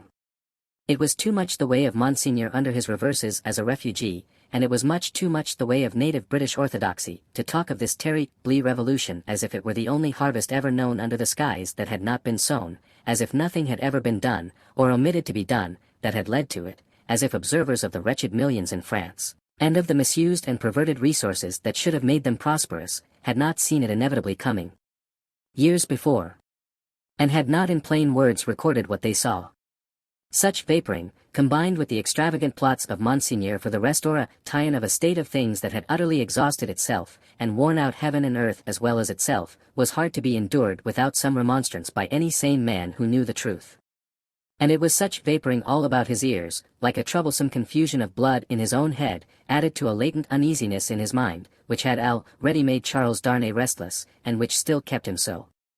Among the talkers was Stryver, of the King's Bench Bar, far on his way to state promotion, and, therefore, loud on the theme, broaching to Monseigneur, his devices for blowing the people up and exterminate them from the face of the earth, and doing without them, and for accomplishing many similar objects akin in their nature to the abolition of eagles by sprinkling salt on the tails of the race. Him, Darnay heard with a particular feeling of objection, and Darnay stood divided between going away that he might hear no more, and remaining to interpose his word, when the thing that was to be, went on to shape itself out. The House approached Mr. Lorry, and laying a soiled and unopened letter before him, asked if he had yet discovered any traces of the person to whom it was addressed. The House laid the letter down so close to Darnay that he saw the direction, the more quickly because it was his own right name. The address, turned into English, ran. Very pressing. To Monsieur heretofore the Marquis Saint-Evremond, of France. Confided to the cares of Messrs. Tellson and Company, bankers, London, England. On the marriage morning, Dr. Manette had made it his one urgent and express request to Charles Darnay, that the secret of this name should be, unless he, the doctor, dissolved the obligation, kept inviolate between them. Nobody else knew it to be his name, his own wife had no suspicion of the fact, Mr. Lorry could have none. No, said Mr. Lorry, in reply to the House, I have referred it, I think, to everybody now here, and no one can tell me where this gentleman is to be found. The hands of the clock verging upon the hour of closing the bank, there was a general set of the current of talkers past Mr. Lorry's desk. He held the letter out inquiringly, and Monseigneur looked at it, in the person of this plodding and indignant refugee, and Monseigneur looked at it in the person of that plodding and indignant refugee, and this, that, and the other, all had something disparaging to say, in French or in English, concerning the Marquis who was not to be found. Nephew, I believe, but in any case degenerate successor, of the polished Marquis who was murdered, said one. Happy to say, I never knew him. A craven who abandoned his post, said another. This Monseigneur had been got out of Paris, legs uppermost and half suffocated, in a load of hay, some years ago. Infected with the new doctrines, said a third, eyeing the direction through his glass in passing, set himself in opposition to the last Marquess, abandoned the estates when he inherited them, and left them to the ruffian herd. They will recompense him now, I hope, as he deserves. Hey, cried the blatant Stryver. Did he though? Is that the sort of fellow? Let us look at his infamous name. D.N. the fellow. Darnay, unable to restrain himself any longer, touched Mr. Stryver on the shoulder, and said, I know the fellow. Do you, by Jupiter, said Stryver. I am sorry for it. Why? Why, Mr. Darnay? D'ye hear what he did? Don't ask, why, in these times. But I do ask why. Then I tell you again, Mr. Darnay, I am sorry for it. I am sorry to hear you putting any such extraordinary questions. Here is a fellow, who, infected by the most pestilent and blasphemous code of devilry that ever was known, abandoned his property to the vilest scum of the earth that ever did murder by wholesale, and you ask me why I am sorry that a man who instructs youth knows him. Well, but I'll answer you. I am sorry because I believe there is contamination in such a scoundrel. That's why. Mindful of the secret, Darnay with great difficulty checked himself, and said, "You may not understand the gentleman." "I understand how to put you in a corner, Mr. Darnay," said Bully Stryver, "and I'll do it. If this fellow is a gentleman, I don't understand him. You may tell him so, with my compliments. You may also tell him, from me, that after abandoning his worldly goods and position to this butcherly mob, I wonder he is not at the head of them." "But, no, gentlemen," said Stryver, looking all round, and snapping his fingers, "I know something of human nature, and I tell you that you'll never find a fellow like this fellow, trusting himself to the mercies of such precious protégés. No, gentlemen, he'll always show them a clean pair of heels very early in the scuffle, and sneak away." With those words, and a final snap of his fingers, Mr. Stryver shouldered himself into Fleet Street, amidst the general approbation of his hearers. Mr. Lorry and Charles Darnay were left alone at the desk, in the general departure from the bank. "Will you take charge of the letter?" said Mr. Lorry. "You know where to deliver it." "I do." "Will you undertake to explain, that we suppose it to have been addressed here, on the chance of our knowing where to forward it, and that it has been here some time?" "I will do so." "Do you start for Paris from here?" "From here, at 8. I will come back, to see you off." Very ill at ease with himself, and with Stryver and most other men, Darnay made the best of his way into the quiet of the Temple, opened the letter, and read it. These were its contents. Prison of the Abbaye, Paris. June 21st, 1792. Monsieur heretofore the Marquis. After having long been in danger of my life at the hands of the village, I have been seized, with great violence and indignity, and brought a long journey on foot to Paris. On the road I have suffered a great deal. Nor is that all, my house has been destroyed, razed to the ground.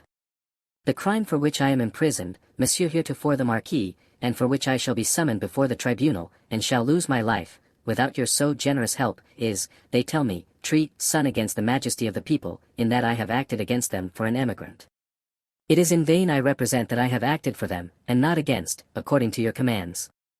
It is in vain I represent that, before the sequestration of emigrant property, I had remitted the imposts they had ceased to pay, that I had collected no rent, that I had had recourse to no process. The only response is, that I have acted for an emigrant, and where is that emigrant? Ah! Most gracious Monsieur heretofore the Marquis, where is that emigrant? I cry in my sleep, where is he? I demand of heaven, will he not come to deliver me? No answer. Ah, Monsieur heretofore the Marquis, I send my desolate cry across the sea, hoping it may perhaps reach your ears through the great bank of Tilson known at Paris. For the love of heaven, of justice, of generosity, of the honor of your noble name, I supplicate you, Monsieur heretofore the Marquis, to succor and release me. My fault is, that I have been true to you. O Monsieur heretofore the Marquis, I pray you be you true to me. From this prison here of horror, whence I every hour tend nearer and nearer to destruction, I send you, Monsieur heretofore the Marquis, the assurance of my dolorous and unhappy service. Your afflicted, Gabelle. The latent uneasiness in Darnay's mind was roused to vigorous life by this letter. The peril of an old servant and a good one, whose only crime was fidelity to himself and his family, stared him so reproachfully in the face, that, as he walked to and fro in the Temple considering what to do, he almost hid his face from the passers-by. He knew very well, that in his horror of the deed which had culminated the bad deeds and bad reputation of the old family house, in his resentful suspicions of his uncle, and in the aversion with which his conscience regarded the crumbling fabric that he was supposed to uphold, he had acted imperfectly. He knew very well, that in his love for Lucy, his renunciation of his social place, though by no means new to his own mind, had been hurried and incomplete. He knew that he ought to have systematically worked it out and supervised it, and that he had meant to do it, and that it had never been done. The happiness of his own chosen English home, the necessity of being always actively employed, the swift changes and troubles of the time which had followed on one another so fast, that the events of this week annihilated the immature plans of last week, and the events of the week following made all new again, he knew very well, that to the force of these circumstances he had yielded, not without disquiet, but still without continuous and accumulating resistance. That he had watched the times for a time of action, and that they had shifted and struggled until the time had gone by, and the nobility were trooping from France by every highway and byway, and their property was in course of confiscation and destruction, and their very names were blotting out, was as well known to himself as it could be to any new authority in France that might impeach him for it. But, he had oppressed no man, he had imprisoned no man, he was so far from having harshly exacted payment of his dues, that he had relinquished them of his own will, thrown himself on a world with no favor in it, won his own private place there, and earned his own bread. Monsieur Gabelle had held the impoverished and involved estate on written instructions, to spare the people, to give them what little there was to give, such fuel as the heavy creditors would let them have in the winter, and such produce as could be saved from the same grip in the summer, and no doubt he had put the fact in plea and proof, for his own safety, so that it could not but appear now. This favored the desperate resolution Charles Darnay had begun to make, that he would go to Paris. Yes. Like the mariner in the old story, the winds and streams had driven him within the influence of the lodestone rock, and it was drawing him to itself, and he must go. Everything that arose before his mind drifted him on, faster and faster, more and more steadily, to the terrible attraction. His latent uneasiness had been, that bad aims were being worked out in his own unhappy land by bad instruments, and that he who could not fail to know that he was better than they, was not there, trying to do something to stay bloodshed, and assert the claims of mercy and humanity. With this uneasiness half stifled, and half reproaching him, he had been brought to the pointed comparison of himself with the brave old gentleman in whom duty was so strong. Upon that comparison, injurious to himself, had instantly followed the sneers of Monseigneur, which had stung him bitterly, and those of Stryver, which above all were coarse and galling, for old reasons.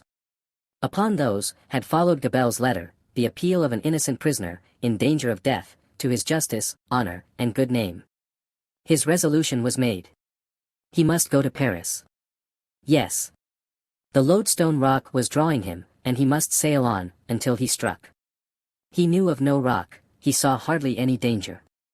The intention with which he had done what he had done, even although he had left it incomplete, presented it before him in an aspect that would be gratefully acknowledged in France on his presenting himself to assert it. Then, that glorious vision of doing good, which is so often the sanguine mirage of so many good minds, arose before him, and he even saw himself in the illusion with some influence to guide this raging revolution that was running so fearfully wild. As he walked to and fro with his resolution made, he considered that neither Lucy nor her father must know of it until he was gone. Lucy should be spared the pain of separation, and her father, always reluctant to turn his thoughts towards the dangerous ground of old, should come to the knowledge of the step, as a step taken, and not in the balance of suspense and doubt. How much of the incompleteness of his situation was referable to her father, through the painful anxiety to avoid reviving old associations of France in his mind, he did not discuss with himself. But, that circumstance too, had had its influence in his course. He walked to and fro, with thoughts very busy, until it was time to return to Tellson's and take leave of Mr. Lorry.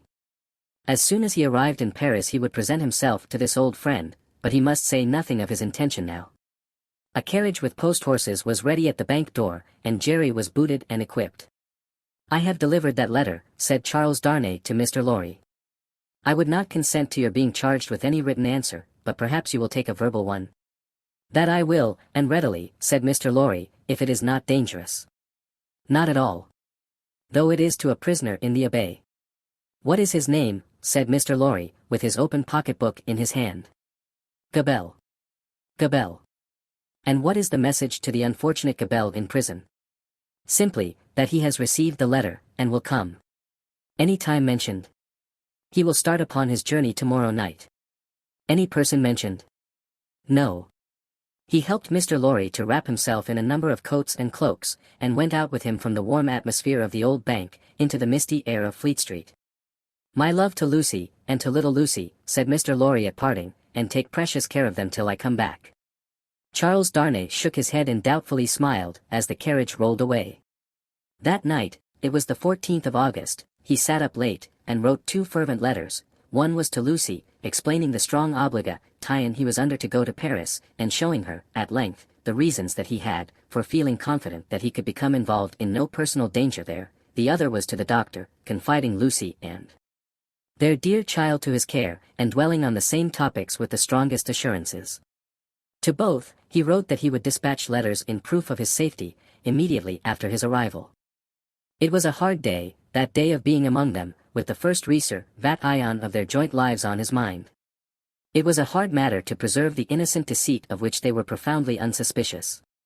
But an affectionate glance at his wife, so happy and busy, made him resolute not to tell her what impended. He had been half moved to do it, so strange it was to him to act in anything without her quiet aid, and the day passed quickly. Early in the evening he embraced her, and her scarcely less dear namesake, pretending that he would return by an imaginary engagement took him out, and he had secreted a valise of clothes ready, and so he emerged into the heavy mist of the heavy streets, with a heavier heart. The unseen force was drawing him fast to itself, now, and all the tides and winds were setting straight and strong towards it.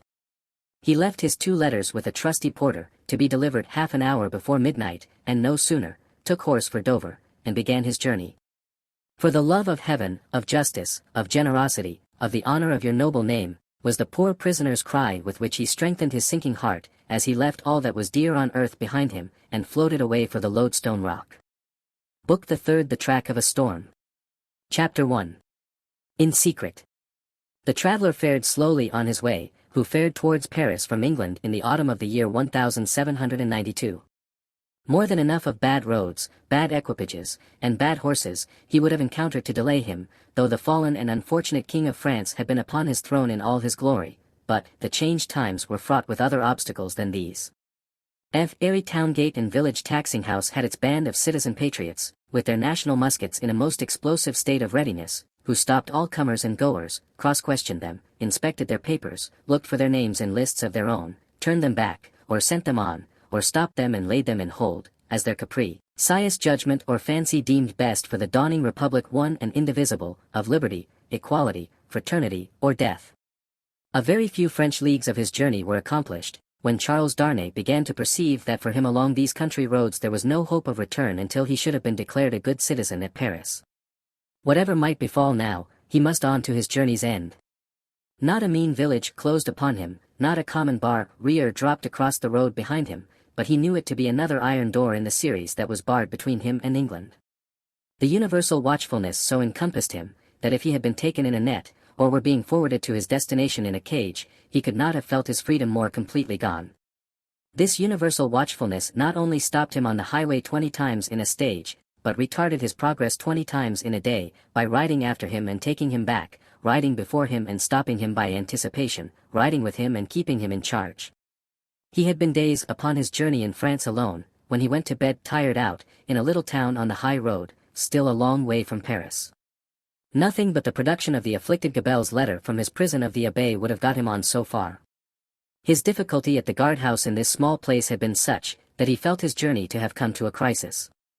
And he was, therefore, as little surprised as a man could be, to find himself awakened at the small inn to which he had been remitted until morning, in the middle of the night. Awakened by a timid local functionary and 3 armed patriots in rough red caps and with pipes in their mouths, who sat down on the bed. "Emigrant," said the functionary, "I am going to send you on to Paris, under an escort." "Citizen, I desire nothing more than to get to Paris, though I could dispense with the escort." "Silence," growled a red cap, striking at the coverlet with the butt end of his musket.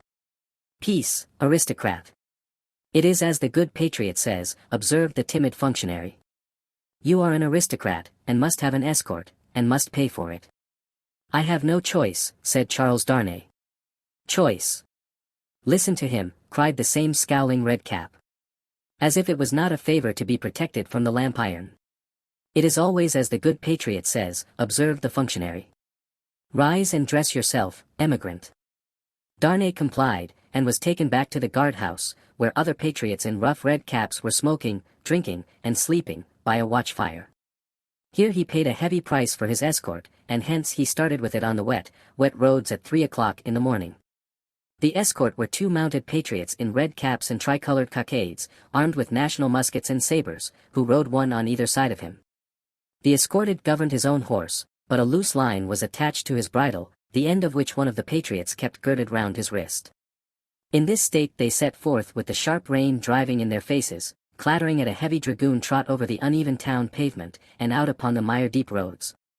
In this state they traversed without change, except of horses and pace, all the mire-deep leagues that lay between them and the capital. They travelled in the night, halting an hour or 2 after daybreak, and lying by until the twilight fell. The escort were so wretchedly clothed, that they twisted straw around their bare legs, and thatched their ragged shoulders to keep the wet off. Apart from the personal discomfort of being so attended, and apart from such considerations of present danger as arose from one of the patriots being chronically drunk and carrying his musket very recklessly, Charles Darnay did not allow the restraint that was laid upon him to awaken any serious fears in his breast, for he reasoned with himself that it could have no refer ince to the merits of an individual case that was not yet stated, and of representations, confirmable by the prisoner in the Abbaye, that were not yet made. But when they came to the town of Beauvais, which they did at eventide, when the streets were filled with people, he could not conceal from himself that the aspect of affairs was very alarming. An ominous crowd gathered to see him dismount of the posting yard, and many voices called out loudly, "Down with the emigrant." He stopped in the act of swinging himself out of his saddle, and, resuming it as his safest place, said, "Emigrant, my friends. Do you not see me here, in France, of my own will?" "You are a cursed emigrant," cried a farrier, making at him in a furious manner through the press, hammer in hand, "and you are a cursed aristocrat." The postmaster interposed himself between this man and the rider's bridle, at which he was evidently making, and soothingly said, "Let him be, let him be. He will be judged at Paris." "Judged," repeated the farrier, swinging his hammer. "Aye. And condemned as a traitor." At this the crowd roared approval. Checking the postmaster, who was for turning his horse's head to the yard, the drunken patriot sat composedly in his saddle looking on, with the line round his wrist. Darnay said, as soon as he could make his voice heard, "Friends, you deceive yourselves, or you are deceived. I am not a traitor." "He lies," cried the smith. "He is a traitor since the decree. His life is forfeit to the people. His cursed life is not his own." At the instant when Darnay saw a rush in the eyes of the crowd, which another instant would have brought upon him, the postmaster turned his horse into the yard, the escort rode in close upon his horse's flanks, and the postmaster shut and barred the crazy double gates. The farrier struck a blow upon them with his hammer, and the crowd groaned, but no more was done. "What is this decree that the smith spoke of?" Darnay asked the postmaster, when he had thanked him, and stood beside him in the yard. "Truly, a decree for selling the property of emigrants." "When passed?" "On the 14th. The day I left England. Everybody says it is but one of several, and that there will be others, if there are not already banishing all emigrants, and condemn all to death who return. That is what he meant when he said your life was not your own. But there are no such decrees yet." "What do I know?" said the postmaster, shrugging his shoulders. "There may be, or there will be. It is all the same. What would you have?" They rested on some straw in a loft until the middle of the night, and then rode forward again when all the town was asleep. Among the many wild changes observable on familiar things which made this wild ride unreal, not the least was the seeming rarity of sleep. After long and lonely spurring over dreary roads, they would come to a cluster of poor cottages, not steeped in darkness, but all glittering with lights, and would find the people, in a ghostly manner in the dead of the night, circling hand in hand round a shriveled tree of liberty, or all drawn up together singing a liberty song. Happily, however, there was sleep in Beauvais that night to help them out of it, and they passed on once more into solitude and loneliness, jingling through the untimely cold and wet, among impoverished fields that had yielded no fruits of the earth that year, diversified by the blackened remains of burnt houses, and by the sudden emergence from ambuscade, and sharp reining up across their way, of patriot patrols on the watch on all the roads. Daylight at last found them before the wall of Paris. The barrier was closed and strongly guarded when they rode up to it. "Where are the papers of this prisoner?" demanded a resolute-looking man in authority, who was summoned out by the guard.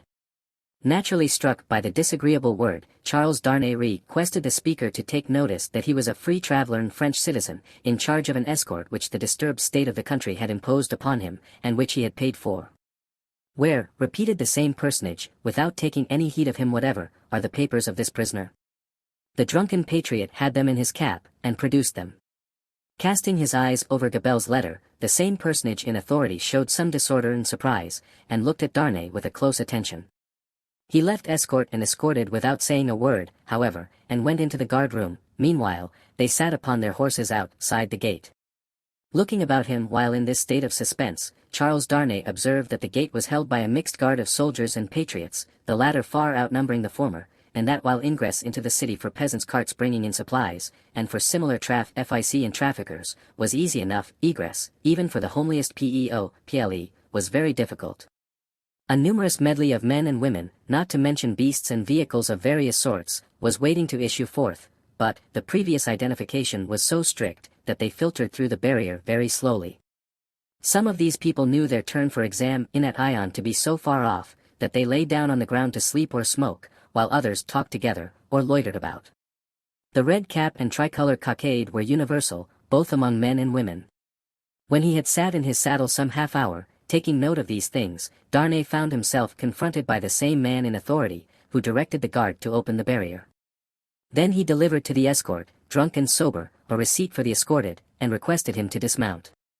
He did so, and the two patriots, leading his tired horse, turned and rode away without entering the city.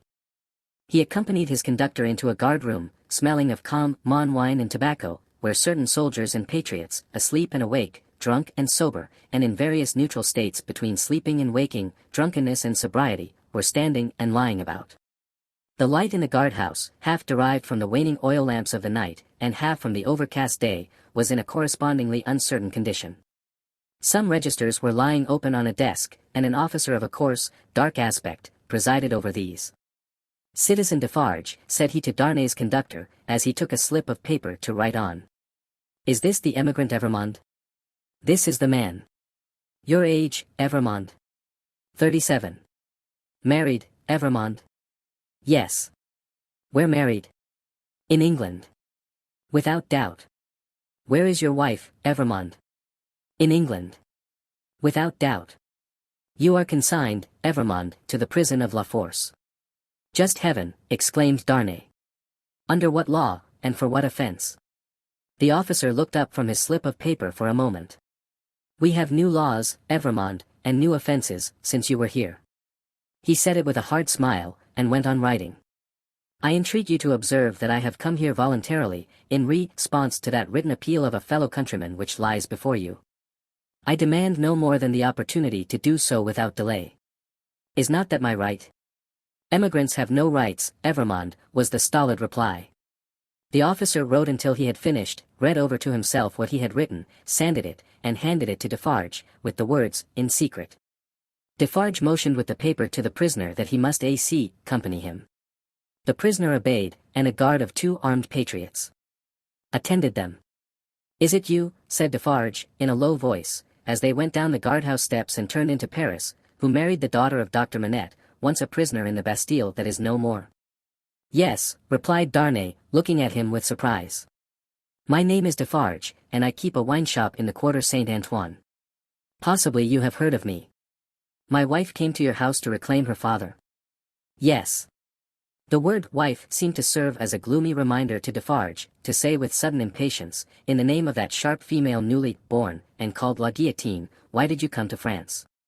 "You heard me say why, a minute ago. Do you not believe it is the truth?" "A bad truth for you," said Defarge, speaking with knitted brows, and looking straight before him. "Indeed I am lost here.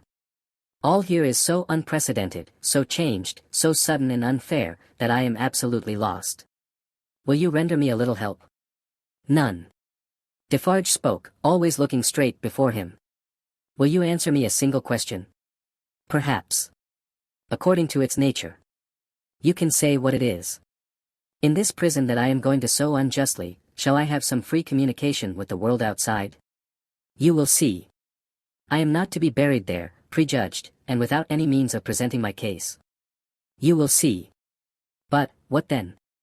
Other people have been similarly buried in worse prisons, before now. But never by me, Citizen Defarge." Defarge glanced darkly at him for answer, and walked on in a steady and set silence. The deeper he sank into this silence, the fainter hope there was, or so Darnay thought, of his softening in any slight degree. He, therefore, made haste to say, "It is of the utmost importance to me, you know, citizen, even better than I, of how much importance, that I should be able to communicate to Mr. Lorry of Tellson's Bank, an English gentleman who is now in Paris, the simple fact, without comment, that I have been thrown into the prison of La Force. Will you cause that to be done for me?" "I will do," Defarge doggedly rejoined, "nothing for you. My duty is to my country and the people. I am the sworn servant of both, against you. I will do nothing for you." Charles Darnay felt it hopeless to entreat him further, and his pride was touched besides. As they walked on in silence, he could not but see how used the people were to the spectacle of prisoners passing along the streets. The very children scarcely noticed him. A few passers turned their heads, and a few shook their fingers at him as an aristocrat. Otherwise, that a man in good clothes should be going to prison was no more remarkable than that a laborer in working clothes should be going to work. In one narrow, dark, and dirty street through which they passed, an excited orator, mounted on a stool, was addressing an excited audience on the crimes against the people of the king in the royal family. The few words that he caught from this man's lips first made it known to Charles Darnay that the king was in prison, and that the foreign ambassadors had one and all left Paris. On the road, except at Beauvais, he had heard absolutely nothing. The escort and the universal watchfulness had completely isolated him. That he had fallen among far greater dangers than those which had developed themselves when he left England, he of course knew now. That perils had thickened about him fast, and might thicken faster and faster yet, he of course knew now. He could not but admit to himself that he might not have made this journey, if he could have foreseen the events of a few days. And yet his misgivings were not so dark as imagined by the light of this later time, they would appear. Troubled as the future was, it was the unknown future, and in its obscurity there was ignorant hope. The horrible massacre, days and nights long, which, within a few rounds of the clock, was to set a great mark of blood upon the blessed garnering time of harvest, was as far out of his knowledge as if it had been 100,000 years away. The sharp female newly born, and called La Guillotine, was hardly known to him, or to the generality of people, by name. The frightful deeds that were to be soon done, were probably unimagined at that time in the brains of the doers. How could they have a place in the shadowy conceptions of a gentle mind? Of unjust treatment in detention and hardship, and in cruel separation from his wife and child, he foreshadowed the likelihood, or the certainty, but, beyond this, he dreaded nothing distinctly. With this on his mind, which was enough to carry into a dreary prison courtyard, he arrived at the prison of La Force. A man with a bloated face opened the strong wicket, to whom Defarge presented the emigrant Evrémonde. "What the devil? How many more of them?" exclaimed the man with the bloated face. Defarge took his receipt without noticing the exclamation, and withdrew with his two fellow patriots. "What the devil, I say again," exclaimed the jailer, left with his wife. "How many more?" The jailer's wife, being provided with no answer to the question, merely replied, "One must have patience, my dear." 3 turnkeys who entered responsive to a bell she rang, echoed the sentiment, and one added, "For the love of liberty," which sounded in that place like an inappropriate conclusion. The prison of La Force was a gloomy prison, dark and filthy, and with a horrible smell of foul sleep in it. Extraordinary how soon the noisome flavor of imprisoned sleep becomes manifest in all such places that are ill cared for. "In secret, too," grumbled the jailer, looking at the written paper. "As if I was not already full to bursting."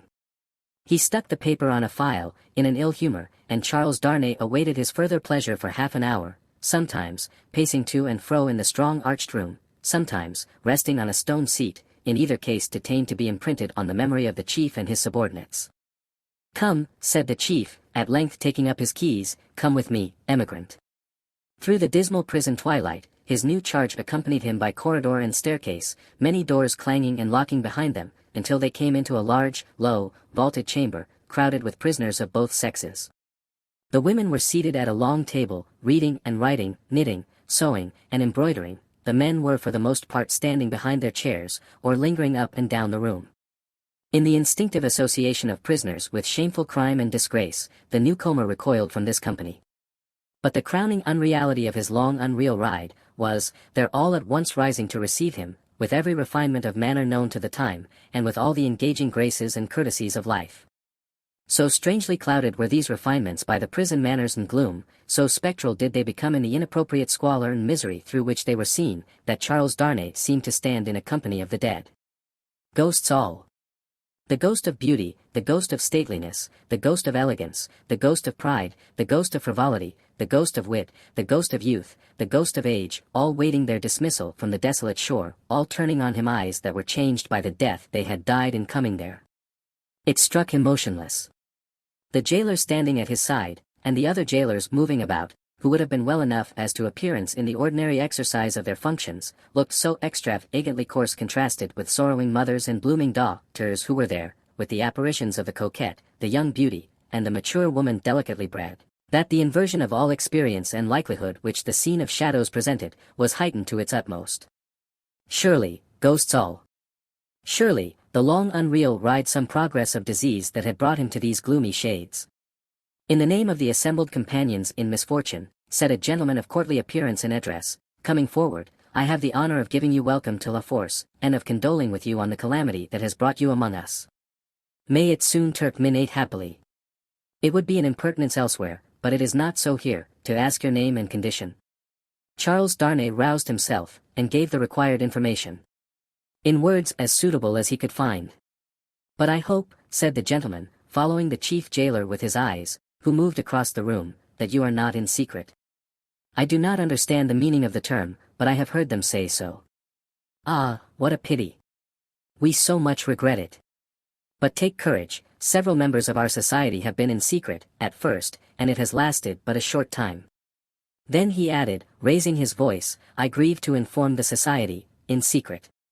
There was a murmur of commiseration as Charles Darnay crossed the room to a grated door where the jailer awaited him, and many voices, among which the soft and compassionate voices of women were conspicuous, gave him good wishes and encouragement. He turned at the grated door, to render the thanks of his heart, it closed under the jailer's hand, and the apparitions vanished from his sight forever. The wicket opened on a stone staircase, leading upward. When they bad ascended 40 steps, the prisoner of half an hour already counted them, the jailer opened a low black door, and they passed into a solitary cell. It struck cold and damp, but was not dark. Yours, said the jailer. Why am I confined alone? How do I know? I can buy pen, ink, and paper. Such are not my orders. You will be visited, and can ask then. At present, you may buy your food, and nothing more. There were in the cell, a chair, a table, and a straw mattress. As the jailer made a general inspection of these objects, and of the four walls, before going out, a wandering fancy wandered through the mind of the prisoner leaning against the wall opposite to him, that this jailer was so unwholesomely bloated, both in face and person, as to look like a man who had been drowned and filled with water. When the jailer was gone, he thought in the same wandering way, now am I left, as if I were dead. Stopping then, to look down at the mattress, he turned from it with a sick feeling, and thought, and here in these crawling creatures is the first condition of the body after death. 5 paces by 4.5, 5 paces by 4.5, 5 paces by 4.5. The prisoner walked to and fro in his cell, counting its measurement, and the roar of the city arose like muffled drums with a wild swell of voices added to them. He made shoes, he made shoes, he made shoes. The prisoner counted the measurement again, and paced faster, to draw his mind with him from that latter repetition. The ghosts that vanished when the wicket closed. There was one among them, the appearance of a lady dressed in black, who was leaning in the embrasure of a window, and she had a light shining upon her golden hair, and she looked like let us ride on again, for God's sake, through the illuminated villages with the people all awake. He made shoes, he made shoes, he made shoes. 5 paces by 4.5. With such scraps tossing and rolling upward from the depths of his mind, the prisoner walked faster and faster, obstinately counting and counting, and the roar of the city changed to this extent, that it still rolled in like muffled drums, but with the wail of voices that he knew, in the swell that rose above them. Chapter 2. The Grindstone. Tellson's Bank, established in the Saint-Germain quarter of Paris, was in a wing of a large house, approached by a courtyard and shut off from the street by a high wall and a strong gate. The house belonged to a great nobleman who had lived in it until he made a flight from the true bless, in his own cook's dress, and got across the borders. A mere beast of the chase flying from hunters, he was still in his metempsychosis no other than the same Monseigneur, the preparation of whose chocolate for whose lips had once occupied 3 strong men besides the cook in question. Monseigneur gone, and the 3 strong men absolving themselves from the sin of having drawn his high wages, by being more than ready and willing to cut his throat on the altar of the dawning republic one and indivisible of liberty, equality, fraternity, or death, Monseigneur's house had been first sequestrated, and then confiscated. For all things moved so fast, and decree followed decree with that fierce precipitation, that now upon the 3rd night of the autumn month of September, the triate emissaries of the law were in possession of Monseigneur's house, and had marked it with the tricolour, and were drinking brandy in its state apartments. A place of business in London like Tellson's place of business in Paris, would soon have driven the House out of its mind and into the Gazette.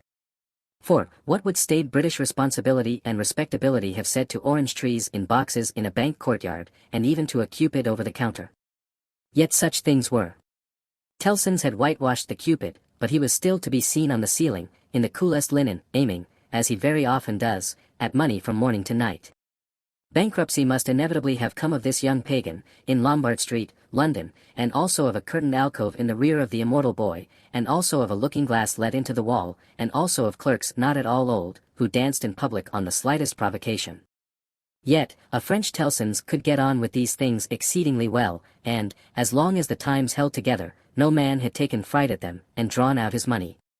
What money would be drawn out of Tellson's henceforth, and what would lie there, lost and forgotten? What plate and jewels would tarnish in Tellson's hiding places, while the depositors rusted in prisons, and when they should have violently perished? How many accounts with Tellson's never to be balanced in this world, must be carried over into the next? No man could have said, that night, any more than Mr. Jarvis Lorry could, though he thought heavily of these questions.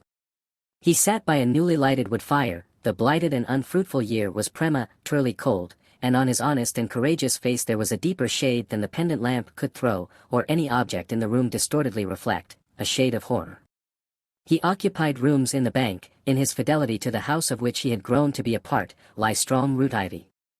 It chanced that they derived a kind of security from the patriotic occupation of the main building, but the true-hearted old gentleman never calculated about that. All such circumstances were indifferent to him, so that he did his duty. On the opposite side of the courtyard, under a colonnade, was extensive standing, for carriages, where, indeed, some carriages of Monseigneur yet stood. Against two of the pillars were fastened two great flaring flambeaux, and in the light of these, standing out in the open air, was a large grindstone, a roughly mounted thing which appeared to have hurriedly been brought there from some neighboring smithy, or other workshop. Rising and looking out of window at these harmless objects, Mr. Lorry shivered, and retired to his seat by the fire. He had opened, not only the glass window, but the lattice blind outside it, and he had closed both again, and he shivered through his frame. From the streets beyond the high wall and the strong gate, there came the usual night hum of the city, with now and then an indescribable ring in it, weird and unearthly, as if some unwanted sounds of a terrible nature were going up to heaven. "Thank God," said Mr. Lorry, clasping his hands, "that no one near and dear to me is in this dreadful town tonight. May he have mercy on all who are in danger." Soon afterwards, the bell at the great gate sounded, and he thought, they have come back, and sat listening. But, there was no loud eruption into the courtyard, as he had expected, and he heard the gate clash again, and all was quiet. The nervousness and dread that were upon him inspired that vague uneasiness respecting the bank, which a great change would naturally awaken, with such feelings roused. It was well guarded, and he got up to go among the trusty people who were watching it, when his door suddenly opened, and two figures rushed in, at sight of which he fell back in amazement. Lucy and her father. Lucy with her arms stretched out to him, and with that old look of earnestness so concentrated and intensified, that it seemed as though it had been stamped upon her face expressly to give force and power to it in this one passage of her life. "What is this?" cried Mr. Lorry, breathless and confused. "What is the matter?" "Lucy. Manette. What has happened? What has brought you here? What is it?" With the look fixed upon him, in her paleness and wildness, she panted out in his arms, imploringly, "Oh, my dear friend. My husband." "Your husband, Lucy?" "Charles." "What of Charles?" "Here. Here, in Paris. Has been here some days, 3 or 4, I don't know how many, I can't collect my thoughts. An errand of generosity brought him here unknown to us, he was stopped at the barrier, and sent to prison." The old man uttered an irrepressible cry. Almost at the same moment, the bell of the great gate rang again, and a loud noise of feet and voices came pouring into the courtyard. "What is that noise?" said the doctor, turning towards the window. "Don't look," cried Mr. Lorry. "Don't look out. Manette, for your life, don't touch the blind." The doctor turned, with his hand upon the fastening of the window, and said, with a cool, bold smile, "My dear friend, I have a charmed life in this city. I have been a Bastille prisoner. There is no patriot in Paris, in France, who, knowing me to have been a prisoner in the Bastille, would touch me, except to overwhelm me with embraces, or carry me in triumph. My old pain has given me a power that has brought us through the barrier, and gained US news of Charles there, and brought us here. I knew it would be so, I knew I could help Charles out of all danger, told Lucy so. What is that noise? His hand was again upon the window.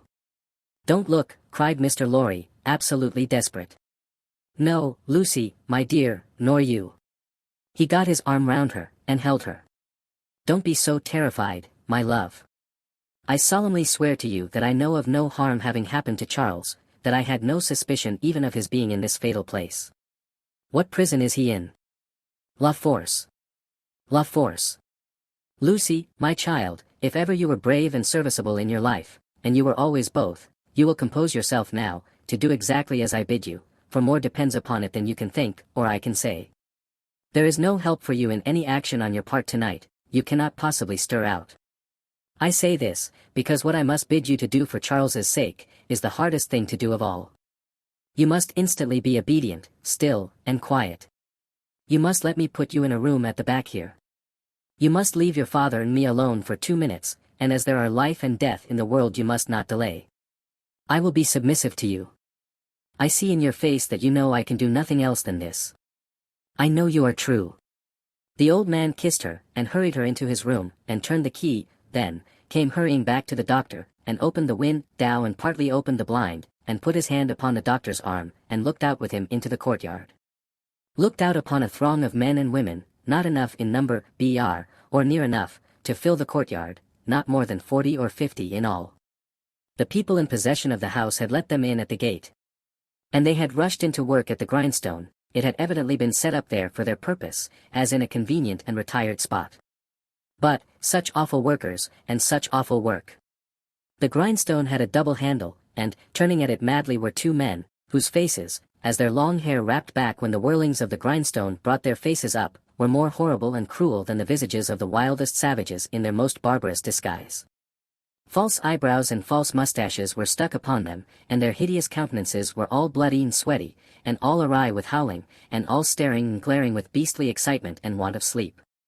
As these ruffians turned and turned, their matted locks now flung forward over their eyes, now flung backward over their necks, some women held wine to their mouths that they might drink, and what with dropping blood, and what with dropping wine, and what with the stream of sparks struck out of the stone, all their wicked atmosphere seemed gore and fire.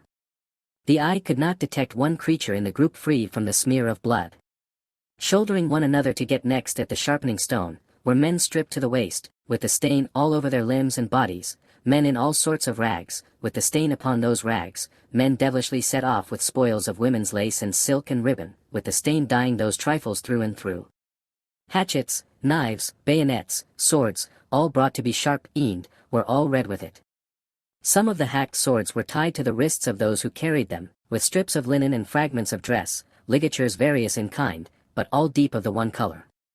And as the frantic wielders of these weapons snatched them from the stream of sparks and tore away into the streets, the same red hue was red in their frenzied eyes, eyes which any unbrutalized beholder would have given 20 years of life, to petrify with a well-directed gun. All this was seen in a moment, as the vision of a drowning man, or of any human creature at any very great pass, could see a world if it were there.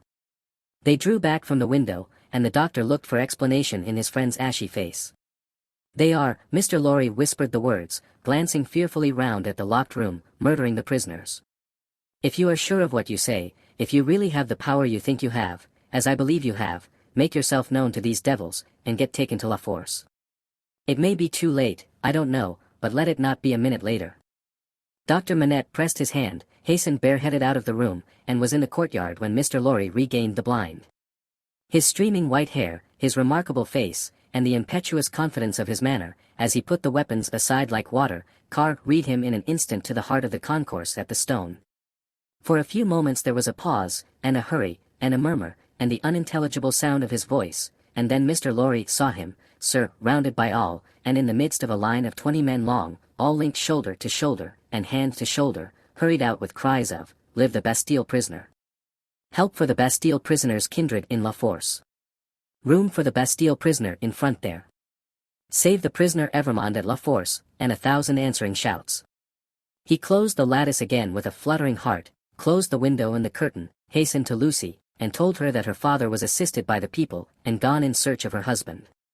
He found her child and Miss Pross with her, but it never occurred to him to be surprised by their appearance until a long time afterwards, when he sat watching them in such quiet as the night knew. Lucy had, by that time, fallen into a stupor on the floor at his feet, clinging to his hand. Miss Pross had laid the child down on his own bed, and her head had gradually fallen on the pillow beside her pretty charge. Oh, the long, long night, with the moans of the poor wife. And oh, the long, long night, with no return of her father and no tidings. Twice more in the darkness the bell at the great gate sounded, and the eruption was repeated, and the grindstone whirled and spluttered. "What is it?" cried Lucy, affrighted. "Hush! The soldiers' swords are sharpened there," said Mr. Lorry. "The place is national property now, and used as a kind of armory, my love." Twice more in all, but the last spell of work was feeble and fitful. Soon afterwards the day began to dawn, and he softly detached himself from the clasping hand, and cautiously looked out again. A man, so besmeared that he might have been a sorely wounded soldier creeping back to consciousness on a field of slain, was rising from the pavement by the side of the grindstone, and looking about him with a vacant air. Shortly, this worn-out murderer descried in the imperfect light one of the carriages of Monseigneur, and, staggering to that gorgeous vehicle, climbed in at the door, and shut himself up to take his rest on its dainty cushions. The great grindstone, earth, had turned when Mr. Lorry looked out again, and the sun was red on the courtyard. But the lesser grindstone stood alone there in the calm morning air, with a red upon it that the sun had never given, and would never take away. Chapter 3. The Shadow. One of the first considerations which arose in the business mind of Mr. Lorry when business hours came round, was this, that he had no right to imperil Tellson's by sheltering the wife of an emigrant prisoner under the bank roof. His own possessions, safety, life, he would have hazarded for Lucy and her child, without a moment's demur, but the great trust he held was not his own, and as to that business charge he was a strict man of business. At first, his mind reverted to Defarge, and he thought of finding out the wine-shop again and taking counsel with its master in reference to the safest dwelling-place in the distracted state of the city. But, the same consideration that suggested him, repudiated him. He lived in the most violent quarter, and doubtless was influential there, and deep in its dangerous workings. Noon coming, and the doctor not returning, and every minute's delay tending to compromise Tellson's, Mr. Lorry advised with Lucy. She said that her father had spoken of hiring a lodging for a short term, in that quarter, near the banking house. As there was no business object tied to this, and as he foresaw that even if it were all well with Charles, and he were to be released, he could not hope to leave the city, Mr. Lorry went out in quest of such a lodging, and found a suitable one, high up in a removed by-street where the closed blinds in all the other windows of a high melancholy square of buildings marked deserted homes. To this lodging he at once removed Lucy and her child, and Miss Pross, giving them what comfort he could, and much more than he had himself. He left Jerry with them, as a figure to fill a doorway that would bear considerable knocking on the head, and retain to his own occupations. A disturbed and doleful mind he brought to bear upon them, and slowly and heavily the day lagged on with him. It wore itself out, and wore him out with it, until the bank closed. He was again alone in his room of the previous night, considering what to do next, when he heard a foot upon the stair. In a few moments, a man stood in his presence, who, with a keenly observant look at him, addressed him by his name. "Your servant," said Mr. Lorry. "Do you know me?" He was a strongly made man with dark curling hair, from 45 to 50 years of age. For answer he repeated, without any change of emphasis, the words, "Do you know me? I have seen you somewhere. Perhaps at my wine-shop." Much interested and agitated, Mr. Lorry said, "You come from Dr. Manette?" "Yes. I come from Dr. Manette." "And what says he? What does he send me?" Defarge gave into his anxious hand an open scrap of paper. It bore the words in the doctor's writing. "Charles is safe, but I cannot safely leave this place yet. I have obtained the favor that the bearer has a short note from Charles to his wife. Let the bearer see his wife." It was dated from La Force, within an hour. "Will you accompany me," said Mr. Lorry, joyfully relieved after reading this note aloud, "to where his wife resides?" "Yes," returned Defarge. Scarcely noticing as yet, in what a curiously reserved and mechanical way Defarge spoke, Mr. Lorry put on his hat and they went down into the courtyard. There, they found two women, one, knitting. "Madame Defarge, surely," said Mr. Lorry, who had left her in exactly the same attitude some 17 years ago. "It is she," observed her husband. "Does Madam go with us?" inquired Mr. Lorry, seeing that she moved as they moved. "Yes. That she may be able to recognize the faces and know the persons. It is for their safety." Beginning to be struck by Defarge's manner, Mr. Lorry looked dubiously at him, and led the way. Both the women followed, the second woman being the Vengeance. They passed through the intervening streets as quickly as they might, ascended the staircase of the new domicile, were admitted by Jerry, and found Lucy weeping, alone. She was thrown into a transport by the tidings Mr. Lorry gave her of her husband, and clasped the hand that delivered his note, little thinking what it had been doing near him in the night, and might, but for a chance, have done to him. "Dearest, take courage. I am well, and your father has influence around me. You cannot answer this.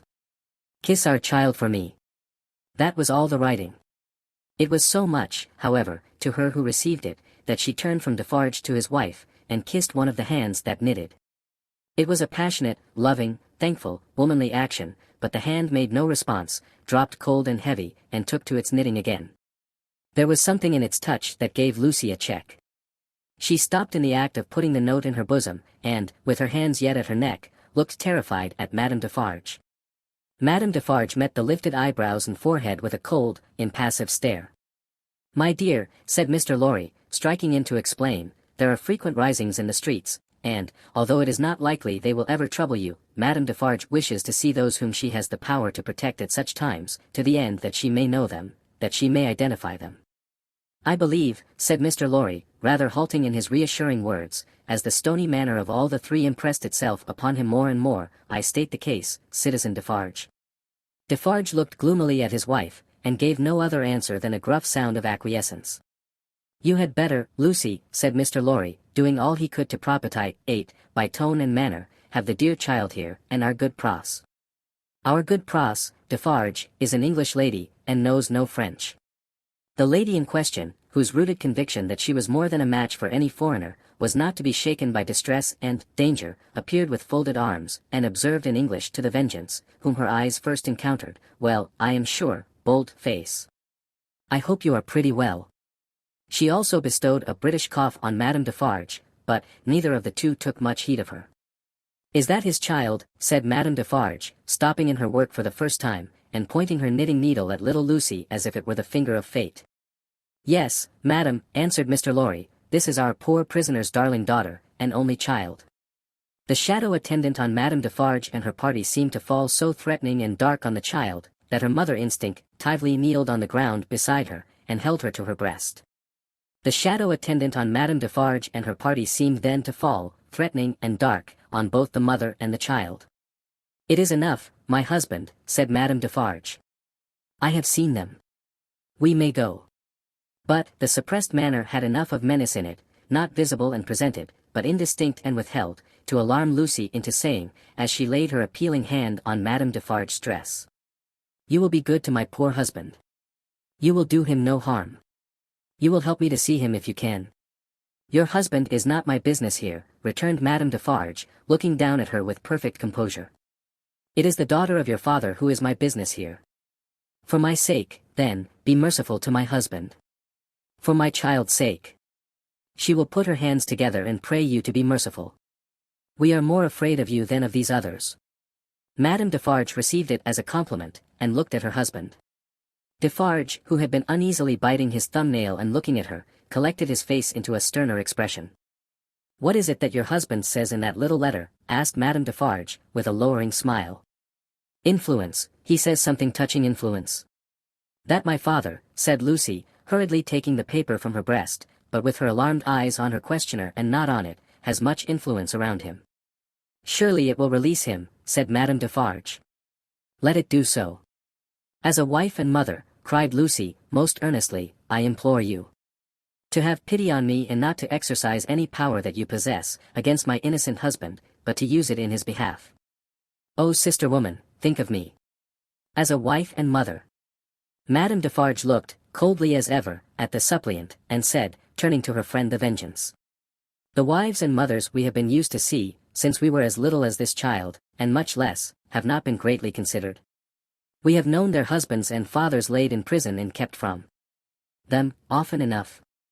All our lives, we have seen our sister women suffer, in themselves and in their children, poverty, nakedness, hunger, thirst, sickness, misery, oppression and neglect of all kinds. We have seen nothing else, returned the Vengeance. We have borne this a long time, said Madame Defarge, turning her eyes again upon Lucy. Judge you. Is it likely that the trouble of one wife and mother would be much to us now? She resumed her knitting and went out. The Vengeance followed. Defarge went last, and closed the door. Courage, my dear Lucy, said Mr. Lorry, as he raised her. Courage, courage. So far all goes well with us, much, much better than it has of late gone with many poor souls. Cheer up, and have a thankful heart. I am not thankless, I hope, but that dreadful woman seems to throw a shadow on me and on all my hopes. Tut, tut, said Mr. Lorry, what is this despondency in the brave little breast? A shadow indeed. No substance in it, Lucy. But the shadow of the manner of these Defarges was dark upon himself, for all that, and in his secret mind it troubled him greatly. Chapter 4. Calm in Storm. Dr. Manette did not return until the morning of the 4th day of his absence. So much of what had happened in that dreadful time as could be kept from the knowledge of Lucy was so well concealed from her, that not until long afterwards, when France and she were far apart, did she know that 1,100 defenseless prisoners of both sexes and all ages had been killed by the populace, that 4 days and nights had been darkened by this deed of horror, and that the air around her had been tainted by the slain. She only knew that there had been an attack upon the prisons, that all political prisoners had been in danger, and that some had been dragged out by the crowd and murdered. To Mr. Lorry, the doctor communicated under an injunction of secrecy on which he had no need to dwell, that the crowd had taken him through a scene of carnage to the prison of La Force. That, in the prison he had found a self-appointed tribunal sitting, before which the prison heirs were brought singly, and by which they were rapidly ordered to be put forth to be massacred, or to be released, or, in a few cases, to be sent back to their cells. That, presented by his conductors to this tribunal, he had announced himself by name and profession as having been for 18 years a secret and unaccused prisoner in the Bastille, that, one of the body so sitting in judgment had risen and identified him, and that this man was Defarge. That, hereupon he had ascertained, through the registers on the tabli, that his son-in-law was among the living prisoners, and had pleaded hard to the tribunal, of whom some members were asleep and some awake, some dirty with murder and some clean, some sober and some not, for his life and liberty. That, in the first frantic greetings lavished on himself as a notable sufferer under the overthrown system, it had been accorded to him to have Charles Darnay brought before the lawless court, and examined. That, he seemed on the point of being at once released, when the tide in his favor met with some unexplained check, not intelligible to the doctor, which led to a few words of secret conference. That, the man sitting as president had then informed Dr. Manette that the prisoner must remain in custody, but should, for his sake, be held inviolate in safe custody. That, immediately, on a signal, the prisoner was removed to the interior of the prison again, but, that he, the doctor, had then so strongly pleaded for permission to remain and assure himself that his son-in-law was, through no malice or mischance, delivered to the concourse whose murderous yells outside the gate had often drowned the proceedings, that he had obtained the permission, and had remained in that hall of blood until the danger was over. The sights he had seen there, with brief snatches of food and sleep by intervals, shall remain untold. The mad joy over the prisoners who were saved, had astounded him scarcely less than the mad ferocity against those who were cut to pieces. One prisoner there was, he said, who had been discharged into the street free, but at whom a mistaken savage had thrust a pike as he passed out. Being besought to go to him and dress the wound, the doctor had passed out at the same gate, and had found him in the arms of a company of Samaritans, who were seated on the bodies of their victims. With an inconsistency as monstrous as anything in this awful nightmare, they had helped the healer, and tended the wounded man with the gentlest solicitude, had made a litter for him and escorted him carefully from the spot, had then caught up their weapons and plunged anew into a butchery so dreadful, that the doctor had covered his eyes with his hands, and swooned away in the midst of it. As Mr. Lorry received these confidences, and as he watched the face of his friend now 62 years of age, a misgiving arose within him that such dread experiences would revive the old danger. But, he had never seen his friend in his present aspect, he had never at all known him in his present character. For the first time the doctor felt, now, that his suffering was strength and power. For the first time he felt that in that sharp fire, he had slowly forged the iron which could break the prison door of his daughter's husband, and deliver him. It all tended to a good end, my friend, it was not mere waste and ruin. As my beloved child was helpful in restoring me to myself, I will be helpful now in restoring the dearest part of herself to her. By the aid of heaven I will do it. Thus, Dr. Manette. And when Jarvis Lorry saw the kindled eyes, the resolute face, the calm strong look and bearing of the man whose life always seemed to him to have been stopped, like a clock, for so many years, and then set going again with an energy which had lain dormant during the cessation of its usefulness, he believed greater things than the doctor had at that time to contend with, would have yielded before his persevering purpose. While he kept himself in his place, as a physician, whose business was with all degrees of mankind, bond and free, rich and poor, bad and good, he used his personal influence so wisely, that he was soon the inspecting physician of 3 prisons, and among them of La Force. He could now assure Lucy that her husband was no longer confined alone, but was mixed with the general body of prisoners. He saw her husband weekly, and brought sweet messages to her, straight from his lips. Sometimes her husband himself sent a letter to her, though never by the doctor's hand, but she was not permitted to write to him, for, among the many wild suspicions of plots in the prisons, the wildest of all pointed at emigrants who were known to have made friends or permanent connections abroad. This new life of the doctor's was an anxious life, no doubt. Still, the sagacious Mr. Lorry saw that there was a new sustaining pride in it. Nothing unbecoming tinged the pride, it was a natural and worthy one, but he observed it as a curiosity.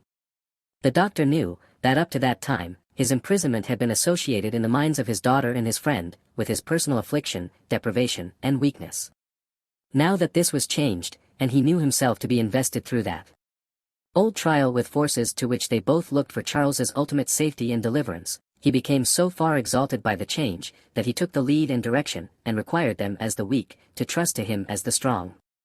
The preceding relative positions of himself and Lucy were reversed, yet only as the liveliest gratitude and affection could reverse them, for he could have had no pride but in rendering some service to her who had rendered so much to him. All curious to see, thought Mr. Lorry, in his amiably shrewd way, but all natural and right, so, take the lead, my dear friend, and keep it, it couldn't be in better hands. But, though the doctor tried hard, and never ceased trying, to get Charles Darnay set at liberty, or at least to get him brought to trial, the public current of the time set too strong and fast for him. The new era began, the king was tried, doomed, and beheaded, the republic of liberty, equality, fraternity, or death, declared for victory or death against the world in arms, the black flag waved night and day from the great towers of Notre Dame, 300,000 men, summoned to rise against the tyrants of the earth, rose from all the varying soils of France, as if the dragon's teeth had been sown broadcast, and had yielded fruit equally on hill and plain, on rock, in gravel, and alluvial mud, under the bright sky of the south and under the clouds of the north, in fell and forest, in the vineyards and the olive grounds and among the cropped grass and the stubble of the corn, along the fruitful banks of the broad rivers, and in the sand of the seashore. What private solicitude could rear itself against the deluge of the year one of liberty, the deluge rising from below, not falling from above, and with the windows of heaven shut, not opened? There was no pause, no pity, no peace, no interval of relenting rest, no measurement of time. Though days and nights circled as regularly as when time was young, and the evening and morning were the first day, other count of time there was none. Hold of it was lost in the raging fever of a nation, as it is in the fever of one patient. Now, breaking the unnatural silence of a whole city, the executioner showed the people the head of the king, and now, it seemed almost in the same breath, the head of his fair wife which had had 8 weary months of imprisoned widowhood and misery, to turn it grey. And yet, observing the strange law of contradiction which obtains in all such cases, the time was long, while it flamed by so fast. A revolutionary tribunal in the capital, and 40 or 50,000 revolutionary committees all over the land, a law of the suspected, which struck away all security for liberty or life, and delivered over any good and innocent person to any bad and guilty one, prisons gorged with people who had committed no offense, and could obtain no hearing. These things became the established order and nature of appointed things, and seemed to be ancient usage before they were many weeks old. Above all, one hideous figure grew as familiar as if it had been before the general gaze from the foundations of the world, the figure of the sharp female called La Guillotine. It was the popular theme for jests, it was the best cure for headache, it infallibly prevented the hair from turning grey, it imparted a peculiar delicacy to the complexion, it was the national razor which shaved close. Who kissed La Guillotine, looked through the little window and sneezed into the sack. It was the sign of the regeneration of the human race. It superseded the cross. Models of it were worn on breasts from which the cross was discarded, and it was bowed down to and believed in where the cross was denied. It sheared off heads so many, that it, and the ground it most polluted, were a rotten red. It was taken to pieces, like a toy puzzle for a young devil, and was put together again when the occasion wanted it. It hushed the eloquent, struck down the powerful, abolished the beautiful and good. 22 friends of high public mark, 21 living and 1 dead, it had lopped the heads off, in one morning, in as many minutes. The name of the strong man of old scripture had descended to the chief functionary who worked it, but, so armed, he was stronger than his namesake, and blinder, and tore away the gates of God's own temple every day. Among these terrors, and the brood belonging to them, the doctor walked with a steady head, confident in his power, cautiously persistent in his end, never doubting that he would save Lucy's husband at last. Yet the current of the time swept by, so strong and deep, and carried the time away so fiercely, that Charles had lain in prison 1 year and 3 months when the doctor was thus steady and confident. So much more wicked and distracted had the revolution grown in that December month, that the rivers of the South were encumbered with the bodies of the violently drowned by night, and prisoners were shot in lines and squares under the southern wintry sun. Still, the doctor walked among the terrors with a steady head. No man better known than he, in Paris at that day, no man in a stranger situation. Silent, humane, indispensable in hospital and prison, using his art equally among assassins and victims, he was a man apart. In the exercise of his skill, the appearance and the story of the Bastille captive removed him from all other men.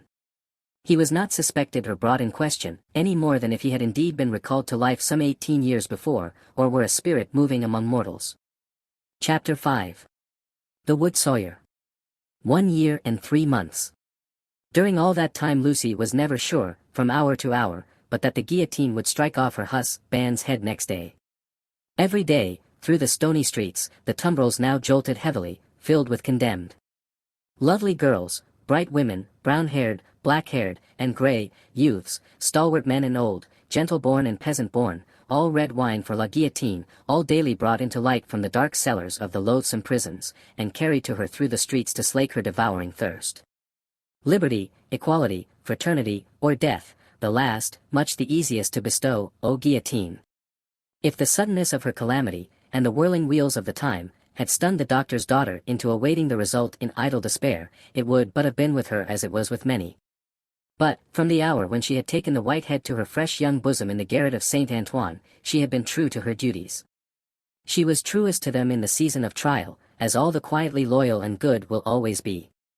As soon as they were established in their new residence, and her father had entered on the routine of his avocations, she arranged the little household as exactly as if her husband had been there. Everything had its appointed place and its appointed time. Little Lucy she taught, as regularly, as if they had all been united in their English home. The slight devices with which she cheated herself into the show of a belief that they would soon be reunited, the little preparations for his speedy return, the setting aside of his chair and his books, these, and the solemn prayer at night for one dear prisoner especially, among the many unhappy souls in prison and the shadow of death, were almost the only outspoken reliefs of her heavy mind. She did not greatly alter in appearance. The plain dark dresses, akin to morning dresses, which she and her child wore, were as neat and as well attended to as the brighter clothes of happy days. She lost her color, and the old and intent expression was a constant, not an occasional, thing, otherwise, she remained very pretty and comely.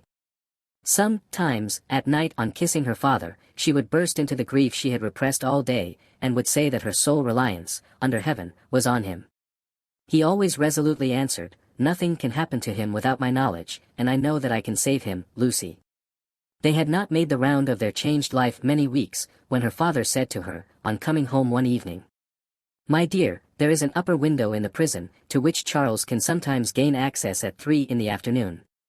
When he can get to it, which depends on many uncertainties and incidents, he might see you in the street, he thinks, if you stood in a certain place that I can show you.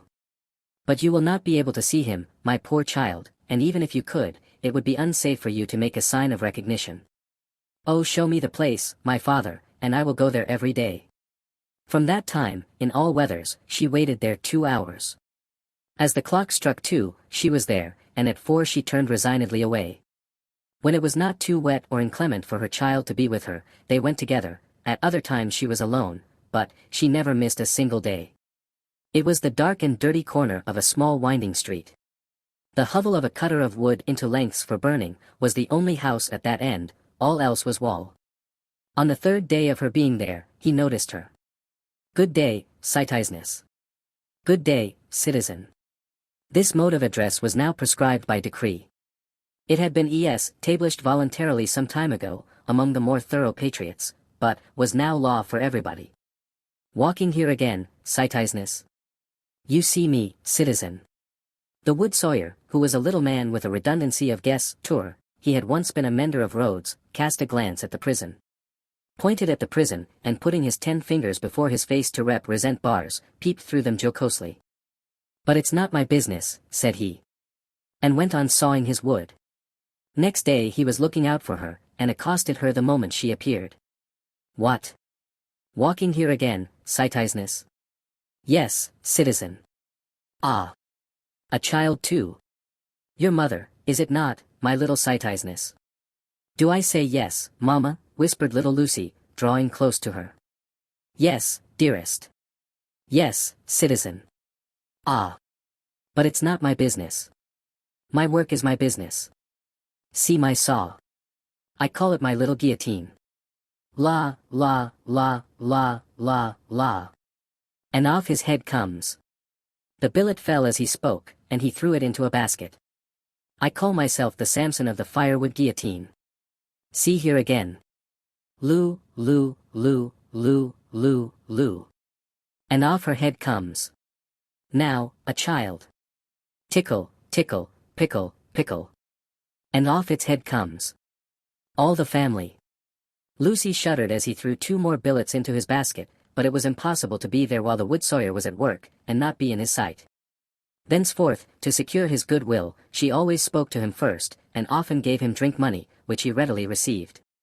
He was an inquisitive fellow, and sometimes when she had quite forgotten him in gazing at the prison roof and grates, and in lifting her heart up to her husband, she would come to herself to find him looking at her, with his knee on his bench and his saw stopped in its work.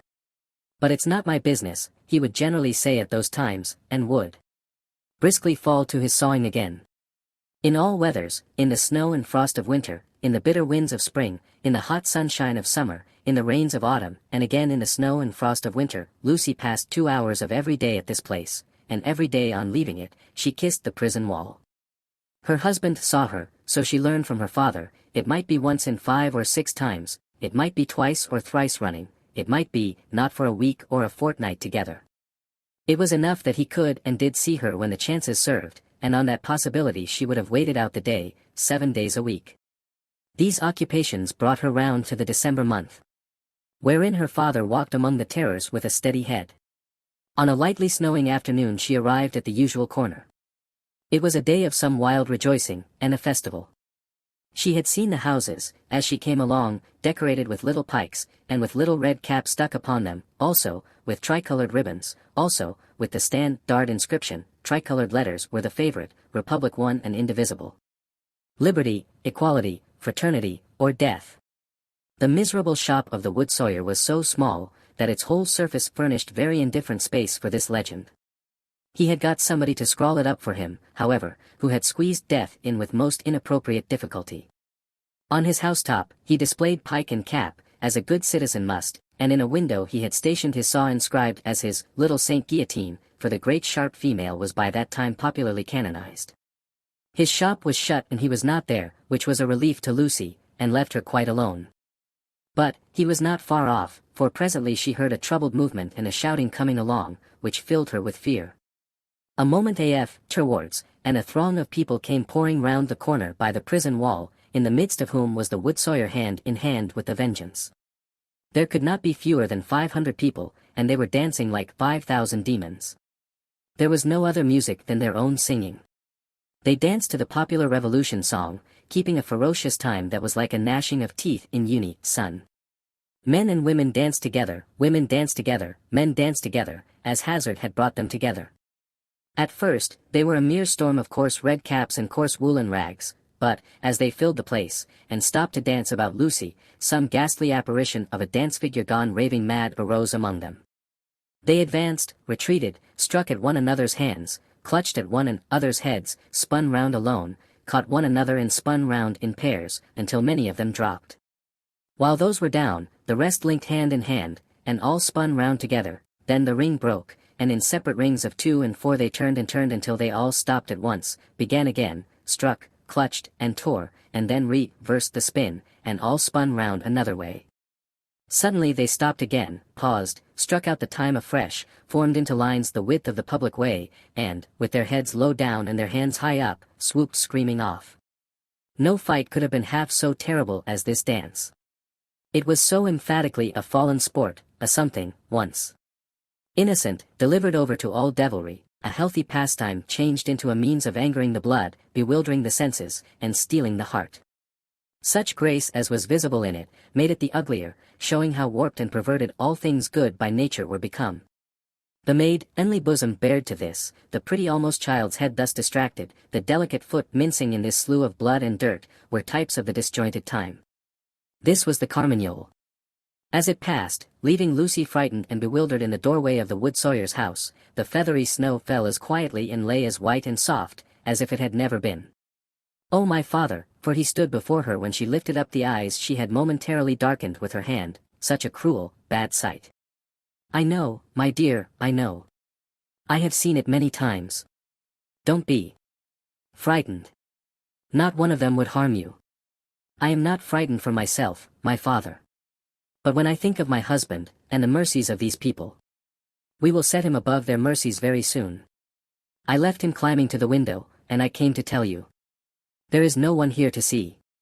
You may kiss your hand towards that highest shelving roof. I do so, father, and I send him my soul with it. You cannot see him, my poor dear. No, father, said Lucy, yearning and weeping as she kissed her hand, no. A footstep in the snow. Madame Defarge. I salute you, citizeness, from the doctor. I salute you, citizen. This in passing. Nothing more. Madame Defarge gone, like a shadow over the white road. Give me your arm, my love. Pass from here with an air of cheerfulness and courage, for his sake. That was well done, they had left the spot, it shall not be in vain. Charles is summoned for tomorrow. For tomorrow. There is no time to lose. I am well prepared, but there are precautions to be taken, that could not be taken until he was actually summoned before the tribunal. He has not received the notice yet, but I know that he will presently be summoned for tomorrow, and removed to the conciergerie. I have timely information. You are not afraid? She could scarcely answer, I trust in you. Do so, implicitly. Your suspense is nearly ended, my darling. He shall be restored to you within a few hours. I have encompassed him with every protection. I must see Laurie. He stopped. There was a heavy lumbering of wheels within hearing. They both knew too well what it meant. 1. 2. 3. 3 tumbrils faring away with their dread loads over the hushing snow. I must see Laurie, the doctor repeated, turning her another way. The staunch old gentleman was still in his trust, had never left it. He and his books were in frequent requisition as to property confiscated and made national. What he could save for the owners, he saved. No better man living to hold fast by what Tellson's had in keeping, and to hold his peace. A murky red and yellow sky, and a rising mist from the Seine, noted the approach of darkness. It was almost dark when they arrived at the bank. The stately residence of Monseigneur was altogether blighted and deserted. Above a heap of dust and ashes in the court, ran the letters, National Property. Republic one and indivisible. Liberty, equality, fraternity, or death. Who could that be with Mr. Laurie, the owner of the riding coat upon the chair, who must not be seen? From whom newly arrived, did he come out, agitated and surprised, to take his favorite in his arms? To whom did he appear to repeat her faltering words, when, raising his voice and turning his head towards the door of the room from which he had issued, he said, removed to the conciergerie, and summoned for tomorrow? Chapter 6. Triumph. The dread tribunal of 5 judges, public prosecutor, and determined jury, sat every day. Their lists went forth every evening, and were read out by the jailers of the various prisons to their prisoners. The standard jailer joke was, come out and listen to the evening paper, you inside there. Charles Evrémonde, called Darnay. So at last began the evening paper at La Force. When a name was called, its owner stepped apart into a spot reserved for those who were announced as being thus fatally recorded. Charles Evrémonde, called Darnay, had reason to know the usage, he had seen hundreds pass away so. His bloated jailer, who wore spectacles to read with, glanced over them to assure himself that he had taken his place, and went through the list, making a similar short pause at each name. There were 23 names, but only 20 were responded to, for one of the pre-oneers so summoned had died in jail and been forgotten, and 2 had already been guillotined and forgotten. The list was read, in the vaulted chamber where Darnay had seen the associated prisoners on the night of his arrival. Every one of those had perished in the massacre, every human creature he had since cared for and parted with, had died on the scaffold. There were hurried words of farewell and kindness, but the parting was soon over. It was the incident of every day, and the Society of La Force were engaged in the preparation of some games of forfeits and a little concert, for that evening. They crowded to the grates and shed tears there, but 20 places in the projected entertainments had to be refilled, and the time was, at best, short to the lock-up hour, when the common rooms and corridors would be delivered over to the great dogs who kept watch there through the night. The prisoners were far from insensible or unfeeling, their ways arose out of the condition of the time. Similarly, though with a subtle difference, a species of fervor or intoxication, known, without doubt, to have led some persons to brave the guillotine unnecessarily, and to die by it, was not mere boastfulness, but a wild infection of the wildly shaken public mind. In seasons of pestilence, some of us will have a secret attraction to the disease, a terrible passing inclination to die of it. And all of us have like wonders hidden in our breasts, only needing circumstances to evoke them. The passage to the conciergerie was short and dark, the night in its vermin-haunted cells was long and cold. Next day, 15 prisoners were put to the bar before Charles Darnay's name was called. All the 15 were condemned, and the trials of the whole occupied an hour and a half. Charles Evrémonde, called Darnay, was at length arraigned.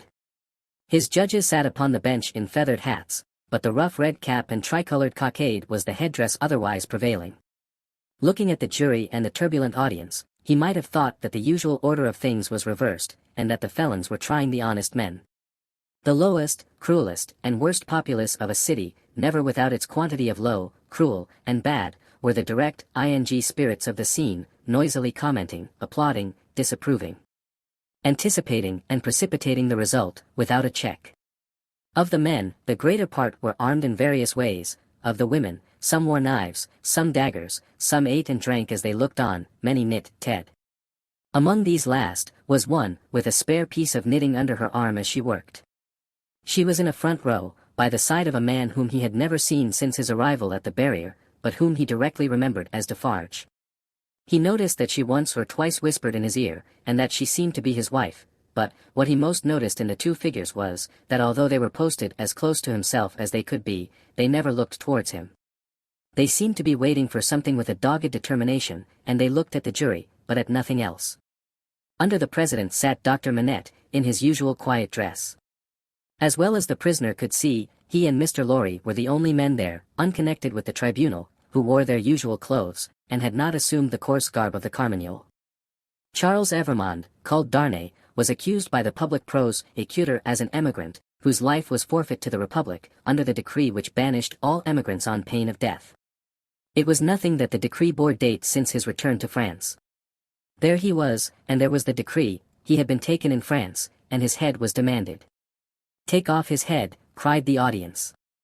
"An enemy to the Republic." The president rang his bell to silence those cries, and asked the pre-oneer whether it was not true that he had lived many years in England. Undoubtedly it was. Was he not an emigrant then? What did he call himself? Not an emigrant, he hoped, within the sense and spirit of the law. Why not? The president desired to know.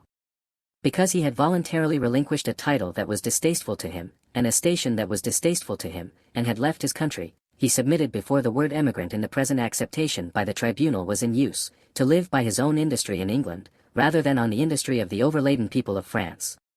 What proof had he of this? He handed in the names of 2 witnesses, Théophile Gabelle and Alexander Manette. But he had married in England. The president reminded him.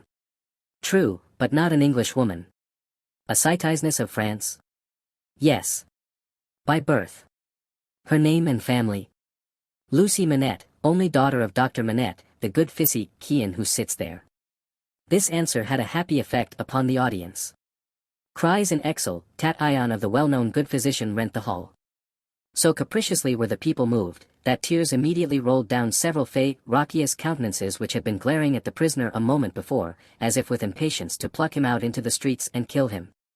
On these few steps of his dangerous way, Charles Darnay had set his foot according to Dr. Manette's reiterated instructions. The same cautious counsel directed every step that lay before him, and had prepared every inch of his road.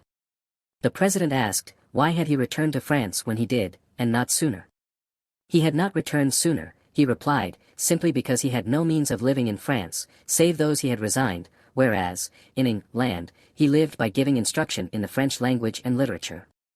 He had returned when he did, on the pressing and written entreaty of a French citizen, who represented that his life was endangered by his absence. He had come back, to save a citizen's life, and to bear his testimony, at whatever personal hazard, to the truth.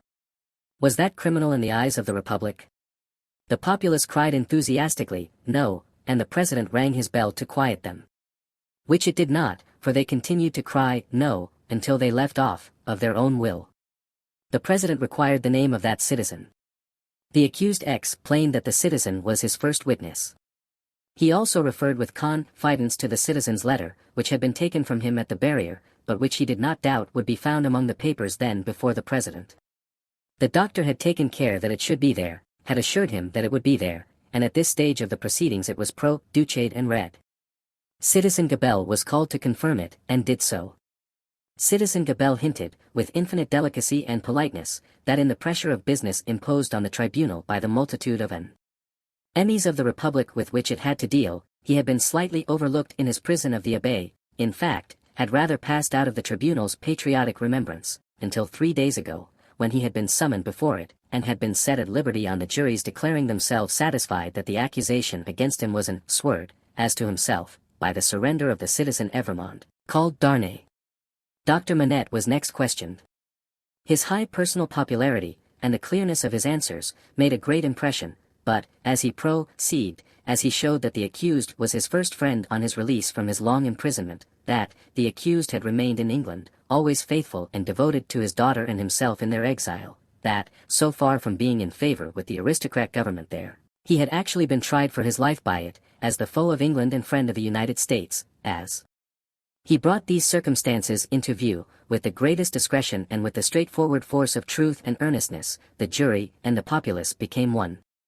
At last, when he appealed by name to Monsieur Laurie, an English gentleman then and there present, who, like himself, had been a witness on that English trial and could corroborate his account of it, the jury declared that they had heard enough, and that they were ready with their votes if the president were content to receive them. At every vote, the jurymen voted aloud and individually, the populace set up a shout of applause. All the voices were in the prisoner's favor, and the president declared him free. Then, began one of those extraordinary scenes with which the populace sometimes gratified their fickleness, or their better impulses towards generosity and mercy, or which they regarded as some set-off against their swollen account of cruel rage.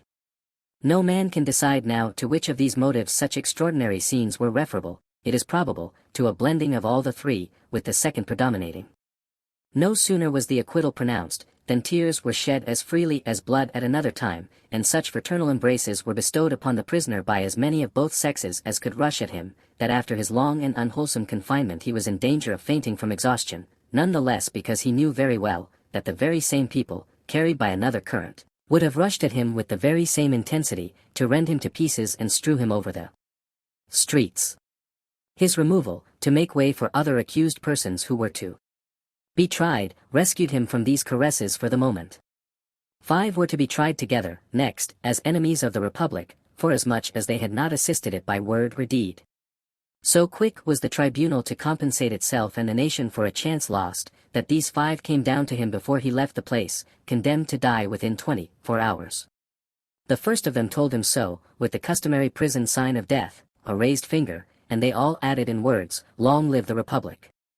The 5 had, it is true, no audience to lengthen their proceedings, for when he and Dr. Manette emerged from the gate, there was a great crowd about it, in which there seemed to be every face he had seen in court, except 2, for which he looked in vain.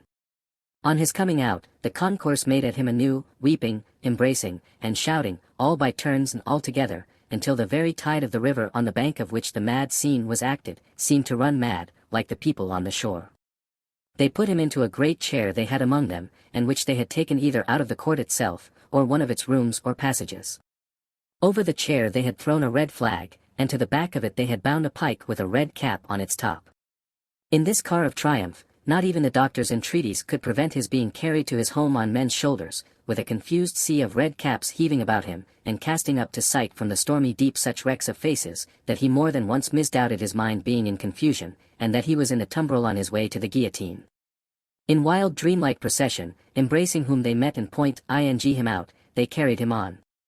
Reddening the snowy streets with the prevailing Republican color, in winding and tramping through them, as they had reddened them below the snow with a deeper dye, they carried him thus into the courtyard of the building where he lived. Her father had gone on before, to prepare her, and when her husband stood upon his feet, she dropped insensible in his arms. As he held her to his heart and turned her beautiful head between his face and the brawling crowd, so that his tears and her lips might come together unseen, a few of the people fell to dancing. Instantly, all the rest fell to dancing, and the courtyard overflowed with the Carmag Knoll. Then, they elevated into the vacant chair a young woman from the crowd to be carried as the goddess of liberty, and then swelling and overflowing out into the adjacent streets, and along the river's bank, and over the bridge, the Carmagnole absorbed them every one and whirled them away. After grasping the doctor's hand, as he stood victorious and proud before him, after grasping the hand of Mr. Lorry, who came panting and breathless from his struggle against the waterspout of the Carmagnole, after kissing little Lucy, who was lifted up to clasp her arms round his neck, and after embracing the ever-zealous and faithful Pross who lifted her, he took his wife in his arms, and carried her up to their rooms. "Lucy! My own! I am safe! Oh, dearest Charles, let me thank God for this on my knees as I have prayed to him." They all reverently bowed their heads and hearts. When she was again in his arms, he said to her, "And now speak to your father, dearest. No other man in all this France could have done what he has done for me." She laid her head upon her father's breast, as she had laid his poor head on her own breast, long, long ago. He was happy in the return he had made her, he was recompensed for his suffering, he was proud of his strength.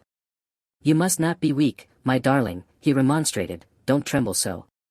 I have saved him." Chapter 7. A knock at the door. I have saved him.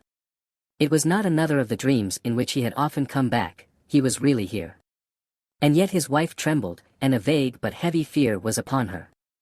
All the air round was so thick and dark, the people were so passionately revengeful and fitful, the innocent were so constantly put to death on vague suspicion and black malice, it was so impossible to forget that many as blameless as her husband and as dear to others as he was to her, every day shared the fate from which he had been clutched, that her heart could not be as lightened of its load as she felt it ought to be. The shadows of the wintry afternoon were beginning to fall, and even now the dreadful carts were rolling through the streets. Her mind pursued them, looking for him among the condemned, and then she clung closer to his real presence and trembled more. Her father, cheering her, showed a compassionate superiority to this woman's weakness, which was wonderful to see. No garret, no shoe-making, no 105, North Tower, now. He had accomplished the task he had set himself, his promise was redeemed, he had saved Charles. Let them all lean upon him. Their housekeeping was of a very frugal kind, not only because that was the safest way of life, involving the least offense to the people, but because they were not rich, and Charles, throughout his imprisonment, had had to pay heavily for his bad food, and for his guard, and towards the living of the poorer prisoners.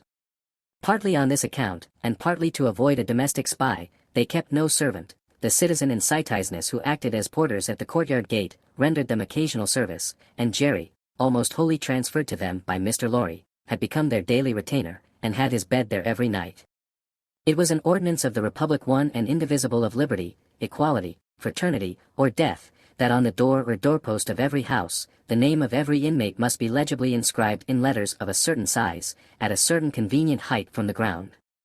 Mr. Jerry Cruncher's name, therefore, duly embellished the doorpost down below, and, as the afternoon shadows deepened, the owner of that name himself appeared, from overlooking a painter whom Dr. Manette had employed to add to the list the name of Charles Evrémonde, called Darnay. In the universal fear and distrust that darkened the time, all the usual harmless ways of life were changed. In the doctor's little household, as in very many others, the articles of daily consumption that were wanted were purchased every evening, in small quantities and at various small shops. To avoid attracting notice, and to give as little occasion as belief for talk and envy, was the general desire. For some months past, Miss Pross and Mr. Cruncher had discharged the office of purveyors, the former carrying the money, the latter, the basket. Every afternoon at about the time when the public lamps were lighted, they fared forth on this duty, and made and brought home such purchases as were needful. Although Miss Pross, through her long association with a French family, might have known as much of their language as of her own, if she had had a mind, she had no mind in that direction, consequently she knew no more of that nonsense, as she was pleased to call it, than Mr. Cruncher did. So her manner of marketing was to plump a noun substantive at the head of a shopkeeper, without any introduction in the nature of an article, and, if it happened not to be the name of the thing she wanted, to look round for that thing, lay hold of it, and hold on by it until the bargain was concluded. She always made a bargain for it, by holding up, as a statement of its just price, one finger less than the merchant held up, whatever his number might be. "Now, Mr. Cruncher," said Miss Pross, whose eyes were red with felicity, "if you are ready, I am." Jerry hoarsely professed himself at Miss Pross's service. He had worn all his rust off long ago, but nothing would file his spiky head down. "There's all manner of things wanted," said Miss Pross, "and we shall have a precious time of it. We want wine, among the rest. Nice toasts these redheads will be drinking, wherever we buy it." "It will be much the same to your knowledge, miss, I should think," retorted Jerry, "whether they drink your health or the old UN's. "Who's he?" said Miss Pross. Mr. Cruncher, with some diffidence, explained himself as meaning Old Nick's. "Ha," said Miss Pross, "it doesn't need an interpreter to explain the meaning of these creatures. They have but one, and it's midnight murder, and mischief." "Hush, dear. Pray, be cautious," cried Lucy. Yes, I'll be cautious," said Miss Pross, "but I may say among ourselves, that I do hope there will be no oniony and tobacco-y smotherings in the form of embracings all round, going on in the streets. Now, Ladybird, never you stir from that fire till I come back. Take care of the dear husband you have recovered, and don't move your pretty head from his shoulder as you have it now, till you see me again. May I ask a question, Dr. Manette, before I go?" "I think you may take that liberty," the doctor answered, smiling.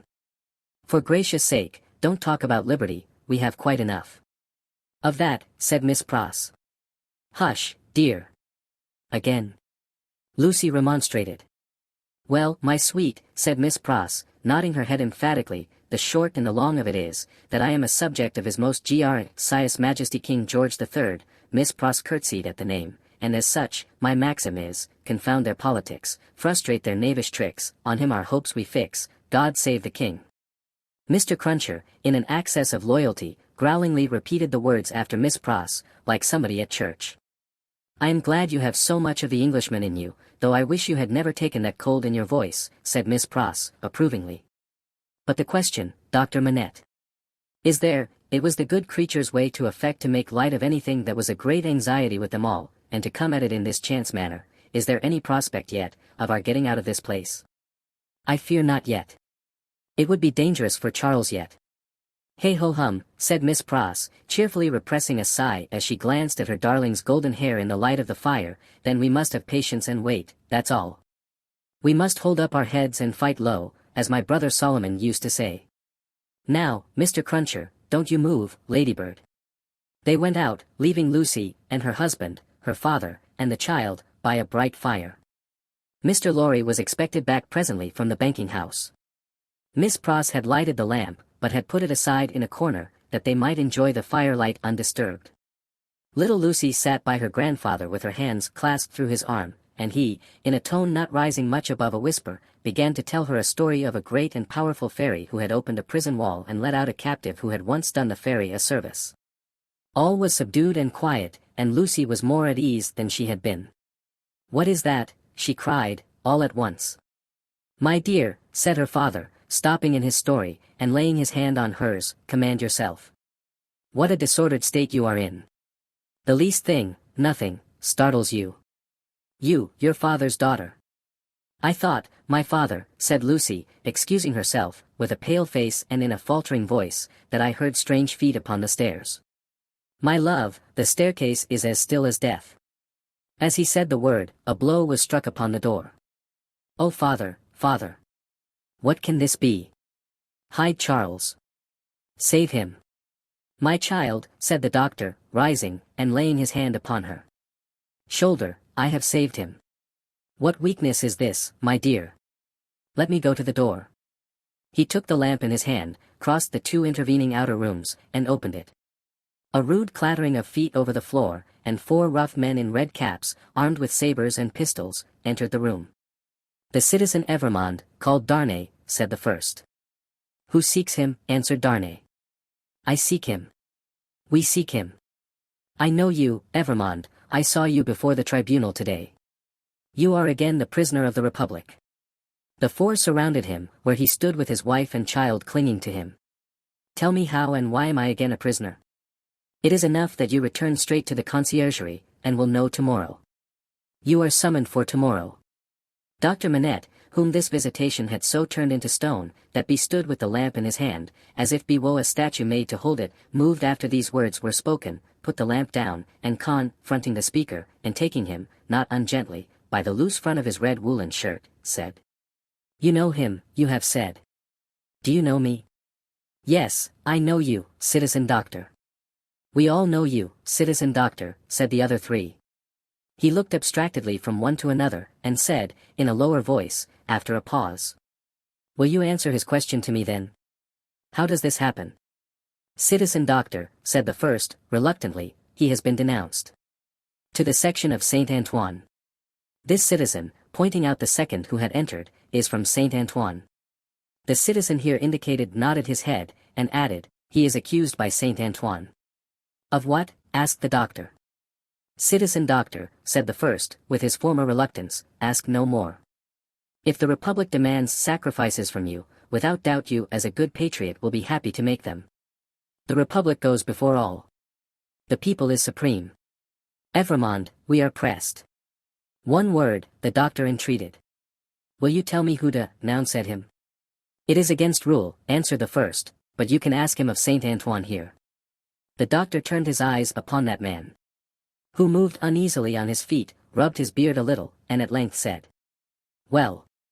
Truly it is against rule. But he is denounced, and gravely, by the citizen and citizeness Defarge.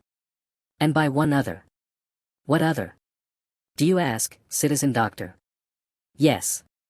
Then, said he of Saint Antoine, with a strange look, you will be answered tomorrow. Now, I am dumb. Chapter 8. A hand at cards. Happily unconscious of the new calamity at home, Miss Pross threaded her way along the narrow streets and crossed the river by the bridge of the Pont Neuf, reckoning in her mind the number of indispensable purchases she had to make. Mr. Cruncher, with the basket, walked at her side. They both looked to the right and to the left into most of the shops they passed, had a wary eye for all gregarious assemblages of people, and turned out of their road to avoid any very excited group of talkers. It was a raw evening, and the misty river, blurred to the eye with blazing lights and to the ear with harsh noises, showed where the barges were stationed in which the smiths worked, making guns for the army of the Republic. Woe to the man who played tricks with that army, or got undeserved promotion in it. Better for him that his beard had never grown, for the national razor shaved him close. Having purchased a few small articles of grocery, and a measure of oil for the lamp, Miss Pross bethought herself of the wine they wanted. After peeping into several wine shops, she stopped at the sign of the good Republican Brutus of antiquity, not far from the National Palace, once, and twice, the Tuileries, where the aspect of things rather took her fancy. It had a quieter look than any other place of the same description they had passed, and, though red with patriotic caps, was not so red as the rest.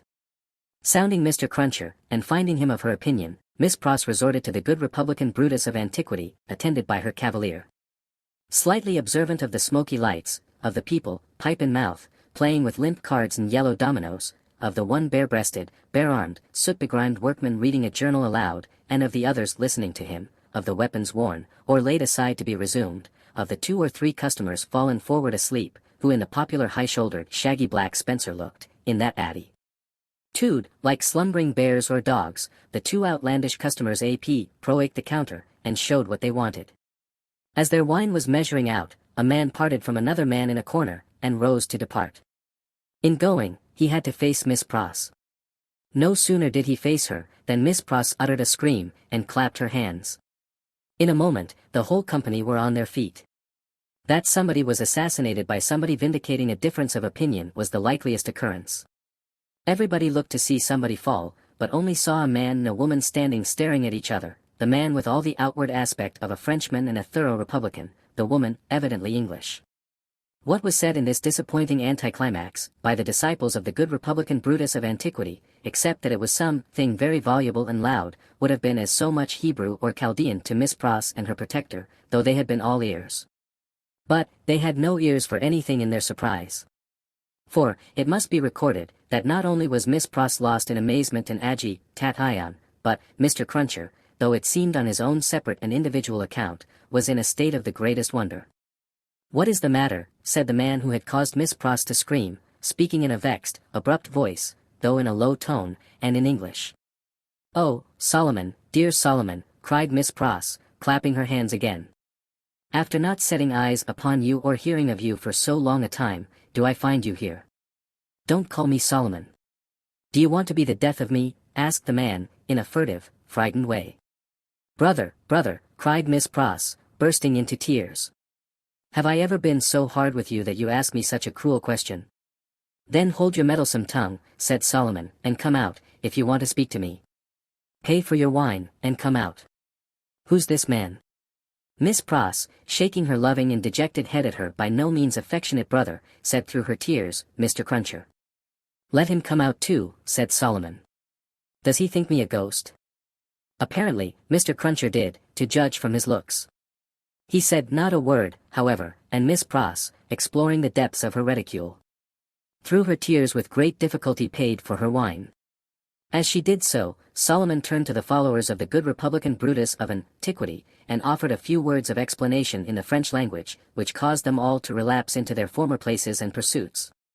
"Now," said Solomon, stopping at the dark street corner, "what do you want?" "How dreadfully unkind in a brother nothing has ever turned my love away from," cried Miss Pross, "to give me such a greeting, and show me no affection. There. Confound it. There," said Solomon, making a dab at Miss Pross's lips with his own. "Now are you content?" Miss Pross only shook her head and wept in silence. "If you expect me to be surprised," said her brother Solomon, "I am not surprised. I knew you were here. I know of most people who are here. If you really don't want to endanger my existence, which I half believe you do, go your ways as soon as possible, and let me go mine. I am busy. I am an official." "My English brother Solomon," mourned Miss Pross, casting up her tear-fraught eyes, "that had the makings in him of one of the best and greatest of men in his native country, an official among foreigners, and such foreigners. I would almost sooner have seen the dear boy lying in his—" "I said so," cried her brother, interrupting. "I knew it. You want to be the death of me. I shall be rendered suspected, by my own sister. Just as I am getting on." "The gracious and merciful heavens forbid," cried Miss Pross. "Far rather would I never see you again, dear Solomon, though I have ever loved you truly, and ever shall. Say but one affectionate word to me, and tell me there is nothing angry or estranged between us, and I will detain you no longer." Good Miss Pross. As if the estrangement between them had come of any culpability of hers. As if Mr. Lorry had not known it for a fact, years ago, in the quiet corner in Soho, that this precious brother had spent her money and left her. He was saying the affectionate word, however, with a far more grudging condescension and patronage than he could have shown if their relative merits and positions had been reversed, which is invariably the case, all the world over, when Mr. Cruncher, touching him on the shoulder, hoarsely and unexpectedly interposed with the following singular question. "I say, might I ask the favor? As to whether your name is John Solomon, or Solomon John?" The official turned towards him with sudden distrust. He had not previously uttered a word. "Come," said Mr. Cruncher. "Speak out, you know." Which, by the way, was more than he could do himself. "John Solomon, or Solomon John? She calls you Solomon, and she must know, being your sister. And I know you're John, you know. Which of the two goes first? And regarding that name of Pross, likewise. That warn't your name over the water." "What do you mean?" "Well, I don't know all I mean, for I can't call to mind what your name was, over the water." "No. No. But I'll swear it was a name of 2 syllables. "Indeed?" "Yes. T'other one's was 1 syllable. I know you. You was a spy, witness at the Bailey." "What, in the name of the father of lies, own father to yourself, was you called at that time? Barsad, said another voice, striking in. That's the name for £1,000, cried Jerry. The speaker who struck in was Sidney Carton. He had his hands behind him under the skirts of his riding coat, and he stood at Mr. Cruncher's elbow as negligently as he might have stood at the Old Bailey itself. Don't be alarmed, my dear Miss Pross. I arrived at Mr. Lorry's, to his surprise, yesterday evening. We agreed that I would not present myself elsewhere until all was well, or unless I could be useful. I present myself here, to beg a little talk with your brother. I wish you had a better employed brother than Mr. Barsad. I wish for your sake Mr. Barsad was not a sheep of the prisons. Sheep was a cant word of the time for a spy, under the jailers. The spy, who was pale, turned paler, and asked him how he dared. I'll tell you, said Sidney. I lighted on you, Mr. Barsad, coming out of the prison of the conciergerie while I was contemplating the walls, an hour or more ago. You have a face to be remembered, and I remember faces well. Made curious by seeing you in that connection, and having a reason, to which you are no stranger, for associating you with the misfortunes of a friend now very unfortunate, I walked in your direction. I walked into the wine shop here, close after you, and sat near you. I had no difficulty in deducing from your unreserved conversation, and the rumor openly going about among your admirers, the nature of your calling. And gradually, what I had done at random, seemed to shape itself into a purpose, Mr. Barsad. What purpose? The spy asked. It would be troublesome, and might be dangerous, to explain in the street. Could you favor me, in confidence, with some minutes of your company, at the office of Tellson's Bank, for instance? Under a threat? Oh. Did I say that? Then, why should I go there? Really, Mr. Barsad, I can't say, if you can't. Do you mean that you won't say, sir? The spy irresolutely asked. You apprehend me very clearly, Mr. Barsad. I won't. Carton's negligent recklessness of manner came powerfully in aid of his quickness and skill, in such a business as he had in his secret mind, and with such a man as he had to do with. His practised eye saw it, and made the most of it. Now, I told you so, said the spy, casting a reproachful look at his sister. If any trouble comes of this, it's your doing. Come, come, Mr. Barsad, exclaimed Sidney. Don't be ungrateful.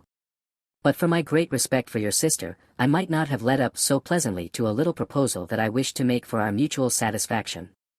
Do you go with me to the bank? I'll hear what you have got to say. Yes, I'll go with you. I propose that we first conduct your sister safely to the corner of her own street. Let me take your arm, Miss Pross. This is not a good city, at this time, for you to be out in, unprotected, and as your escort knows Mr. Barsad, I will invite him to Mr. Lorry's with us. Are we ready? Come then. Miss Pross recalled soon afterwards, and to the end of her life remembered, that as she pressed her hands on Sidney's arm and looked up in his face, imploring him to do no hurt to Solomon, there was a braced purpose in the arm and a kind of inspiration in the eyes, which not only contradicted his light manner, but changed and raised the man. She was too much occupied then with fears for the brother who so little deserved her affection, and with Sidney's friendly reassurances, adequately to heed what she observed. They left her at the corner of the street, and Carton led the way to Mr. Lorry's, which was within a few minutes' walk. John Barsad, or Solomon Pross, walked at his side. Mr. Lorry had just finished his dinner, and was sitting before a cheery little log or two of fire, perhaps looking into their blaze for the picture of that younger elderly gentleman from Tellson's, who had looked into the red coals at the Royal George at Dover, now a good many years ago.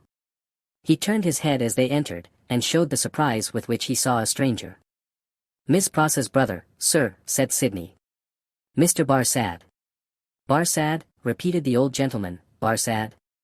I have an associate tie-in with the name, and with the face. I told you you had a remarkable face, Mr. Barsad, observed Carton coolly. Pray sit down.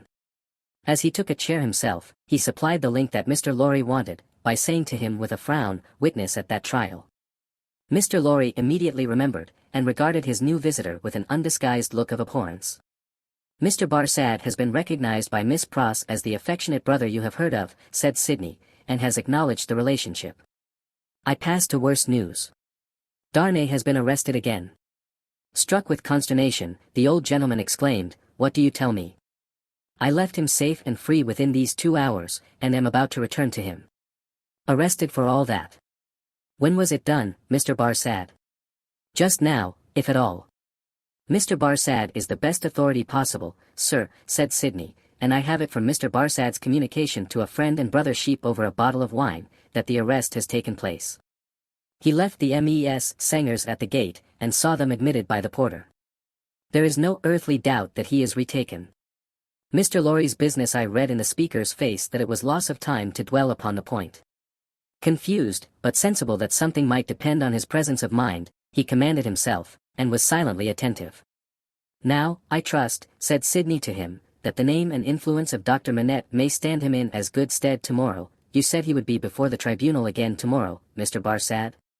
Yes, I believe so. In as good stead tomorrow as today.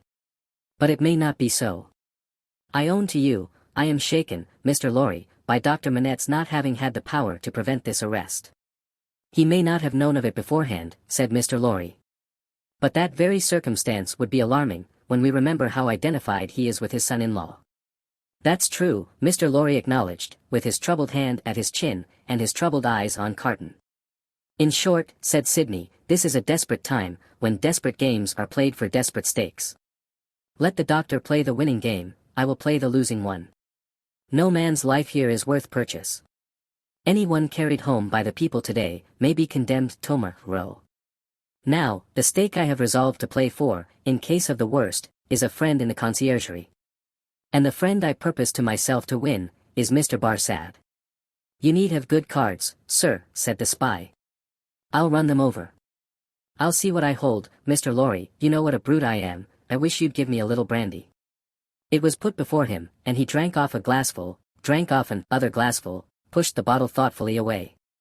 Mr. Barsad, he went on, in the tone of one who really was looking over a hand at cards, sheep of the prisons, emissary of Republican committees, now turnkey, now prisoner, always spy and secret informer, so much the more valuable here for being English that an Englishman is less open to suspicion of subornation in those characters than a French man represents himself to his employers under a false name. That's a very good card. Mr. Barsad, now in the employ of the Republican French government, was formerly in the employ of the aristocratic English government, the enemy of France and freedom. That's an excellent card. Inference clear as day in this region of suspicion, that Mr. Barsad, still in the pay of the aristocratic English government, is the spy of Pitt, the treacherous foe of the Republic crouching in its bosom, the English traitor and agent of all mischief so much spoken of and so difficult to find. That's a card not to be beaten. Have you followed my hand, Mr. Barsad?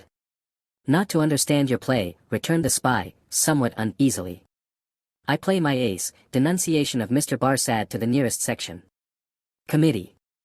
Look over your hand, Mr. Barsad, and see what you have. Don't hurry. He drew the bottle near, poured out another glassful of brandy, and drank it off. He saw that the spy was fearful of his drinking himself into a fit state for the immediate denunciation of him. Seeing it, he poured out and drank another glassful. Look over your hand carefully, Mr. Barsad. Take time. It was a poorer hand than he suspected. Mr. Barsad saw losing cards in it that Sidney Carton knew nothing of. Thrown out of his honorable employment in England, through too much unsuccessful hard swearing there, not because he was not wanted there, our English REA sons for vaunting our superiority to secrecy and spies are of very modern date, he knew that he had crossed the Channel, and accepted service in France, first, as a tempter and an eavesdropper among his own countrymen there, gradually, as a tempter and an eavesdropper among the natives. He knew that under the overthrown government he had been a spy upon Saint Antoine Defarge's wine shop, had received from the watchful police such heads of information concerning Dr. Manette's imprisonment, release, and history, as should serve him for an introduction to familiar conversation with the Defarges, and tried them on Madame Defarge, and had broken down with them signally. He always remembered with fear and trembling, that terrible woman had knit Ted when he talked with her, and had looked ominously at him as her fingers moved. He had since seen her, in the section of Saint Antoine, over and over again produce her knitted registers, and denounce people whose lives the guillotine then surely swallowed up. He knew, as every one employed as he was did, that he was never safe, that flight was impossible, that he was tied fast under the shadow of the axe, and that in spite of his utmost tergiversation and treachery in furtherance of the reigning terror, a word might bring it down upon him. Once denounced, and on such grave grounds as had just now been suggested to his mind, he foresaw that the dreadful woman of whose unrelenting character he had seen many proofs, would produce against him that fatal register, and would quash his last chance of life. Besides that all secret men are men soon terrified, here were surely cards enough of one black suit, to justify the holder in growing rather livid as he turned them over. "You scarcely seem to like your hand," said Sidney, with the greatest composure. "Do you play?" "I think, sir," said the spy, in the meanest manner, as he turned to Mr. Lorry, "I may appeal to a gentleman of your years and benevolence, to put it to this other gentleman, so much your junior, whether he can under any circumstances reconcile it to his station to play that ace of which he has spoken. I admit that I am a spy, and that it is considered a discreditable station, though it must be filled by somebody, but this gentleman is no spy, and why should he so demean himself as to make himself one?" "I play my ace, Mr. Barsad," said Carton, taking the answer on himself, and looking at his watch, without any scruple, in a very few minutes. "I should have hoped, gentlemen both," said the spy, always striving to hook Mr. Lorry into the discussion, "that your respect for my sister—" "I could not better testify my respect for your sister than by finally relieving her of her brother," said Sidney Carton. "You think not, sir?" "I have thoroughly made up my mind about it."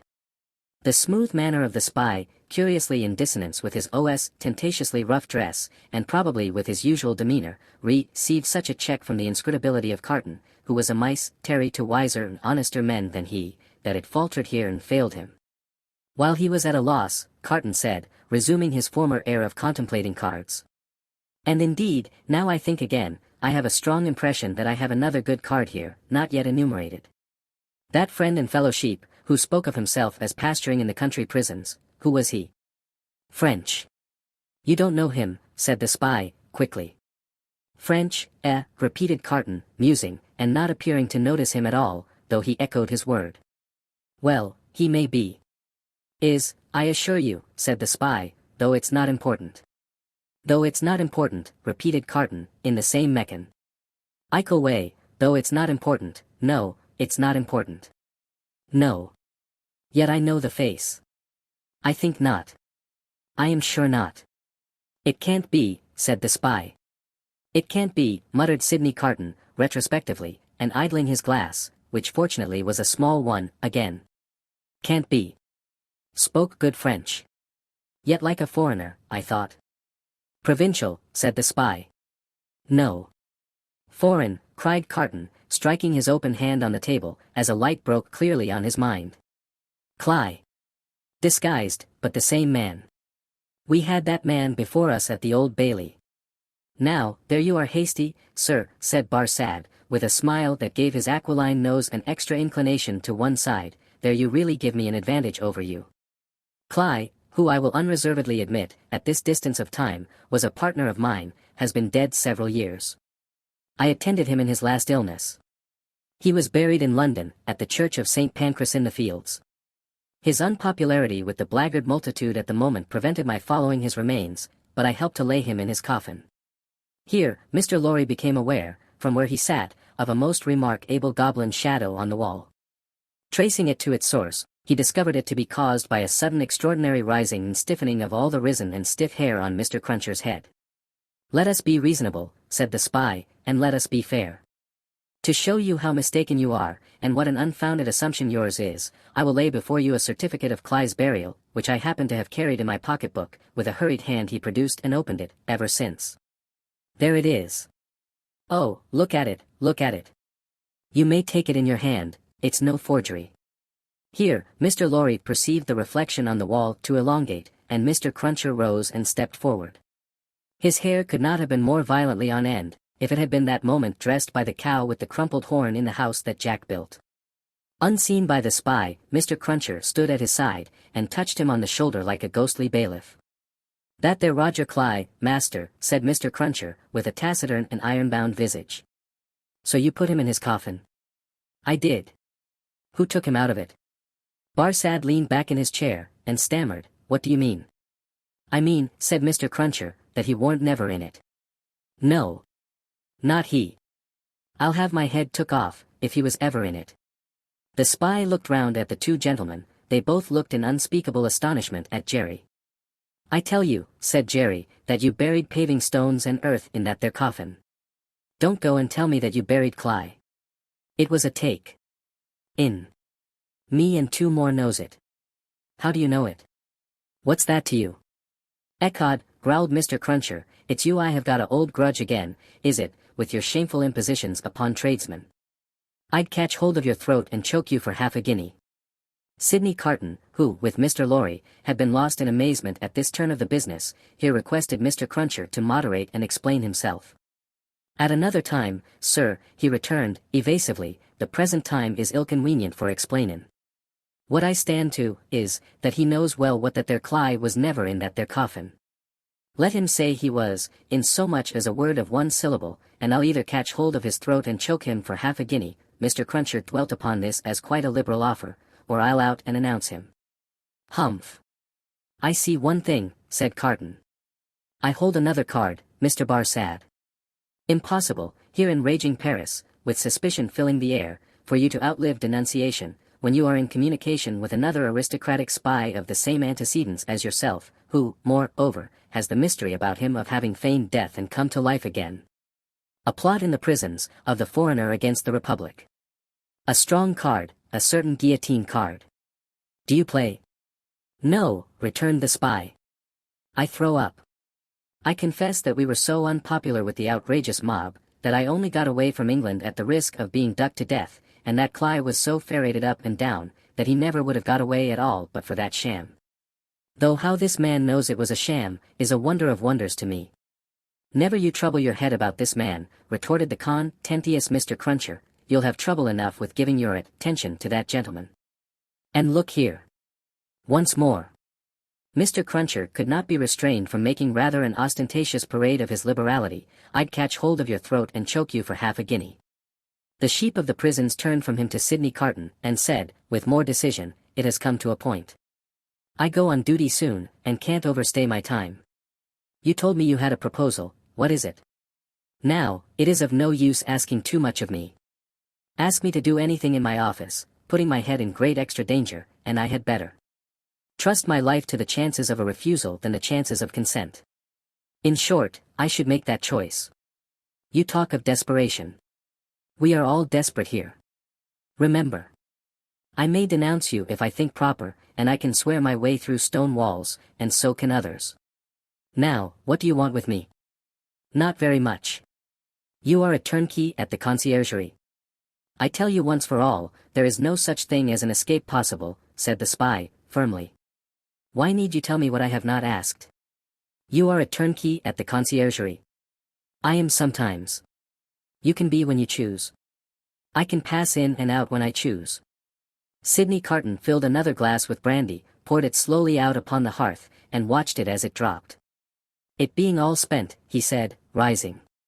So far, we have spoken before these two, because it was as well that the merits of the cards should not rest solely between you and me. Come into the dark room here, and let us have one final word alone. Chapter 9. The Game Made. While Sidney Carton and the sheep of the prisons were in the adjoining dark room, speaking so low that not a sound was heard, Mr. Lorry looked at Jerry in considerable doubt and mistrust. That honest tradesman's manner of receiving the look did not inspire confidence. He changed the leg on which he rested, as often as if he had 50 of those limbs, and were trying them all. He examined his fingernails with a very questionable closeness of attention, and whenever Mr. Lorry's eye caught his, he was taken with that peculiar kind of short cough require ing the hollow of a hand before it, which is seldom, if ever, known to be an infirmity attendant on perfect openness of character. Jerry, said Mr. Lorry. Come here. Mr. Cruncher came forward sideways, with one of his shoulders in advance of him. What have you been, besides a messenger? After some cogitation, accompanied with an intent look at his patron, Mr. Cruncher conceived the luminous idea of replying, adjectival character.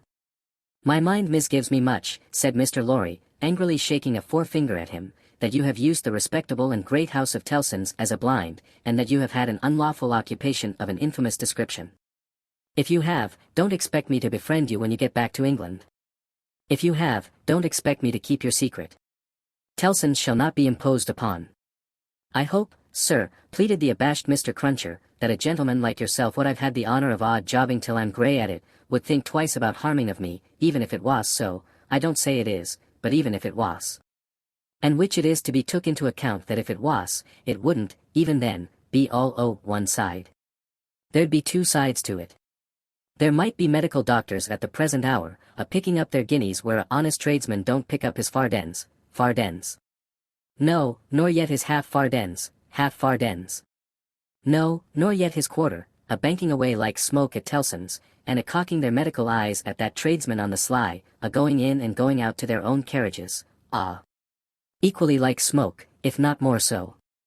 Well, that you'd be imposing, too, on Tellson's. For you cannot sarse the goose and not the gander. And here's Mrs. Cruncher, or leastways was in the old England times, and would be tomorrow, if cause given, a flop pin again the business to that degree as is ruinating, stark ruinating. Whereas the medical doctors' wives don't flop, catch 'em at it. Or, if they flop, their toppings goes in favor of more patients, and how can you rightly have one without t'other? Then, what with undertakers, and what with parish clerks, and what with sextons, and what with private watchmen, all avaricious and all in it, a man wouldn't get much by it, even if it was so. And what little a man did get, would never prosper with him, Mr. Lorry. He'd never have no good of it, he'd want all along to be out of the line, if he could see his way out, being once in, even if it was so. Ugh, cried Mr. Lorry, rather relenting, nevertheless, I am shocked at the sight of you. Now, what I would humbly offer to you, sir, pursued Mr. Cruncher, even if it was so, which I don't say it is, don't prevaricate, said Mr. Lorry. No, I will not, sir, returned Mr. Crunches as if nothing were fur. They're from his thoughts or practice, which I don't say it is, what I would humbly offer to you, sir, would be this. Upon that there stool, at that there bar, sets that there boy of mine, brought up and growed up to be a man, what will errand you, message you, general light job you, till your heels is where your head is, if such should be your wishes. If it was so, which I still don't say it is, for I will not prevaricate to you, sir, let that there boy keep his father's place, and take care of his mother, don't blow upon that boy's father, do not do it, sir, and let that father go into the line of the reg'lar diggin', and make amends for what he would have undug, if it was so by diggin' of 'em in with a will, and with conwictions respectin' the future keepin' of 'em safe. That, Mr. Lorry, said Mr. Cruncher, wiping his forehead with his arm, as an announcement that he had arrived at the peroration of his discourse, is what I would respectfully offer to you, sir. A man don't see all this here a-goin' on dreadful round him, in the way of subjects without heads, dear me, plentiful enough fur to bring the price down to porterage and hardly that, without havin' his serious thoughts of things. And these here would be mine, if it was so, entreatin' of you fur to bear in mind that what I said just now, I up and said in the good cause when I might have kept it back. That at least is true, said Mr. Lorry. Say no more now. It may be that I shall yet stand your friend, if you deserve it, and repent in action, not in words. I want no more words. Mr. Cruncher knuckled his forehead, as Sidney Carton and the spy returned from the dark room. Adieu, Mr. Barsad, said the former, our arrangement thus made, you have nothing to fear from me. He sat down in a chair on the hearth, over against Mr. Lorry. When they were alone, Mr. Lorry asked him what he had done. Not much. If it should go ill with the prisoner, I have ensured access to him, once. Mr. Lorry's countenance fell. It is all I could do, said Carton. To propose too much, would be to put this man's head under the axe, and, as he himself said, nothing worse could happen to him if he were denounced. It was obviously the weakness of the position. There is no help for it. But access to him, said Mr. Lorry, if it should go ill before the tribunal, will not save him. I never said it would. Mr. Lorry's eyes gradually sought the fire, his sympathy with his darling, and the heavy disappointment of his second arrest, gradually weakened them. He was an old man now, overborne with anxiety of late, and his tears fell. You are a good man and a true friend, said Carton, in an altered voice. Forgive me if I notice that you are affected. I could not see my father weep, and sit by, careless. And I could not respect your sorrow more, if you were my father. You are free from that misfortune, however. Though he said the last words, with a slip into his usual manner, there was a true feeling and respect both in his tone and in his touch, that Mr. Lorry, who had never seen the better side of him, was wholly unprepared for. He gave him his hand, and Carton gently pressed it. To return to poor Darnay, said Carton. Don't tell her of this interview, or this arrangement. It would not enable her to go to see him. She might think it was contrived, in case of the worse, to convey to him the means of anticipating the sentence.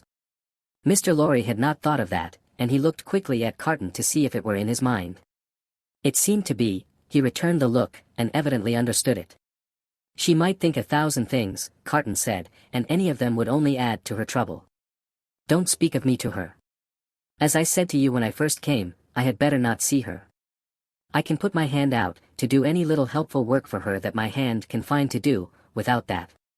You are going to her, I hope. She must be very desolate tonight. I am going now, directly. I am glad of that. She has such a strong attachment to you and reliance on you. How does she look? Anxious and unhappy, but very beautiful. Ah. It was a long, grieving sound, like a sigh, almost like a sob. It attracted Mr. Lorry's eyes to Carton's face, which was turned to the fire. A light, or a shade, the old gentleman could not have said which, passed from it as swiftly as a change will sweep over a hillside on a wild bright day, and he lifted his foot to put back one of the little flam-ing logs, which was tumbling forward. He wore the white riding coat and top boots, then in vogue, and the light of the fire touching their light surfaces made him look very pale, with his long brown hair, all untrimmed, hanging loose about him. His indifference to fire was sufficiently remarkable to elicit a word of remonstrance from Mr. Lorry. His boot was still upon the hot embers of the flaming log, when it had broken under the weight of his foot. I forgot it, he said. Mr. Lorry's eyes were again attracted to his face. Taking note of the wasted air which clouded the naturally handsome features, and having the expression of prisoners' faces fresh in his mind, he was strongly reminded of that expression. And your duties here have drawn to an end, sir, said Carton, turning to him. Yes. As I was telling you last night when Lucy came in so unexpectedly, I have at length done all that I can do here. I hope to have left them in perfect safety, and then to have quitted Paris. I have my leave to pass. I was ready to go. They were both silent. Yours is a long life to look back upon, sir, said Carton, wistfully. I am in my 78th year. You have been useful all your life, steadily and constantly occupied, trusted, respected, and looked up to. I have been a man of business, ever since I have been a man. Indeed, I may say that I was a man of business when a boy. See what a place you fill at 78. How many people will miss you when you leave it empty? A solitary old bachelor, answered Mr. Lorry, shaking his head. There is nobody to weep for me. How can you say that? Wouldn't she weep for you? Wouldn't her child? Yes, yes, thank God. I didn't quite mean what I said. It is a thing to thank God for, is it not? Surely, surely. If you could say, with truth, to your own solitary heart, tonight, I have secured to myself the love and attachment, the gratitude or respect, of no human creature, I have won myself a tender place in no regard, I have done nothing good or serviceable to be remembered by, your 78 years would be 78 heavy curses, would they not? You say truly, Mr. Carton, I think they would be. Sidney turned his eyes again upon the fire, and, after a silence of a few moments, said. I should like to ask you, does your childhood seem far off? Do. The days when you sat at your mother's knee, seem days of very long ago? Responding to his softened manner, Mr. Lorry answered. 20 years back, yes, at this time of my life, no. For, as I draw closer and closer to the end, I travel in the circle, nearer and nearer to the beginning. It seems to be one of the kind smoothings and preparings of the way. My heart is touched now, by many remembrances that had long fallen asleep, of my pretty young mother, and I so old, and by many associations of the days when what we call the world was not so real with me, and my faults were not confirmed in me. I understand the feeling, exclaimed Carton, with a bright flush. And you are the better for it? I hope so. Carton terminated the conversation here, by rising to help him on with his outer coat, but you, said Mr. Lorry, reverting to the theme, you are young. Yes, said Carton. I am not old, but my young way was never the way to age. Enough of me. And of me, I am sure, said Mr. Lorry. Are you going out? I'll walk with you to her gate. You know my vagabond and restless habits. If I should prowl about the streets a long time, don't be uneasy, I shall reappear in the morning. You go to the court tomorrow? Yes, unhappily. I shall be there, but only as one of the crowd. My spy will find a place for me. Take my arm, sir. Mr. Lorry did so, and they went downstairs and out in the streets. A few minutes brought them to Mr. Lorry's destination. Carton left him there, but lingered at a little distance, and turned back to the gate again when it was shut, and touched it. He had heard of her going to the prison every day. She came out here, he said, looking about him, turned this way, must have trod on these stones often. Let me follow in her steps. It was 10 o'clock at night when he stood before the prison of La Force, where she had stood hundreds of times. A little wood sawyer, having closed his shop, was smoking his pipe at his shop door. Good night, citizen, said Sidney Carton, pausing in going by, for the man eyed him inquisitively. Good night, citizen. How goes the Republic? You mean the guillotine? Not ill. 63 today. We shall mount to 100 soon. Samson and his men complain sometimes of being exhausted. Ha, ha, ha. He is so droll, that Samson. Such a barber. Do you often go to see him? Shave. Always. Every day. What a barber. You have seen him at work? Never. Go and see him when he has a good batch. Figure this to yourself, citizen, he shaved the 63 today, in less than 2 pipes. Less than 2 pipes. Word of honor. As the grinning little man held out the pipe he was smoking, to explain how he timed the executioner, Carton was so sensible of a rising desire to strike the life out of him, that he turned away. But you are not English, said the wood sawyer, though you wear English dress. Yes, said Carton, pausing again, and answering over his shoulder. You speak like a Frenchman. I am an old student here. Aha, a perfect Frenchman. Good night, Englishman. Good night, citizen. But go and see that droll dog, the little man persisted, calling after him. And take a pipe with you. Sidney had not gone far out of sight, when he stopped in the middle of the street under a glimmering lamp, and wrote with his pencil on a scrap of paper. Then, traversing with the decided step of one who remembered the way well, several dark and dirty streets, much dirtier than usual, for the best public thoroughfares remained uncleansed in those times of terror, he stopped at a chemist's shop, which the owner was closing with his own hands. A small, dim, crooked shop, kept in a tortuous, uphill thoroughfare, by a small, dim, crooked man. Giving this citizen, too, good night, as he confronted him at his counter, he laid the scrap of paper before him. Phew, the chemist whistled softly, as he read it. Hi. Hi. Hi. Sidney Carton took no heed, and the chemist said, For you, citizen. For me. You will be careful to keep them separate, citizen. You know the consequences of mixing them? Perfectly. Certain small packets were made and given to him. He put them, one by one, in the breast of his inner coat, counted out the money for them, and deliberately left the shop. There is nothing more to do, said he, glancing upward at the moon, until tomorrow. I can't sleep.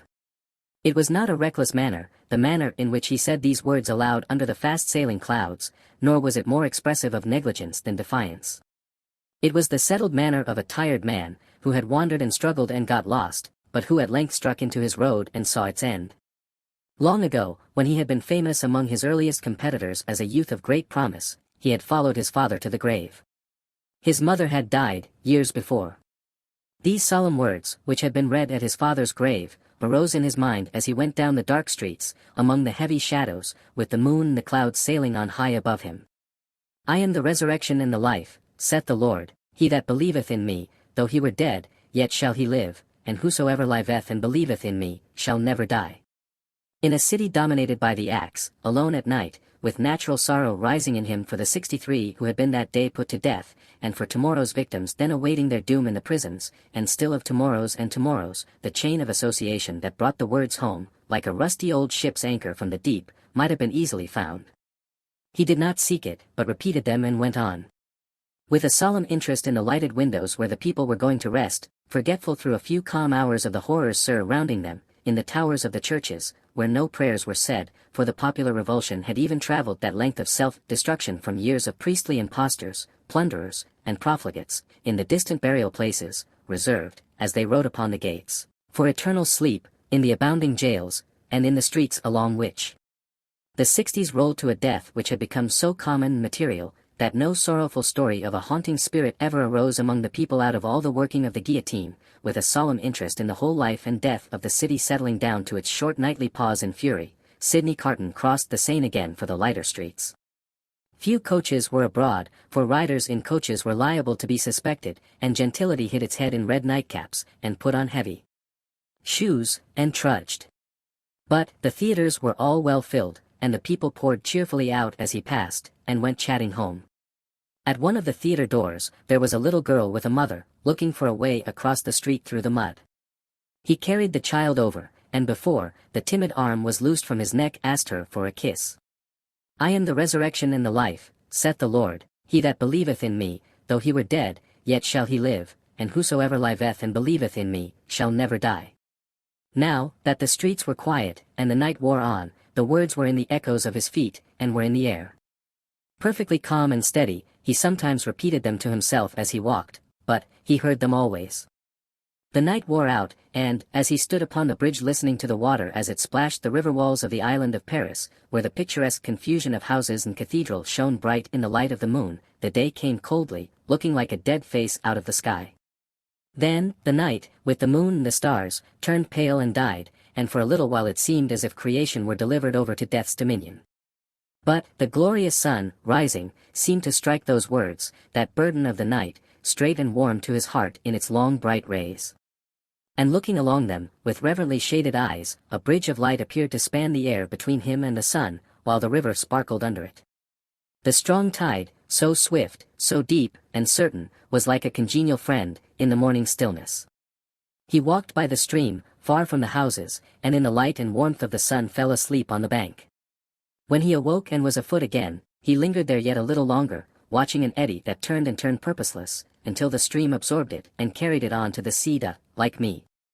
A trading boat, with a sail of the softened color of a dead leaf, then glided into his view, floated by him, and died away. As its silent track in the water disappeared, the prayer that had broken up out of his heart for a merciful consideration of all his poor blindnesses and errors, ended in the words, "I am the resurrection and the life." Mr. Lorry was already out when he got back, and it was easy to surmise where the good old man was gone.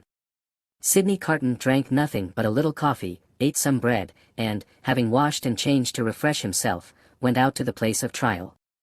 The court was all astir and abuzz, when the black sheep, whom many fell away from in dread, pressed him into an obscure corner among the crowd. Mr. Lorry was there, and Dr. Manette was there. She was there, sitting beside her father. When her husband was brought in, she turned a look upon him, so sustaining, so encouraging, so full of admiring love and pitying tenderness, yet so courageous for his sake, that it called the healthy blood into his face, brightened his glance, and animated his heart.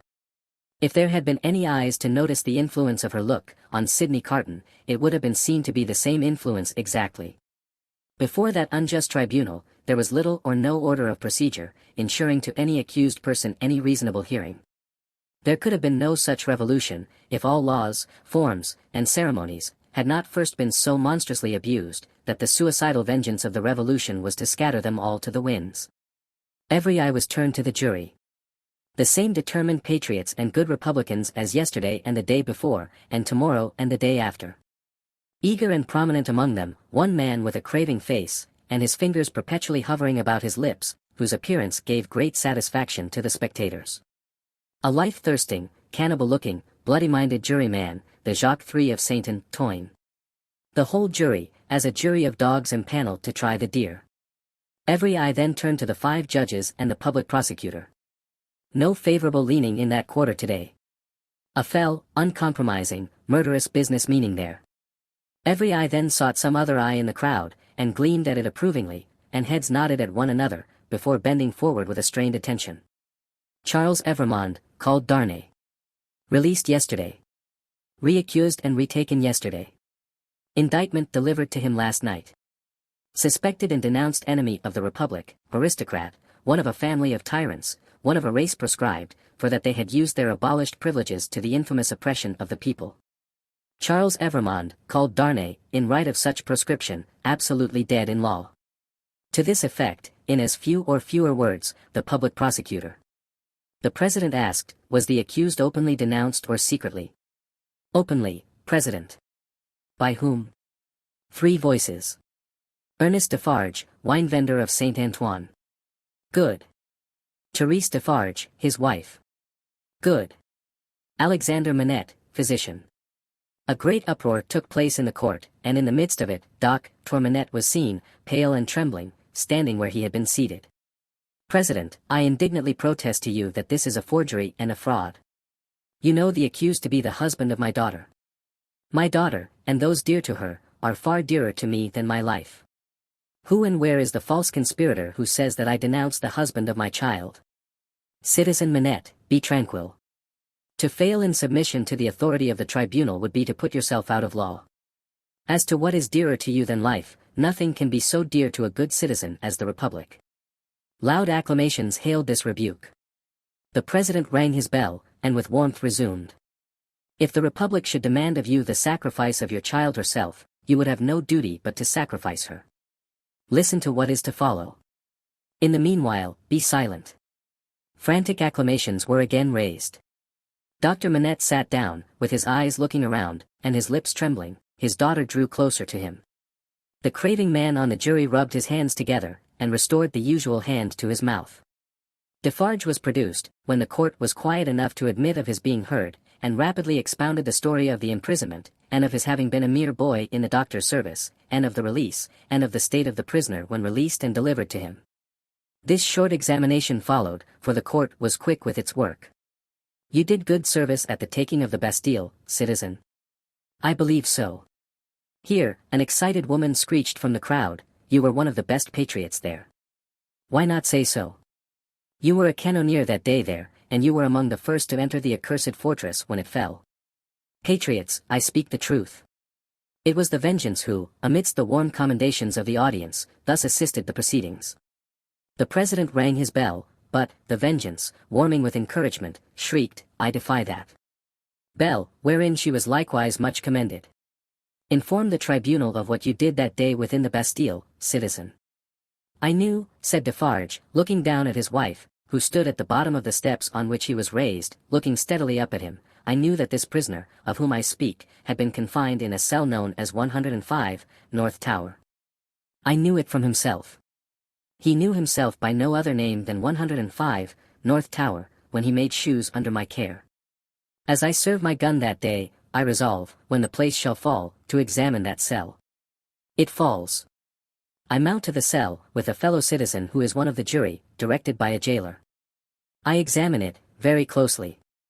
In a hole in the chimney, where a stone has been worked out and replaced, I find a written paper. This is that written paper. I have made it my business to examine some specimens of the writing of Dr. Manette. This is the writing of Dr. Manette. I confide this paper, in the writing of Dr. Manette, to the hands of the President. Let it be read. In a dead silence and stillness, the prisoner under trial looking lovingly at his wife only looking from him to look with solicitude at her father, Dr. Manette keeping his eyes fixed on the reader, Madame Defarge never taking hers from the prisoner, Defarge never taking his from his feasting wife, and all the other eyes there intent upon the doctor, who saw none of them. The paper was read, as follows. Chapter 10. The Substance of the Shadow. I, Alexander Manette, unfortunate physician, native of Beauvais, and afterwards resident in Paris, write this melancholy paper in my doleful cell in the Bastille, during the last month of the year, 1767. I write it at stolen intervals, under every difficulty. I design to secrete it in the wall of the chimney, where I have slowly and laboriously made a place of concealment for it. Some pitying hand may find it there, when I and my sorrows are dust. These words are formed by the rusty iron point with which I write with difficulty in scrapings of soot and charcoal from the chimney. Mixed with blood, in the last month of the 10th year of my captivity. Hope has quite departed from my breast.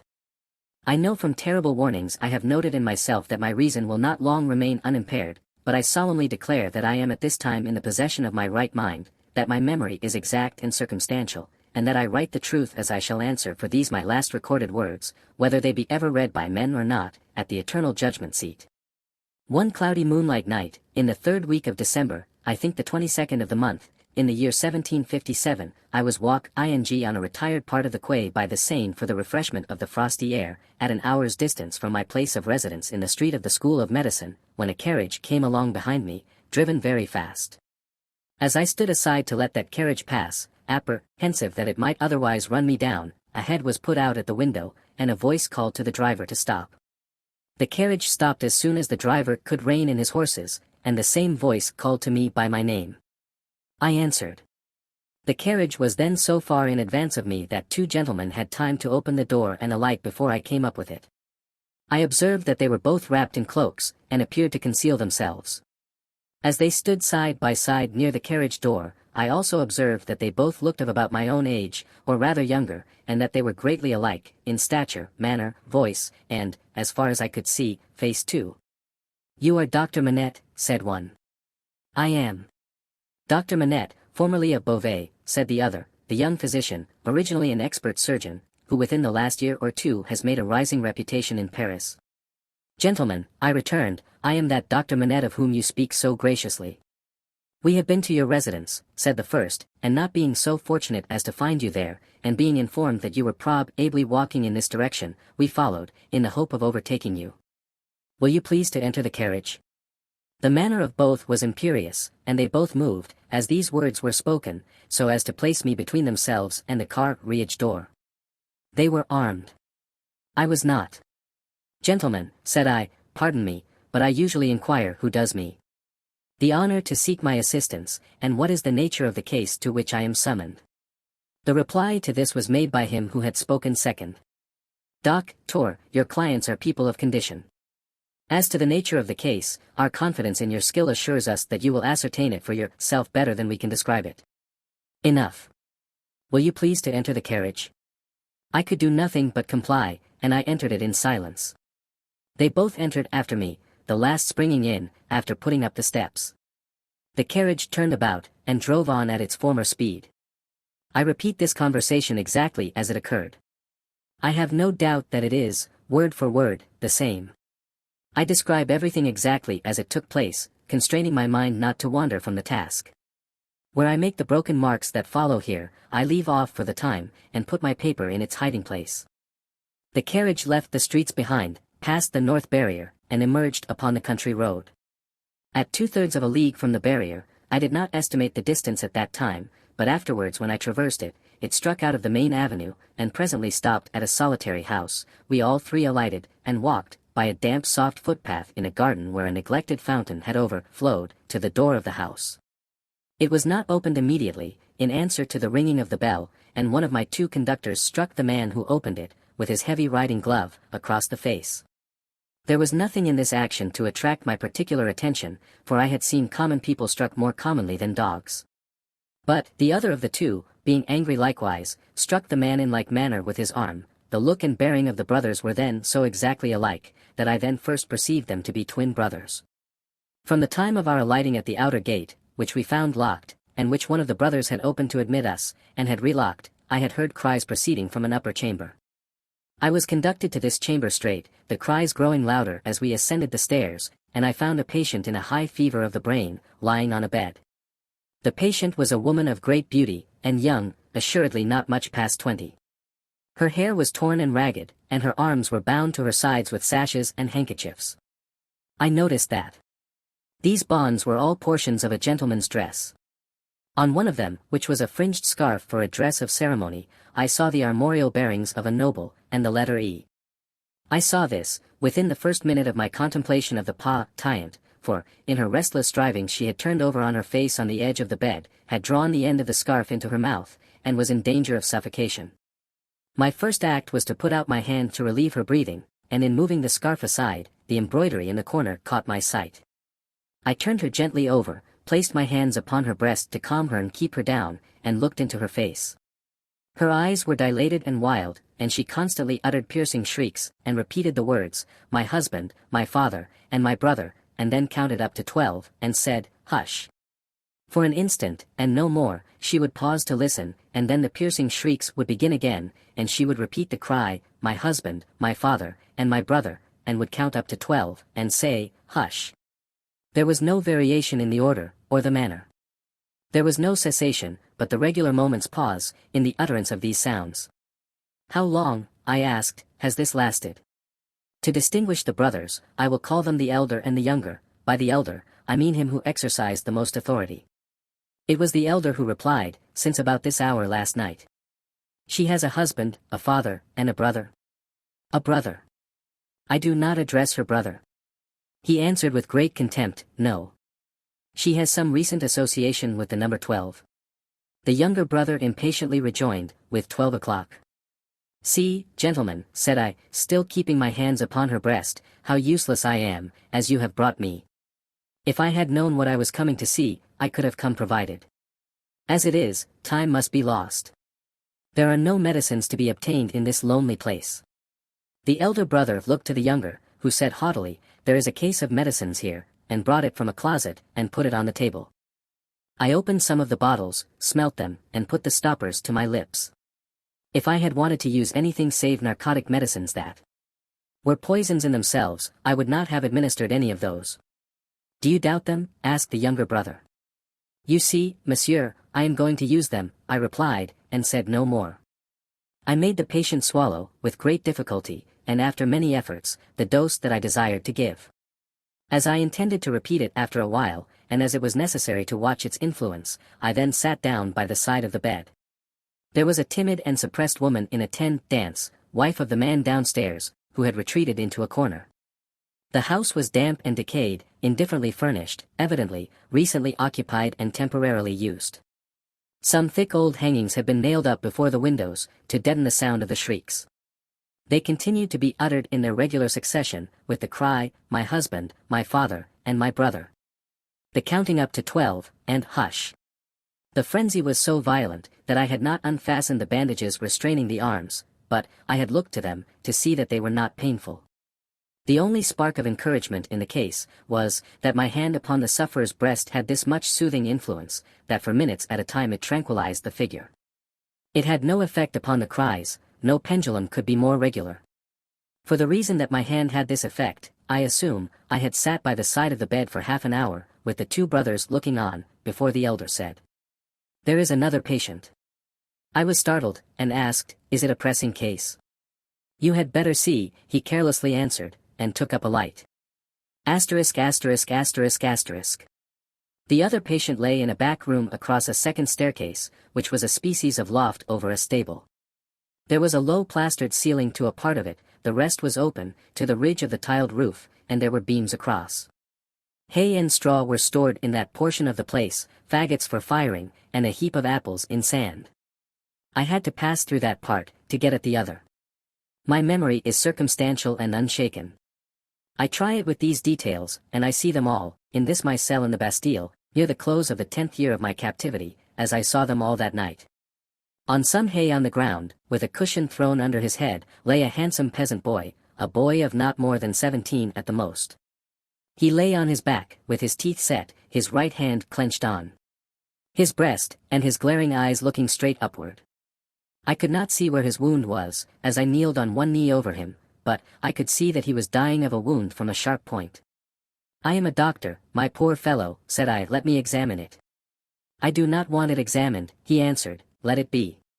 It was under his hand, and I soothed him to let me move his hand away. The wound was a sword thrust, received from 20 to 20, 4 hours before, but no skill could have saved him if it had been looked to without delay. He was then dying fast. As I turned my eyes to the elder brother, I saw him looking down at this handsome boy whose life was ebbing out, as if he were a wounded bird, or hare, or rabbit, not at all as if he were a fellow creature. How has this been done, monsieur, said I. A crazed young common dog. A serf. Forced my brother to draw upon him, and has fallen by my brother's sword, like a gentleman. There was no touch of pity, sorrow, or kindred humanity, in this answer. The speaker seemed to acknowledge that it was inconvenient to have that different order of creature dying there, and that it would have been better if he had died in the usual obscure routine of his vermin kind. He was quite incapable of any compassionate feeling about the boy, or about his fate. The boy's eyes had slowly moved to him as he had spoken, and they now slowly moved to me. Doctor, they are very proud, these nobles, but we common dogs are proud too, sometimes. They plunder us, outrage us, beat us, kill us, but we have a little pride left, sometimes. Have you seen her, doctor? The shrieks and the cries were audible there, though subdued by the distance. He referred to them, as if she were lying in our presence. I said, I have seen her. She is my sister, doctor. They have had their shameful rights, these nobles, in the modesty and virtue of our sisters, many years, but we have had good girls among us. I know it, and have heard my father say so. She was a good girl. She was betrothed to a good young man, too, a tenant of his. We were all tenants of his, that man's who stands there. The other is his brother, the worst of a bad race. It was with the greatest difficulty that the boy gathered bodily force to speak, but his spirit spoke with a dreadful emphasis. We were so robbed by that man who stands there, as all we come.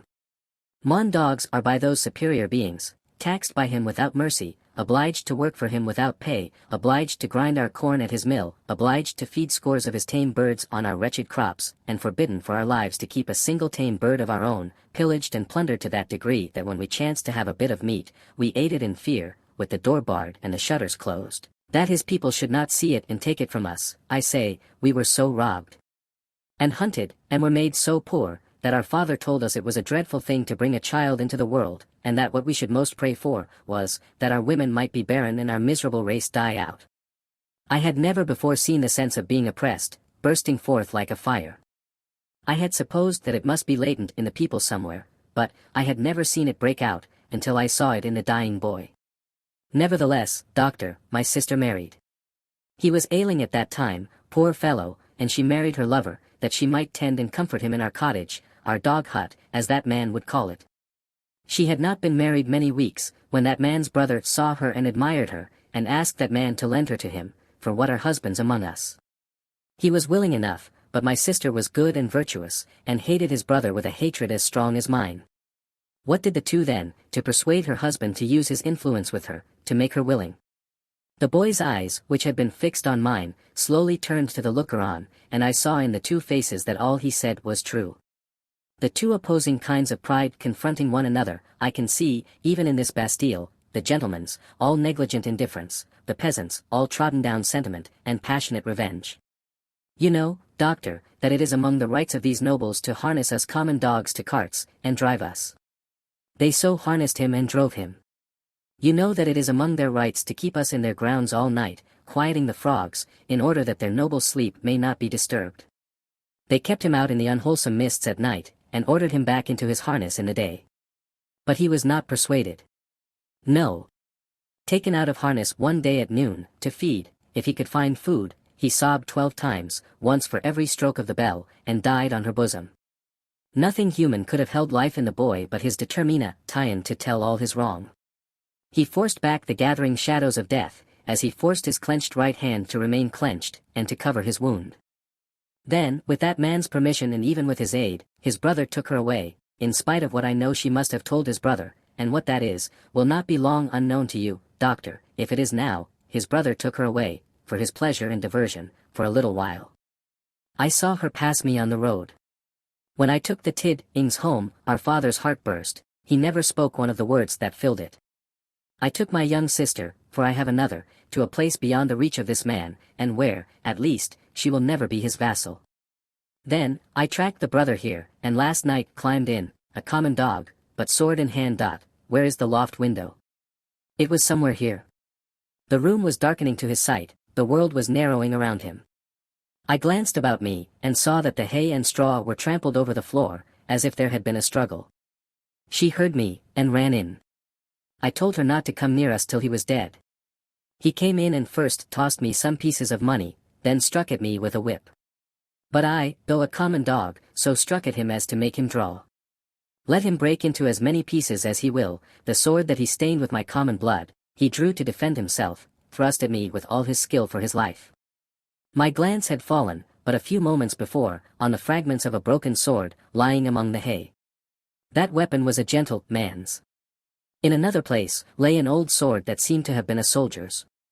Now, lift me up, doctor, lift me up. Where is he? He is not here, I said, supporting the boy, and thinking that he referred to the brother. He. Proud as these nobles are, he is afraid to see me. Where is the man who was here? Turn my face to him. I did so, raising the boy's head against my knee. But, invested for the moment with extraordinary power, he raised himself completely, obliging me to rise too, or I could not have still supported him. Marquis, said the boy, turned to him with his eyes opened wide, and his right hand raised. In the days when all these things are to be answered for, I summon you and yours, to the last of your bad race, to answer for them. I mark this cross of blood upon you, as a sign that I do it. In the days when all these things are to be answered for, I summon your brother, the worst of the bad race, to answer for them separately. I mark this cross of blood upon him, as a sign that I do it. Twice, he put his hand to the wound in his breast, and with his forefinger drew a cross in the air. He stood for an instant with the finger yet raised, and as it dropped, he dropped with it, and I laid him down dead. Asterisk asterisk asterisk asterisk. When I returned to the bedside of the young woman, I found her raving in precisely the same order of continuity. I knew that this might last for many hours, and that it would probably end in the silence of the grave. I repeated the medicines I had given her, and I sat at the side of the bed until the night was far advanced. She never abated the piercing quality of her shrieks, never stumbled in the distinctness or the order of her words. They were always, my husband, my father, and my brother. 1, 2, 3, 4, 5, 6, 7, 8, 9, 10, 11, 12. Hush. This lasted 26 hours from the time when I first saw her. I had come and gone twice, and was again sitting by her, when she began to falter. I did what little could be done to assist that opportunity, and by she sank into a lethargy, and lay like the dead. It was as if the wind and rain had lulled at last, after a long and fearful storm. I released her arms, and called the woman to assist me to compose her figure and the dress she had to. It was then that I knew her condition to be that of one in whom the first expectations of being a mother have arisen, and it was then that I lost the little hope I had had of her. Is she dead? Asked the Marquis, whom I will still describe as the elder brother, coming booted into the room from his horse. Not dead, said I, but like to die. What strength there is in these common bodies, he said, looking down at her with some curiosity. There is prodigious strength, I answered him, in sorrow and despair. He first laughed at my words, and then frowned at them. He moved a chair with his foot near to mine, ordered the woman away, and said in a subdued voice, Doctor, finding my brother in this difficulty with these hinds, I recommended that your aid should be invited. Your reputation is high, and as a young man with your fortune to make, you are probably mindful of your interest. The things that you see here, are things to be seen, and not spoken of. I listened to the patient's breathing, and avoided answering.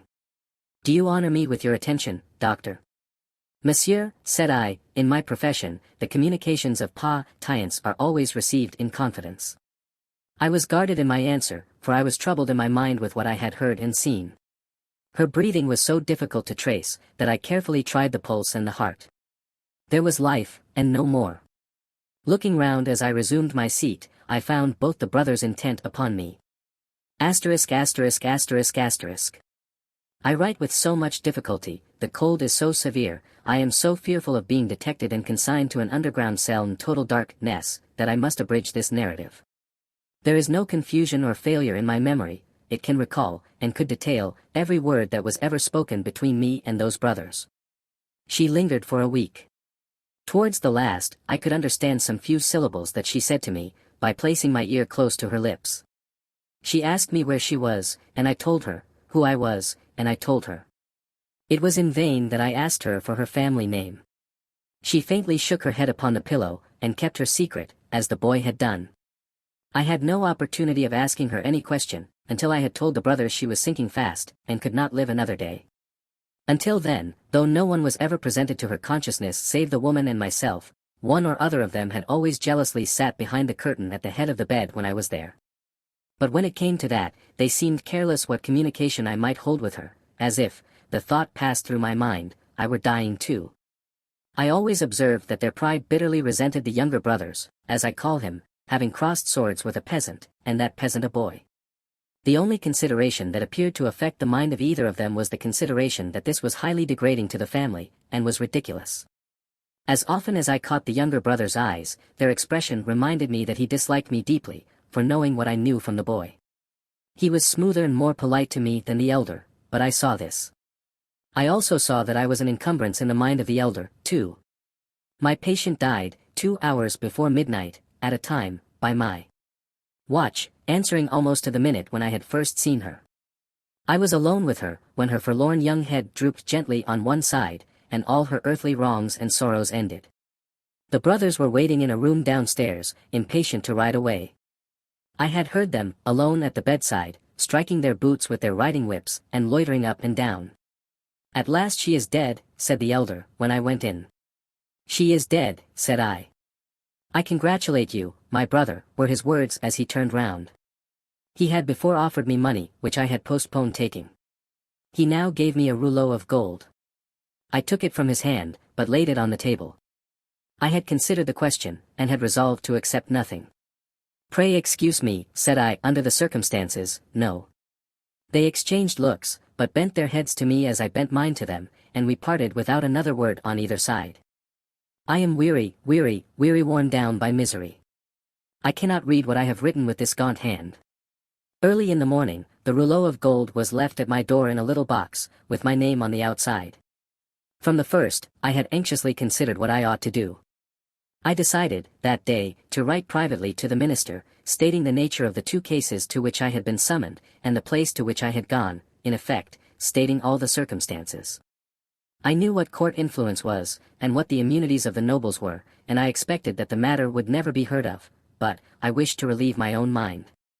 I had kept the matter a profound secret, even from my wife, and this, too, I resolved to state in my letter. I had no apprehension whatever of my real danger, but I was conscious that there might be danger for others, if others were compromised by possessing the knowledge that I possessed. I was much engaged that day, and could not complete my letter that night. I rose long before my usual time next morning to finish it. It was the last day of the year. The letter was lying before me just completed, when I was told that a lady waited, who wished to see me.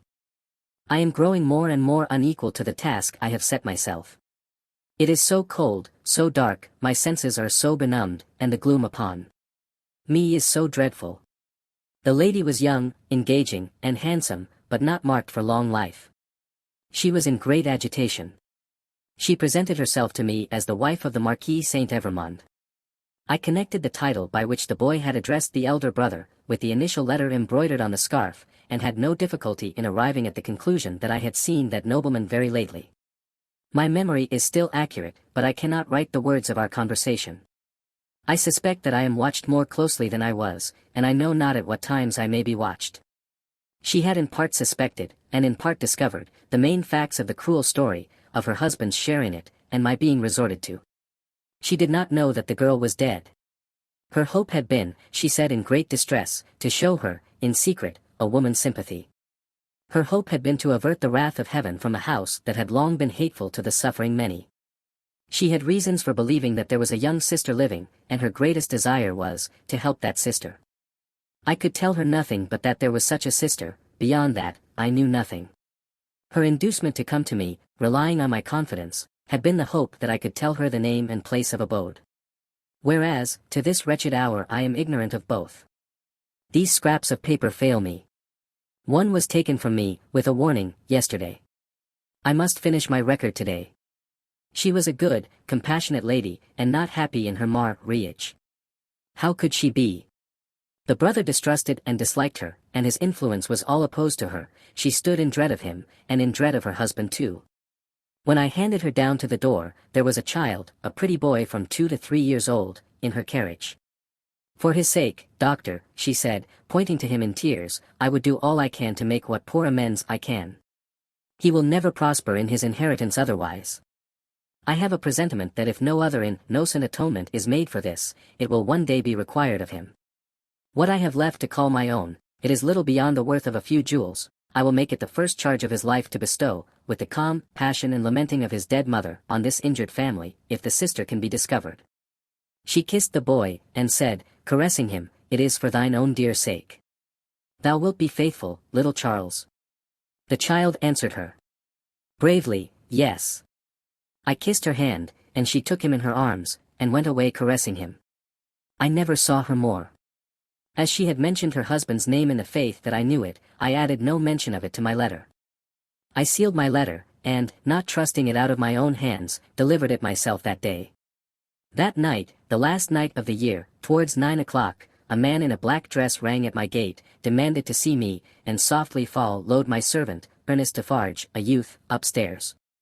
When my servant came into the room where I sat with my wife, oh my wife, beloved of my heart, my fair young English wife, we saw the man, who was supposed to be at the gate, standing silent behind him. An urgent case in the Rue Saint-Honoré, he said. It would not detain me, he had a coach in waiting. It brought me here, it brought me to my grave. When I was clear of the house, a black muffler was drawn tightly over my mouth from behind, and my arms were pinioned. The two brothers crossed the road from a dark corner, and identified me with a single gesture. The Marquis took from his pocket the letter I had written, showed it me, burnt it in the light of a lantern that was held, and extinguished the ashes with his foot. Not a word was spoken. I was brought here, I was brought to my living grave. If it had pleased God to put it in the hard heart of either of the brothers, in all these frightful years, to grant me any tidings of my dearest wife, so much as to let me know by a word whether alive or dead, I might have thought that he had not quite abandoned them. But, now I believe that the mark of the Red Cross is fatal to them, and that they have no part in his mercies.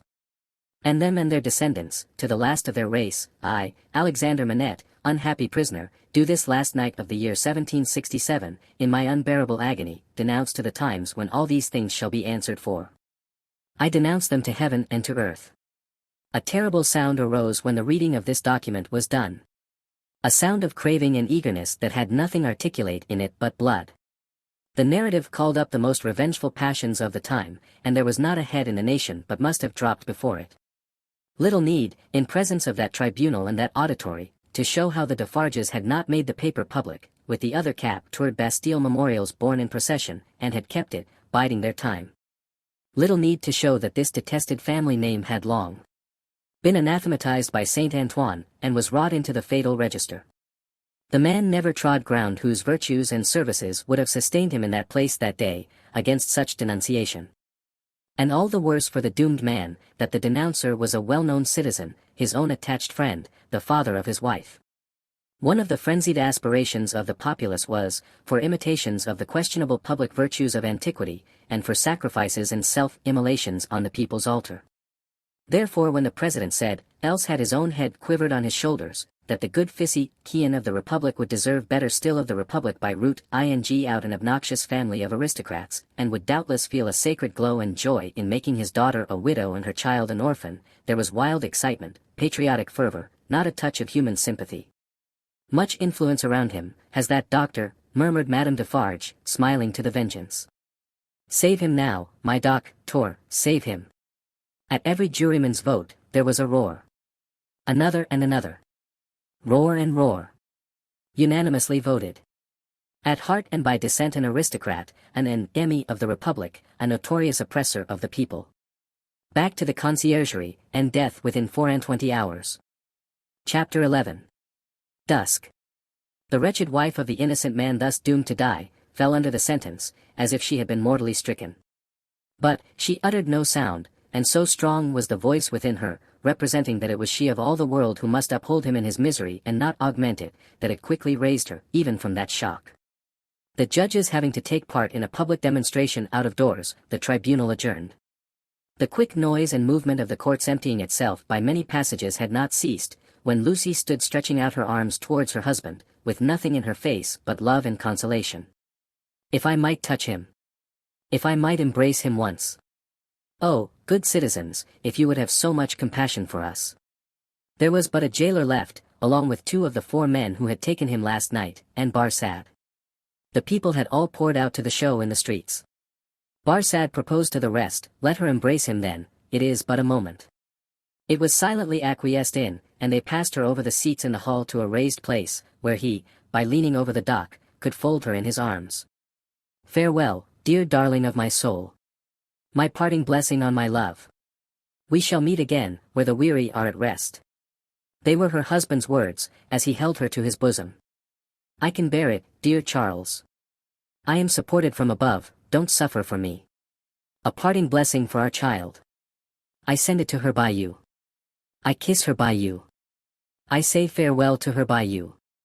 My husband. No. A moment. He was tearing himself apart from her.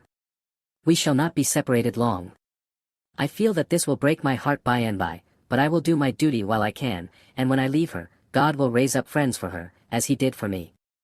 Her father had followed her, and would have fallen on his knees to both of them, but that Darnay put out a hand and seized him, crying.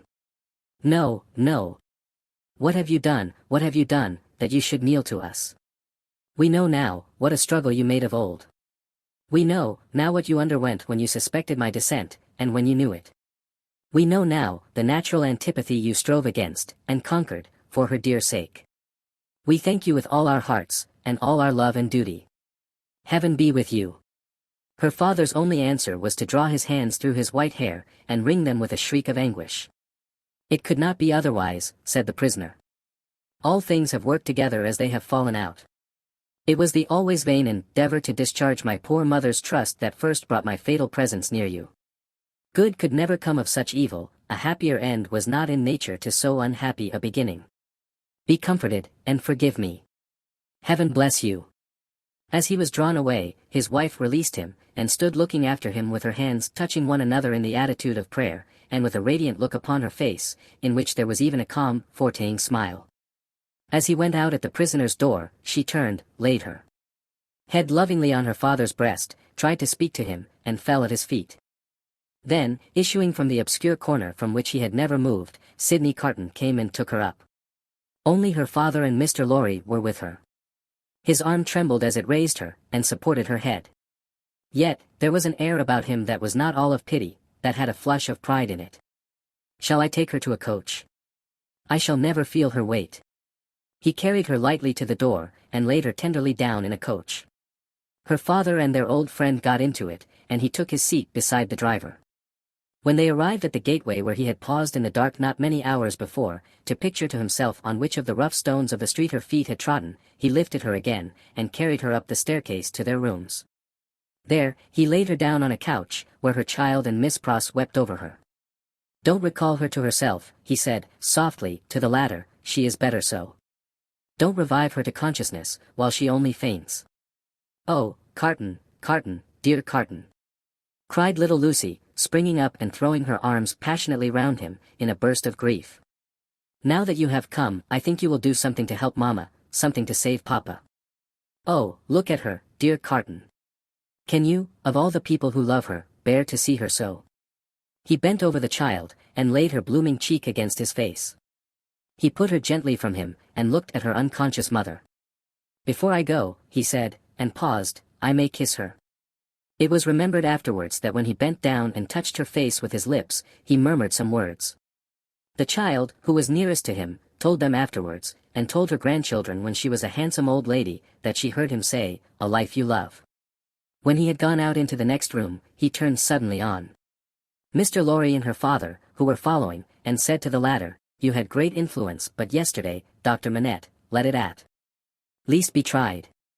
These judges, and all the men in power, are very friendly to you, and very recognizant of your services, are they not? Nothing connected with Charles was concealed from me. I had the strongest assurances that I should save him, and I did. He returned the answer in great trouble, and very slowly. Try them again. The hours between this and tomorrow afternoon are few and short, but try. I intend to try. I will not rest a moment. That's well. I have known such energy as yours do great things before now, though never, he added, with a smile and a sigh together, such great things as this. But try. Of little worth as life is when we misuse it, it is worth that effort. It would cost nothing to lay down if it were not. I will go, said Dr. Manette, to the prosecutor in the Precedent Strait, and I will go to others whom it is better not to name. I will write too, but stay. There is a celebration in the streets, and no one will be accessible until dark. That's true. Well. It is a forlorn hope at the best, and not much the forlorner for being delayed till dark.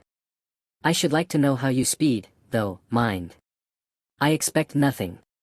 When are you likely to have seen these dread powers, Dr. Manette?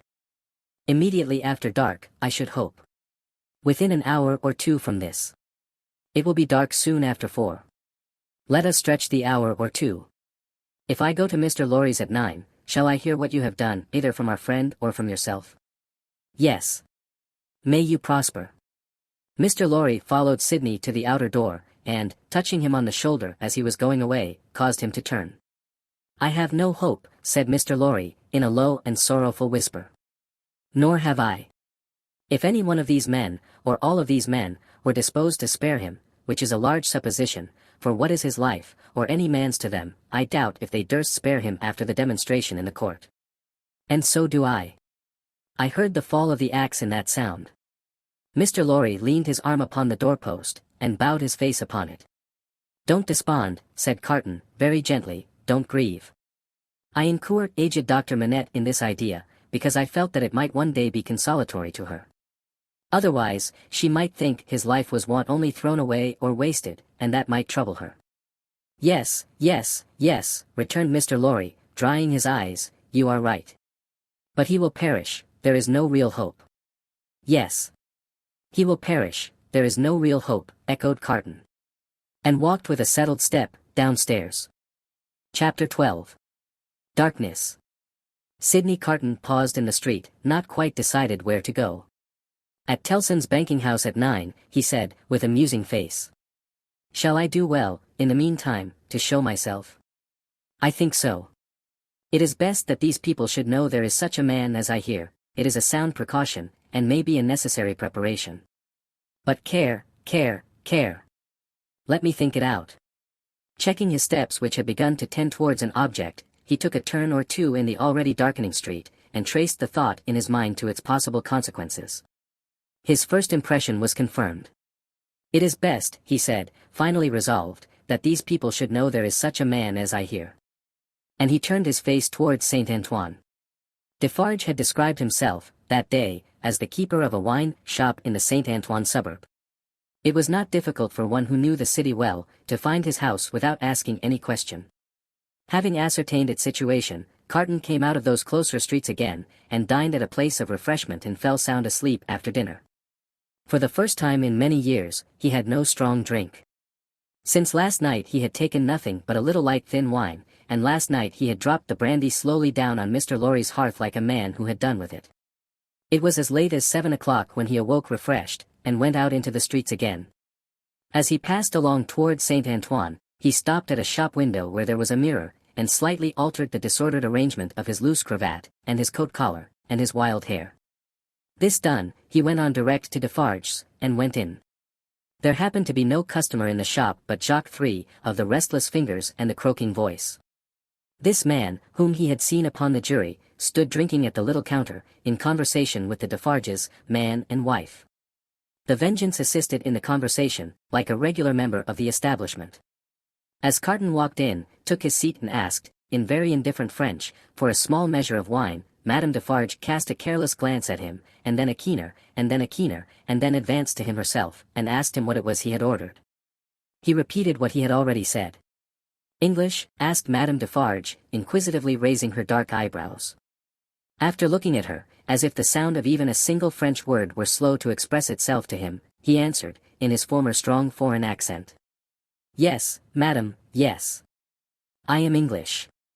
Madame Defarge returned to her counter to get the wine, and, as he took up a Jacobin journal and feigned to pore over it puzzling out its meaning, he heard her say, I swear to you, like Evrémonde.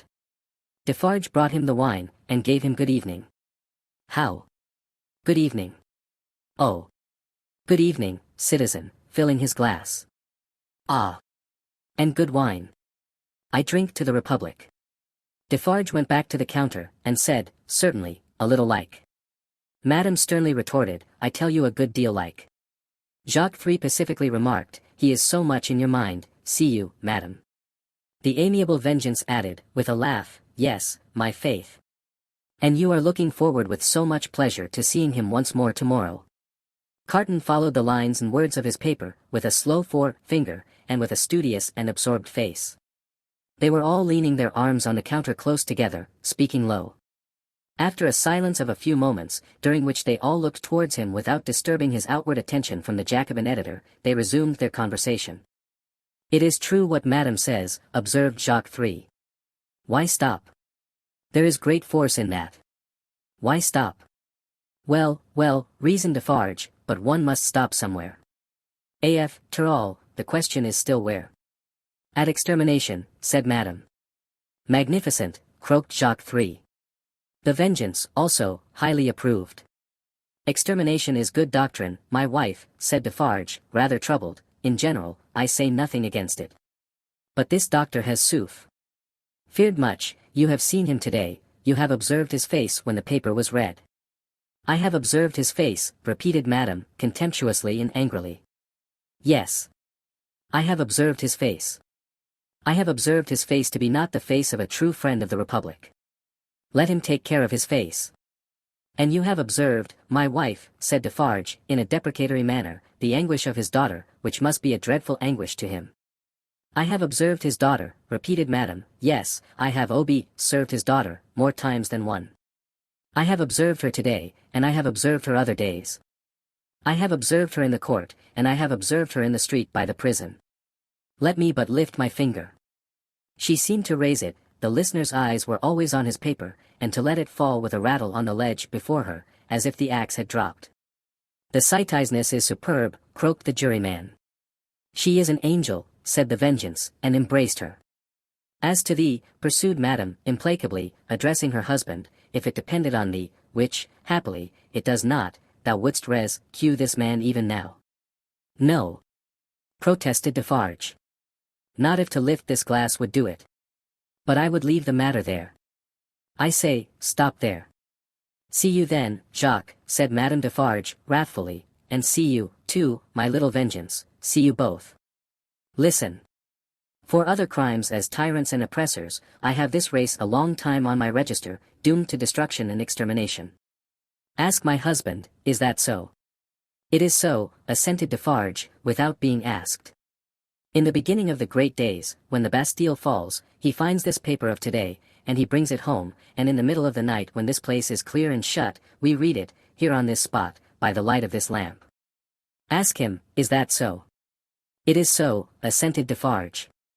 That night, I tell him, when the paper is read through, and the lamp is burnt out, and the day is gleaming in above those shutters and between those iron bars, that I have now a secret to communicate. Ask him, is that so? It is so, assented Defarge again. I communicate to him that secret.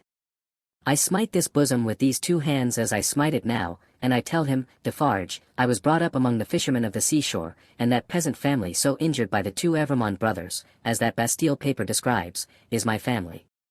Defarge, that sister of the mortally wounded boy upon the ground was my sister, that husband was my sister's husband, that unborn child was their child, that brother was my brother, that father was my father, those dead are my dead, and that summons to answer for those things descends to me. Ask him, is that so? It is so, assented Defarge once more. Then tell wind and fire where to stop, returned Madame, but don't tell me. Both her hearers derived a horrible enjoyment from the deadly tour of her wrath. The listener could feel how white she was, without seeing her, and both highly commended it. Defarge, a weak minority, interposed a few words for the memory of the compassionate wife of the Marquis, but only elicited from his own wife a repetition of her last reply. Tell the wind and the fire where to stop, not me. Customers entered, and the group was broken up. The English customer paid for what he had, perplexedly counted his change, and asked, as a stranger, to be directed towards the National Palace.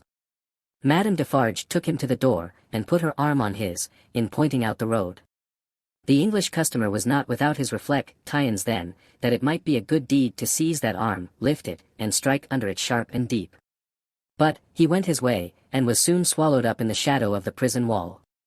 At the appointed hour, he emerged from it to present himself in Mr. Lorry's room again, where he found the old gentleman walking to and fro in restless anxiety.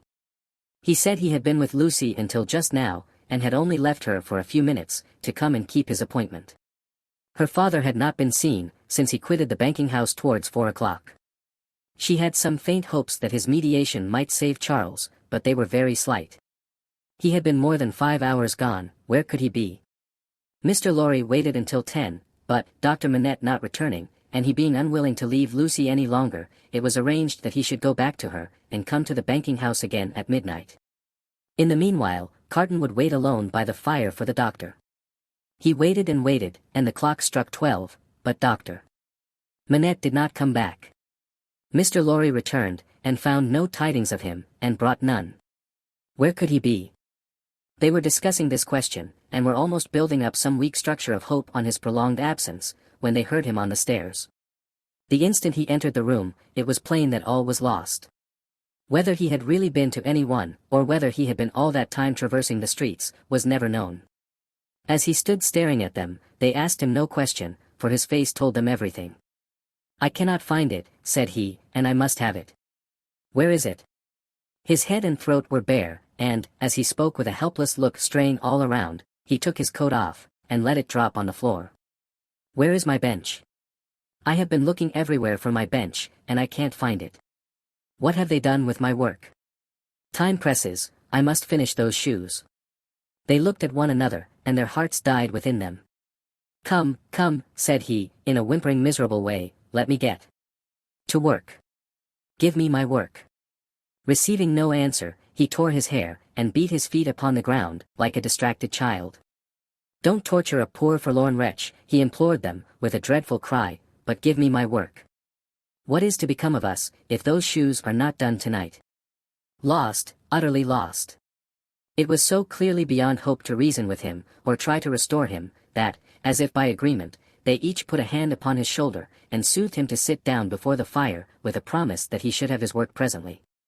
He sank into the chair, and brooded over the embers, and shed tears. As if all that had happened since the garret time were a momentary fancy, or a dream, Mr. Lorry saw him shrink into the exact figure that Defarge had had in keeping. Affected, and impressed with terror as they both were, by this spectacle of ruin, it was not a time to yield to such emotions. His lonely daughter, bereft of her final hope and reliance, appealed to them both too strongly. Again, as if by agreement, they looked at one another with one meaning in their faces. Carton was the first to speak. The last chance is gone, it was not much. Yes, he had better be taken to her. But, before you go, will you, for a moment, steadily attend to me? Don't ask me why I make the stipulations I am going to make. And exact the promise I am going to exact, I have a reason, a good one. I do not doubt it, answered Mr. Lorry. Say on. The figure in the chair between them was all the time monotonously rocking itself to and fro, and moaning. They spoke in such a tone as they would have used if they had been watching by a sick bed in the night. Carton stooped to pick up the coat, which lay almost entangling his feet. As he did so, a small case in which the doctor was accustomed to carry the lists of his day's duties, fell lightly on the floor. Carton took it up, and there was a folded paper in it. We should look at this, he said. Mr. Lorry nodded his consent. He opened it, and exclaimed, Thank God. What is it? Asked Mr. Lorry, eagerly. A moment. Let me speak of it in its place. First, he put his hand in his coat, and took another paper from it, that is the certificate which enables me to pass out of this city. Look at it. You see, Sidney Carton, an Englishman. Mr. Lorry held it open in his hand, gazing in his earnest face.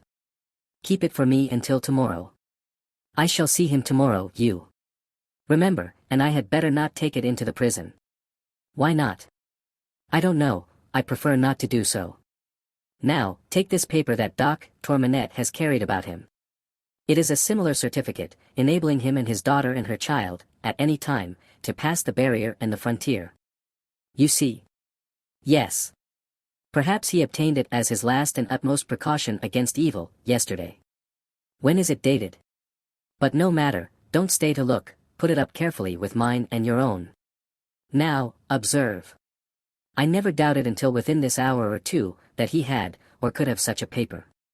It is good, until recalled. But it may be soon recalled, and, I have reason to think, will be. They are not in danger. They are in great danger. They are in danger of denunciation by Madame Defarge. I know it from her own lips. I have overheard words of that woman's, tonight, which have presented their danger to me in strong colors. I have lost no time, and since then, I have seen the spy.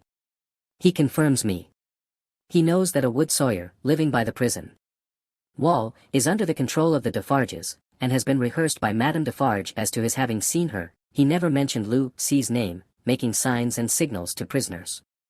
It is easy to foresee that the pretense will be the common one, a prison plot, and that it will involve her life, and perhaps her child's, and perhaps her father's, for both have been seen with her at that place.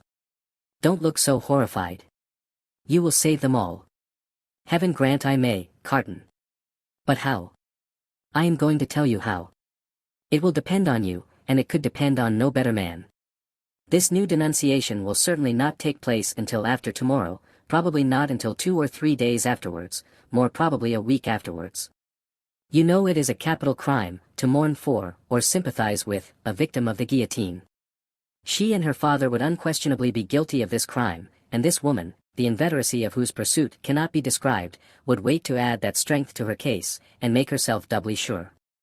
You follow me? So attentively, and with so much confidence in what you say, that for the moment I lose sight, touching the back of the doctor's chair, even of this distress. You have money, and can buy the means of traveling to the sea coast as quickly as the journey can be made. Your preparations have been completed for some days, to return to England. Early tomorrow have your horses ready, so that they may be in starting trim at 2 o'clock in the afternoon. It shall be done. His manner was so fervent and inspiring, that Mr. Lorry caught the flame, and was as quick as youth. You are a noble heart.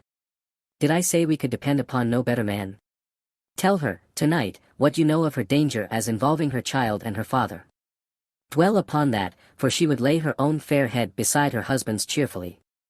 He faltered for an instant, then went on as before. For the sake of her child and her father, press upon her the necessity of leaving Paris, with them and you, at that hour. Tell her that it was her husband's last arrangement. Tell her that more depends upon it than she dare believe, or hope. You think that her father, even in this sad state, will submit himself to her, do you not? I am sure of it. I thought so. Quietly and steadily have all these arrangements made in the courtyard here, even to the taking of your own seat in the carriage. The moment I come to you, take me in, and drive away. I understand that I wait for you under all circumstances. You have my certificate in your hand with the rest, you know, and will reserve my place. Wait for nothing but to have my place occupied, and then for England. Why, then, said Mr. Lorry, grasping his eager but so firm and steady hand, it does not all depend on one old man, but I shall have a young and ardent man at my side. By the help of heaven you shall. Promise me solemnly that nothing will influence you to alter the course on which we now stand pledged to one another. Nothing, Carton. Remember these words tomorrow, change the course or delay in it, for any reason, and no life can possibly be saved, and many lives must inevitably be sacrificed. I will remember them. I hope to do my part faithfully. And I hope to do mine. Now, goodbye. Though he said it with a grave smile of earnestness, and though he even put the old man's hand to his lips, he did not part from him then. He helped him so far to arouse the rocking figure before the dying embers, as to get a cloak and hat put upon it, and to tempt it forth to find where the bench and work were hidden that it still moaningly besought to have. He walked on the other side of it and protected it to the courtyard of the house where the afflicted heart, so happy in the memorable time when he had revealed his own desolate heart to it, outwatched the awful night. He entered the courtyard and remained there for a few moments alone, looking up at the light in the window of her room. Before he went away, he breathed a blessing towards it, and a farewell. Chapter 13. 52. In the black prison of the conciergerie, the doomed of the day awaited their fate. They were in number as the weeks of the year. 52 were to roll that afternoon on the life tide of the city to the boundless, everlasting sea.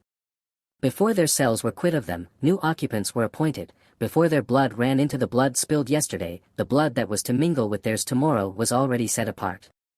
212 were told off.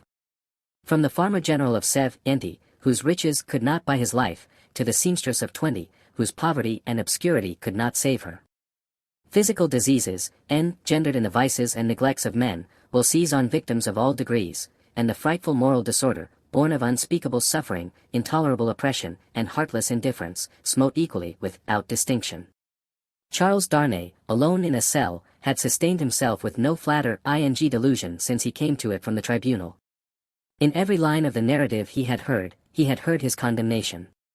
He had fully comprehended that no personal influence could possibly save him, that he was virtually sentenced by the millions, and that units could avail him nothing. Nevertheless, it was not easy, with the face of his beloved wife fresh before him, to compose his mind to what it must bear. His hold on life was strong, and it was very, very hard to loosen. By gradual efforts and degrees unclosed a little here, it clenched the tighter there, and when he brought his strength to bear on that hand and it yielded, this was closed again. There was a hurry, too, in all his thoughts, a turbulent and heated working of his heart, that contended against resignation. If, for a moment, he did feel resigned, then his wife and child who had to live after him, seemed to protest and to make it a selfish thing. But, all this was at first. Before long, the consideration that there was no disgrace in the fate he must meet, and that numbers went the same road wrongfully, and trod it firmly every day, sprang up to stimulate him. Next followed the thought that much of the future peace of mind enjoyable by the dear ones depended on his quiet fortitude. So, by degrees he calmed into the better state, when he could raise his thoughts much higher, and draw comfort down. Before it had set in dark on the night of his condemnation, he had travelled thus far on his last way. Being allowed to purchase the means of writing, and a light, he sat down to write until such time as the prison lamps should be extinguished. He wrote a long letter to Lucy, showing her that he had known nothing of her father's imprisonment, until he had heard of it from herself, and that he had been as ignorant as she of his father's and uncle's responsibility for that misery, until the paper had been read. He had already explained to her that his concealment from herself of the name he had relinquished was the one condition, fully intelligible now, that her father had attached to their betrothal, and was the one promise he had still exacted on the morning of their marriage. He entreated her, for her father's sake, never to seek to know whether her father had become oblivious of the existence of the paper, or had had it recalled to him, for the moment, or for good, by the story of the tower, on that old Sunday under the dear old plane tree in the garden. If he had preserved any definite remembrance of it, there could be no doubt that he had supposed it destroyed with the Bastille, when he had found no mention of it among the relics of prisoners which the populace had discovered there, and which had been described to all the world. He besought her, though he added that he knew it was needless, to console her father, by impressing him through every tender means she could think of, with the truth that he had done nothing for which he could justly reproach himself, but had uniformly forgotten himself for their joint sakes. Next to her preservation of his own last grateful love and blessing, and her overcoming of her sorrow, to devote herself to their dear child, he adjured her, as they would meet in heaven, to comfort her father. To her father himself, he wrote in the same strain, but he told her father that he expressly confided his wife and child to his care. And he told him this, very strongly, with the hope of rousing him from any despondency or dangerous retrospect towards which he foresaw he might be tending. To Mr. Lorry, he commended them all, and explained his worldly affairs. That done, with many added sentences of grateful friendship and warm attachment, all was done. He never thought of Carton. His mind was so full of the others, that he never once thought of him. He had time to finish these letters before the lights were put out. When he lay down on his straw bed, he thought he had done with this world. But it beckoned him back in his sleep, and showed itself in shining forms. Free and happy, back in the old house in Soho, though it had nothing in it like the real house, unaccountably released and light of heart, he was with Lucy again, and she told him it was all a dream, and he had never gone away. A pause of forgetfulness, and then he had even suffered, and had come back to her, dead and at peace, and yet there was no difference in him. Another pause of oblivion, and he awoke in the somber morning, unconscious where he was or what had happened, until it flashed upon his mind, "This is the day of my death." Thus had he come through the hours, to the day when the 52 heads were to fall. And now, while he was composed, and hoped that he could meet the end with quiet heroism, a new action began in his waking thoughts, which was very difficult to master. He had never seen the instrument that was to terminate his life. How high it was from the ground, how many steps it had, where he would be stood, how he would be touched, whether the touching hands would be dyed red, which way his face would be turned, whether he would be the first, or might be the last, these and many similar questions, in no wise directed by his will, obtruded themselves over and over again, countless times. Neither were they connected with fear, he was conscious of no fear. Rather, they originated in a strange besetting desire to know what to do when the time came, a desire gigantically disproportionate to the few swift moments to which it referred, a wondering that was more like the wondering of some other spirit within his, than his own. The hours went on as he walked to and fro, and the clock struck the numbers he would never hear again.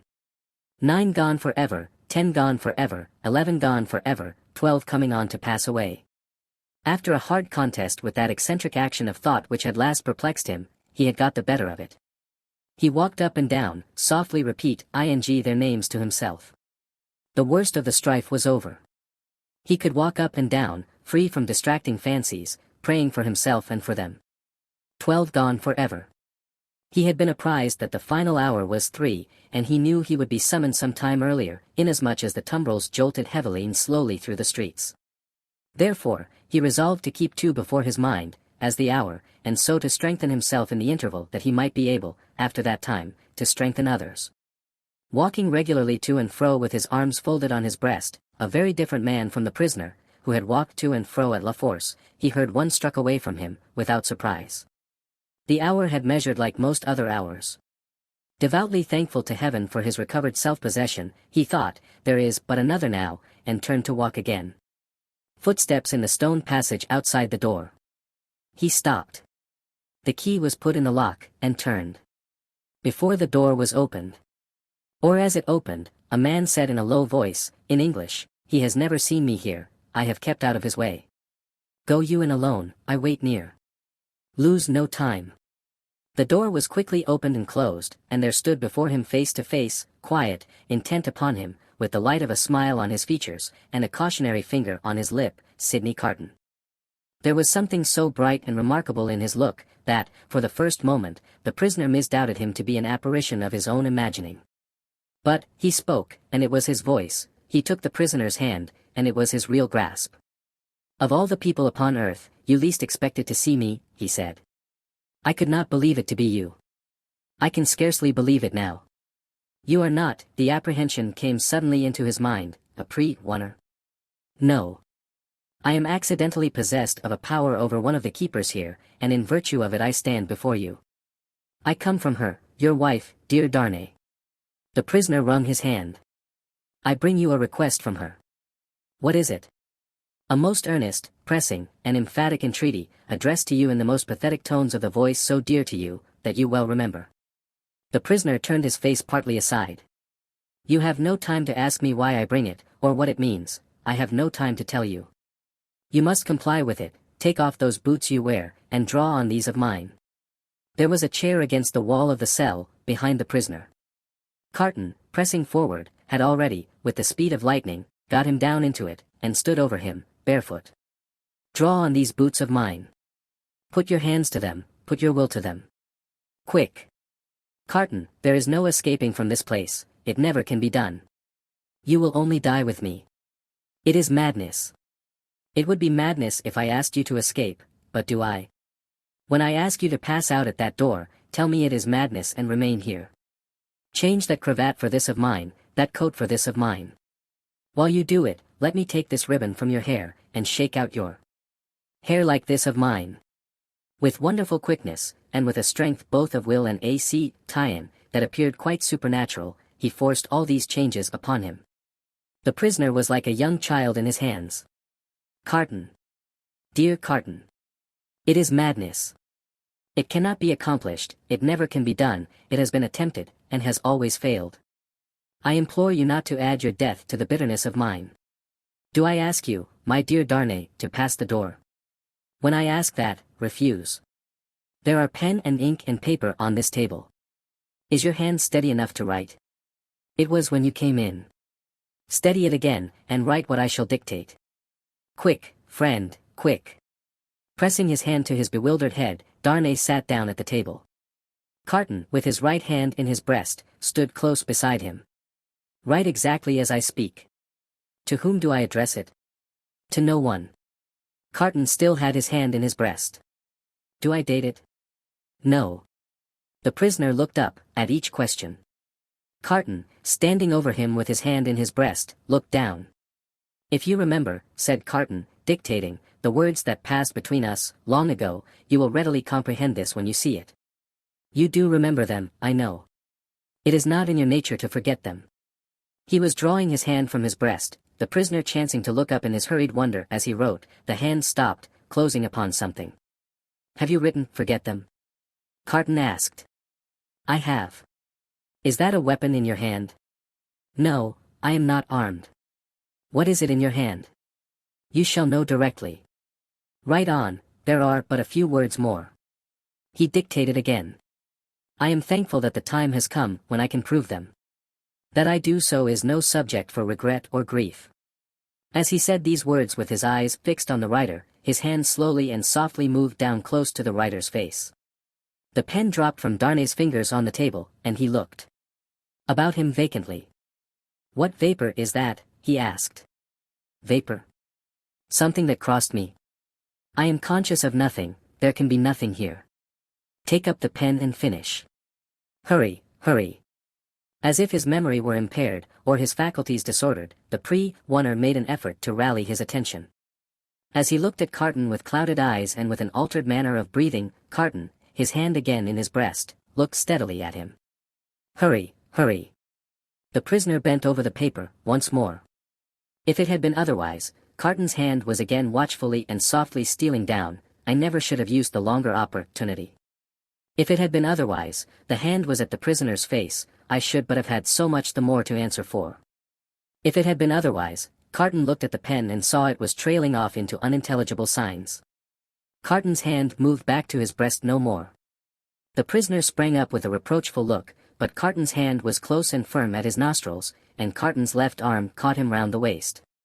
For a few seconds he faintly struggled with the man who had come to lay down his life for him, but, within a minute or so, he was stretched insensible on the ground. Quickly, but with hands as true to the purpose as his heart was, Carton dressed himself in the clothes the prisoner had laid aside, combed back his hair, and tied it with the ribbon the prisoner had worn. Then, he softly called, "Enter there." "Come in," and the spy presented himself. "You see," said Carton, looking up, as he kneeled on one knee beside the insensible figure, putting the paper in the breast, "is your hazard very great?" "Mr. Carton," the spy answered, with a timid snap of his fingers, "my hazard is not that, in the thick of business here, if you are true to the whole of your bargain. Don't fear me. I will be true to the death. You must be, Mr. Carton, if the tale of 52 is to be right. Being made right by you in that dress, I shall have no fear. Have no fear. I shall soon be out of the way of harming you, and the rest will soon be far from here, please God. Now, get assistance and take me to the coach." "You," said the spy nervously.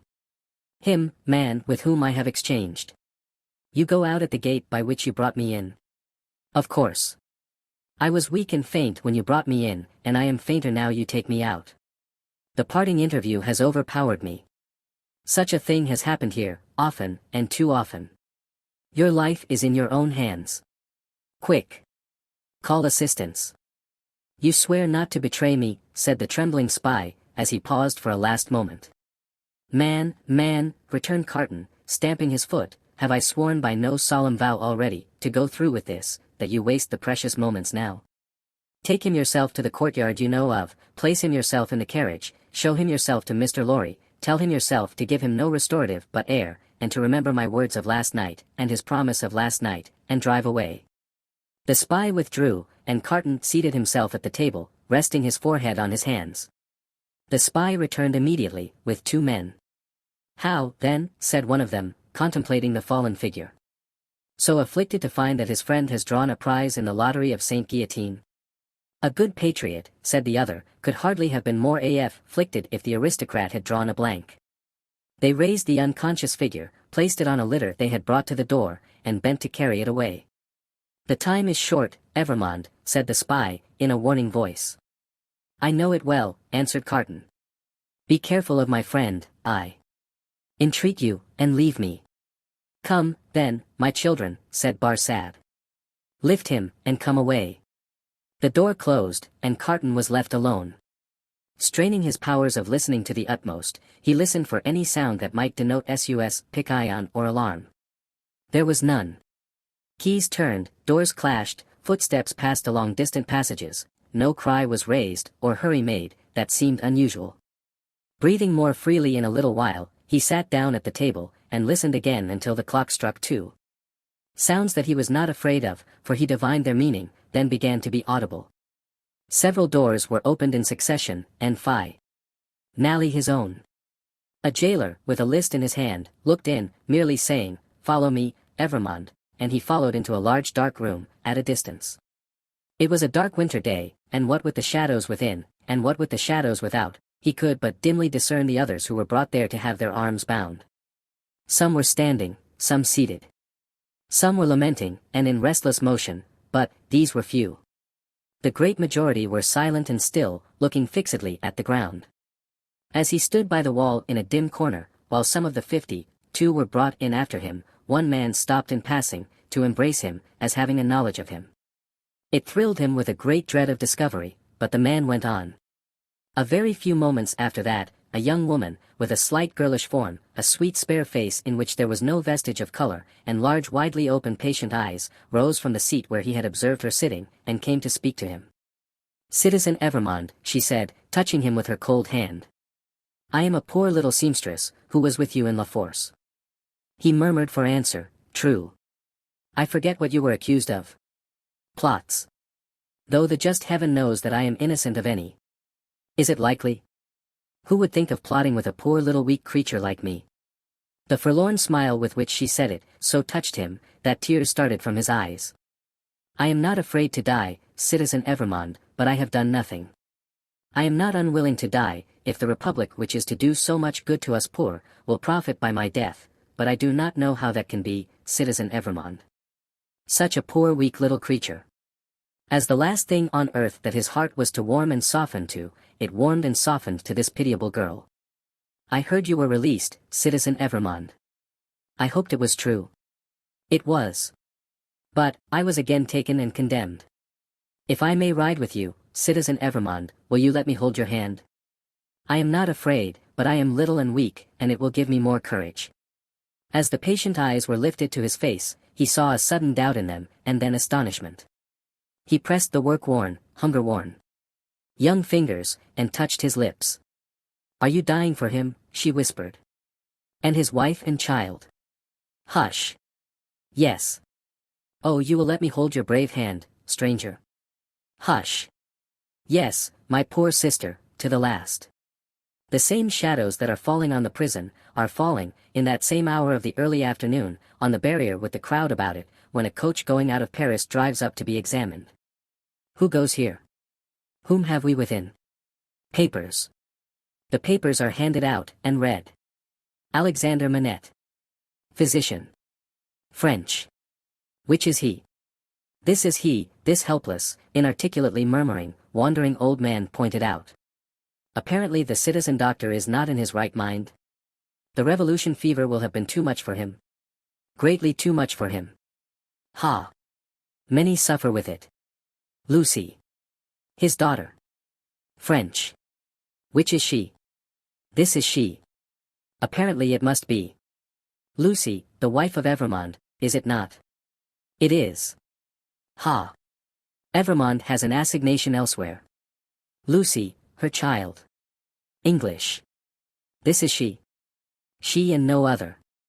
Kiss me, child of Evrémonde. Now, thou hast kissed a good republican, something new in thy family, remember it. Sidney Carton.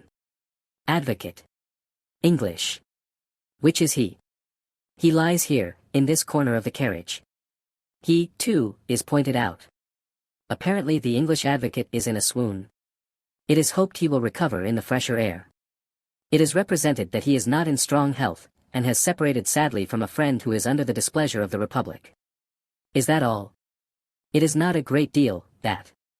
Many are under the displeasure of the Republic, and must look out at the little window. Jarvis Lorry. Banker. English. Which is he? I am he. Necessarily, being the last.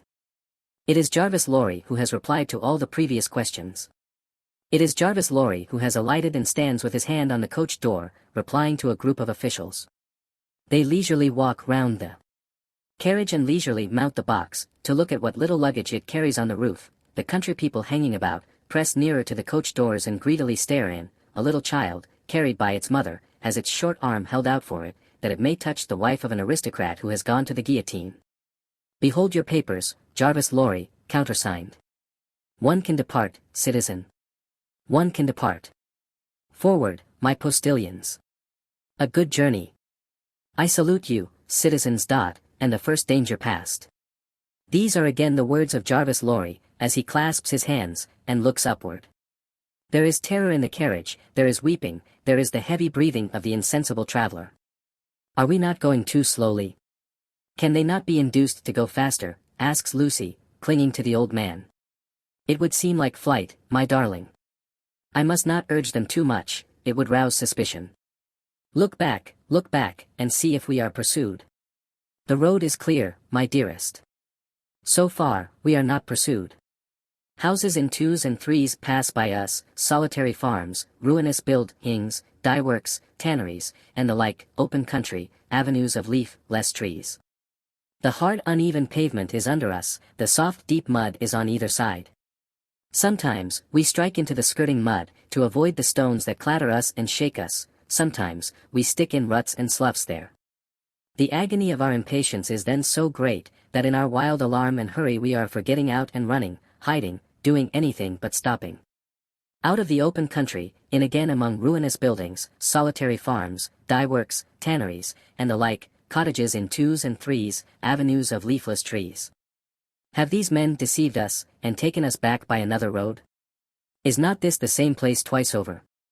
Thank heaven, no. A village. Look back, and see if we are pursued. Hush. The posting house.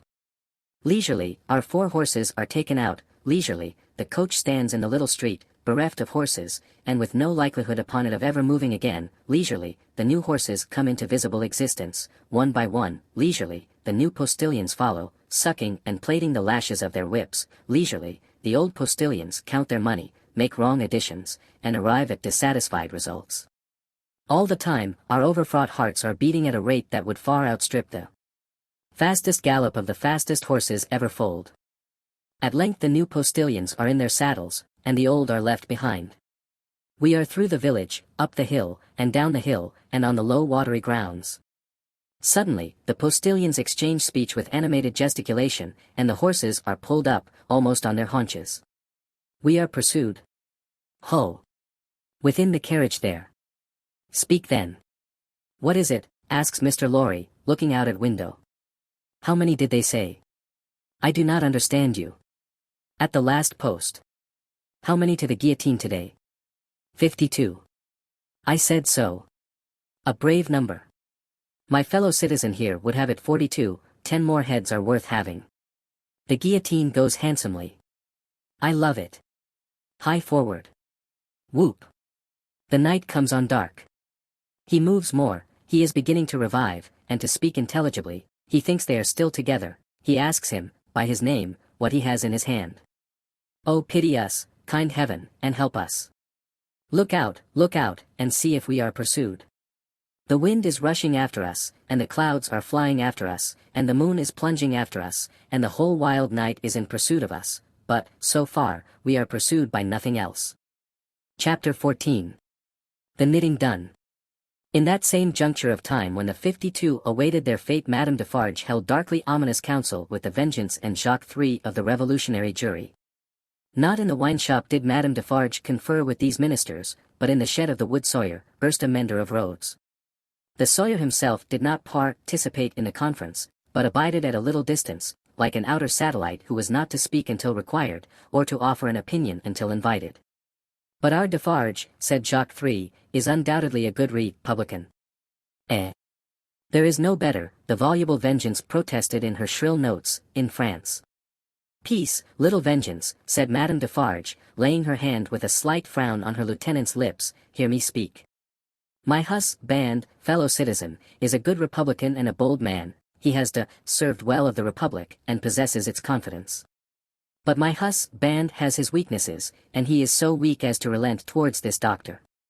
It is a great pity, croaked Jacques III, dubiously shaking his head, with his cruel fingers at his hungry mouth, it is not quite like a good citizen, it is a thing to regret. See you, said Madame, I care nothing for this doctor, he may wear his head or lose it, for any interest I have in him, it is all one to me. But, the Evermond people are to be exterminated, and the wife and child must follow the husband and father. She has a fine head for it, croaked Jacques III. I have seen blue eyes and golden hair there, and they looked charming when Sam's son held them up. Ogre that he was, he spoke like an epicure. Madame Defarge cast down her eyes, and reflected a little. The child also, observed Jacques III, with a meditative enjoyment of his words, has golden hair and blue eyes. And we seldom have a child there. It is a pretty sight. In a word, said Madame Defarge, coming out of her short abstract, tie-in, I cannot trust my husband in this matter. Not only do I feel, since last night, that I dare not confide to him the details of my projects, but also I feel that if I delay, there is danger of his giving warning, and then they might escape. That must never be, croaked Jacques III, no one must escape. We have not half enough as it is. We ought to have 60 a day. In a word, Madame Defarge went on, my husband has not my Reason for pursuing this family to annihilation, and I have not his reason for regarding this doctor with any sensibility. I must act for myself, therefore. Come hither, little citizen. The wood sawyer, who held her in the respect, and himself in the submission, of mortal fear, advanced with his hand to his red cap. Touching those signals, little citizen, said Madame Defarge, sternly, that she made to the prisoners, you are ready to bear witness to them this very day. Aye, why not, cried the sawyer. Every day, in all weathers. From 2 to 4, always signaling, sometimes with the little one, sometimes without. I know what I know. I have seen with my eyes. He made all manner of gestures while he spoke, as if in incidental imitation of some few of the great diversity of signals that he had never seen. Clearly plots, said Jacques 3. Transparently. There is no doubt of the jury, inquired Madame Defarge, letting her eyes turn to him with a gloomy smile. Rely upon the patriotic jury, dear Citizeness. I answer for my fellow jurymen. Now, let me see, said Madame Defarge, pondering again. Yet once more. Can I spare this doctor to my husband? I have no feeling either way. Can I spare him? He would count as one head, observed Jacques 3, in a low voice. We really have not heads enough, it would be a pity, I think. He was signaling with her when I saw her, argued Madame Defarge. I cannot speak of one without the other, and I must not be silent, and trust the case wholly to him, this little citizen here. For, I am not a bad witness. The Vengeance and Jacques 3 vied with each other in their fair, vent protestations that she was the most admirable and marvellous of witnesses. The little citizen, not to be outdone, declared her to be a celestial witness. He must take his chance, said Madame Defarge. No, I cannot spare him. You are engaged at 3 o'clock, you are going to see the batch of today executed. You? The question was addressed to the wood sawyer, who hurriedly replied in the affirmative, seizing the occasion to add that he was the most ardent of Republicans, and that he would be in effect the most olate of Republicans, if anything prevented him from enjoying the plea, sure of smoking his afternoon pipe in the contemplation of the droll national barber. He was so very demonstrative herein, that he might have been suspected, perhaps was, by the dark eyes that looked contemptuously at him out of Madame Defarge's head, of having his small individual fears for his own personal safety, every hour in the day. I, said Madame, am equally engaged at the same place. After it is over, say at 8 tonight, come you to me, in Saint Antoine, and we will give information against these people at my section. The wood sawyer said he would be proud and flattered to attend. The Citizeness, looking at him, he became embarrassed, evaded her glance as a small dog would have done, retreated among his wood, and hid his confusion over the handle of his saw. Madame Defarge beckoned the juryman and the Vengeance a little nearer to the door, and there expounded her further views to them thus: she will now be at home, awaiting the moment of his death. She will be mourning and grieving. She will be in a state of mind to impeach the justice of the Republic. She will be full of sympathy with its enemies. I will go to her. What an admirable woman, what an adorable woman, exclaimed Jacques 3, rapturously. Ah, my cherished, cried the Vengeance, and embraced her. Take you my knitting, said Madame Defarge, placing it in her lieutenant's hands, and have it ready for me in my usual seat. Keep me my usual chair. Go you there, straight, for there will probably be a greater concourse than usual, today. I willingly obey the orders of my chief, said the Vengeance with alacrity, and kissing her cheek. You will not be late. I shall be there before the commencement. And before the tumbrils arrive. Be sure you are there, my soul, said the Vengeance, calling after her, for she had already turned into the street, before the tumbrils arrive. Madame Defarge slightly waved her hand, to imply that she heard, and might be relied upon to arrive in good time, and so went through the mud, and round the corner of the prison wall. The Vengeance and the juryman, looking after her as she walked away, were highly appreciative of her fine figure, and her superb moral endowments. There were many women at that time, upon whom the time laid a dreadfully disfiguring hand, but there was not one among them more to be dreaded than this ruthless woman, now taking her way along the streets. Of a strong and fearless character, of shrewd sense and readiness, of great determination, of that kind of beauty which not only seems to impart to its possessor firmness and animosity, but to strike into others an instinctive recognition of those qualities, the troubled time would have heaved her up, under any circumstances. But, imbued from her childhood with a brooding sense of wrong, and an inveterate hatred of a class, opportunity had developed her into a tigress. She was absolutely without pity. If she had ever had the virtue in her, it had quite gone out of her. It was nothing to her, that an innocent man was to die for the sins of his forefathers. She saw, not him, but them. It was nothing to her, that his wife was to be made a widow and his daughter an orphan. That was insufficient punishment, because they were her natural enemies and her prey, and as such had no right to live. To appeal to her, was made hopeless by her having no sense of pity, even for herself. If she had been laid low in the streets, in any of the many encounters in which she had been engaged, she would not have pitied herself, nor, if she had been ordered to the axe tomorrow, would she have gone to it with any softer feeling than a fierce desire to change places with the man who sent her there. Such a heart Madame Defarge carried under her rough robe. Carelessly worn, it was a becoming robe enough, in a certain weird way, and her dark hair looked rich under her coarse red cap. Lying hidden in her bosom was a loaded pistol. Lying hidden at her waist was a sharpened dagger. Thus accoutred, and walking with the confident tread of such a character, and with the supple freedom of a woman who had habitually walked in her girlhood, barefoot and bare-legged, on the brown sea sand, Madame Defarge took her way along the streets.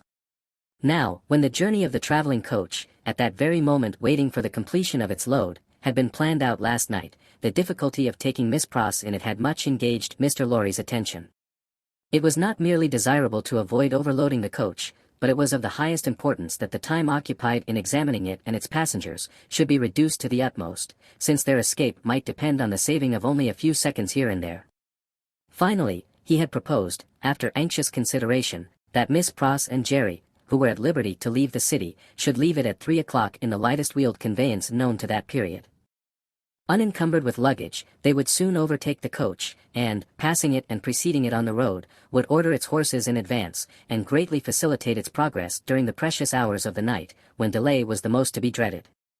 Seeing in this arrangement the hope of rendering real service in that pressing emergency, Miss Pross hailed it with joy. She and Jerry had held the coach start, had known who it was that Solomon brought, had passed some 10 minutes in tortures of suspense, and were now concluding their arrangements to follow the coach, even as Madame Defarge, taking her way through the streets, now drew nearer and nearer to the else deserted lodging in which they held their consultation. "Now what do you think, Mr. Cruncher?" said Miss Pross, whose agitation was so great that she could hardly speak, or stand, or move, or live. "What do you think of our not starting from this courtyard? Another carriage having already gone from here today, it might awaken suspicion." "My opinion, miss," returned Mr. Cruncher, "is as you're right. Likewise what I'll stand by you, right or wrong." "I am so distracted with fear and hope for our precious creatures," said Miss Pross, wildly crying, "that I am incapable of forming any plan." "Are you capable of forming any plan, my dear good Mr. Cruncher?" "Respectin' a future spear o' life, miss," returned Mr. Cruncher, "I hope so. Respectin' any present use o' this here blessed old head o' mind, I think not. Would you do me the favor, miss, to take notice o' 2 promises and wows what it is my wishes fur to record in this here crisis?" "Oh, for gracious sake," cried Miss Pross, still wildly crying, "record them at once, and get them out of the way, like an excellent man." "First," said Mr. Cruncher, who was all in a tremble, and who spoke with an ashy and solemn visage, "them poor things well out o' this, never no more will I do it, never no more." "I am quite sure, Mr. Cruncher," returned Miss Pross, "that you never will do it again, whatever it is, and I beg you not to think it necessary to mention more particularly what it is." "No, miss," returned Jerry, "it shall not be named to you." "Second, them poor things well out o' this, and never no more will I interfere with Mrs. Cruncher's flopping, never no more." "Whatever housekeeping arrangement that may be," said Miss Pross, striving to dry her eyes and compose herself, "I have no doubt it is best that Mrs. Cruncher should have it entirely under her own superintendence. Oh my poor darlings. I go so far as to say, miss, moreover," proceeded Mr. Cruncher, with a most alarming tendency to hold forth as from a pulpit, "and let my words be took down and took to Mrs. Cruncher through yourself, that what my opinions respectin' flopping has undergone a change, and that what I only hope with all my heart as Mrs. Cruncher may be a flopping at the present time." "There, there, there. I hope she is, my dear man," cried the distracted Miss Pross, "and I hope she finds it answering her expectations." "Forbid it," proceeded Mr. Cruncher, with additional solemnity, additional slowness, and additional tendency to hold forth and hold out, "as anything what I have ever said or done should be visited on my earnest wishes for them poor creeturs now. Forbid it as we shouldn't all flop, if it was anyways convenient, to get them out this here dismal risk. Forbid it, miss. What I say, forbid it. This was Mr. Cruncher's conclusion after a protracted but vain endeavor to find a better one. And still Madame Defarge, pursuing her way along the streets, came nearer and nearer. If we ever get back to our native land, said Miss Pross, you may rely upon my telling Mrs. Cruncher as much as I may be able to remember and understand of what you have so impressively said, and at all events you may be sure that I shall bear witness to your being thoroughly in earnest at this dreadful time. Now, pray let us think. My esteemed Mr. Cruncher, let us think. Still, Madame Defarge, pursuing her way along the streets, came nearer and nearer. If you were to go before, said Miss Pross, and stop the vehicles and horses from coming here, and were to wait somewhere for me, wouldn't that be best? Mr. Cruncher thought it might be best. Where could you wait for me? Asked Miss Pross. Mr. Cruncher was so bewildered that he could think of no locality but Temple Bar. Alas! Temple Bar was hundreds of miles away, and Madame Defarge was drawing very near indeed. By the cathedral door, said Miss Pross. Would it be much out of the way, to take me in, near the great cathedral door between the two towers? No, miss, answered Mr. Cruncher. Then, like the best of men, said Miss Pross, go to the posting house straight, and make that change. I am doubtful, said Mr. Cruncher, hesitating and shaking his head, about leaving of you, you see. We don't know what may happen. Heaven knows we don't, returned Miss Pross, but have no fear for me. Take me in at the cathedral, at 3 o'clock, or as near it as you can, and I am sure it will be better than our going from here. I feel certain of it. There. Bless you, Mr. Cruncher. Think not of me, but of the lives that may depend on both of us. This exordium, and Miss Pross's 2 hands in quite agonized entreaty clasping his, decided Mr. Cruncher. With an encouraging nod or two, he immediately went out to alter the arrangements, and left her by herself to follow as she had proposed. The having originated a precaution which was already in course of execution, was a great relief to Miss Pross. The necessity of composing her appearance so that it should attract no special notice in the streets, was another relief. She looked at her watch, and it was 20 minutes past 2. She had no time to lose, but must get ready at once. Afraid, in her extreme perturbation, of the loneliness of the deserted rooms, and of half-imagined faces peeping from behind every open door in them, Miss Pross got a basin of cold water and began laving her eyes, which were swollen and red.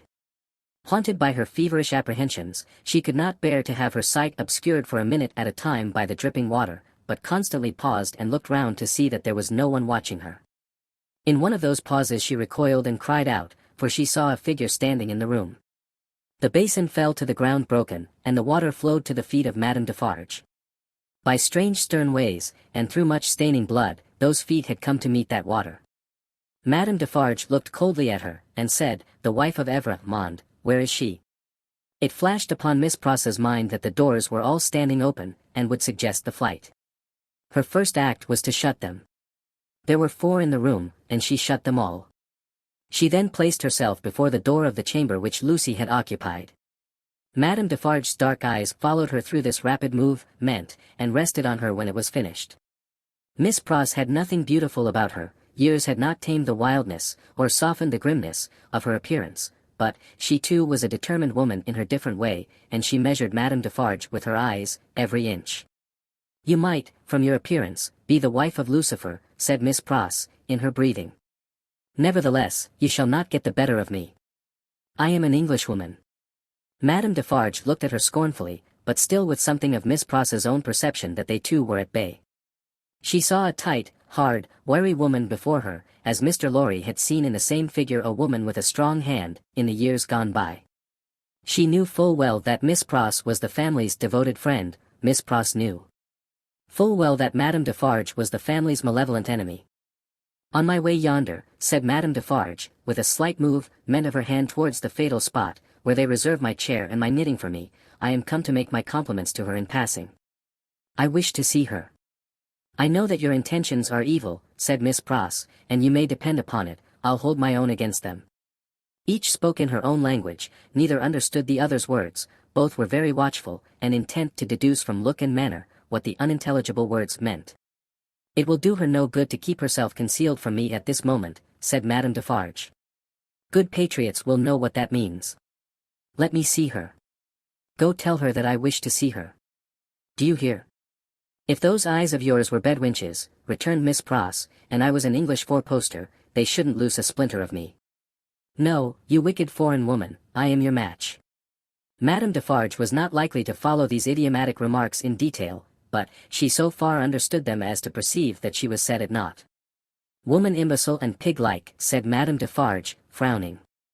I take no answer from you. I demand to see her. Either tell her that I demand to see her, or stand out of the way of the door and let me go to her. This, with an angry explanatory wave of her right arm. I little thought, said Miss Pross, that I should ever want to understand your nonsensical language, but I would give all I have, except the clothes I wear, to know whether you suspect the truth, or any part of it. Neither of them for a single moment released the other's eyes. Madame Defarge had not moved from the spot where she stood when Miss Pross first became aware of her, but she now advanced one step. I am a Briton, said Miss Pross, I am desperate. I don't care an English tuppence for myself. I know that the longer I keep you here, the greater hope there is for my ladybird. I'll not leave a handful of that dark hair upon your head, if you lay a finger on me.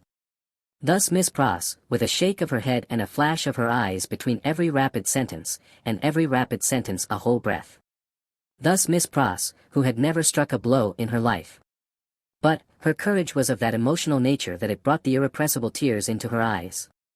This was a courage that Madame Defarge so little comprehended as to mistake for weakness. Ha, ha, she laughed, you poor wretch. What are you worth? I address myself to that doctor.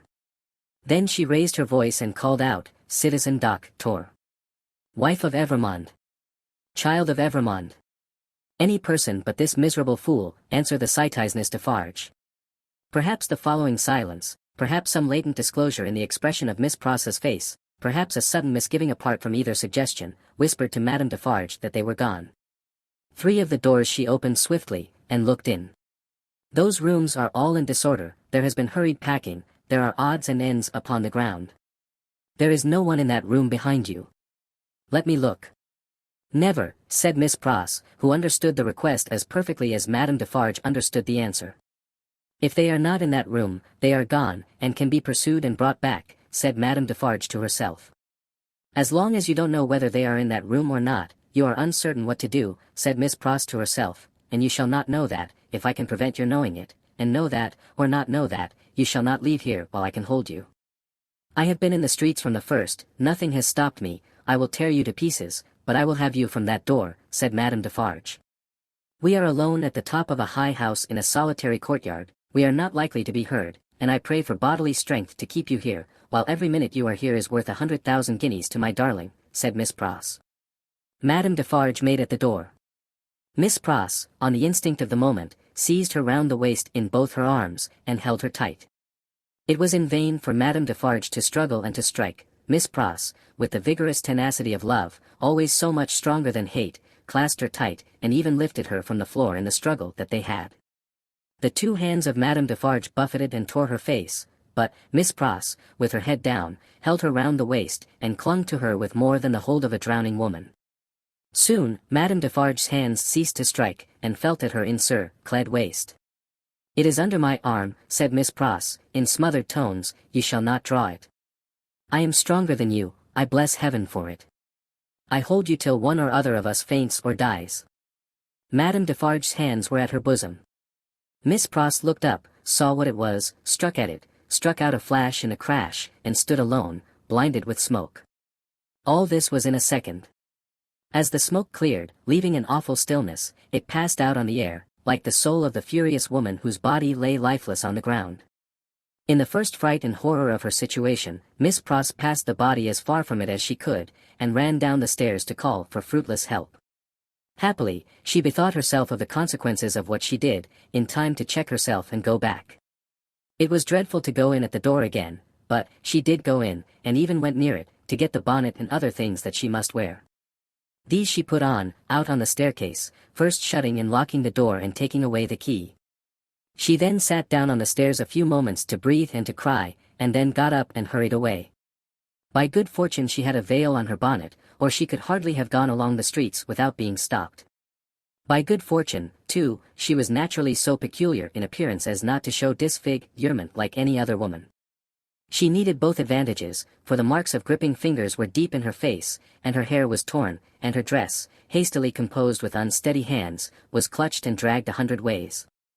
In crossing the bridge, she dropped the door key in the river.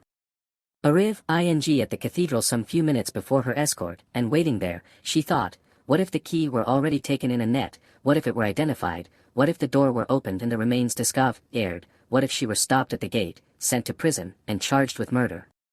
In the midst of these fluttering thoughts, the escort paired, took her in, and took her away. Is there any noise in the streets? She asked him. The usual noises, Mr. Cruncher replied, and looked surprised by the question and by her aspect. I don't hear you, said Miss Pross. What do you say? It was in vain for Mr. Cruncher to repeat what he said. Miss Pross could not hear him. So I'll nod my head, thought Mr. Cruncher, amazed, at all events she'll see that. And she did. Is there any noise in the streets now? Asked Miss Pross again, presently. Again Mr. Cruncher nodded his head. I don't hear it. Gone deaf in an hour, said Mr. Cruncher, ruminating, with his mind much disturbed. What's come to her? I feel, said Miss Pross, as if there had been a flash and a crash, and that crash was the last thing I should ever hear in this life. Blessed if she ain't in a queer condition, said Mr. Cruncher, more and more disturbed. What can she have been a-talking, to keep her courage up? Hark! There's the roll of them dreadful carts. You can hear that, miss? I can hear, said Miss Pross, seeing that he spoke to her, nothing. Oh, my good man, there was first a great crash, and then a great stillness, and that stillness seems to be fixed and unchangeable, never to be broken any more as long as my life lasts. If she don't hear the roll of those dreadful carts, now very nigh their journey's end, said Mr. Cruncher, glancing over his shoulder, it's my opinion that indeed she never will hear anything else in this world. And indeed she never did. Chapter 15. The footsteps die out forever. Along the Paris streets, the death carts rumble, hollow and harsh. 6 tumbrils carry the day's wine to la guillotine. All the devouring and insatiate monsters imagined since imagination could record itself, are fused in the one realization, guillotine. And yet there is not in France, with its rich variety of soil and climate, a blade, a leaf, a root, a sprig, a peppercorn, which will grow to maturity under conditions more certain than those that have produced this horror. Crush humanity out of shape once more, under similar hammers, and it will twist itself into the same tortured forms. Sow the same seed of rapacious license and oppression over again, and it will surely yield the same fruit according to its kind. 6 tumbrils roll along the streets. Change these back again to what they were, thou powerful enchanter, time, and they shall be seen to be the carriages of absolute monarchs, the equipages of feudal nobles, the toilettes of flaring Jezebels, the churches that are not my father's house but dens of thieves, the huts of millions of starving peasants. No, the great magician who majestically works out the appointed order of the Creator, never reverses his transformations. If thou be changed into this shape by the will of God, say the seers to the enchanted, in the wise Arabian stories, then remain so. But, if thou wear this form through mere passing conjuration, then resume thy former aspect. Changeless and hopeless, the tumbrils roll along. As the sombre wheels of the 6 carts go round, they seem to plough up a long crooked furrow among the populace in the streets. Ridges of faces are thrown to this side and to that, and the ploughs go steadily onward. So used are the regular inhabitants of the houses to the spectacle, that in many windows there are no people, and in some the occupation of the hands is not so much as suspended, while the eyes survey the faces in the tumbrils. Here and there, the inmate has visitors to see the sight, then he points his finger, with something of the complacency of a curator or authorized exponent, to this cart and to this, and seems to tell who sat here yesterday, and who there the day before. Of the riders in the tumbrils, some observe these things, and all things on their last roadside, with an impassive stare, others, with a lingering interest in the ways of life and men. Some, seated with droop-ing heads, are sunk in silent despair. Again, there are some so heedful of their looks that they cast upon the multitude such glances as they have seen in theaters, and in pictures. Several close their eyes, and think, or try to get their straying thoughts together. Only one, and he a miserable creature, of a crazed aspect, is so shattered and made drunk by horror, that he sings, and tries to dance. Not one of the whole number appeals by look or gesture, to the pity of the people. There is a guard of sundry horsemen riding abreast of the tumbrils, and faces are often turned up to some of them, and they are asked some question. It would seem to be always the same question, for it is always followed by a press of people towards the third cart. The horsemen abreast of that cart frequently point out one man in it with their swords. The leading curiosity is to know which is he. He stands at the back of the tumbril with his head bent down, to converse with a mere girl who sits on the side of the cart, and holds his hand. He has no curiosity or care for the scene about him, and always speaks to the girl. Here and there in the long street of Saint Honoré, cries are raised against him. If they move him at all, it is only to a quiet smile, as he shakes his hair a little more loosely about his face. He cannot easily touch his face, his arms being bound. On the steps of a church, awaiting the coming up of the tumbrils, stands the spy and prison sheep. He looks into the first of them, not there. He looks into the second, not there. He already asks himself, has he sacrificed me, when his face clears, as he looks into the third. Which is Evrémonde, says a man behind him. That. At the back there. With his hand in the girl's. Yes. The man cries, down, Evrémonde. To the guillotine all aristocrats. Down, Evrémonde. Hush, hush, the spy entreats him, timidly. And why not, citizen? He is going to pay the forfeit, it will be paid in 5 minutes more. Let him be at peace. But the man continuing to exclaim, down, Evrémonde, the face of Evrémonde is for a moment turned towards him. Evrémonde then sees the spy, and looks attentively at him, and goes his way. The clocks are on the stroke of 3, and the furrow ploughed among the populace is turning round, to come on into the place of execution, and end. The ridges thrown to this side and to that, now crumble in and close behind the last plough as it passes on, for all are following to the guillotine. In front of it, seated in chairs, as in a gare den of public diversion, are a number of women, busily knitting. On one of the foremost chairs, stands the Vengeance, looking about for her friend. Therese, she cries, in her shrill tones. Who has seen her? Therese Defarge. She never missed before, says a knitting woman of the sisterhood. No, nor will she miss now, cries the Vengeance, petulantly. Therese. Louder, the woman recommends. Aye. Louder, Vengeance, much louder, and still she will scarcely hear thee. Louder yet, Vengeance, with a little oath or so added, and yet it will hardly bring her. Send other women up and down to seek her, lingering somewhere, and yet, although the messengers have done dread deeds, it is questionable whether of their own wills they will go far enough to find her. Bad fortune, cries the Vengeance, stamping her foot in the chair, and here are the tumbrils.